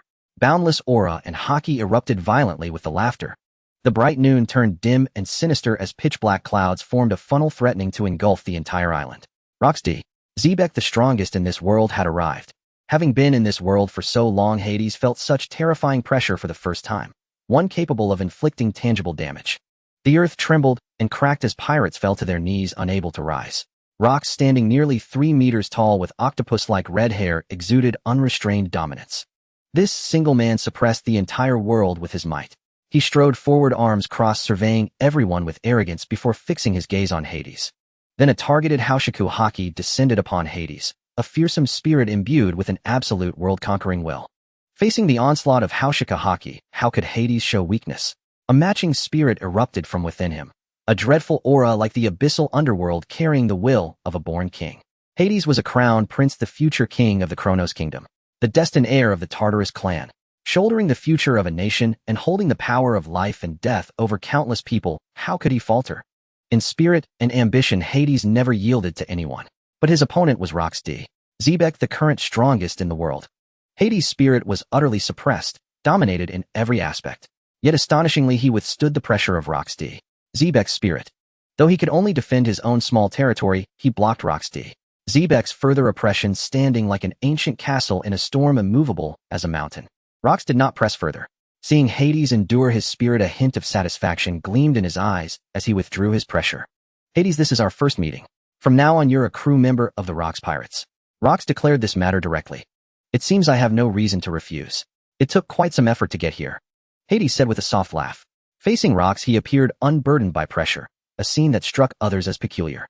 Yet a few understood that Jaeger's son had fully earned Captain Rock's recognition. Hades is it. The name Hades was made known to all through Rock's voice. Regardless, from this day forward, Hades officially became a member of the Rox Pirates. He's Titan. No problem if he joins, right? Delighted, Rox could naturally see Titan's potential, even surpassing that of the one beside Jaeger. Why not welcome another top-tier combatant? With 2 additional mighty warriors, the success rate of that future plan would increase. Before the Rox Pirates' official recruitment period, Hades had already joined. After all, Hades' performance had met Rox standards. Like a single drop of water, Hades quietly merged into the Rox Pirates. There was no welcome ceremony. The island of Hakanosu was both calm and turbulent, perpetually immersed in revelry. In the few days since successfully joining the Rox Pirates, contrary to what others imagined, Hades kept an extremely low profile. Aside from touring the entirety of Hakanosu, he had only gotten acquainted with 3 pirates. One of them was Edward Newgate, the future Emperor of the Sea, known as Whitebeard, the strongest man in the world. Edward Newgate had not yet established his own faction within the Rox Pirates. His dream of wanting a family seemed laughable in the eyes of other pirates. Having sent most of his plundered treasure back to his homeland, he was practically destitute. Without treasure, how could he expect pirates to follow him? Moreover, Edward Newgate did not yet harbor such ambitions. Getting to know Edward Newgate was actually a stroke of serendipity. While Hades was lingering in a bar, Newgate himself walked over with a bottle of liquor, sat down opposite Hades, and struck up a conversation. His precise goal was to mooch drinks, the kind he wouldn't pay for. The bottle he carried was also scrounged from other pirates. After all, Hades was genuinely wealthy. As the son of Jaeger, he had the backing of the superpower, the Kronos Kingdom. Initially, only a few high-ranking members knew about Hades' background. However, with his arrival, all these details were unearthed. The first thing he did after joining the Rox Pirates was to spend money on purchasing a luxurious mansion on Hakanosu. Living on Hakanosu naturally required spending money. The various industries on the island were secretly backed by numerous factions, all of which submitted to the Rox Pirates and paid protection fees. In other words, the entire island was an asset of the Rox Pirates. The development of the Rox Pirates demanded vast amounts of funds. How could they manage without money? Many witnessed Titan pulling out chests upon chests of berries from his own stomach, as if there were no limit. 2 days later, a very low-key exchange house opened for business. It handled various exchange services, converting valuable treasures and items into berries. Hakanosu was a gathering place for treasures from the New World where countless plundered riches converged. Converting these treasures into berries was a massive business. On that same day, most exchange houses on Hakanosu announced their closure, leaving only a handful in operation. With fair prices and higher exchange rates than other establishments, it naturally garnered the favor of many pirates. Pirates were driven by profit. They wouldn't ignore a place offering better rates. 2 more days passed, and the remaining few exchange houses also ceased operations. From then on, only the newly opened exchange house remained in business on the entire island, monopolizing the exchange market on Hakanosu and acquiring the other establishments. Such extraordinary methods naturally sparked debate among others, as most of those exchange houses were backed by the kings of the underworld. Only a few knew that Hades had a hand in this exchange house. Through some unknown means, he had compelled numerous dark kings to yield. Yet this made those in the know even more wary of Hades, sensing an unfathomable depth to him. Edward Newgate learned of this through Shiki. Curious, he sought not only to mooch drinks, but also had the deliberate intention to befriend Hades. After all, every time Hades was at the bar, he ordered the most expensive liquors. Newgate, on the other hand, couldn't afford them and was reluctant to buy, usually opting for the cheapest. Precious spoils and fine liquor never stayed in his hands for long. By latching onto Hades, the wealthy patron, he could drink as much as he desired in the future. Hades did not refuse Newgate's deliberate courtship, though a little money meant nothing to him. Over time, the two grew familiar. Newgate shared much insider information about the Rocks Pirates with Hades. Some of it had been mentioned by Shikiaku, but none was as detailed as what Newgate provided. The exchange house was naturally opened by Hades. One of the Dark Kings, the Arms King Victor, was a core member of the underworld secretly controlled by the Tartarus royal family. By gifting a batch of weapons to other Dark Kings or allowing them discounts on arms purchases, these rulers would naturally do Victor the favor of yielding the Hakanosa market. Moreover, the profits from the exchange house were actually insignificant. It could only fool naive newcomers like the future Straw Hat Pirates. The pirates on Hakanosu, however, were all seasoned veterans. Many were so vicious that even the underworld dared not offend them. Sometimes the berries paid out exceeded the value of the treasures received, making it a losing business. For Hades, however, it was a massive gain. As the seas continued to plunge into chaos, the world government would print more berries to alleviate fiscal pressure, causing the purchasing power of berries to decline across the world. In other words, berries would continuously depreciate. The more berries one held, the greater the eventual loss. The world government might remain unaffected, but commoners using berries worldwide, various factions, and even the member states using berries would suffer total losses. Pirates were also less affected, as they rarely held on to berries for long, spending them quickly. The Kronos Kingdom converted excess berries into treasures and valuable items through the exchange house, shielding the kingdom from the effects of berry depreciation. Thus it was a win-win situation. The other was Shiki, whom he met through Newgate. As for the third, Charlotte Linlin, she approached him on her own, her purpose even more blatant than Edward Newgate's. Her scorching gaze and greedy heart seemed intent on devouring Titan. How could Hades be unaware of Charlotte Linlin's intentions? Faced with her demands, he unequivocally refused on Titan's behalf. Even so, Charlotte Linlin outwardly gave up and associated with Hades, but inwardly, she never abandoned her pursuit of Titan. Naturally, this did not escape Hades' notice. Befriending future emperors of the sea had its benefits, so Hades did not refuse. Admittedly, the youthful Charlotte Linlin was truly beautiful, the goddess of many pirates' hearts. However, one could guard against thieves for 1,000 days, but not for 1,000 days against a thief. One day Hades would deeply regret not severing ties with Charlotte Linlin. The annual recruitment assembly of the Rocks Pirates was just a few days away. During their time on Hakanosa, Hades and Titan did not neglect training. They sparred with each other, with Edward Newgate, and even with Charlotte Linlin. Training, fighting, honing skills, and unlocking the boat's potential. The several marine battleships docked nearby served as tools for Hades and Titan's exercises.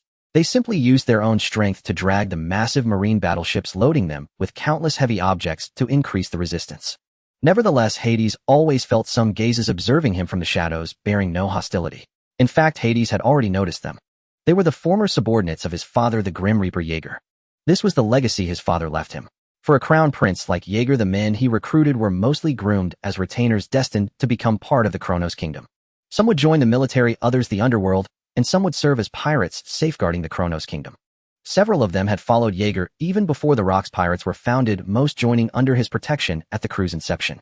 Excluding those who died avenging Jaeger after his death, those who remained were absolute elites, renowned powerhouses within the Rocks Pirates. Even the younger pirates, after 10 years of growth, had become at least officer-level pirates if they hadn't fallen. Tyrant, Bar, Undertaker, Caraway, and Edge were all monsters with bounties exceeding 500 million berries. They held equal standing to Edward Newgate and Shiki within the Rocks Pirates.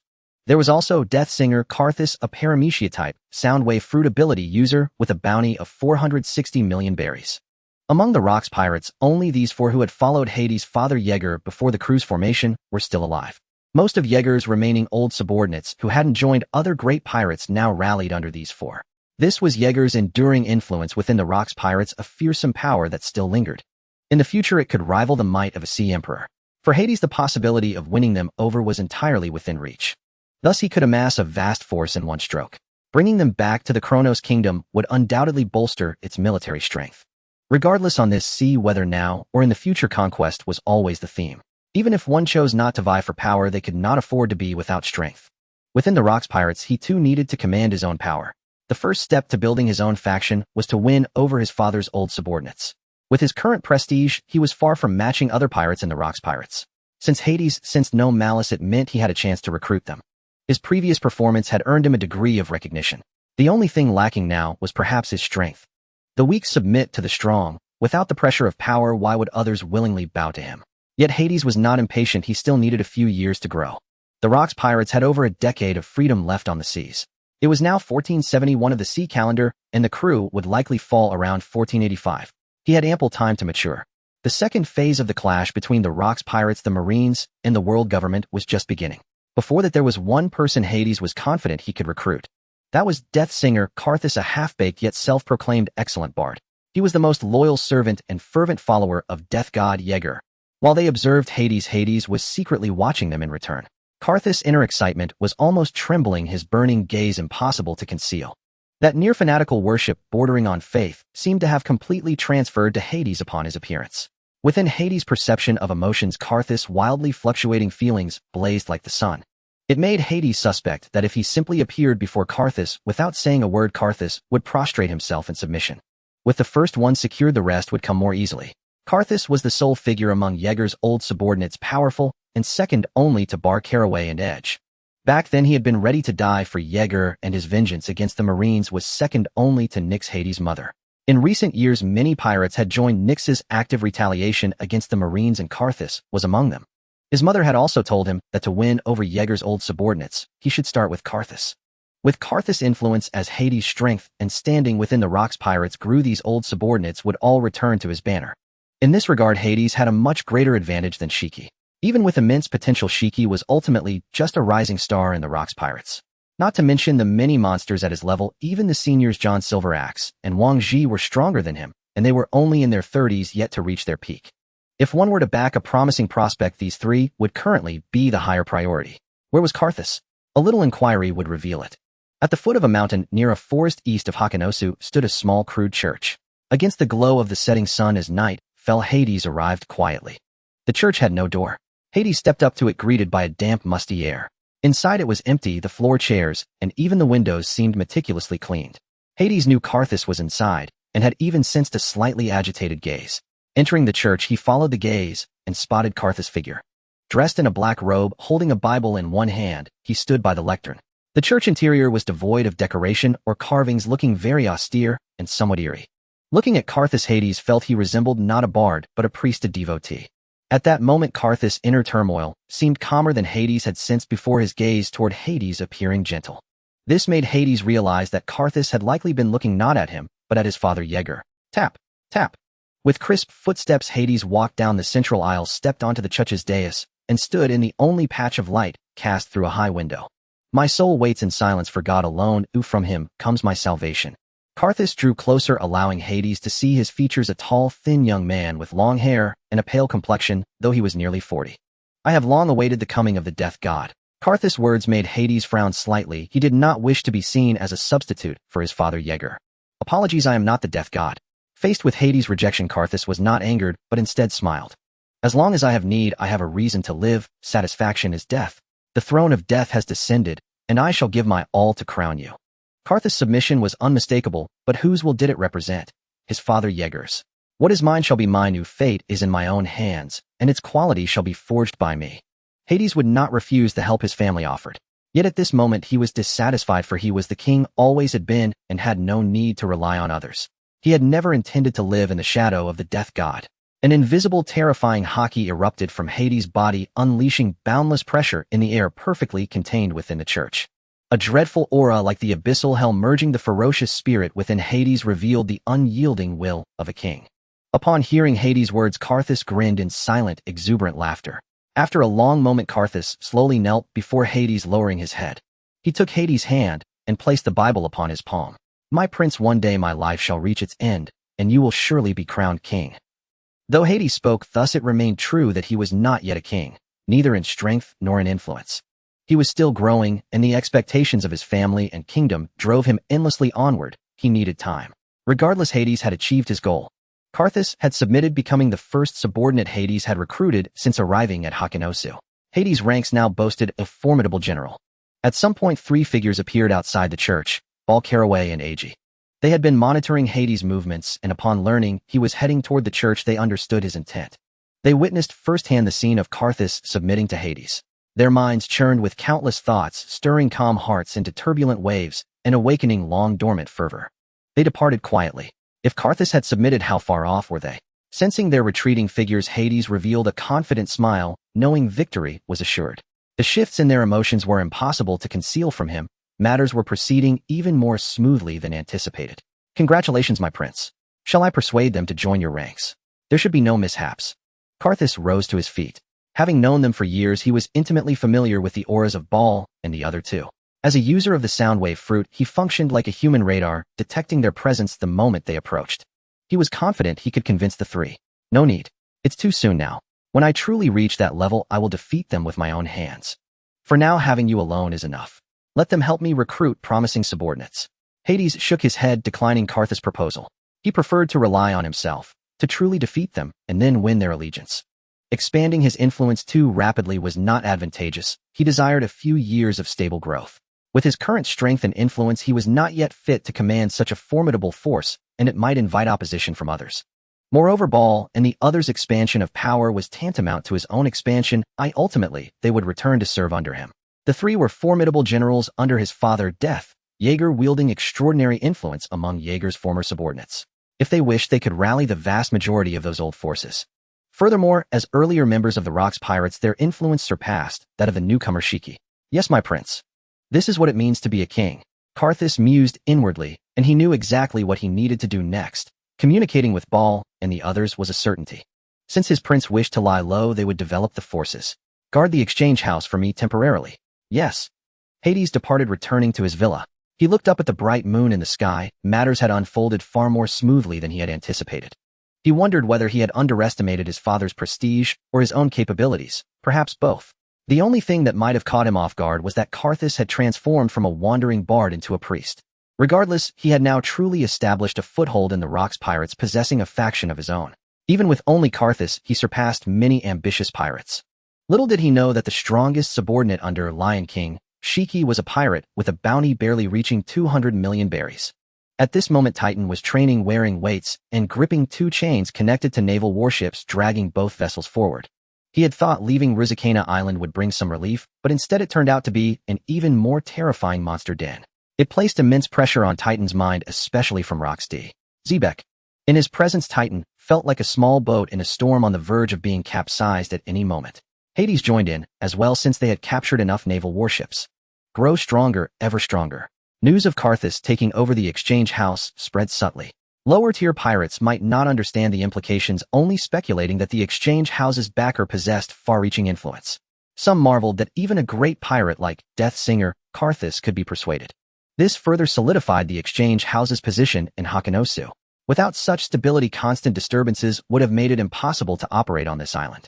Originally, the exchange house was guarded by the Hell's Guard sent by the Kronos Kingdom, competent but lacking the prestige to intimidate the numerous great pirates on the island. The wealth held by the exchange house was immense. In just a few days, the amount of berries flowing out had exceeded 10 billion. What astonishing wealth! Enough to attract the covetous gaze of countless pirates. What they did not know was that the actual amount of berries flowing out of the exchange house exceeded 30 billion. It was unimaginable just how much treasure had gathered in Hakunosu. With the stronger Karthus guarding it, backed by his influence and connections with numerous powerful pirates, the exchange house's position was secured. The ability to mobilize so many berries hinted at a formidable background that discouraged easy offense. For the few great pirates in the know, this signified one thing. Hades had already recruited Deathsinger Karthus, and this happened within just a week of his joining the Rocks Pirates. Such efficiency was truly astonishing. Karthus was no minor figure. As a core member of Jaeger's old guard, though he had kept a low profile in recent years, his influence had never waned. With Hades gaining Karthus recognition, Jaeger's former subordinates naturally leaned toward Hades. Over the years, many had tried to win over Jaeger's old guard, but none had succeeded. In the current Rocks Pirates, no one but Rocks himself could manage that. The following days were peaceful, spent either training or sparring with Newgate and Charlotte Linlin to hone his abilities. He grew more familiar with these future, great figures, and came to know many people. The annual grand event of Hakanosu arrived as scheduled. What a lively scene. Hades gazed from a high vantage point at the surging crowds below. Tens of thousands of pirates flooded the island every day. All manner of commercial trade bustled with extraordinary fervor. Even Hades' exchange house had grown somewhat congested. Hakanosu was the heart of the New World. For this was the stronghold of the world's mightiest and most fearsome pirate crew, the Rocks Pirates. Now it was the most bustling time of the year on Hakanosu. The annual recruitment assembly was being held on the island. Pirates from every corner of the New World swarmed in, all vying for a chance to join the Rocks Pirates. To them, joining the Rocks Pirates meant an instant leap to greatness. Even if only for fame, this assembly was a premier stage. Of course, joining the Rocks Pirates required surviving a brutal slaughter. Each year, it was a bloody feast. Pirates who deemed themselves lacking in strength would not participate, but merely watching was a pleasure for these mad buccaneers. This is your first time, you'll get used to it after seeing more. I wonder which outstanding young pirates will emerge this time. Edward Newgate was not particularly interested in such carnage, though he himself had emerged from it. Even those who survived were mere cannon fodder. What caught his attention were only those who performed exceptionally in this assembly. Seems I'm quite lucky, I've saved myself a lot of trouble. Hades chuckled softly. Gurura. Hades, don't joke. You've already been through a fight. Hades' words made Edward Newgate burst into laughter. You caused quite a stir back then. Let's go. As crew members of the Rocks Pirates, we all need to make an appearance. Every time many pirates challenge us, and we have no right to refuse. Hades was already well-versed in the rules of the Rocks Pirates. Absolute dominance through strength. If Hades Titan or Charlotte Linlin were to participate in the recruitment assembly, they would undoubtedly seize the top spot, challenge the Rocks Pirates officers to take their places, and thus rise to prominence. But that would also strip away the anticipation for the ultimate victor would be too obvious. Therefore, for those who had reached a certain level of strength, Rocks D. Zebek would personally recruit them or have his subordinates do so, bypassing the recruitment assembly. Most of the pirates recruited through the assembly were cannon fodder. Only a few could stand out. If Hades were to compete, his death fruit ability would allow him to slaughter them all.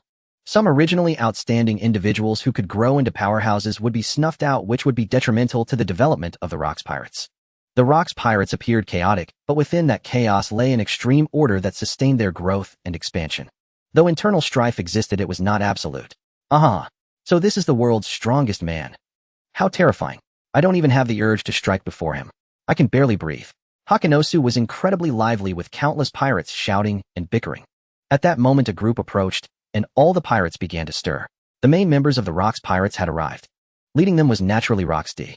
Zebek, striding forward with a hearty laugh, exuding an aura of boundless terror that swept over the multitude of pirates. As always, it was an intimidation tactic. A domineering presence like the arrival of Doomsday, instantly enveloping the entire island and stunning countless pirates with its fearsome might. The several great kings accompanying him, John Silver Axe, Wang Ji Shiki, Edward Newgate, Charlotte Linlin, and many other pirates with kingly potential, did the same. They unleashed their own might. Hades naturally followed suit. Even those without conquerors, Haki released their formidable presence. The simultaneous release of such terrifying auras had a fearsome effect. The entire sky darkened with storm clouds crackling with thunder and lightning. Nature itself seemed to tremble before so many wills, as if a cataclysm had descended. This fearsome entrance formed a historic tableau of absolute villainy. The tyranny and majesty of the Rocks Pirates thoroughly stunned every pirate present.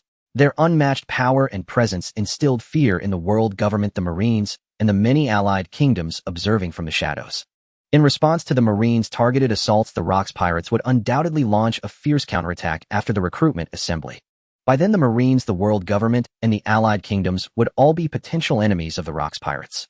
The power displayed by the Rocks Pirates was so terrifying that some allied kingdoms had already begun relocating their populations and wealth, preparing to rebuild.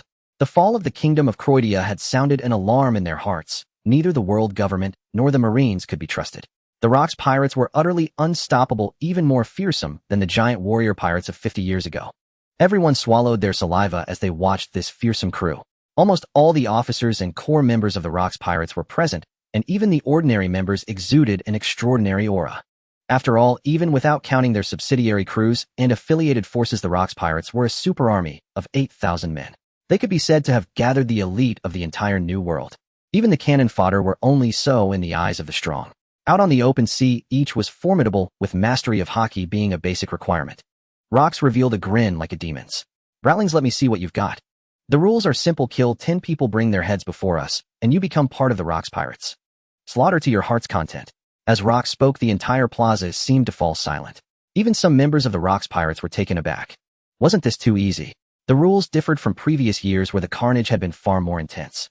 In the past, the number of participants often reached tens of thousands, and the Rocks Pirates usually had a quota, recruiting only 400 to 500 people.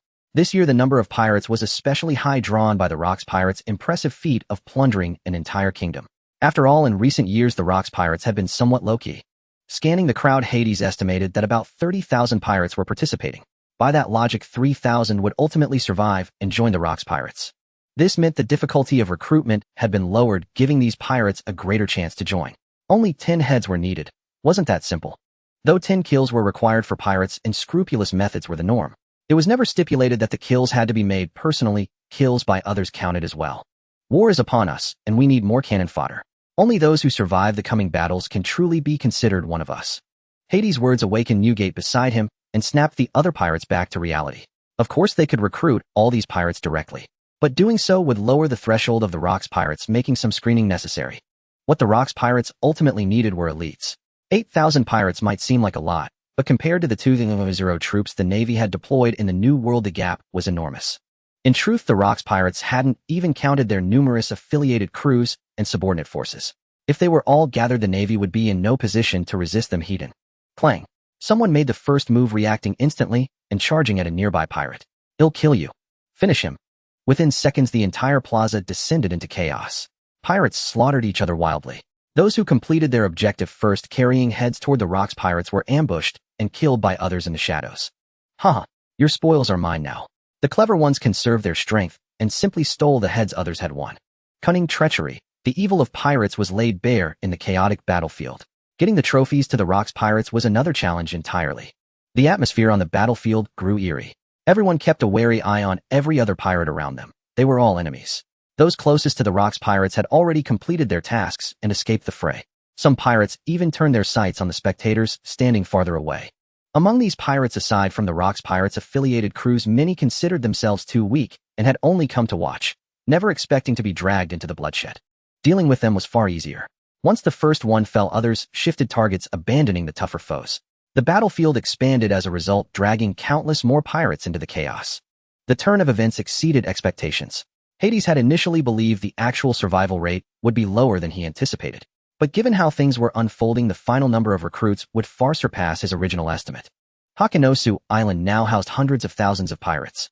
Because of this unforeseen incident, countless pirates and crews were caught in the crossfire. Even some of the Rocks Pirates' affiliated crews who had been watching from the sidelines were dragged in. An affiliated crew meant only that their captain was strong. It didn't guarantee the crew members were formidable. The situation grew even more chaotic. More of the original participants survived because there were now weaker targets to prey upon. And the ordinary pirates swept into the fray now had a chance to join the Rocks Pirates. The trial, which should have ended in about half an hour, dragged on for 4 full hours. Pirates kept successfully joining the Rocks Pirates, and their numbers swelled rapidly, gaining over 2,000 new members. This meant at least 2,000 pirates had been drawn into the conflict, and the actual number might be even higher. Many powerful pirates weren't satisfied with killing just 10. They went berserk, eager to showcase their potential and worth. Most pirates, lured by curiosity, never returned, becoming stepping stones for others to join the Rocks Pirates. The entire Hakanosu Island suddenly felt empty, with blood and corpses scattered everywhere. Damaged buildings could be seen at every turn. The brutal law of survival reigned supreme. Life meant nothing in that moment. For some, it was their first glimpse of the terror that was the Rocks Pirates. Aha! Prepare a banquet. Welcome our new comrades. Looking at the fresh faces, some proud, some panting, some terrified, some thrilled. Rocks D. Zebek spread his arms wide and laughed, as if embracing the entire world. Who would care about the dead pirates? It was their honor to serve as the foundation for the establishment of the Rocks dynasty. They might have lived their entire lives in obscurity, surviving as mere scum of the sea. But the Rocks pirates would build an immortal legacy, and these fallen had contributed their part. Oob. Nothing lifted spirits like a grand feast. As Rock's voice echoed, all the pirates erupted into frenzied cheers. The Rocks pirates' annual recruitment drive came to an end. After this brutal competition, their numbers skyrocketed, putting immense pressure on the Navy when news reached them. The New World teemed with pirates. Although the total number of pirates decreased due to the infighting, the strength of the Rocks pirates had only grown. In this chaotic world, the number of pirates kept rising. As long as the Rocks pirates weren't eliminated, the dead pirates would be replaced within a few years. In fact, with the rise of the Rocks pirates, the annual increase in pirate numbers had only accelerated. Under the night sky, Hakanosu Island blazed with lights, the entire island radiating an atmosphere of revelry. Although the trial's difficulty had decreased, the plaza at the harbor remained the main battlefield. Those truly confident in their strength disdained targeting the weak. Their brilliance was impossible to conceal, and the core members of the Rocks pirates took notice. Many ambitious officers set their sights on these outstanding young pirates, hoping to recruit them. Once they matured, they would become formidable commanders. And this was the simplest way to expand one's influence. In terms of loyalty, they could be trusted because they were personally cultivated. Hades walked through the crowd of pirates holding a bottle of red wine. The surrounding noise seemed irrelevant to him. Some pirates had already begun settling grudges in the midst of the revelry. Once the alcohol flowed, caution was thrown to the wind. After this banquet, there would inevitably be casualties. It was all too common. Even in the days since Hades joined the Rocks pirates, he had witnessed numerous conflicts. Especially when drunk. Sometimes they threw all caution aside. Titan followed behind Hades, and as they walked, the pirates parted way before them. The two were the newest rising stars of the Rocks pirates. Young monsters who had made their names by defeating a Navy Vice Admiral and were personally invited by Rock's D. Zebek. They were not to be trifled with. Moreover, their feats were witnessed by all. Even the notorious pirate Ryman, with a bounty over 200 million, couldn't withstand a single move from Hades. When facing monsters, their only choice was to keep a respectful distance. Care for a drink? Hades approached a young pirate, sat down, and clinked his bottle lightly against the table. That's Randy Orton, the rookie pirate, with a 50 million berry bounty. Looks like Hades has taken an interest in him. Nearby pirates observed Hades' actions and discerned his intent. What a lucky bastard. Envy stirred among them, for being noticed by a great pirate was a rare fortune. To follow a great pirate meant a larger share of plundered wealth in the future. Don't underestimate him, he's killed over 300 pirates today. That's right, his methods are exceptionally ruthless. Looking for me? The young pirate named Randy Orton paused, staring at Hades in disbelief. That's right, I see great potential in you. How about joining me? Hades clinked his bottle against Randy Orton's glass, smiling as he extended his invitation. Randy Orton, a talent Hades had his eye on, possessed formidable combat prowess and stood out among the rookie pirates.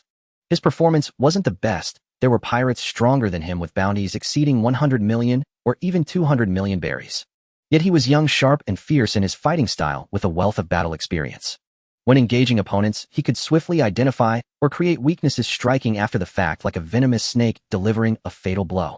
He was like a cold-blooded killer, ruthless and unscrupulous, leaving many pirates slain by his brutal assaults. Hades knew not what Randy Orton had endured. But those snake-like pupils seemed brimming with hatred, his gaze proud, disdainful, cold, cruel, and tinged with rage. Hades admired Randy Orton's combat style and his rebellious, untamed eyes. At just 19, Randy Orton had much untapped potential. In a few years, he would become the most fearsome among the rookie pirates. Even with a resolute heart, Randy Orton was astonished by Hades' recruitment. He had witnessed Hades' actions upon joining the Rocks pirates from start to finish. A monster younger and more terrifying than himself. One he could never surpass no matter how hard he tried.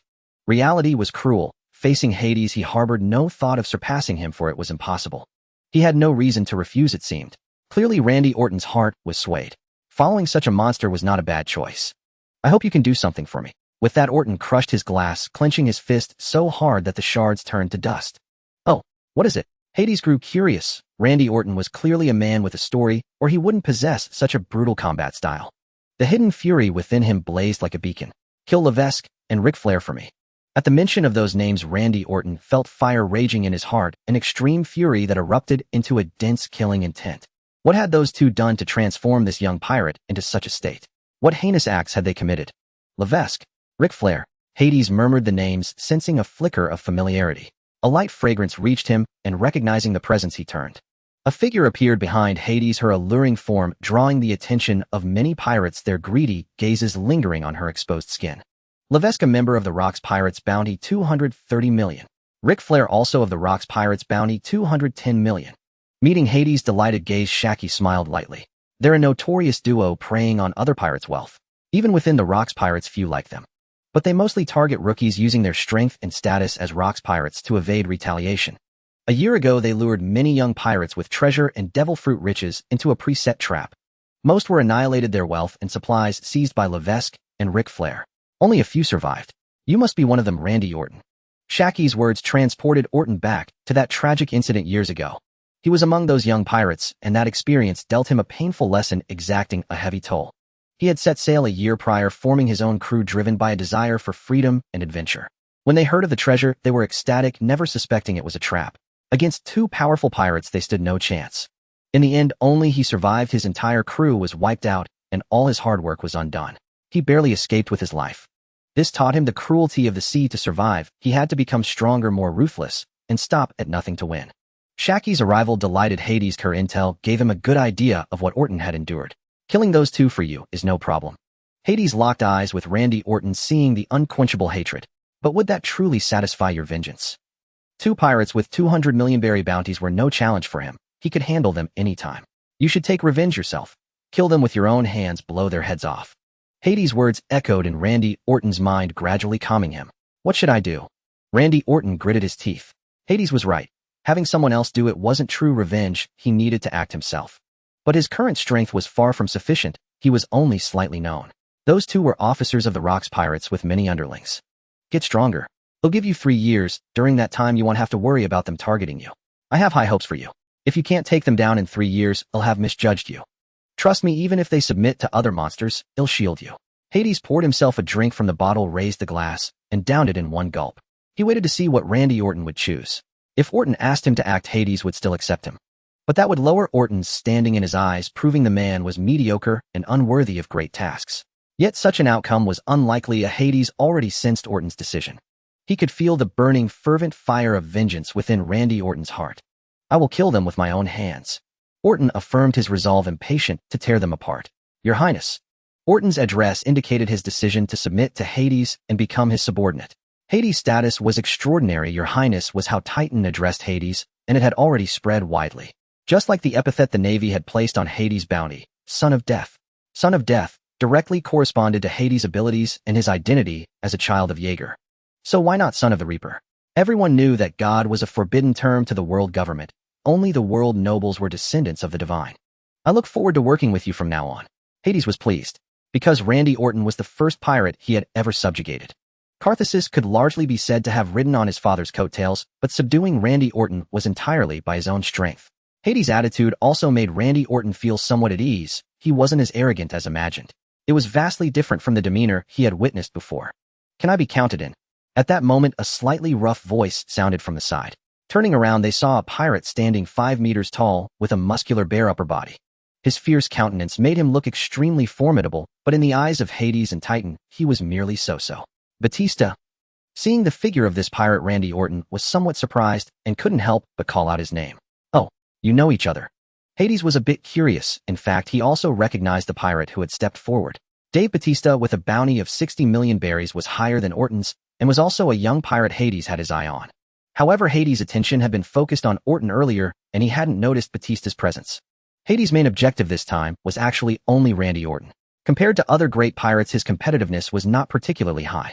If given the chance, Hades would certainly extend his olive branch. From what he just heard, it seemed this guy had come to him of his own accord. Batista's experience is the same as Orton's. They should be from the same batch of survivors.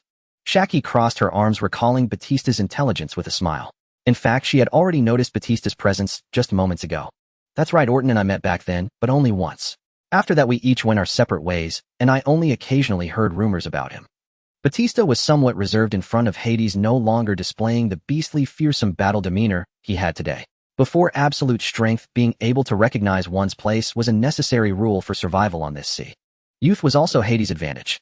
In comparison, it allowed them to clearly perceive the chasm-like gap between themselves and Hades. Whether in strength or potential, men like Shiki were powerful, but their starting point was the same as theirs. They were all ordinary pirates who had gained some fame and performed well when they joined the Rocks Pirates. Compared to them, it was really not much different. They too might rise swiftly within just a few years. Judging from this, Hades was a cut above Shiki and the others. Those two bastards are also my targets. Since that's the case, let's take one each.